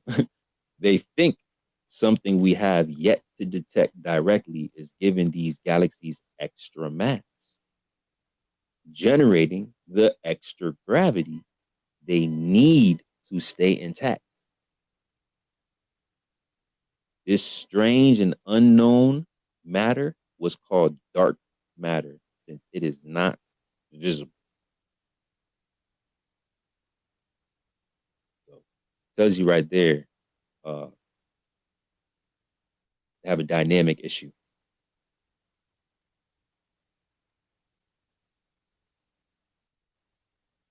Anyway, let's slide to the hands. One more thing I wanted to read to. My bad. Dark matter is not required for modified Newtonian dynamics. In fact, MOND is specifically designed as an alternative theory to explain galactic rotation curves without invoking the need for dark matter by modifying the laws of gravity at very low accelerations, essentially proposing that gravity behaves differently on large scales than it does on smaller scales. Gravity could do everything, y'all. So it's the point of me reading that is to show like they're not even trying to explain it. They trying to get away from it. Yo, let's just design some other physics so we ain't got to talk about this. So all this, yeah, it's gotta be there. Nah, they trying to get away from that. They trying to make sure that they don't even have to acknowledge a quote unquote dark matter.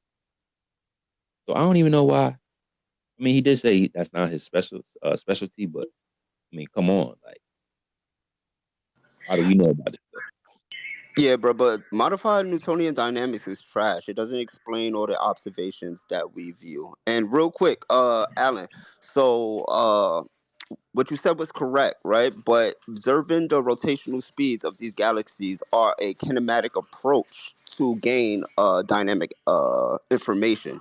So we're using the dynamics that we already have here locally to us, right?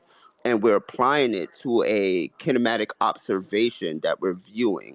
You feel me? At the core, you feel me? It still has to be a kinematic approach because we don't have no idea of what the fuck is going on. You feel me? Dynamically. No, we only have the only dynamics we have in the lab frame are 9.8 meters per second squared downward acceleration. Right, dynamics of the sky were falsified by one starting with the perihelion precession of Mercury because of gravity. Mass attracting mass is the causal mechanism. When you're perihelion, you can't have a perturbation in your orbit. You're locked into the central plane of mass on that. So that was a huge issue for them. And even adding up all the other masses in the solar system and trying to come up with a dynamic, gravitational tug of war, so to speak, between the other planets' mass and the sun, they couldn't explain it. They were off, by 43 arc seconds, which is, super small for us. Like we don't give a shit, but for people that are, trying to explain the sky down to the smallest unit of measurement possible, and then attribute like a dynamic cause to it. This was a major issue for them. So when they brought in, space-time unfalsifiable, abstraction to rectify that, like that's, absurd. And we don't even have to get into all that, but that's just one dynamic falsification of it. And then again, Michelson-Morley, right? If there's a dynamic mass attracting mass causing a force, you would be able to measure that velocity regardless of an ether or not. So that's not measured. And then I mean, with that, there's really no dynamics of the sky, right? So Nah, listen, I understand your contention with dynamics overall. That's what I'm not trying to argue. I'm not really not trying to go back and forth with you on dynamics. But what I'm just trying to explain is the approach to dark matter and yeah, how we just don't know what the fuck it is. All we're doing is just, viewing some kinematic observations and applying the dynamics that we currently believe to have to it and coming up with an explanation. yeah, I agree. Then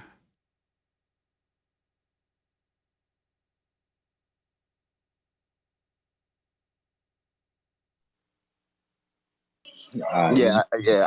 I don't want the smoke today, Alan. I'm tired. no worries.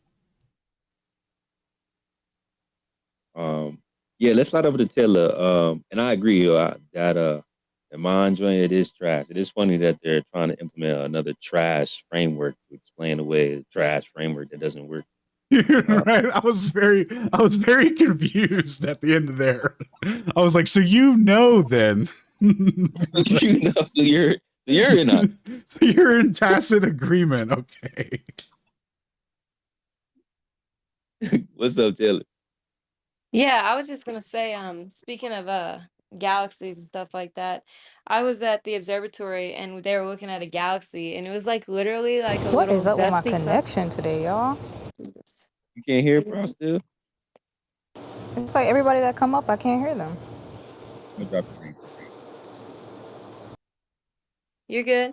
I was just gonna say, like, I was looking at this galaxy and it was like a hazy cloud, like a tiny little like couple pixels of light, just like a little cloud, of light. It was like very faint, very dim. You could barely make it out. Now, yeah, that's a galaxy. Like in a $57,000 telescope. I'm like, that's a galaxy? Like what?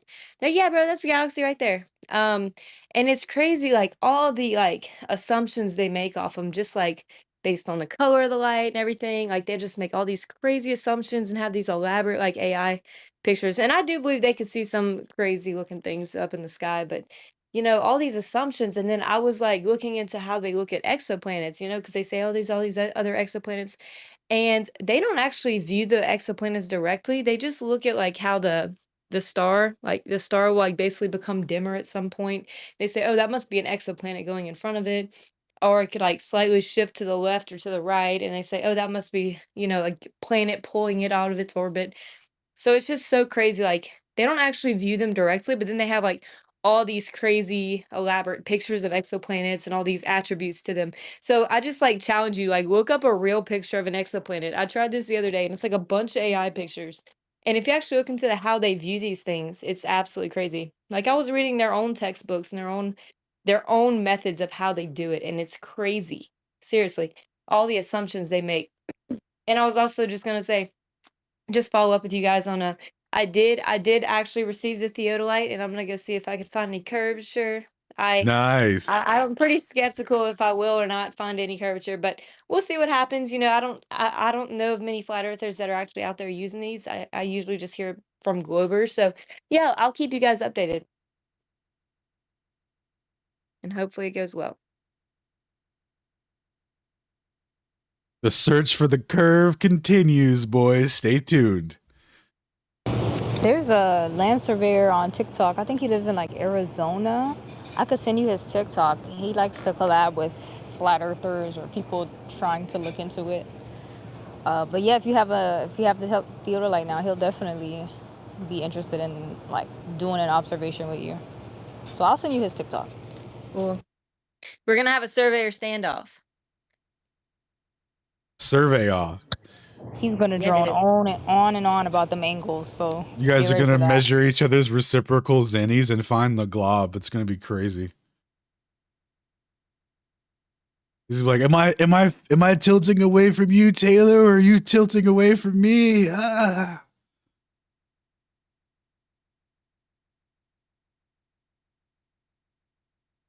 Yeah, dude, it's gonna be cool. It's gonna be cool.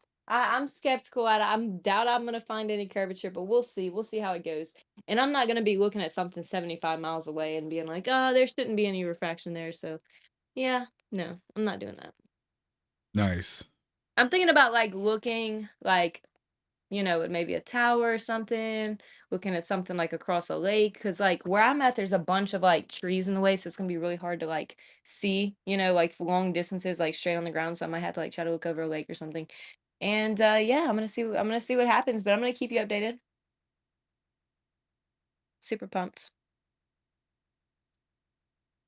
I don't know if you'll find curvature or flatness, but I'm pretty sure you'll find information that you didn't have before. Let us know if you find convexity. Dude, first of all, obviously you need to do an exorcism on the theodolite to make sure that the curvature demon's not in there.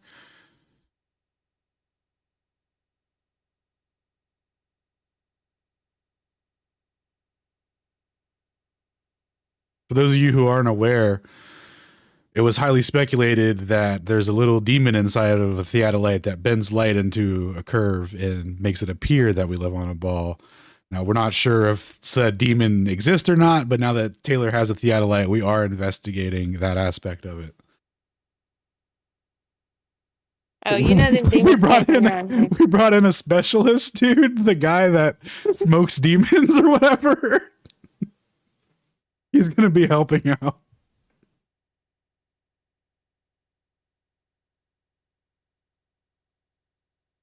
Nah, I got them demons handled, bro. We're gonna make sure it's all good.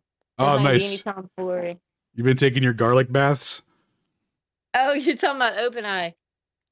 Yeah. Oh my gosh, that dude is a character. He is so freaking funny. I wish he'd come back one day.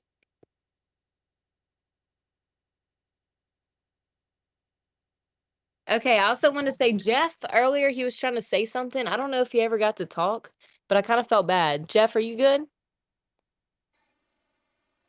Yeah, I'm here. I have an observation I'd like you, my fellow peers, to maybe. Oh, Jeff, you breaking up. Elon trying to take him out the game. Prove or disprove for me. Will you do that? Yikes. We probably heard like 4% of that. We heard observation and prove and disprove. Okay, yeah, I have an observation. Oh man, it's going up and down my internet. I have an observation I'd like for you all to review, prove or disprove. Will you do that for me? What is it? Yeah, definitely. Okay. Everything's moving through space, yes? 514 miles per hour, the sun. The Earth orbits 66,000 miles. The galaxy's moving at 1.4 billion or million, right? Well, then how do rockets travel to other destinations like the Voyager, 38,000 miles per hour? How do they reach their destination if everything's moving away? They can't keep up that speed unless space is moving like our atmosphere does around the Earth. I want to. It is, right? Isn't space technically moving? I mean, it's I'm going to take expanding. a wild guess and say conservation of momentum. Is expansion? I want an answer to this, please. They're gonna say the nothingness of space itself is moving. No, space is stationary. You would think. So then what's expanding? Isn't it the space is The a universe? vacuum? Space is moving with the planets. But they say the space is a vacuum. What could be moving in a vacuum? What I believe they're saying is our planet, the sun, and everything else is moving through a space that's stationary, right? So if something's moving through something stationary at a high velocity, how can a lower velocity object, a rocket or the Voyager, keep up or even get to a further away destination? It'd be left in the past, right? Yeah, and that's interesting because they say that the planets, like the gravity in the planets, the dark matter, like overcomes the dark energy that's like expanding space. So like I guess like the planets themselves, like the dark matter's like causing them to rip out of space time that's expanding to stay together. Yeah, Taylor, but it went from science to scientism.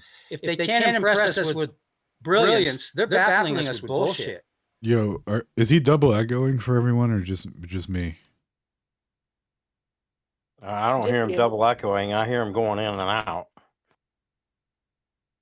That's a really cool idea because that is interesting because they say like space is expanding, you know, and everything on it's expanding like away from each other, but then basically the planets like their gravity like overtakes that, so that's how galaxies aren't ripping apart. So I guess those galaxies are like breaking through the fabric of space to like stay together. That is really interesting.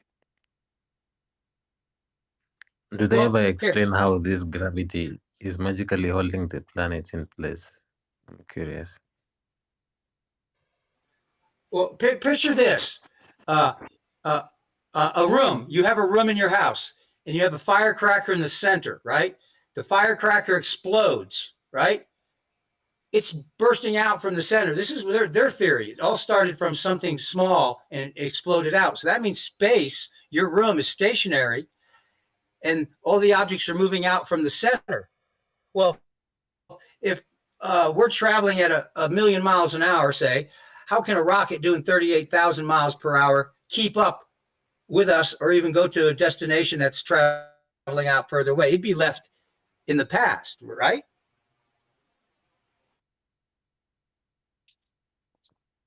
I still think they're going to go with conservation of momentum. You're already moving that fast before you leave the Earth. It's ridiculous. I agree. I think it's all ridiculous, honestly. A lot of these concepts that they don't even understand themselves, that they cannot even physically observe in its most basic unit. They just look at the effects of it. I personally Little don't Incorrect believe kinematics, if you observation. will. I don't believe the smartest scientists believe these things, I even see. if they have them. Even if they have them, hold on. Okay, well, this takes me back to gravity. How is gravity selective? Like, for example, on Earth, it can hold tons and trillions of tons of water down to the surface of the Earth, but it doesn't pull a butterfly down or smush us. You know, it doesn't make. It's not logical to me in my observation. From what I understand, gravity is not in the object itself. It's being caused by something outside of the object. The object themselves don't have Yeah, that's what I'm gravity. saying. The gravity of the Earth pulls the water down, and water is dense and heavy. Why doesn't it pull down a butterfly or us, which is lighter than water? Gravity doesn't exist. It's, to me, it's all scientism to pull us away from the truth. Well, they truly get around that by saying that the force of gravity, even though it's not really a force, is proportionate to the mass. So it's like custom gravity. Well, in that theory, then we wouldn't exist on Earth if that was true, because the mass of the Earth is greater than us, our mass, so it's smush. It would just flatten us like a pancake. They basically don't understand what gravity is. These things they explain to us worked when we were children, but when you analyze logically, none of it adds up. It's in a vacuum, the vacuum is expanding, and they're going launching rockets onto things in the vacuum. Even before even you get to the thing they are reaching there in the space, it doesn't make sense. It doesn't make sense. The pressure in the rocket itself will collapse into itself when it enters into the vacuum. Like, have you ever seen them make rockets that are meant to withstand that much pressure difference out there in space, so called? Yeah, like a soda can being sucked into itself, collapsing. Yeah.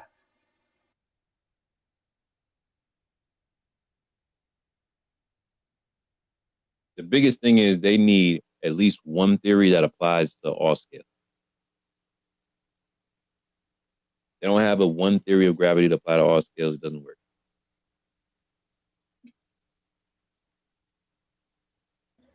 I imagine part of what's happening in the scientific communities is they look for some sort of a theory that can then be leveraged for whether it's a personal belief system or whatever the case is. So taking, for example, like Darwin, with his theory of evolution and everything that he was kind of doing, like from my understanding, reading into the history, his goal wasn't to try and explain God away, but more so to try and explain or explore how God might work in his approach to creation. And so, he came up with an observation and the test of the plants and how the plants would kind of change a little bit depending on who the mother and the father was for the plants and everything else. And so some really fascinating things that he found, not that he was intending to make assumptions based off of his findings, but a lot of other scientists looked at it and said, we can use that to explain that if you just simply give things in the universe enough time, then all of a sudden you can have planets and you can have people and you can have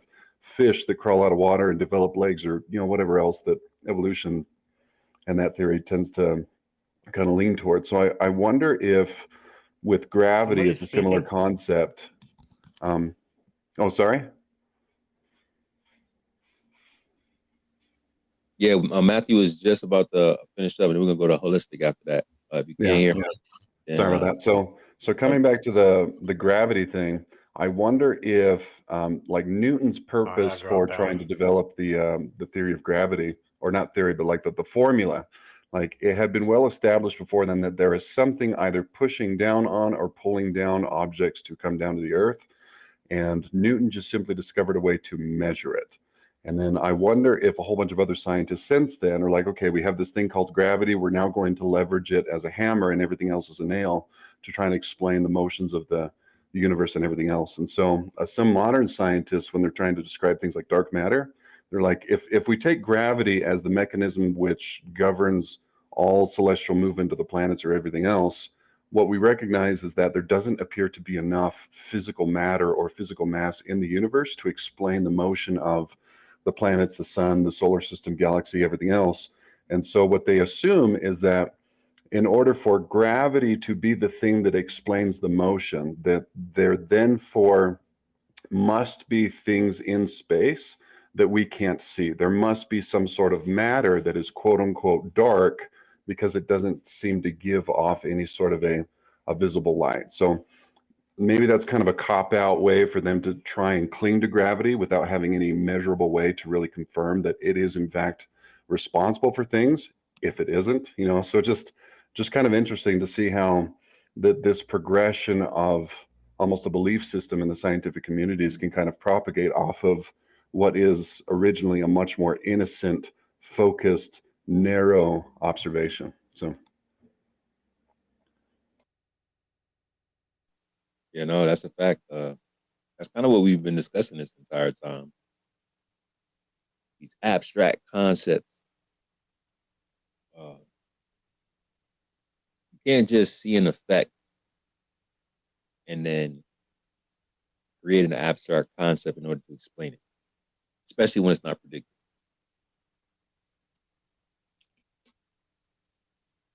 But let's slide over to holistic. Pal, you have your hand up. Did you want to say something real quick?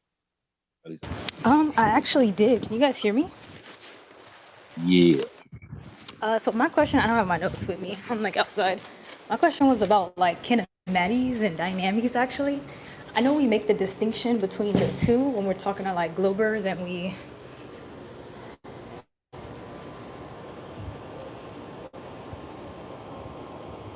I think my bad. I know we make the distinction. Is it better? Yeah. Oh, you moving. Yeah, I am. I'm trying to sit down now. Yeah, when we make the distinction with globers and we like reference specifically one or the other when we're talking to globers, but I kind of wondered if like if they're autonomous, like basically can we have a unified model that requires both or one or the other? Like can we have a functioning unified model that's only kinematics or only dynamics versus what we have now? Are you talking about what for cosmology explanations? Yeah, basically. Yeah, I don't think we'll ever have any dynamics. We'll never like it's the heavens up there, right? Like we don't know why it moves. It just moves with a certain periodicity, and it's slightly different. You know, like we don't know why, and I think that's a big part of the deception, right? Is like just starting to assert dynamics to it.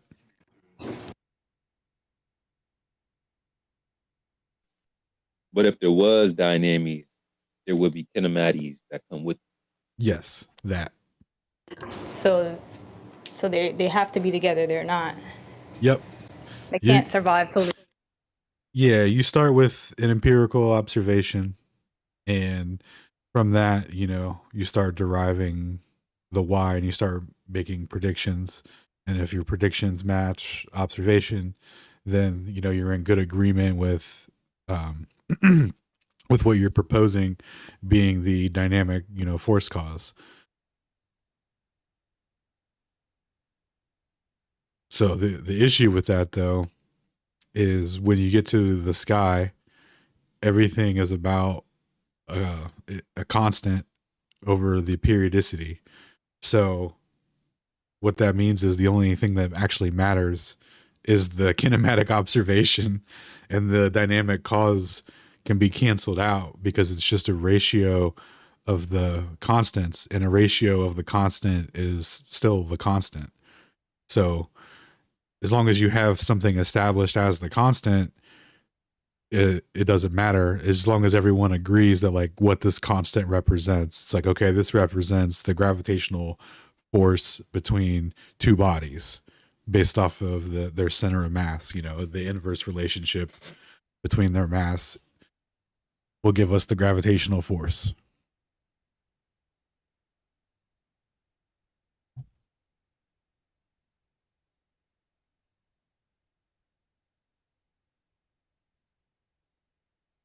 Yeah, I kind of wish Franco was still here so he could tell us why he disagrees with the dynamics of geocentrism. Maybe he was kind of trying to say that already, I guess, with dark matter. Yeah, that's what I was about to ask him about, because in relativity theory, especially the general theory, all frames are equivalent. So it's like, even if you for some reason don't agree with the geocentric framework, you would have to concede that one is perfectly viable. Otherwise, you would have to be invoking some preferred frame, presumably the heliocentric barycenter or something like that. But you would have to have it would be something that relativity couldn't explain, et cetera, et cetera. And then that gets into the other issue where if you do take the geocentric frame, anything out past the distance of Saturn in their model would have to be moving faster than the speed of light. And we know the rules for relativity are nothing goes faster than light, especially not anything with mass.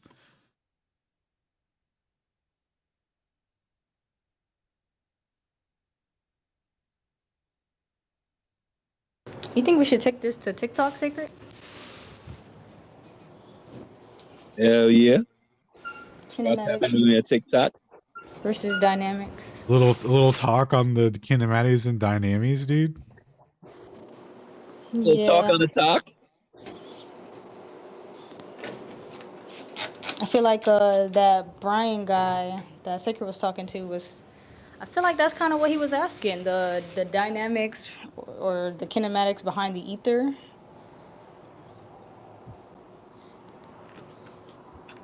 I don't know if you remember what I'm talking about, Secret. That Brian guy. That's all kind of blurred. I'm learning all the names and personalities in real time. Oh, face tattoo guy. Oh, were you talking about Birdman?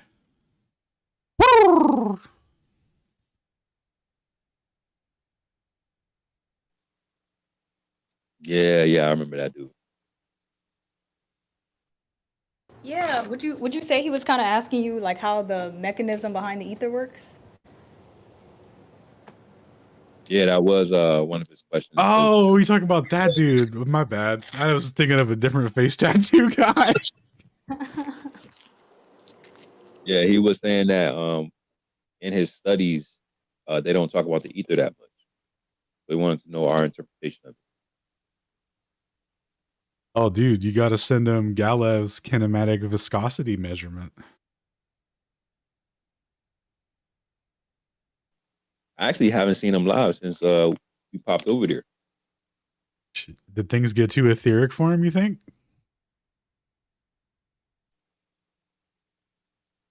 Off into the wind. I don't know if that's all you had to say, bro. You got any more? I know you've been taking notes. Yeah, it's too loud here now. I'll come back later.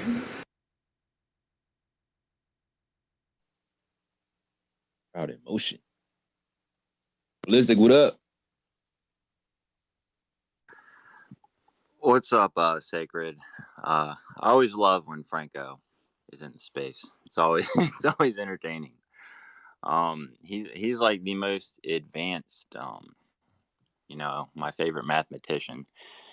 And it is funny how they all have this. It's more like they're trained in the use and abuse of language in the same ways, and they all watch the same YouTube videos. They use the same, like, what they're gonna say, like, I saw the Feynman video.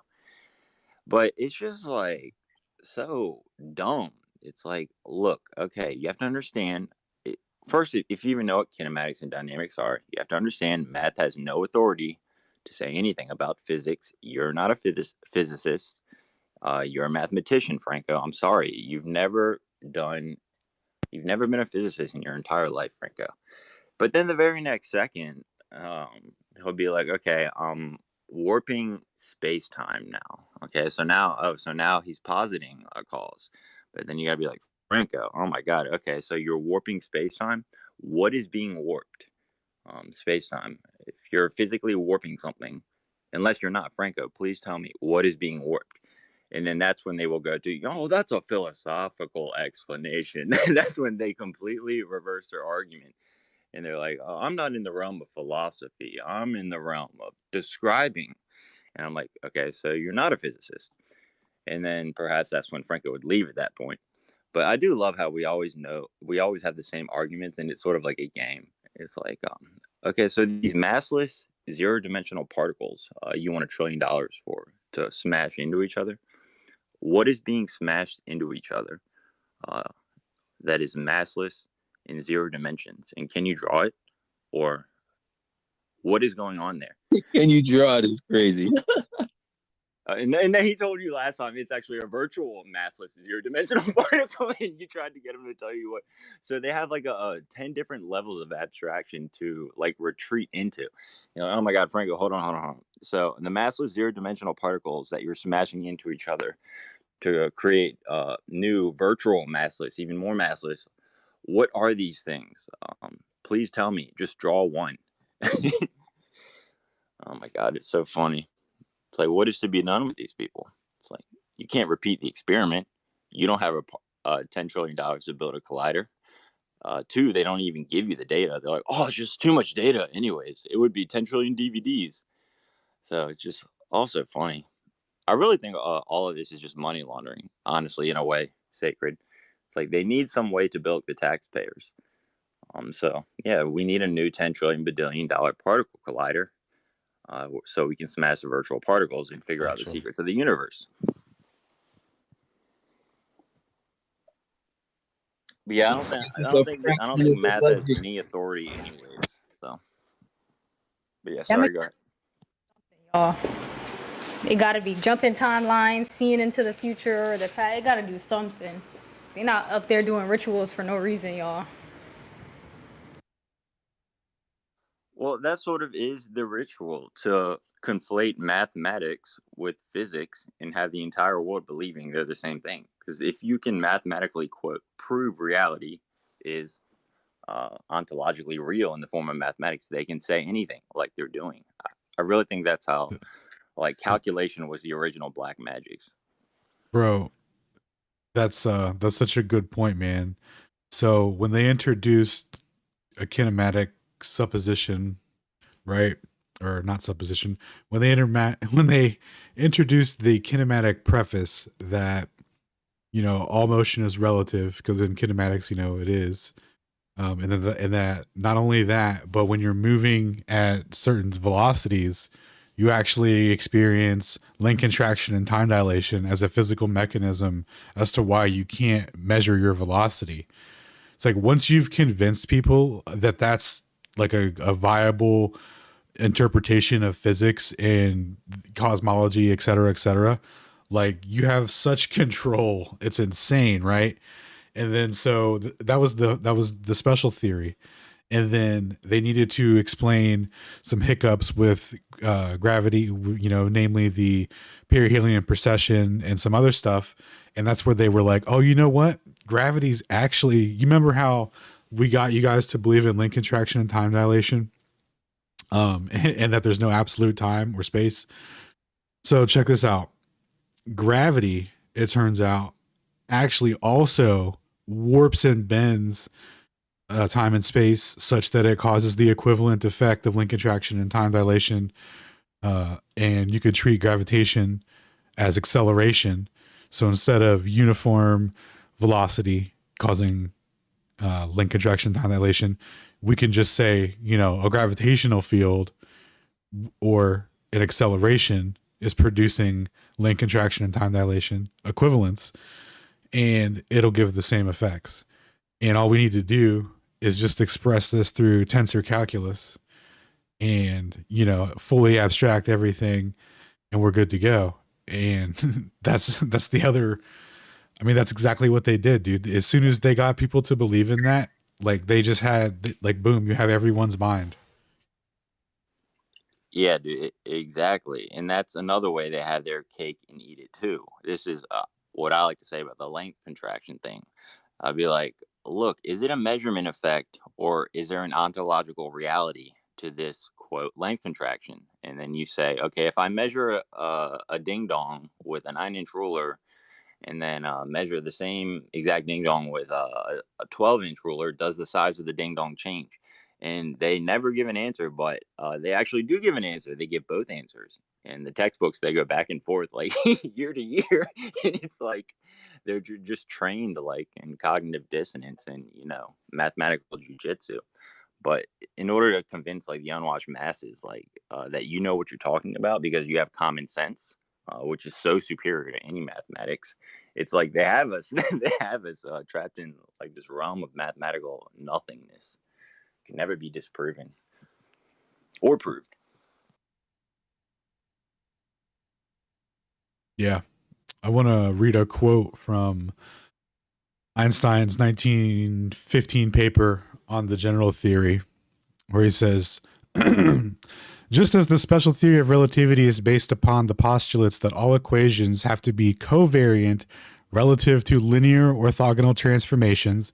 And what he's talking about there with linear orthogonal transformations is just that the x-axis and the time axis are always perpendicular to each other at a 90-degree angle. So the velocity will be, the way it'll work is like you'll have one stationary and then you'll have one moving at an x-axis away from that, and the time axis is just at the same perpendicular for the other observer. So it's just keeping those in alignment. And covariant means that the coordinate system, the time axis and the distance axis will change as a function of the velocity squared over c squared.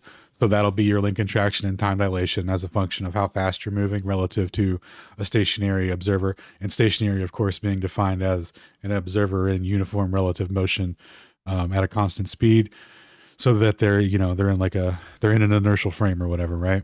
So, and that could be treated arbitrarily as stationary, so-called, right? So he goes on to say, so the theory developed here rests upon the postulates of covariance, right? That change in the coordinate system to facilitate symmetrical transformations that support the postulates, which are that the speed of light is constant for inertial observers, irrespective of the motion of the source or the observer, and that in the first postulate, of course, that the laws of physics are equally valid in all inertial frames, and then defining the inertial frame as being in uniform relative motion. So supported by covariance. This and covariance is like it's a mathematical overlay for transformations to facilitate invariance, which means when you make a transformation, the laws of physics remain the same when you transform them. So we're talking like, charge potential, weight, that kind of stuff. Conservation laws, all these things are upheld under transformation, making the frame valid, which gives them like good. It makes you think like, oh yeah, that's in good agreement with reality, like what we're describing, right? So let's see here. He goes on to say that the postulates that the theory here developed rest upon the postulates of covariance of all systems and equations relative to the transformations within the substitution determinant one. And so that's what I was just describing there. So the meaningfulness of the covariant relationship and the change of the coordinate system, which is like, honestly, if you're using covariance to supplement invariance, what you're doing in plain English, right, is you're essentially cooking the books to give you the desired outcome with a non-physical meaningful explanation. Like link contraction and time dilation aren't physically meaningful. They're not real things. And then so he goes on to say here to close out, he says, nobody who really grasped it can escape its charm, because it signifies a real triumph of the differential calculus as founded by Gauss and Raman and Christoph and Ricci and Levi Civita. And those lads are the people that pioneered absolute differential calculus, which is, just a further abstraction of what they were going to apply to reality. But what he said there, importantly, though, is like nobody who really grasped it can escape from its charm. So it's like a little nod to what they're doing is like, once you have the ability to keep a velocity component that no one's ever measured and keep C as a constant, you can build upon that, in perpetuity, right? So it's a little breakdown of that. Sorry, that was a little long-winded, but it's exactly what you were talking about, man. It's just so on the nose. Nah, dude, you're like, I've seen some of your presentations. You're like the most, I love how you always know they're lying, but the whole task resides in trying to figure out exactly how they're lying. And you're one of those people that figures it out. And you really present it very well in those times. But so I was talking to Sacred a while back about this little known debate between Einstein and Henry Bergson in 1920s. And it was over the special relativity, just what we're talking about here. And Bergson crushed him, by the way. This is why he didn't get the Nobel for that. They had to give it to him for stealing the photoelectric effect, because Bergson actually destroyed him. But Bergson saw what was coming and what was going to happen, which is where we're at now. If we are allowed to pretend like there is no simultaneity of time. His book was called Duration and Simultaneity. And one of his, the way he was trying to, defeat Einstein is that, look, you can have your little twin paradoxes and everything, and you can do the math, but you're also at the same time ascribing an ontologically real physical effect, the twins aging, yet there's no way to tell which twin ages. So that's sort of what he was getting at with that one. And also reducing space and time to instant in the first place, to say nothing about qualitative aspects of it. That's sort of like the original error, I think, because that's not how reality is. You can't even defeat Zeno's paradox, technically, if picture is how reality actually works. You can't even account for shape or form if that is how reality actually does work, which it isn't.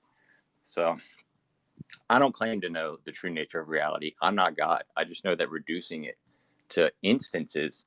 So we're explaining motion via a series of immobilities.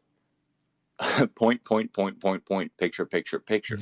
That's not even motion. It's like you don't defeat Zeno's paradox. You don't even reach the wall. It's like, and that's what Bergson was trying to stop. But he was like the third most famous philosopher of the past 100 years, and almost nobody even knows about him. They were very upset about that.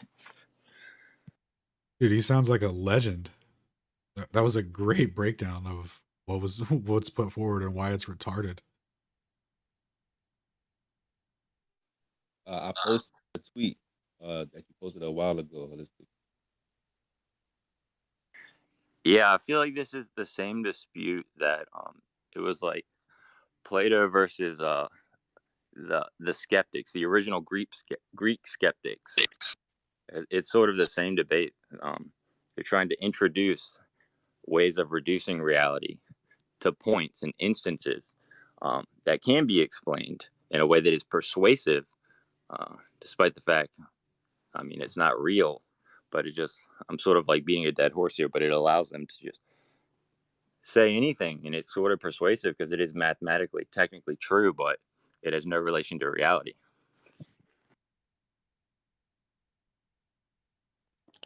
Have you noticed when you remove all that Hey, jargon real quick. with the ether, the Sorry. words become Yo, irrelevant? CO, real quick.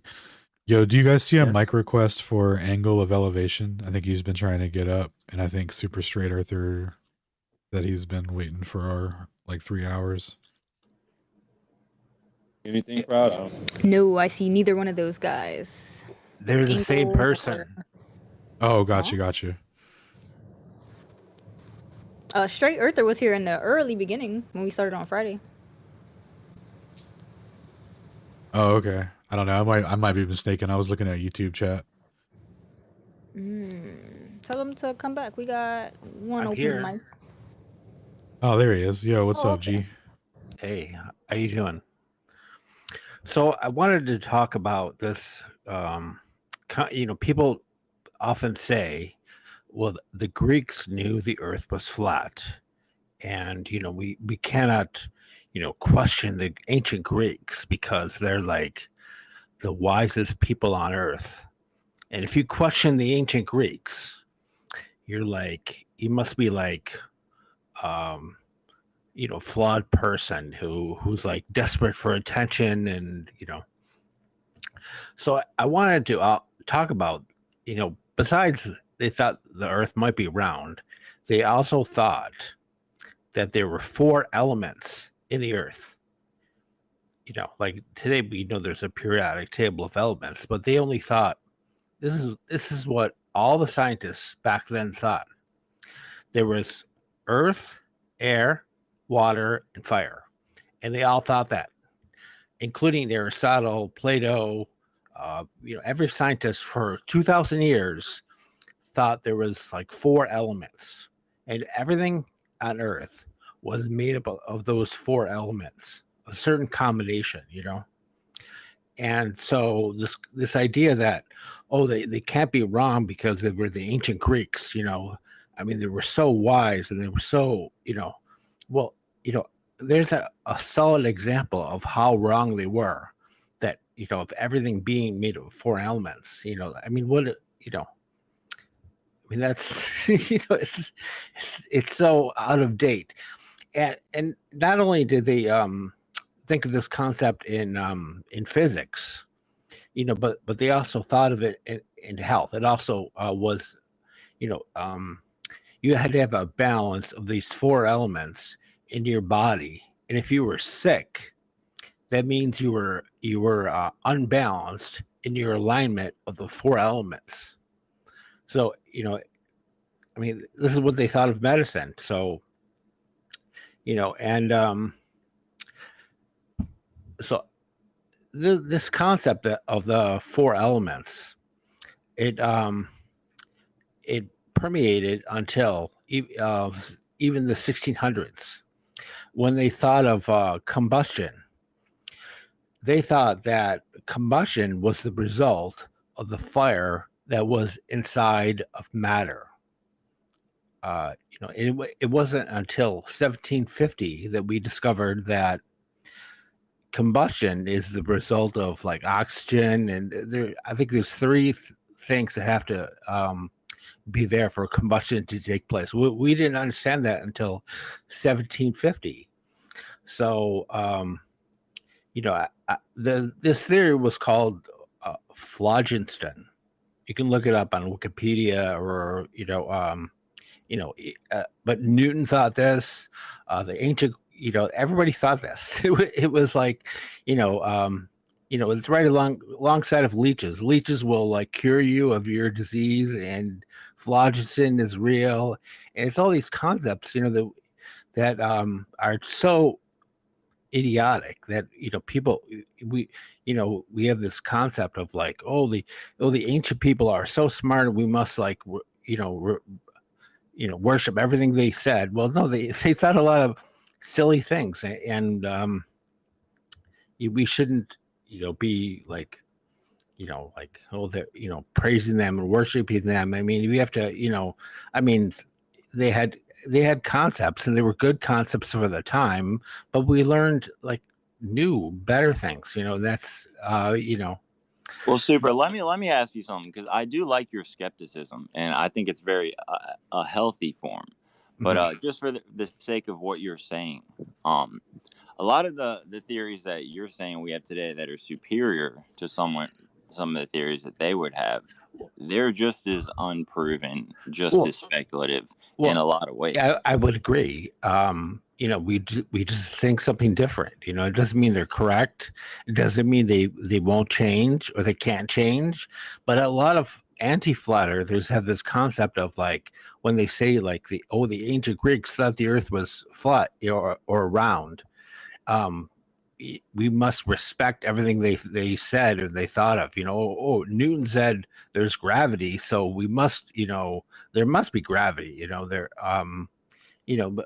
people they were wrong in the past, they'll be wrong in the future. I mean, science is always changing. It's it's really the science of being wrong, because it's never right. It's just our best guess of like what things are, and we shouldn't be like have this solid view of like what things are. I mean, we can try and understand them, and we can try and explain them, but that doesn't mean that they're correct, or we have to like build a base around them, and build on top of that. I mean, it's Well, here's why I think people may have a little more respect, or at least this is why I do, because at least Aristotle, at least he provided clear definitions of what an object is when he was doing physics and when he was doing metaphysics. He provided clear. But he also thought objects were made of 4 elements. So if you want to talk about how awesome Aristotle's logic was, then you need to also embrace the fact that he thought these objects were made of 4 elements. Well, yeah, so that's no more false than true either way. I think that could be true. There could be 4 elements only. I've seen no reason to believe either way. But so another one is that they were against. What percentage of Earth are you? Earth, air, fire, and water. What? So you're saying that you're made of the 4 elements? Yeah, I believe that Earth, air, fire, and water appear to exist, but the true nature of Earth, air, fire, and water, I don't claim to know. I'm not. Do you still believe that things, when they combust, you're igniting the fire with inside matter? Is that what you think? Well, yeah, I don't know what matter is. I need a definition of matter if we're going to ignite this thing. Well, it's made according to the ancient Greeks. Matter it's made up of the 4 elements: earth, air, fire, and water. Yeah, that's a hypothesis. What's wrong with that? Well, nobody actually believes that anymore. That's the most silliest thing. I mean, there's like 130 elements on the periodic table. None of them are earth, air, fire, and water. I mean, this is an old, outdated concept that everybody on Earth agrees was like. Look, man, I'm not even arguing with you. I'm just trying to get you to realize today we're saying that those elements you're saying are made up of, in a lot of cases, 0-dimensional, massless things we call particles that have never been seen and have only been described with equations. The equations are just as unreal as earth, water, fire, and matter. That's all I'm saying. I'm not saying like I think you may be being a bit harsh on the Greeks. Well, I wonder if one of the points of confusion is in trying to translate whatever the original Greek words were for the term element or the term fire or earth or whatever else. No, I imagine maybe a more accurate translation of those terms would be like solid, liquid, gas, plasma. I mean, if that's what Aristotle was really trying to refer to, and not necessarily the individual periodic table of elements and the nomenclature that we assign it in kind of modern sciences, like, you know, I could maybe see that as an argument from Aristotle's standpoint, where it's like, hey, all matter or energy in the universe exists in one of these four states. You know, I could see that. I could get behind that, even if the language that I'm used to assigning to those things is different than maybe the words that he used back in his day. Well, I could see the concept for air being like gas and water being liquid. But then when you get into Earth, well, what is Earth made of? Is made of like, you know, 100,000 different types of stone, and you know, I don't know. And fire. What is fire? Fire is like, well, we think of fire as combustion, but is it an element? Is it? Right. I mean, I think that's part of where we get a lot of confusion in the terminology with like the way that things used to be described versus the way that we describe things today. And sometimes the same words are used for totally different or more generic concepts. So, for example, like fire could be in reference to literally just fire, like you're burning wood, or maybe fire or plasma is more generic in its scope, such as, you know, radio waves or any sort of electromagnetic fields or anything that doesn't exist in. Oh, this is Matt. Sorry. Matt's talking proud. I think your mic's Yeah. So sorry if I'm talking out of turn. It's a really interesting conversation. So, but you know, I just wonder if in a lot of our English linguistics and terminology, we tend to try and almost make some definitions much more narrow than they were originally intended to be, and other definitions much more generic than they were originally intended to be. So, I mean, that's just kind of the way I think about it. Okay, well, I never really thought of that concept of like maybe the four elements are the four states of matter that you can correlate that, you know, that correlation there. But I just wanted to also mention that we still, even though these concepts are like 2,000 years old, we still have this idea. It's still in cosmology. And one example is that the Earth it's made of a fiery core, that we have a molten core on Earth, and that's what gives Earth its gravity. You know, because they talk about, well, on Mars, there's no fiery core on Mars, and that's why there's no life on Mars, because it doesn't protect it from the elements of space. You know, all the radiation and all the, you know, there's no temperature control, or there's no variant, and that really goes back to that 2,000-year-old concept of like fire being the core of matter. And the other concept is that, you know, we often say, well, there must be a container around Earth or something like that, you know. But I just wanted to bring up that they also have a container. But they don't talk about it. They don't ever talk, especially anti-flat earthers, because they don't understand their model. But in their model, it 100% has a container. And the container is called the wall of fire. It's called the heliosphere. And you can look this up on YouTube, or you can go to a science website, and they'll talk about this. You remember the satellite Voyager? Well, Voyager just left the solar system. And when that happened, it talked about encountering the wall of fire that surrounds the solar system, and that is created by the sun.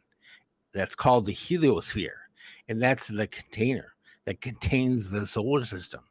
It's actually called the wall of fire. It's like a wall of 50,000 degree fire, and they talked about you can watch videos on this. They talked about that Voyager had special deflectors. I have no idea where this came from. You know, I think they just made it up, but somehow these special deflectors protected it from going through this wall of 50,000 degree fire. And I think it's funny that that we talk about in flat Earth that we're surrounded by a wall of ice. But in their model, they're surrounded by a wall of fire. And this is a concept that goes back 2,000 years.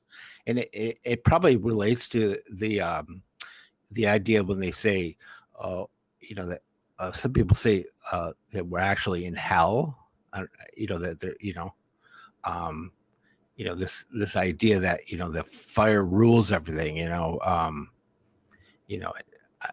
I don't see that in flat earth, but, it's an opposite that we think we have we're surrounded by a ring of ice, and then we have the dome.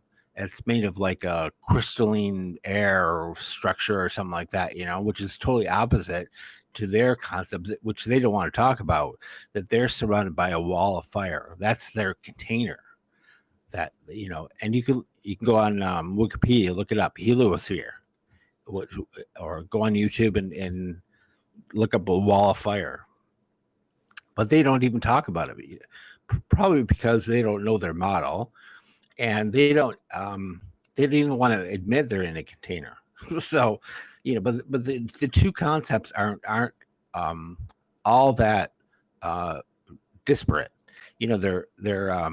It's the flat Earth is our solar system is inside of a container, and they have the exact same concept, but they don't want to realize that they're kind of very similar, and they're the way they're constructed, the way they should be looked at, but they want to, pretend that we're just, it's endless space and endless vacuum of nothing, and but no, that's not true. But there's this concept when they say that we're expanding.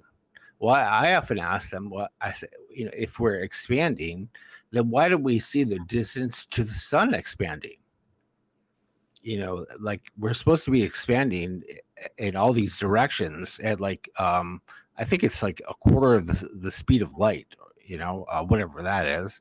But but the distances to these things, nothing that in our solar system expands, not that we know of, but they say it's traveling at like, this expansion is happening at like, trillion. It's like super fast, trillions of miles an hour or something like that. Well, okay, and they say, well, we observe expansion. Well, you don't observe expansion in our own solar system. So how can you claim that outside the solar system, there's some kind of magical force that's causing the expansion? That's another crazy thing. I don't agree with. Things should be moving, and they claim, oh well, the moon is moving like 6 inches every 10 years. Like really, like who measured that? Like, yeah, get out of town. Like, I don't.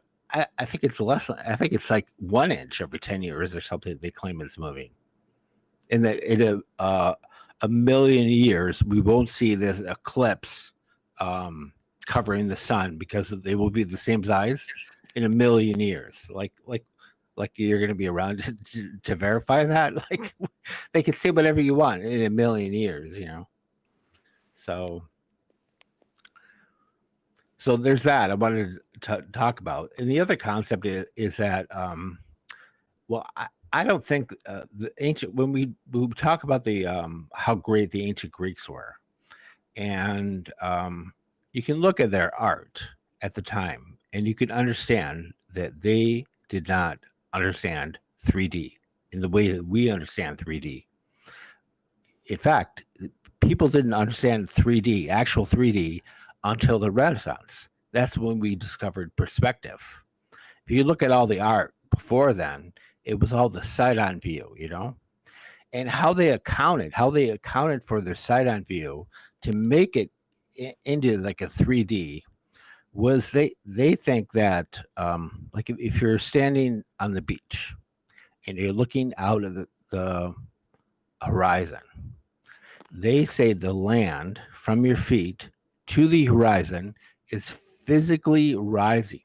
That's how they, in the side-on view, they'll show it. You can picture in any curve calculator, you can see the land is physically rising from your feet to the horizon. And it wasn't until we understood actual perspective and depth, how depth works. Depth is not a result of the earth curving. It's a result of your eye making things appear to curve, because depth is an angle. You perceive it as an angle. So that angle is optically converging from your feet to the horizon. And the horizon is your limit for depth perception. And so that, that when people, that I often say, well, it's only optically apparently rising. A lot of people with what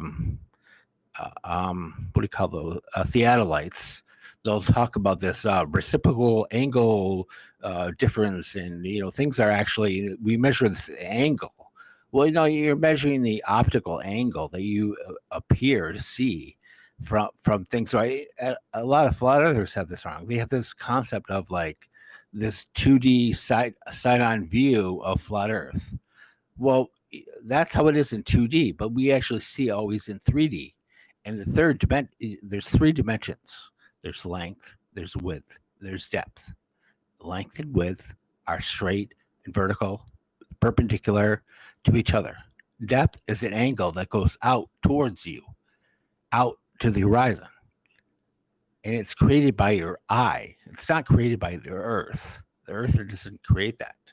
So, a lot of flat earthers get that wrong, and definitely most ballers. A lot of times when we come up with, we'll come up with new concepts these older concepts have to be updated. But this concept of like, oh, the earth is a ball, it's never been updated. It's never been, from the idea, this idea of like this 3D understanding that we all know was wrong 2,000 years ago, that everyone had, and people are still trying to say that that's correct. Well, no, it's not correct. They didn't understand 3D at all, and they still don't. A lot of people, a lot of these anti-flat earthers still don't understand 3D, the way depth works and in the way your eye perceives it. And, there's actually proof. So when you Hey, Straight Earther, we are gonna go get to the hands, but you can finish your last thought. Okay, well, I'll finish it up with this one point. So if you look at the curve calculator, it's going to show you this view of where you're on the one side of the Earth, and then there's this round Earth that you're standing on top of it, where the ground physically rises to the horizon. Well, that's not the way we see. That's only half of the way we see. That's in one direction, right? So you need to multiply that and mirror it to have the other side of the because the horizon is all around you. It's not just on one side. And so when you do that, you realize, well, how can the Earth physically be rising to the horizon all around you? But they don't want you to understand that, because the Earth can't be physically rising to the horizon all around you, because then you would be in a divot. No, the Earth is optically and apparently rising to the horizon all around you, and they know this. And you can tell by the symbol for the Masons, because that's what they do. That's the symbol. That's imagine a person in the center of a ball, and at the bottom is flat, right? But the Earth is optically and apparently rising to the horizon. That's why they have the angle iron at the bottom, because it's flat and level, but we see it as optically rising. And then the other symbol is that we measure the stars. They use the what do you call it? The protractor. as a symbol on top, right? They have the angular on the bottom, and then the protractor on the top, because we measure the angles to the stars, and we measure the angle, from Earth. It's flat, but we see it as optically rising. So, and the Masons come from the church. It's 100%. It goes back to the Knights of Columbus, or the night. What are they called? Not the Knights of Columbus. The Knights of Knights Templar. Templar, right? Exactly. Thank you. So that symbol it's from the church. The church is hidden your understanding of perspective for 400 years, 500 years, and that's their secret. That's why the Masons are a flat Earth organization. That's why they're so against people talking about flat Earth, is because they don't want to let go of the secret that they've had for 500 years. That's why a lot of Masons are like, oh, they hate flat earthers because we're exposing what they've known for a long time, their hidden symbol of that the earth really is flat, that the way you see it, the way it works, the way you build, the way that's their secret. It gives them power. To hold on to a secret is to hold on to power. But it's sort of you're thinking that you're better than other people, yeah. Well, I think that's what we're doing, is we're talking about, we're learning about things that they have known for a long time. So, and they enjoy teaching this older Greek paradigm that because then they could hold under their secret even more. They're like, it makes them happy to think that that's why they'll talk about the ancient Greeks being so great and being so wonderful. We need to listen to everything they said, when they were actually just a bunch of they weren't that smart after all. Hey man, you make a lot of good points. This your first time in Spaces? I was here 2 weeks ago. Okay. But I've been in flat Earth for 10 years, and on Facebook, the World Flat Earth Association. Have you heard of that? No, I haven't. Yeah, we have about 50,000 members. Shout out to the Facebook Flirts. Facebook, yeah. So there's about 50,000. Do you know Vika Drava? Have you heard of him? And the other administrator, Gene, edited. He was in the chat earlier. Oh, you just tell him to pull up. Come grab a mic. Yeah, but he's a very smart person as well. Like you would enjoy talking to him because he knows a lot of stuff too. So, but for myself, I've been in flat Earth for like 10 years. I know. I listened to Mark Sargent and Nathan Oakley, and I mean, I don't want to go out on the whole list, but I listened to everything for a long time. What's up? You seem like you have a wealth of knowledge. Appreciate you dropping some gems.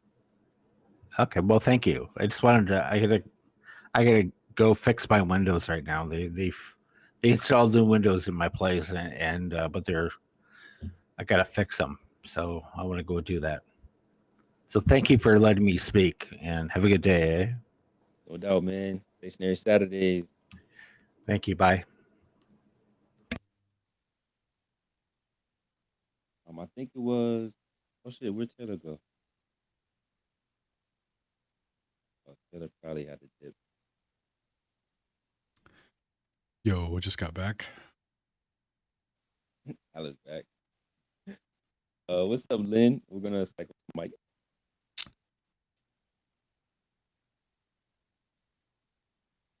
Oh, there goes. Proud you there? Y'all hear me? Yep. You're like mad low for some reason. My. Yeah. You're good. Testing. You're good. You're good for me. Say it again. Testing. I think that's better. A little bit better. I don't know. If I can't hear nobody else, I'm gonna drop y'all and bring y'all back up because everybody that come up be having like audio issues for me for some reason. I don't know who was next. I don't know if it was Lynn or CLW or Taylor. It was Taylor, but we can go to Lynn while we rotate some mic. I see a pending request, but I don't have any mics open.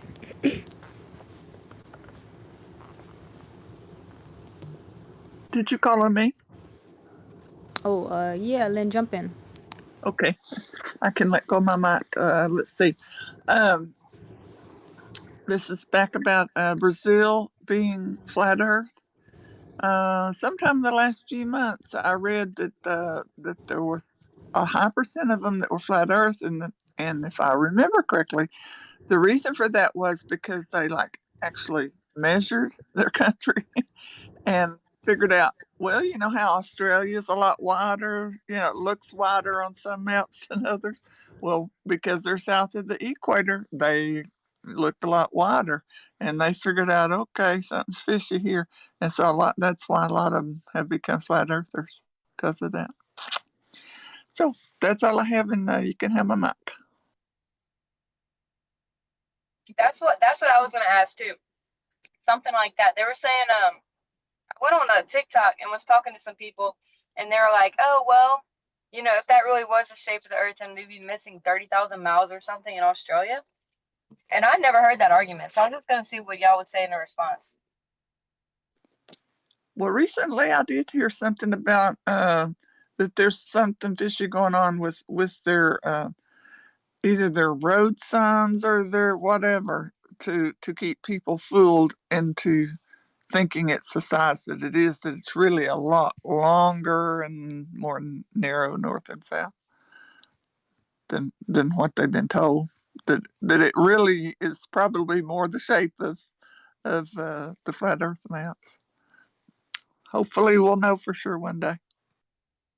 Is Alan here? Has he heard that before?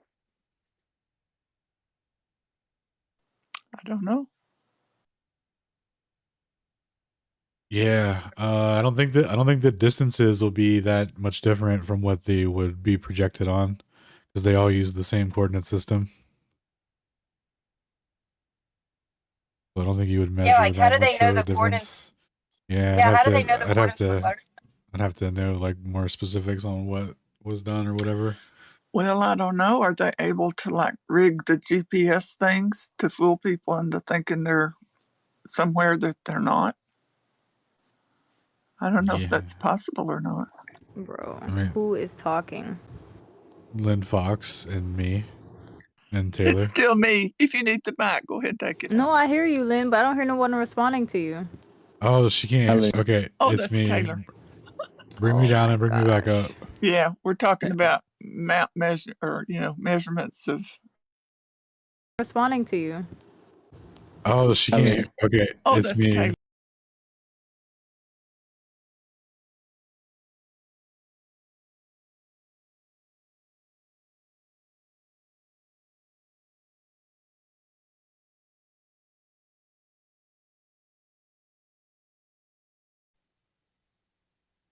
That's enough to know whether they could feed it the wrong information. Yeah, so the GPS, when you use that, you're always going to get the output that will match up with the globe, because the globe uses the same coordinate system that all the other maps do. It's all the part of the same thing. Yeah. So I wonder about driving, because if Australia really is as wide east to west as we think it might be, it would, and I think they showed there is a road that goes all the way across the country like that. How would they fool people into thinking it's a shorter distance? Well, the units of measure GPS units of different than measurement when you are zoom out. Sorry. You're good. Units of measurement are derived from the coordinate system itself. That's something Shane talks about a lot when he says that units of measurement are fractions of the graticule, right? So like if you take a longitude line, or I'm sorry, if you take a latitude line from the North Pole to the equator and you took like a billionth of a fraction of that, right, that would be like 1 inch. So all units of measurement, when you go to make a measurement with the coordinate system, are usually going to comport with that. So I don't think there would be like a huge discrepancy in most cases. Well, here's the way my mind was thinking about it.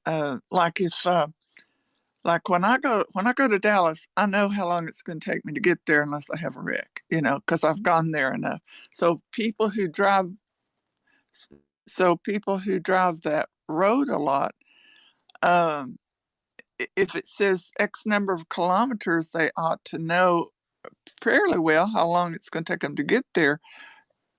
Doesn't it take them a lot longer to get there than it should, or what? Or have they couldn't really mess with the people's odometers, because if you're going north and south, it's going to take you less time because it's shorter north and south than what most maps show. But it's a lot longer east and west, so they couldn't just, every car in the country fix it that way. I'm just trying to figure out how people wouldn't become super suspicious if it took them twice as long to drive 1,000 kilometers in Australia as it would in the United States. See, if they happen to go to both countries and drive. Yeah, that's what I'm saying. It wouldn't be much different, if at all, because it's all using fractions of the same coordinate system to make the measurement itself. So if it's all referencing that, it'll take exactly the amount of time that it's projected to take to travel that distance at that speed. Because that's the whole purpose of it. Just because Australia looks, much bigger like that, it doesn't mean that it necessarily is. Well, I'm saying, what if it really is bigger, though? What if it really is that much bigger? And well, in the areas you're navigating in, though, using the graticule, it's going to be pretty much proportional. So you're not really going to be able to tell. Okay. That makes it easier to believe then that it probably is that long, skinny shape then. Thank you.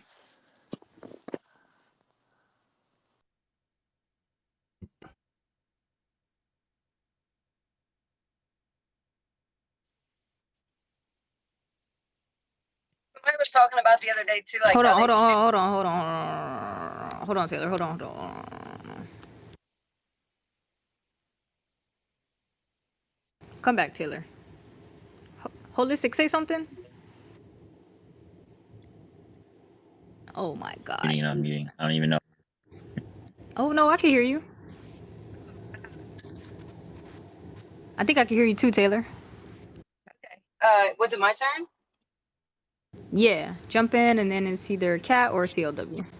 Yeah, and the only other argument I heard the other day that I haven't heard before was like how they shoot these neutrinos underground. And I was under the impression they were saying that they get them on the other side of the Earth, but actually they just got them a few states over. And they're like, oh yeah, that proves like the curve or something. But I'm like, okay, well, even on a flat Earth, like if they had like a neutrino explosion and then they were detecting it all around like the country, like what would that prove? You know what I mean? I was thinking he was talking about they shot them through the Earth or whatever, but no. Oh, that's crazy. I always thought that too. I haven't really looked into those too much.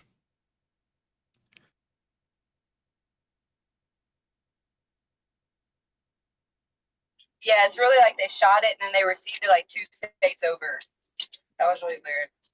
Nice. Must be a ball. Oh yeah. I was doing some research on them neutrinos.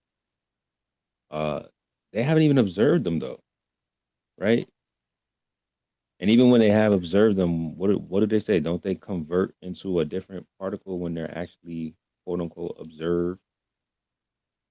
Yeah, so there was this experiment, where they had this prediction. Actually, they had to make a neutrino detector, right? Because the neutrino is like the smallest possible thing ever. And you're basically, in order to make a measurement of it, you have to get it to interact with an electron, which is also the second smallest possible thing or whatever, right? So you have to get this like the probability of a neutrino hitting an electron is like, ridiculous, right?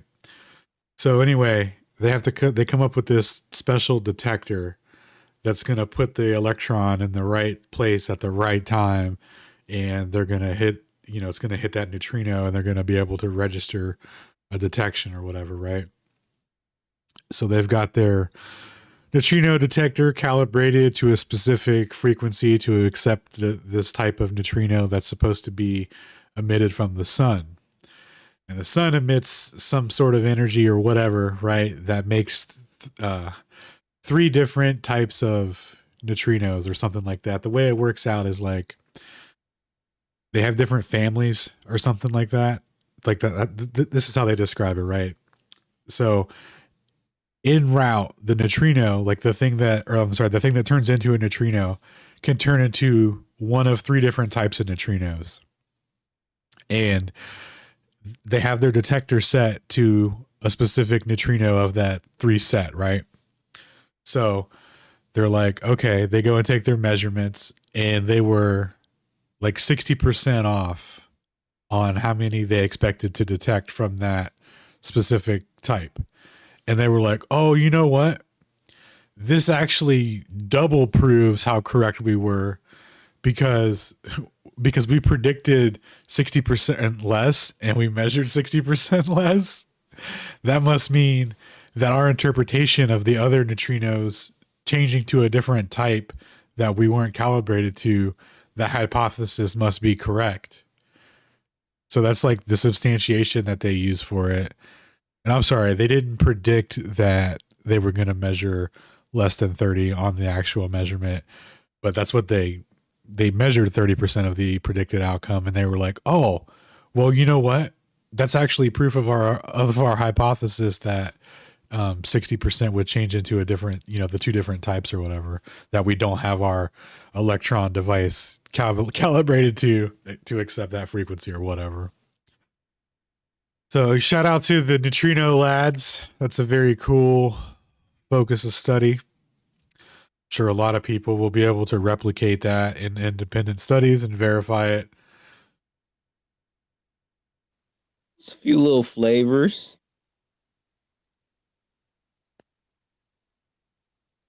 Yeah, I'm just working on the neutrino reentry. Just working on the neutrino lab in the garage, bro. There's a YouTube video of this kid that builds like a fusion reactor in his garage or some shit, dude. It's insane.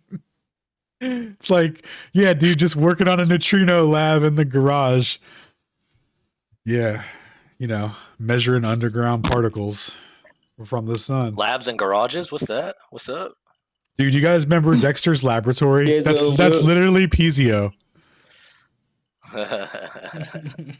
Yo, what up, bro?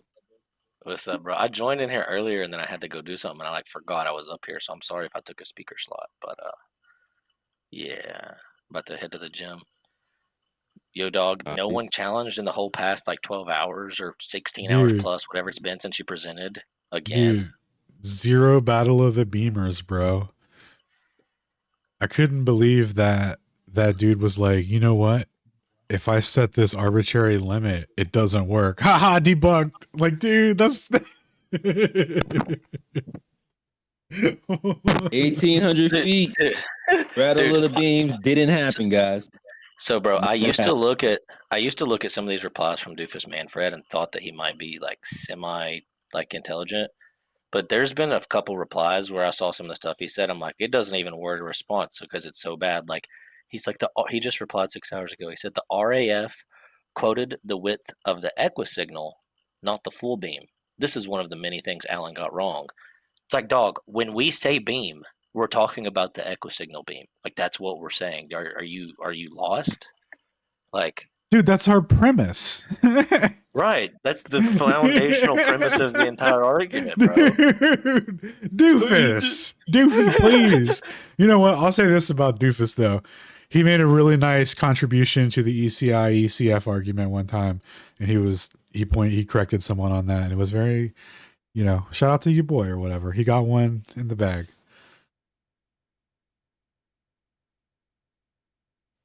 But Battle of the Beams Tour 2024 seems to be taking down the globe. They did it back in the 40s, right? I mean, 80 years plus right now, standing challenge, right? And the guys that are talking about it are like I guess the guy that was in y'all mentions atting you. Well, he didn't even really at you for real. He didn't want to do that. They're like radio specialists. That's No, concerning. bro. I think he's I think he was in the Navy and his job was like comms, and he was a RF guy. You know, he's one of the guys who like would go out and post up the antennas and send signals and stuff. But it doesn't make you that doesn't make you like a person who goes to school and gets like a bachelor's or master's degree in engineering and specializing in RF stuff. I mean, he says RF engineer, but I don't know. Like, I'm assuming when he says engineer, that's just like a job title, right? It says RF engineer, like stuff he's done in the military. I'm not gonna say he's not. I'm not gonna say he's not. I would just be highly surprised if he's like he works for If like he has a budget, you're saying that because of his response. You're like, there's no way this guy went to school for that, right? Am I right in that? I mean, I'm not trying to roast people, but I was highly surprised. Yeah, like at the way he added he added a width to a height to get an altitude, and I understood after a while like what he was trying to do. Like I think he was thinking about like omnidirectional spreads, so the width would be the same as the height, so I just add one on top of each other. But even if that was true, it means dude was like, oh, let's just take the height of the broadcast and draw a horizontal line perfectly level out in space of zero width, and yeah, that's where it's going to be. Like there's no angle involved, there was no beam divergence, there was none of that. And then like it was only after I even brought up those concepts that he's like, oh, okay, do you guys have the numbers for that stuff? It's like, bro, like either A, you didn't know about it and you're just like grossly uninformed and you're trying to speak on things you don't know about, or B, you like purposely didn't even bring that to the discussion table to try to like tear down a straw man and make it seem like I don't even need to engage in this. I already summarily dismissed it in about 10 seconds because it was so stupid. Ha ha ha ha ha. Like I mean, the only people that you're going to get with that are people who already know nothing about it, who just want to hand wave it away. Literal trolls, bro. I pressed him one time on VHF signal propagation, and he dipped out quick. And now he's tweeting like this, and he don't want to come talk about it. And misrepresenting Adam. I don't know, bro. It's sickening, man. I don't know why you would type all that out. Why would you post all of that? For what? That was purposeful. To me, that was purposeful. Yeah, that's what I was thinking, to be honest. But, you know, can't prove intent. Definitely did try and deduce it, though. That's kind of where I'm at. It's like, I mean, how are you just going to post something and then make a baseless claim that our numbers were wrong and not give anything to back it up other than just like throwing numbers on a thing? Yeah, what shows the intent though. Even though I guess you could still consider it speculation.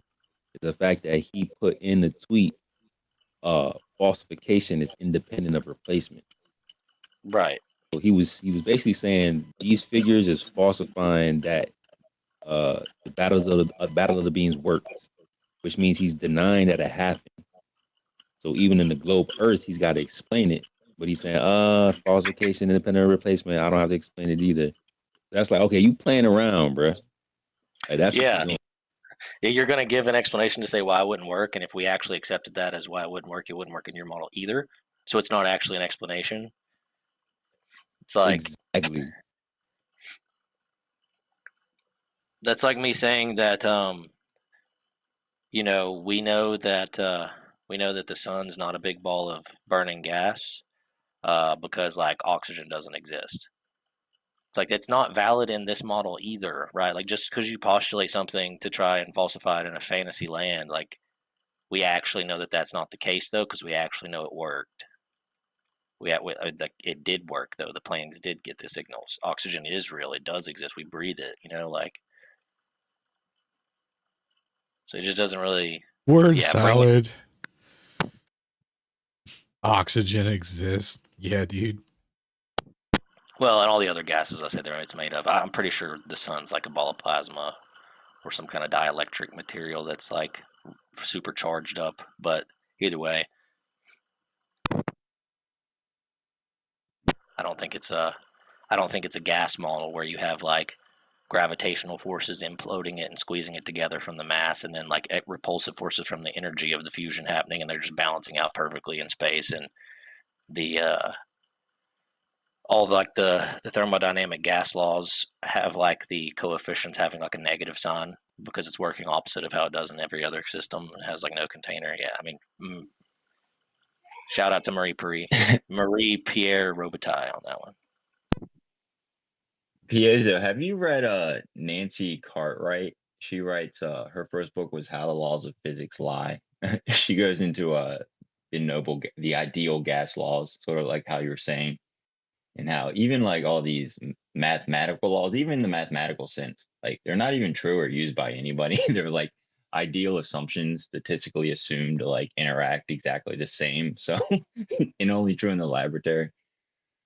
Oh, dude, the ideal gas law is one of my favorites because, like, of course, the ideal gas law in its base form isn't actually used. What they use is that's used to like teach students about it. When you actually use it, you use it along with the Van der Graaf, not Van der Graaf, sorry, Van der Waals forces included. So there's like extra variables thrown into the parentheses to account for like intermolecular forces.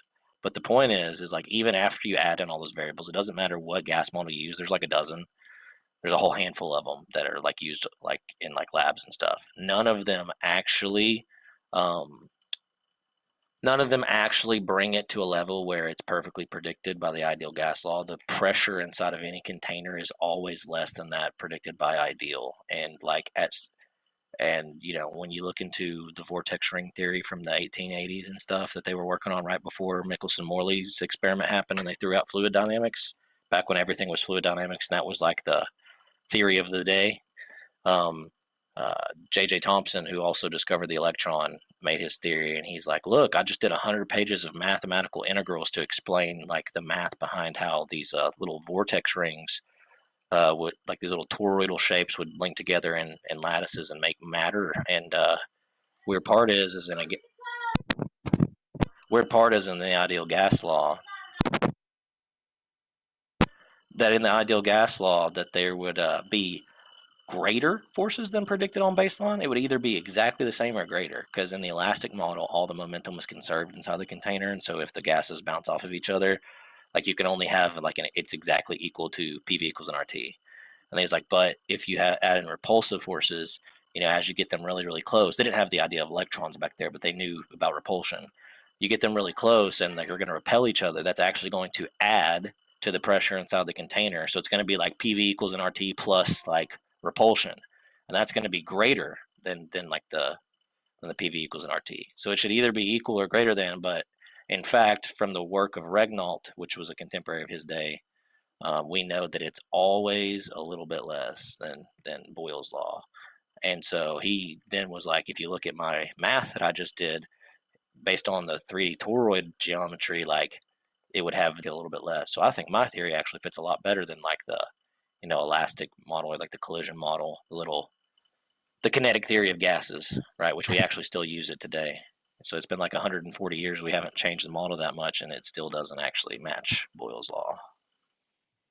Well, see, what you just said right there is sort of like what she gets into, like the reduction of the ideal gas law that they do in the lab. Yes, it may be technically mathematically true in a very narrow sense there, but all of those heroic leaps in common sense human intelligence, whence it comes, we don't know. Is it given us by God? But these engineering feats we make, this technology we make, it's never based in math. People will fight me all day on this. All day. They'll be like, oh, flight, we know. First of all, we don't even know how lift works. Second of all, the mathematics came after the airplane. The airplane was invented by human intelligence and creativity and heroic leaps of bravery, really. People were trying to flap their arms like birds. And they're like, maybe if we jump off a mountain, maybe if we do this, maybe if we do that. So I'm really starting to think mathematics writ large in totality is the ultimate satanic black magic. It really has nothing to do with anything. It's just the latter day idols before the apocalypse. Like, we believe mathematics gave us airplanes in flight. No, it was human creativity. The Wright brothers tried a million things. They were brave and they invented it. Nobody could mathematize the airplane before we invented it first. The math always comes second. So I I will bridge out a little bit off of that. I think that math is actually extremely useful and necessary. The problem yes, comes as long in as we where keep it within experience, like no infinity, y- no zero. So yeah, the problem comes in when they get into things like theories of quantum mechanics, where they attach a mathematical description to things that does not have a valid physical representation. So, like, it'll be mathematical only, and it won't be physical, such as virtual particles, virtual fields, vacuum fluctuations of nothingness, electron positron pairs that pop into and out of existence from nothingness. Instead of acknowledging like a material substance to things and like a physical basis for things, they try to actually put the substantive origin of things in a field of math. And it's actually a logical contradiction. It doesn't make any sense philosophically or logically.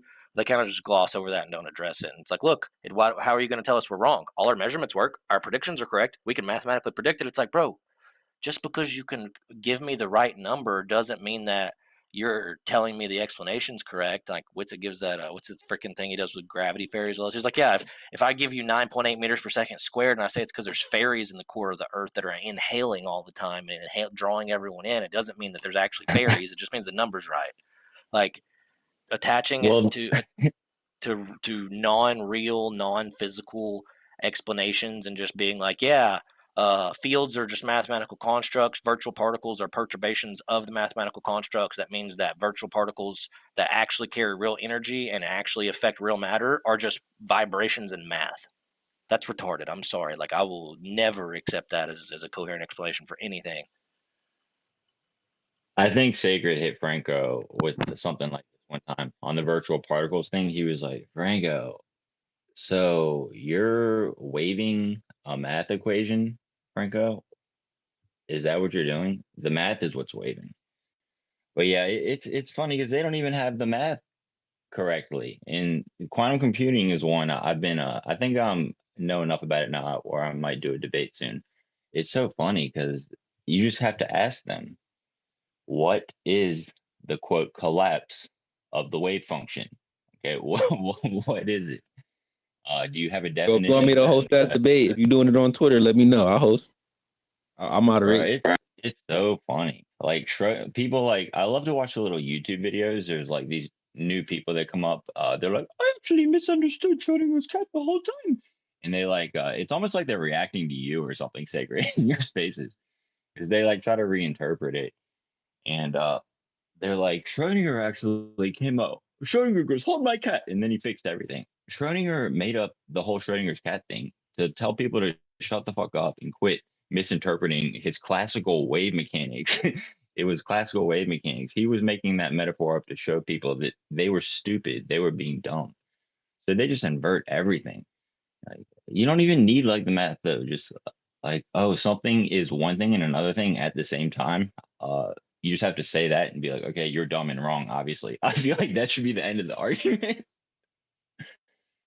But yeah, the math doesn't work either. Just ask them what is the mathematical description of not the wave, but the particle, because it's both. Remember, we're going to have to, Turing compute this at some point with your quantum computers. So you can't, you actually are forcing yourself to go beyond the mathematical description with the quantum computing thing. That's why it's so useful. Because at some point they're going to have to put up or shut up and fucking do the calculation on the computer in a way that has a physical effect. At least if they want to keep getting this money. That's why these EAC people, I've been fighting the AI people. That's very fun too. They get very mad very quickly, and they're all so dumb because they all went to college like for the AI, and they don't learn anything. Oh my god, it's so funny how like flat earthers are literally the only people who understand anything.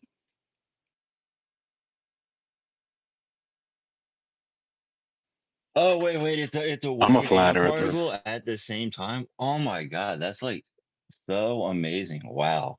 you're just like warping reality right now. It's both. Wow, amazing. People just need to be put in a locker and be done with it.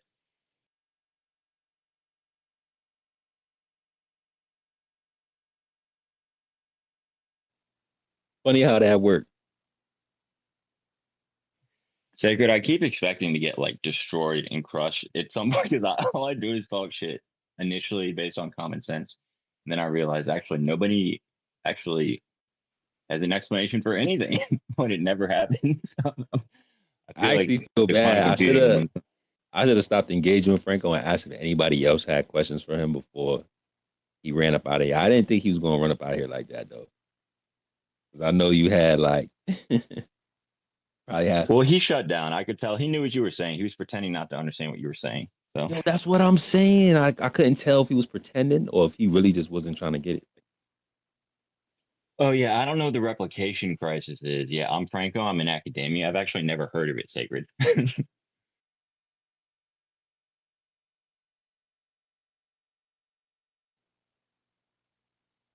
Insane, man. Replay link in bio. I know how we get down. I think we was going to CLW, then Cat.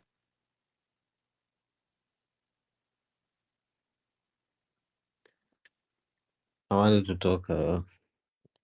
Earlier, Prod was asking about the things that might be living under the surface of the earth, and I wanted to share some of the things that I'm familiar with. You find in various traditions, like in the Hindu, they talk of there's a place, a loka, which is within the beneath the earth surface, which they call Patala.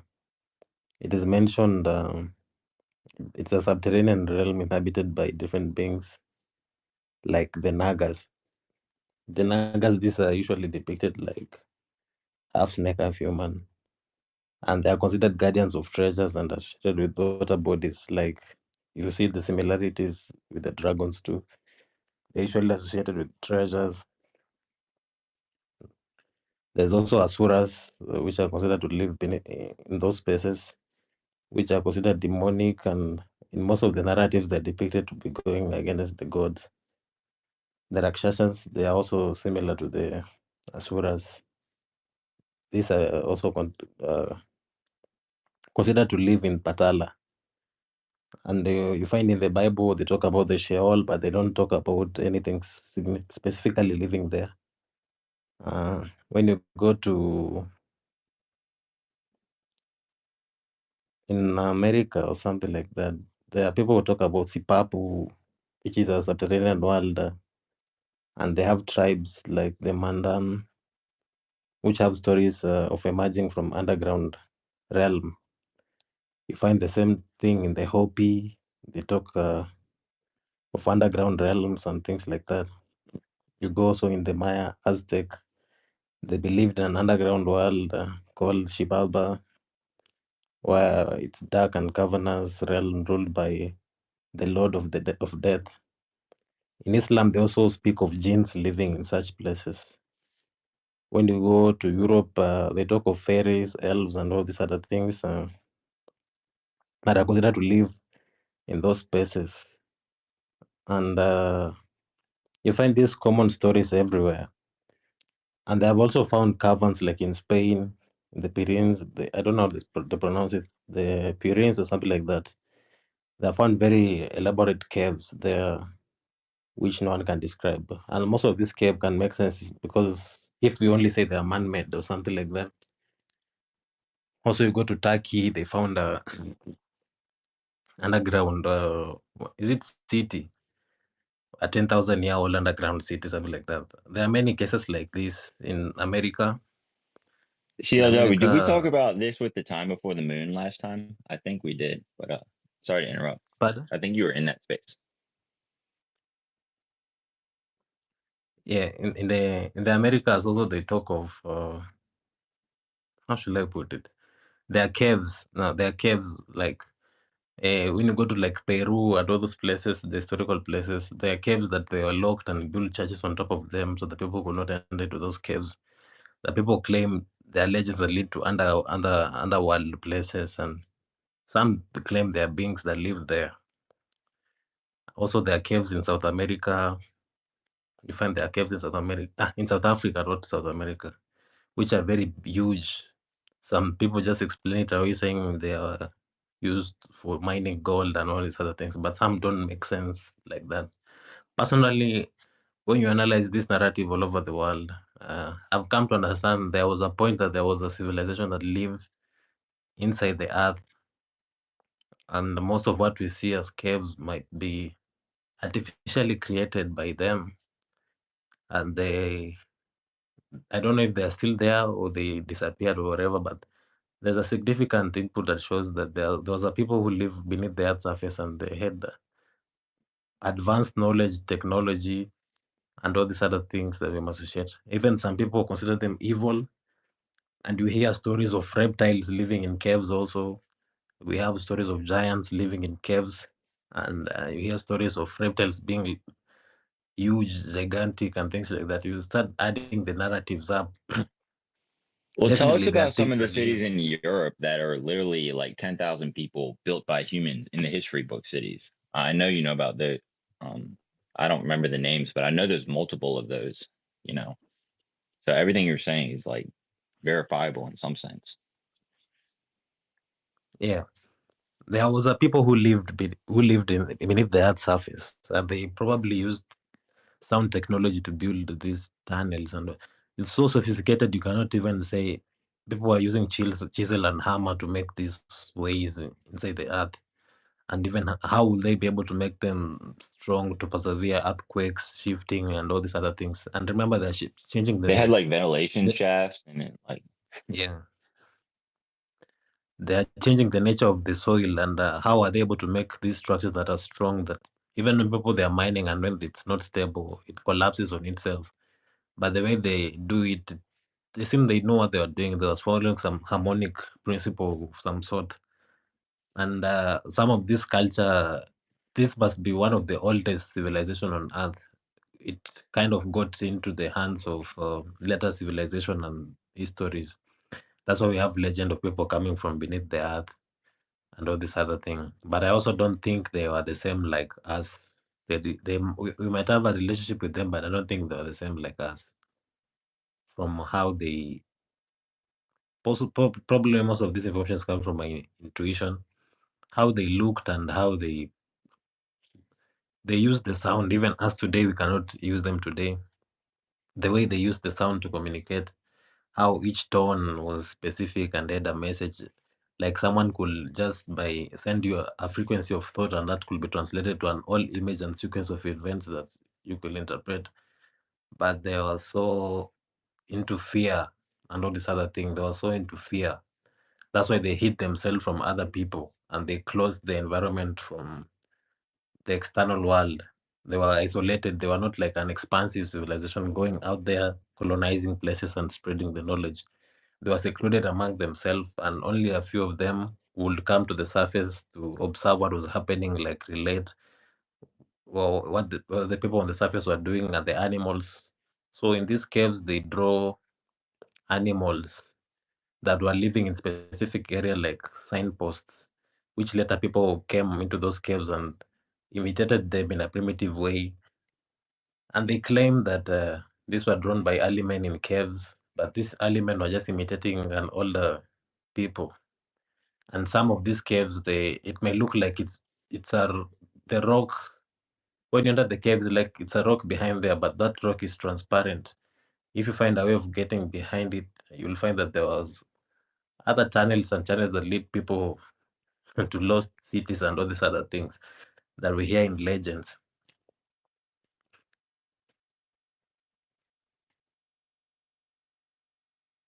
Also, I wanted to talk on. Have I exhausted this really? Yeah, the sound and the fear. They lived in fear, and because of the fear, they isolated themselves. And since you are supposed to experience what is it called aggression is natural. Even breathing is aggressive. They kept themselves from aggression, and they were so fearful.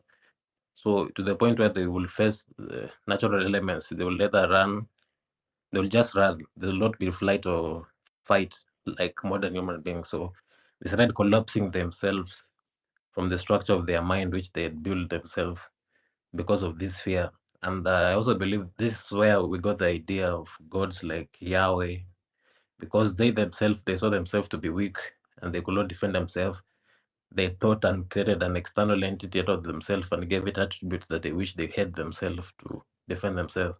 And this psychic imprint has stuck on Earth to the point it got into modern context, which we hear about Yahweh and all these other things. But I believe it's coming from them. And there was a guy here also was talking about what is it called? The four elements. As everything is just the four elements from what we can perceive, from the level where we are. The periodic table, even people don't understand. Like gold can have different variation. They have not figured all gold. Gold doesn't behave the same under different pressures, under different temperatures. It's not the same chemically and all these other things. So that gold that's in the periodic table is just like an average of what gold can be. So it's not even precise. So when they were talking about these four elements being everything in nature, they were talking about the organization and distribution of how things interact and how forces are distributed, basically. They could be interpreted in these four terms. And for example, the earth could be seen as stability, solidity, and materiality, signifying physical form and durability. And this is what our senses usually interacts with most of the time. The touch, which is most when you inject yourself with a needle, you'll not think it's an illusion. And also in human beings, the bones are considered to be the elements of the earth. So you see, they can use this association of the earth in different layers of interpreting material to come up with a specific meaning and significance, which is a lost art that many people today, when they read these myths in the past, they don't understand them because they don't understand the language of symbolism. It just goes way beyond their head. They just read the words. They think this god was crazy, throwing lightning at people. They don't understand that this is a symbolism. They mean other things than those actions which represent. Those actions, they're symbols for other things themselves. So in the same way, the elements can be used for symbol for other things. You find in magical text in medieval Europe, in the Islamic world, and even in the Egyptian Hindu text, they talk about the four elements, and they use them in different variation. They can be literally talking to the earth, the dirt that you know, or the earth, which is an element in association.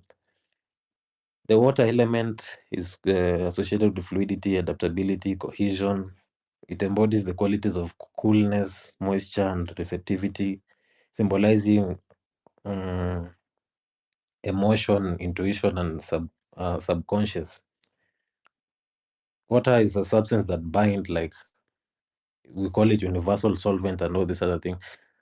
It's the key thing that we use for our chemical reaction and chemical composition, especially of life on Earth. Even non-living things, they mostly, through water, they get to dissolve and become other things also, which changes the distribution of everything. Water is permeable. It's found in every place. Though it's not, it's found in every place, and it's usually associated with the intuition. So you see spiritual people talking about baptism and all this other thing. They were baptizing Jesus, pouring water on his head. Then the Holy Spirit came down. This is another aspect of the water they're talking about, but it can also be used in chemical understanding. In the past, people didn't have this periodic table that people understand. They were through association and relation of these elements. And you find even they can use water plants to help to heal some things. If they found this disease is fiery in the body, they'll go and look for plants that have water elements that's dominant and help it to remedy the situation in the body, balancing these elements and bringing the body back to vitality. So it looks simple, but it's stretched into many things.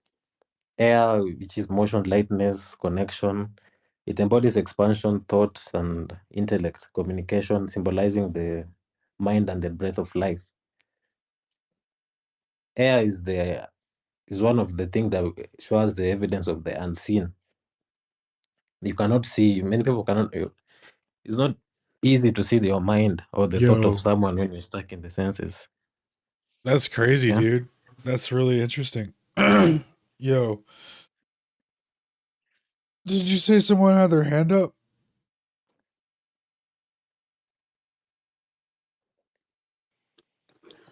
Well, hey, long time listener, first time speaker. The boss man allows me to step away from my secretarial duties and do some moonlighting. So I am here to do some PR work for Mr. Shane St. Pierre's YouTube channel. This man has been sitting just under 1,000 subscribers for a few weeks now.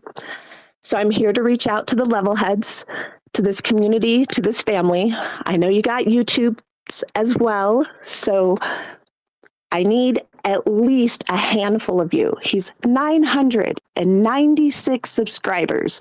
We got to bump this man over 1K. Go there. It's Shane St. Pierre. Like, this man has a passion for the truth. He has a mind for research and desire to combine the two. There is such a library of wealth and information at his YouTube. And there's some catchy flat earth songs, some great short presentations. You can find the library of all the old reading nights from Ether Cause. So what I'm here doing is really asking you guys right now. He is out running errands. Go to his YouTube, subscribe if you're not. There's got to be at least a dozen of you who aren't. A handful of you can go do it right now. Let's go get him bumped up over 1K so that he can come home and his YouTube will, for the first time in years and years of the last few YouTubes he's had, been over 1,000 subscribers. Like, this man has done so much research for this community, for this topic. He is just here to expose the truth.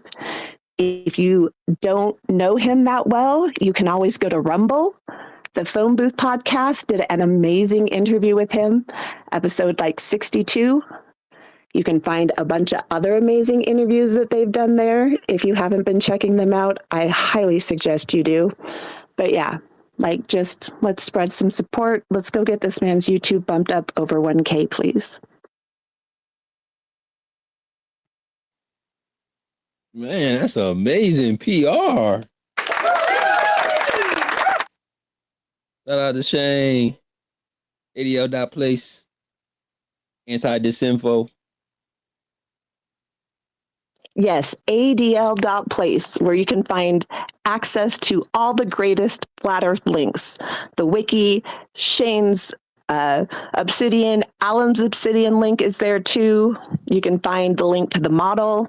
It's easy to remember and type in adl.place, the good one. Not to be confused with the bad ADL.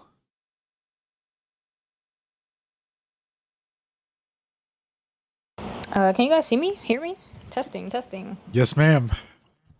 Awesome.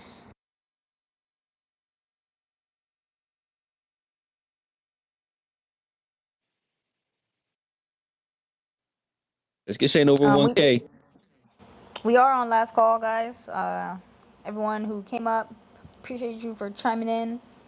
If you have anything else to add, definitely raise your hand. Anybody else who wanted to add anything with the last conversation or chime in about something, definitely do so while we still have Thank you, family.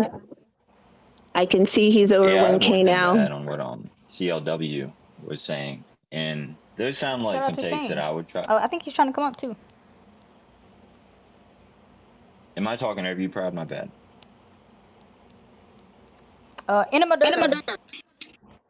Animadirter.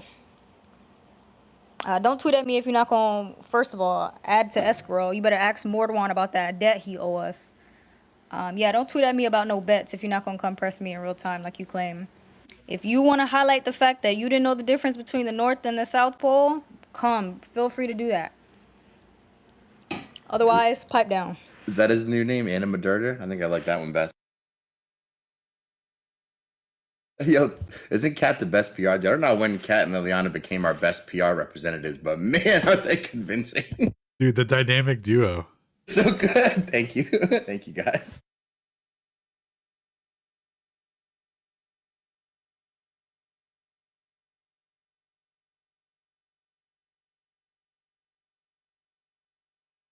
Dude, speaking of last call stuff, do a quick plug. Tonight at 10 p.m. Eastern on Earth Awakening's Discord, I'm hosting an open discussion on ether dynamics, relativity theory, and interferometry. So join that Discord server or tune in on the live stream or whatever. Check that out. I invited some relativists, so hopefully the conversation will go pretty smooth. We'll lay out the groundwork of our interpretations for everything, and then we'll go over some experimental evidence. Nice. You think the relativists are going to show up? I mean, if they don't, I'm going to have you roleplay as a relativist. So Ooh, I'm going to give them my glasses then. Okay, I'll bring them. Yeah. Yeah. Nice. So that'll be fun. So yeah, it should be more interactive.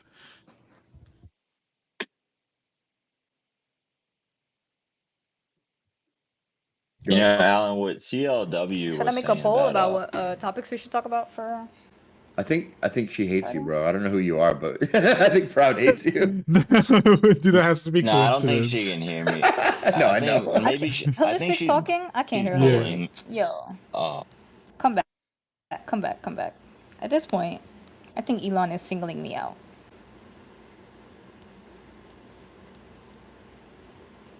Tear. I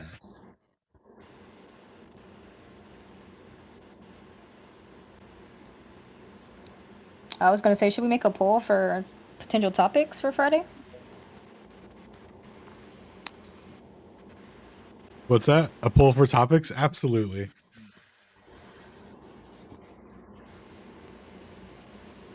Yeah. What are the options? Yeah, y'all can get together and find your most convincing Tartaria guy, and to try to convince me that no, I'm just Don't be a Scrooge, man. I remember I had this friend talking about star okay, forts, mother. and he was trying to tell me that all the star forts were built like frequencies because of basic defense, because the stars are defendable position with the walls, and that's why all 400 of them across the world were built like frequencies, because because barracks and because they had to defend it. And I was like, that's retarded, but that's a position one could hold, right? Wait a minute. Now, every single one of these star forts are a part of the British Empire, are they not? How the hell would you make a bold proclamation like that? I'm asking you a question. Are every single one of these in territories that were under control of the British Empire? That's for the super last, hard to say, dude. They're 500 all years? over they're all over the world, right? They're on like islands across every continent, and they're all. I mean, I guess the British Empire was huge, so maybe, but I don't think it's related to that.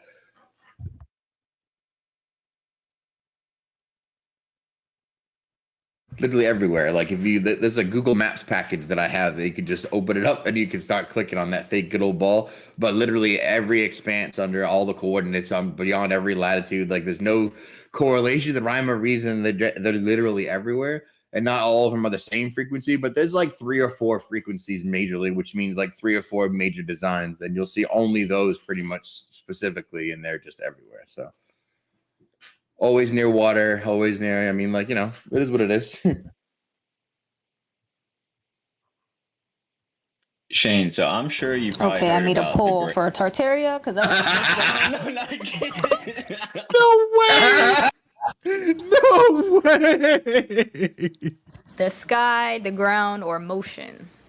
It's a popular topic. Everybody block Proud right now. So you guys can War vote on or leave Proud. your own Open ideas in season. the bottom or in the comments.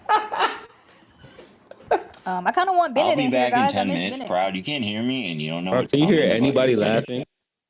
Oh, I do hear. Wait, I do hear Shane and Alan laughing. I thought they were laughing at me. Yeah, that's not a good indicator. Could have been anything. Is somebody else talking? Yo, what is dude, going on in dude, there? dude was trying to speak again, and you immediately cut him off again so seamlessly. Every time he speaks, he's it was like at this point it has to be intentional. Like fool me once, shame on me or whatever. But fool me 17 times in a row, back to back to back. Like, what the hell's going on? Poor guy's trying to take Yo, it in guys, stride too, and you I'm just sorry. keep stepping all over him. Well, I'm I trying swear, to make I friends just- with Shane Proud, and you're like stepping all over me. You're bullying me, everybody. So See, let I me just heard him talk. There we go. There we go. Okay, Shane. So I was gonna say, I'm sure you probably heard about Great Wall of China, perhaps being built by the Romans and being actually built on top of a different larger wall. But have you heard of the 3 mile tall wall in the ocean, verified, confirmed? This Russian guy wrote like a 300-page book about it. It used to be on Google Maps. I could be getting trolled. I don't know. I'm pretty sure that this is definitely a wall. It's definitely verifiable, and it's like 3 miles tall in some places. How the Am hell I could getting people trolled, or have you build? heard of it? How could people build a 3 mile wall, man? This would be the time of when these things we call quote mountains, which are the petrified original Titans. This would be probably way before the flood, like 20 floods ago. So they had to make the 3 mile tall wall because the 2 mile tall Nephilim at the time were attempting to, come and feast upon them. So, but I'll post something to the Jumbotron in a week. Yeah, you went like 7 levels deeper than I was ready to go on that. It was like, oh, ancient structure in the ocean. Oh, built by ancient. Well, do you know old expanding universe from multi thousands of years. Oh, I'm already off. Like I'm off this train times 3.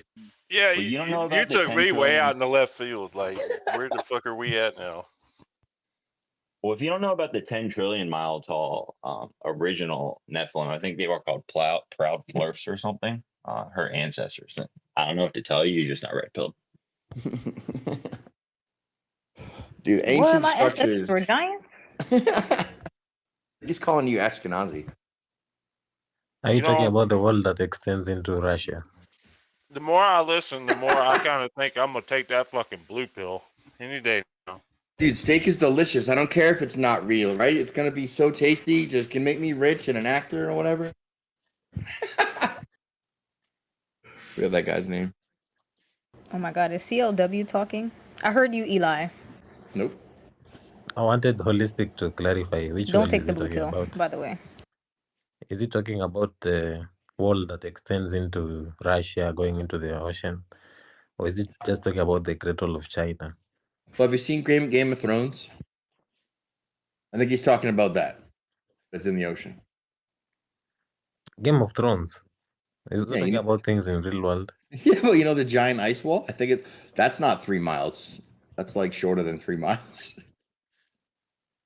That's only But like they might that's be onto 15,000 something with that story. I mean, I've never seen a 15,000 foot ice wall anywhere or a wall of any sort. But the topography underneath the ocean is super interesting, especially around the speculation of old continents like Lemuria and Atlantis, and trying to compare with, like, say, the ocean ridge lining with like deep surveys to get the actual depth of stuff and overlay it over certain maps. That's super interesting. It seems like there maybe is a shelf in a continent somewhere, like just under the depths of the ocean near Australia and stuff. And it could, if it was sea level was a couple feet or whatever below, maybe that would have been exposed continents. That's certainly a good argument. I can see that. That was definitely a continent before. Okay, read the Jumbotron CLW. Because the reason I was saying that is because the post you're talking about, I saw someone posted about it recently, and I thought it might be the same wall, but I'm not sure. So on the Jumbotron is what I was talking about. In this Russian pasture, right? There's a lot more to it. It goes into changing the nature of time and stuff like that. But does that wall look like legitimately Google Maps tier, or do you think the only other explanation is he photoshopped the entire book and did it as a troll? But it said it was made of super strong ore, which was not affected. That's crazy. Well, I have a different about the Atlantis thing. There's a lot of funny volcanic activities in those regions, Hawaii, California, all the way Japan, all those little islands that are remnants there. I think that used to Australia. That used to be one of the territories that people usually associate with Atlantis that fell because of the volcanic activity. Maybe the plates shifted and it went beneath the sea level or something like that.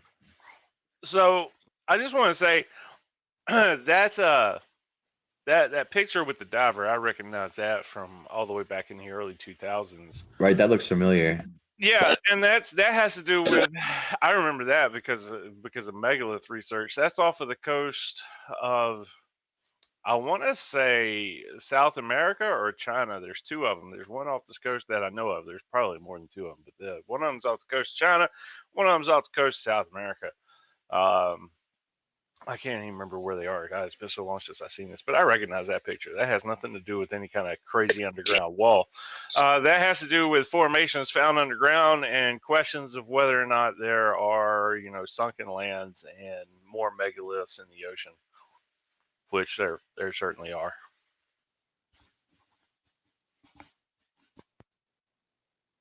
Yeah, so that I don't think that's probably not part of the wall. That's probably part of something else. But I know that's a real picture of some megalith under submerged thing. I definitely think the flood changed things, right? I think that the topography was be reflected differently than it was no matter what thousands of years ago. So that all lines up. But I mean, no. We started talking about old Tartaria stuff because I named frequencies meaning star forts.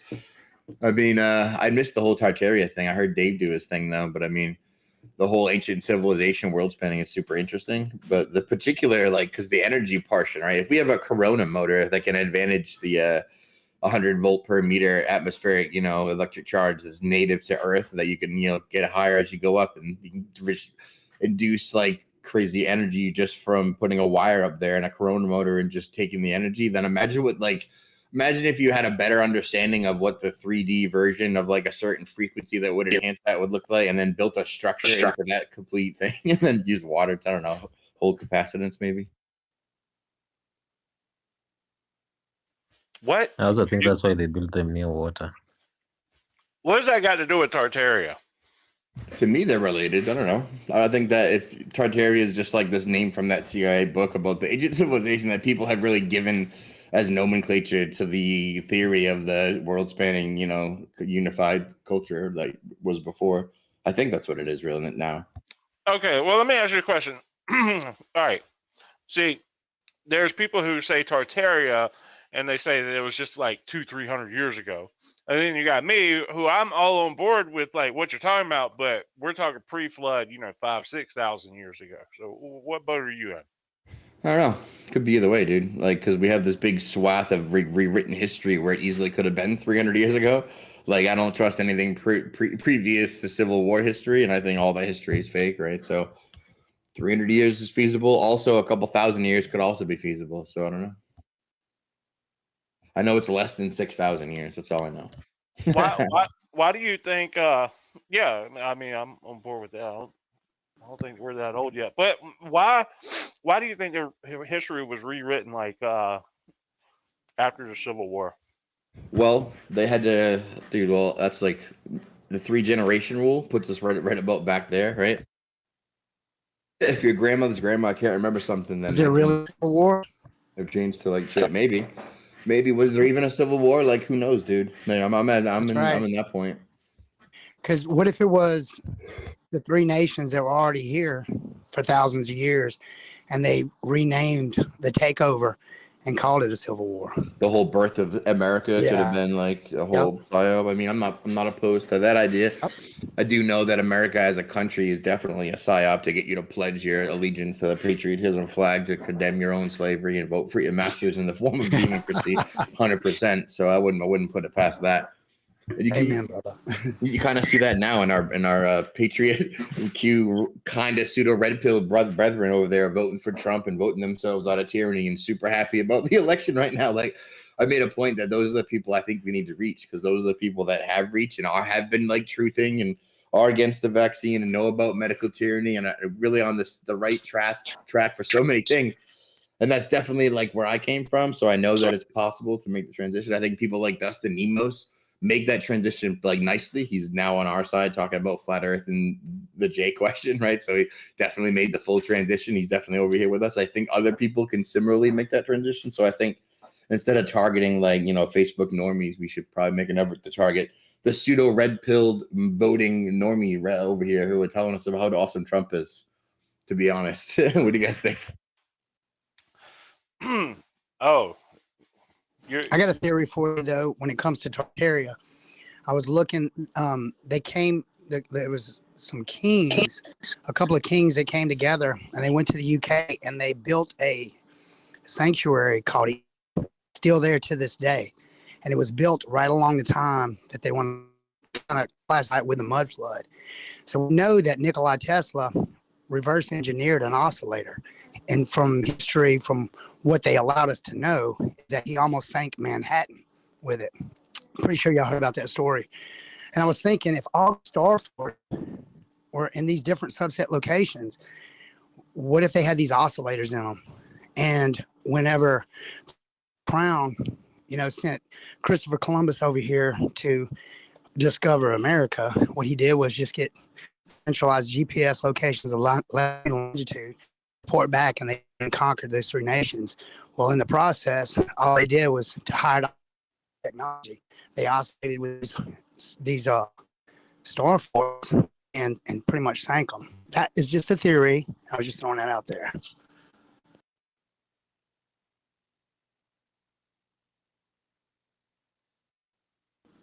Pretty weird stuff. okay. All right. So, Yeah. anyways, Yo, Shane. Yo. You ever look at a star fort? You ever look at a star fort on weed? Dude. Right. how about send me some of that? I need some. Somebody drop some in the mail. That was just for entertainment. I did like put a video out there, like overlaying what's that called, the sinograph? No, what's the thing that you can see frequencies with? I forget. It's some machine, but then you overlay like that over the shape of many star forts, like in a montage, and then you can see the consistency between them. You can see like there's particular frequencies that you'll see a lot. There's the basic harmonic, and then you'll see like a couple like 8-sided octagon looking ones that'll be a different frequency that'll match a specific marking. You'll see a couple other ones that, and you'll see like very specific patterns. It's almost like they had a cookie cutter like template that they were just stamping these things out all over the world in exactly these patterns. It's kind of crazy. Wow, that's pretty intense. I think the geometry maps the implosion that they desire. The shape of those geometry, they're not random, and there's a tendency of geometry to affect the quality of charge, and also consider how many of them are found near water bodies. You see, the same thing with the pyramids. It's just following the same principle.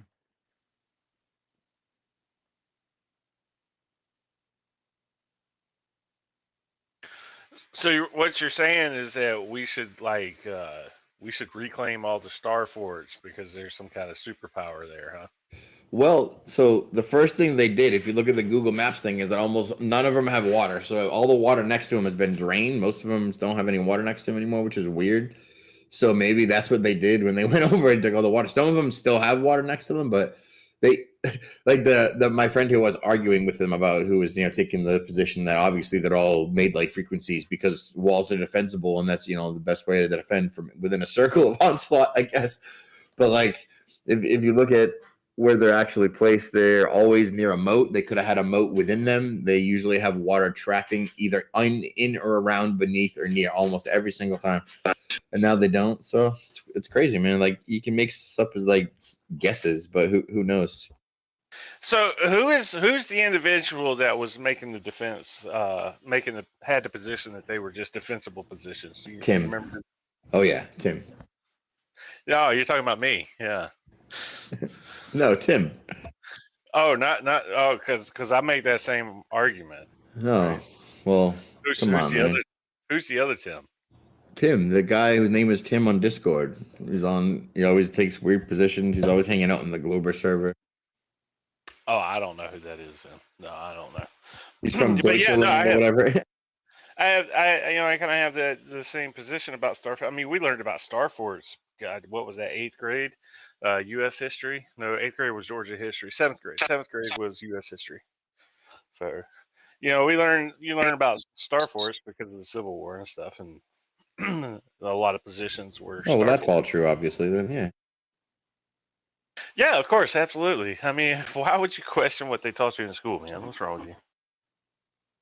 Well, I'm good. Glad we got a good handle on what's real and what's definitely not real or whatever. Dude, honestly, my new theory is that the globe is a new invention only within 2 generations ago, and that they inserted it right about 1900, 1920s, immediately after the Second World War, immediately after taking control of the infrastructure, the education, media, all that stuff. They wait for them to propagandize the whole world and to force everyone to adopt the same thing by, social conformity, because that's how two generations ago everyone knew the Earth was flat. That's why you have the newspaper clippings coming out from 1920s, 1930s, and all the claims right after Marconi did his thing, everyone knew. And then all of a sudden they told us that actually nobody ever knew, and we've always known that it's round, and we had one generation of them teaching us history as actually everyone always has known that it's a sphere. They're like, we knew because sticks and shadows from ancient Greeks, from this article I put on Wikipedia. I mean, this absolute historical fact that's documented here in the annals of Wikipedia, right? And it's like we know it's true because we have other documented annals from other fake Greeks that we know we definitely aren't made up, right? So, speaking about the education system and the insertion of the globe, that's funny. You struck upon something that's interesting to me. I think it's Loyola, Ignatius Loyola, right? I think it was who was the? I'm gonna have to go back and read. Anyways, early days prior to compulsory schooling here in America, we're talking about early 1900s, maybe even late 1800s. Individual goes over to Germany or Prussia.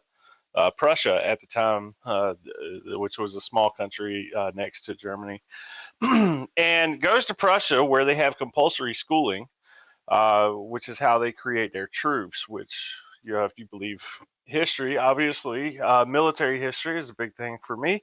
The French under Napoleon had no formal training, but yet they absolutely stomped the dog shit out of the Hessian troops, who were trained rigorously their entire lives through compulsory schooling. It's a great story. I love it because the Hessians could not account for the choices that the masses who were uneducated were going to make. Like, I love military history. I love how that all works out. That's guerrilla warfare 101. The trained often get beat by the untrained because the untrained make choices that don't make any sense to the trained. Anyways, neither here nor there. All right, so he goes over there. He supposedly tours these Prussian schools, which actually never actually happened. He just makes up the whole story, and then brings compulsory schooling back to America, and it's instituted shortly after World War II, the 1950s, which is when you see compulsory schooling come on the rise. But I'm curious, are there any fucking textbooks from around the world prior to compulsory schooling in America? That'd be an interesting read. Nice. That's a nice supplement. It gives you the compulsory schooling because that's right after they implemented the plan made by the Jewish people who were trying to institute feminism and inflame and subvert that social movement so that they could actually attack the family unit and divide the kids. So they needed the kids to be under state control. They did the same thing in the communist takeover of the Bolsheviks, right? They turned the kids against their parents, and once they have the control of the kids, then you wait 2 generations, and then the actual revolution takes place. They do the same playbook all over, right? So that's exactly what happened.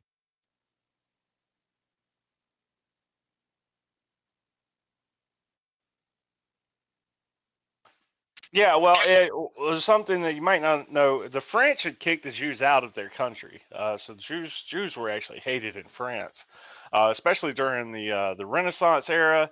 Um, Somebody's giving me a thumbs down. Anyways, during the Renaissance era, the French kicked the Jews out of their country, and Jews had a loving home in Germany. And so this goes all the way back to the 1700s. because obviously during our Revolutionary War is when France is having their whole Renaissance period. They throw off the Jews. Go into the 1800s, the Jews find a home in Germany, and so they actually subverted Germany, which is what Hitler was railing against because they had betrayed Germany. Which is just, it's all fucking interesting shit when you look at it. Dude, did you guys get into Concave? Did the Concaver come make awesome claims, or did he just say his thing for after 3 hours and go away? I saw one of those interactions, but I bet there was multiple. Yeah, there's a big eye in the middle or something, right? I don't know what they think. He won't say it, but he will show you random pieces of it if he hang around long enough. It's hard to get him to do the whole thing.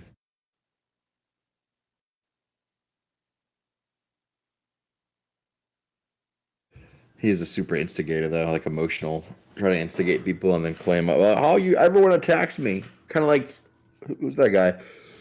When you jump into the pool and start claiming that everyone's pushing you immediately and whatever. Anyway.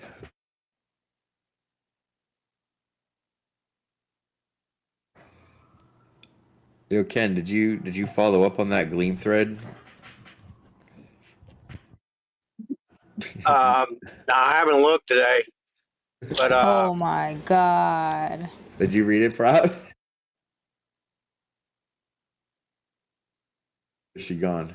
She's talking did over I people. miss something? I think she's freaking out because she can't hear anyone again. Maybe. You Yeah, can hear man. me, right? Of course. Oh, okay. I actually had a question for Piezo, but he's since long gone. Oh yeah, dude. I'm sorry. You I here? forgot to tell everyone. Pizio had to go suddenly, but he loves you guys and he'll be back later. We're gonna see you guys next week. Was he here? Oh. Yeah, he was here for a little bit. Man, missed a bunch. Maybe one of y'all can answer the question, or I can just save it for him. It don't really matter. But he did his thing where he was talking about you can derive F equals ma from Newton's second law, and that basically with any other forces applied to different masses would produce different accelerations, but with gravity, the same force applied to different masses produce the same acceleration. And Peter came at me a few times about that. His first retort was, I just don't understand. His second one was using FG M1 M2 over R squared, trying to, do the math. And I said, look, math, it's a language and you can put it in English, So he did finally come back and he said, okay, I'm going to put it in words instead of a mathematical equation. Basically, what he told me is that the gravity acts on the two different masses. And I think he used like a 10-pound mass and a 10,000 pound mass. And he said, now gravity's working on the 10,000 pound mass 1,000 times more than the 10-pound mass, but each mass acts inversely proportional to the gravity. Therefore, they both fall at the same rate. And I was trying to figure out, how does that even work? Does that make sense to any of y'all?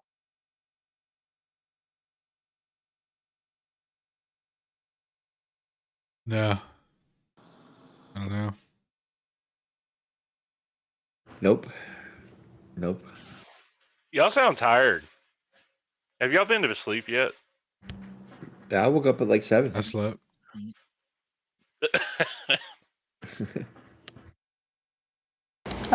Ken, you're talking about replacing G with something else?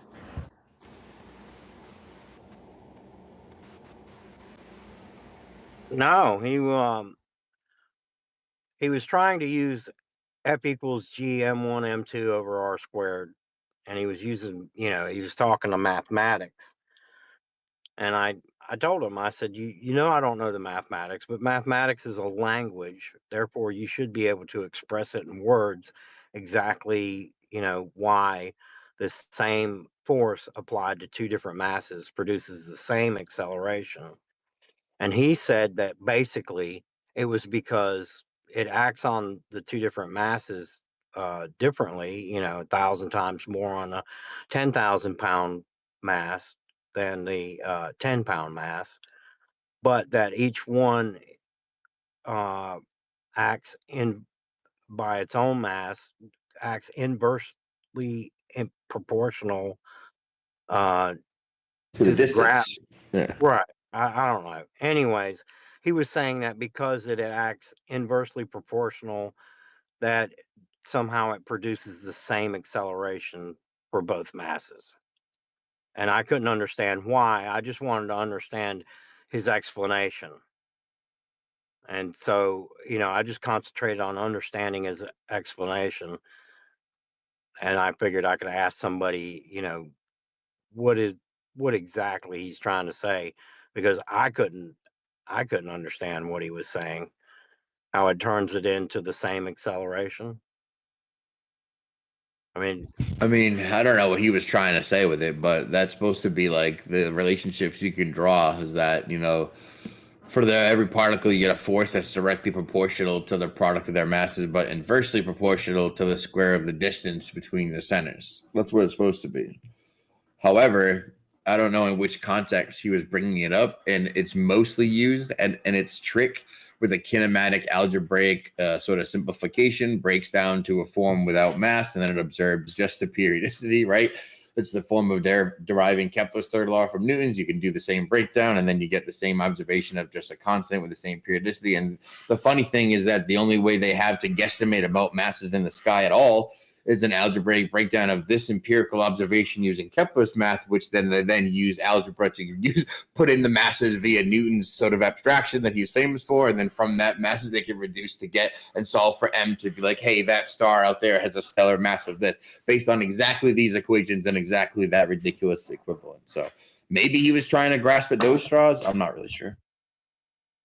Yeah, I just didn't get it because I was tempted to say to him, well, when another force acts on, a 10-pound mass and the same force acts on the 10,000 pound mass, aren't, when he's talking about inversely proportional, I was thinking that somehow, it's resistance to acceleration, I that was what I was getting. Maybe I got it wrong, but I mean, wouldn't it act, you know, the same under all conditions, that that same resistance to acceleration of the mass itself is, I don't know, I didn't get it myself, but yeah, there it is. Well, it's Peter, so I think I didn't ex- it's I didn't expect a whole lot. I think it's directly proportional to the mass. So like when he says it acts differently on different objects, it would be like, well, what are the mass of those objects? Because it's a force that is directly proportional to the product of their masses, right? So that's why it's F equals G M1 M2 of R squared. And that's why when you reduce it, those masses actually get removed, meaning that they're almost negligible. They mean literally nothing. They have no physical meaning in the universe. That's why they can be reduced to a form that doesn't include it to adequately describe the same observation without the masses entirely, which is why when they use that specific formula to bring the masses back to arbitrarily add it out with this non-false equivalence and then say, hey, we know the masses of things in the universe, it's completely crazy.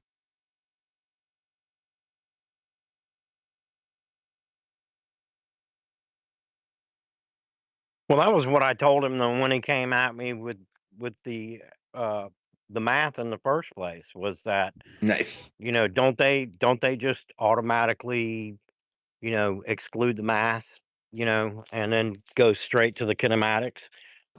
And he tried to say no, but then I was talking about, I think it was I forget who it was now that broke it down.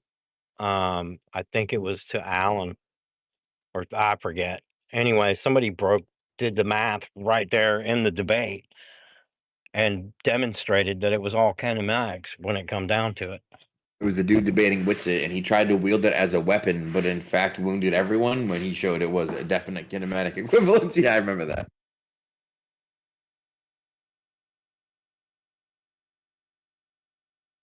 I think that was it. Yeah, that's all I had. It was the Twitter debate that we had, Oh. and I used Red's video where they were talking about how the mask cancels out. Oh, nice. You know, when your own evidence gets fucking used against you. The classic. That's like our favorite move, dude. Oh yeah, it's been crickets ever since that. He ain't came around these parts, Alan. Ain't been in the streets. Not even a little bit. Well, we tried to play that one away game.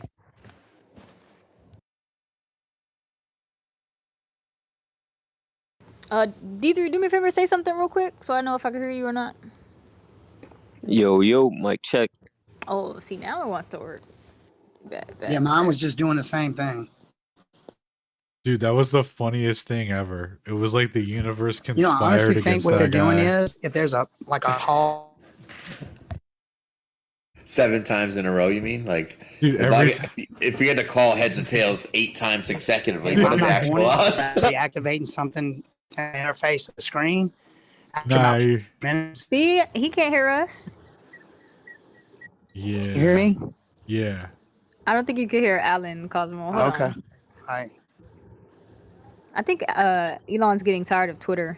He clearly ain't go to the office today because it's been in shambles. You guys don't get one purple pill one time and Twitter's in shambles. You guys know we used to get it like every 3rd time, right? Why we stop fucking around with Twitter Spaces? We were running strong for so long with Elon. Something You must got have lucky. happened. He must be excited because of the election. You see that there's an update. You see like the block people like can see the tweets now. Yeah, see, I told you I seen that the other day when Fat Fingers was talking about who blocked somebody. I think he might need to update. Yeah, I missed that update. My bad, y'all.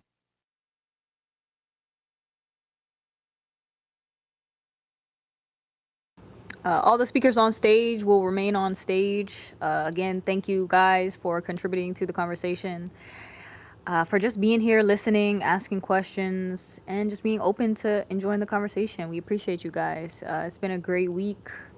Definitely link any ideas or topics or debates or anything you guys want to go over or talk about. Next week, I kind of want to do something sciencey as well, but the 120, I think we should do like a mixer, guys. I think we should do something fun. Awesome. If you wouldn't mind,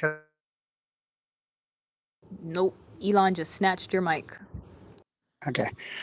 I was doing some research on our DNA, right? And with it, Shane and Alan, also Sacred, y'all have also talked about pressure mediation and perturbations.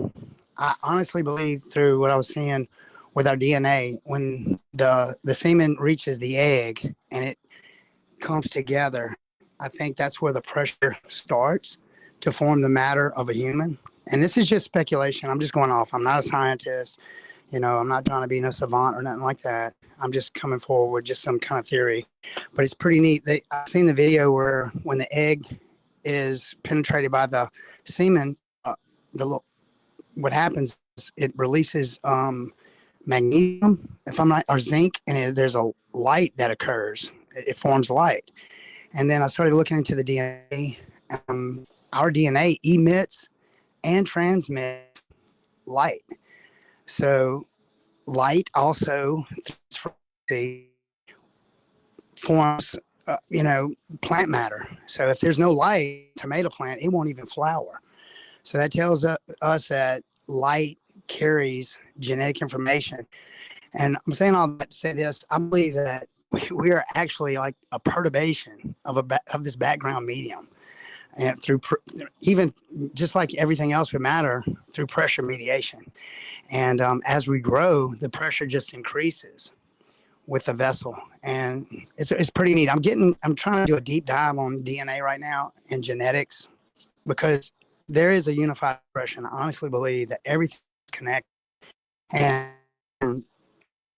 scientists, they came up with the RT-PCR, the reverse transcription polymerase chain reaction.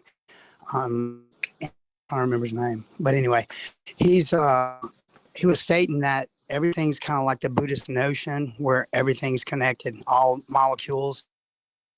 Gary Mullis. Can you hear me? Sorry.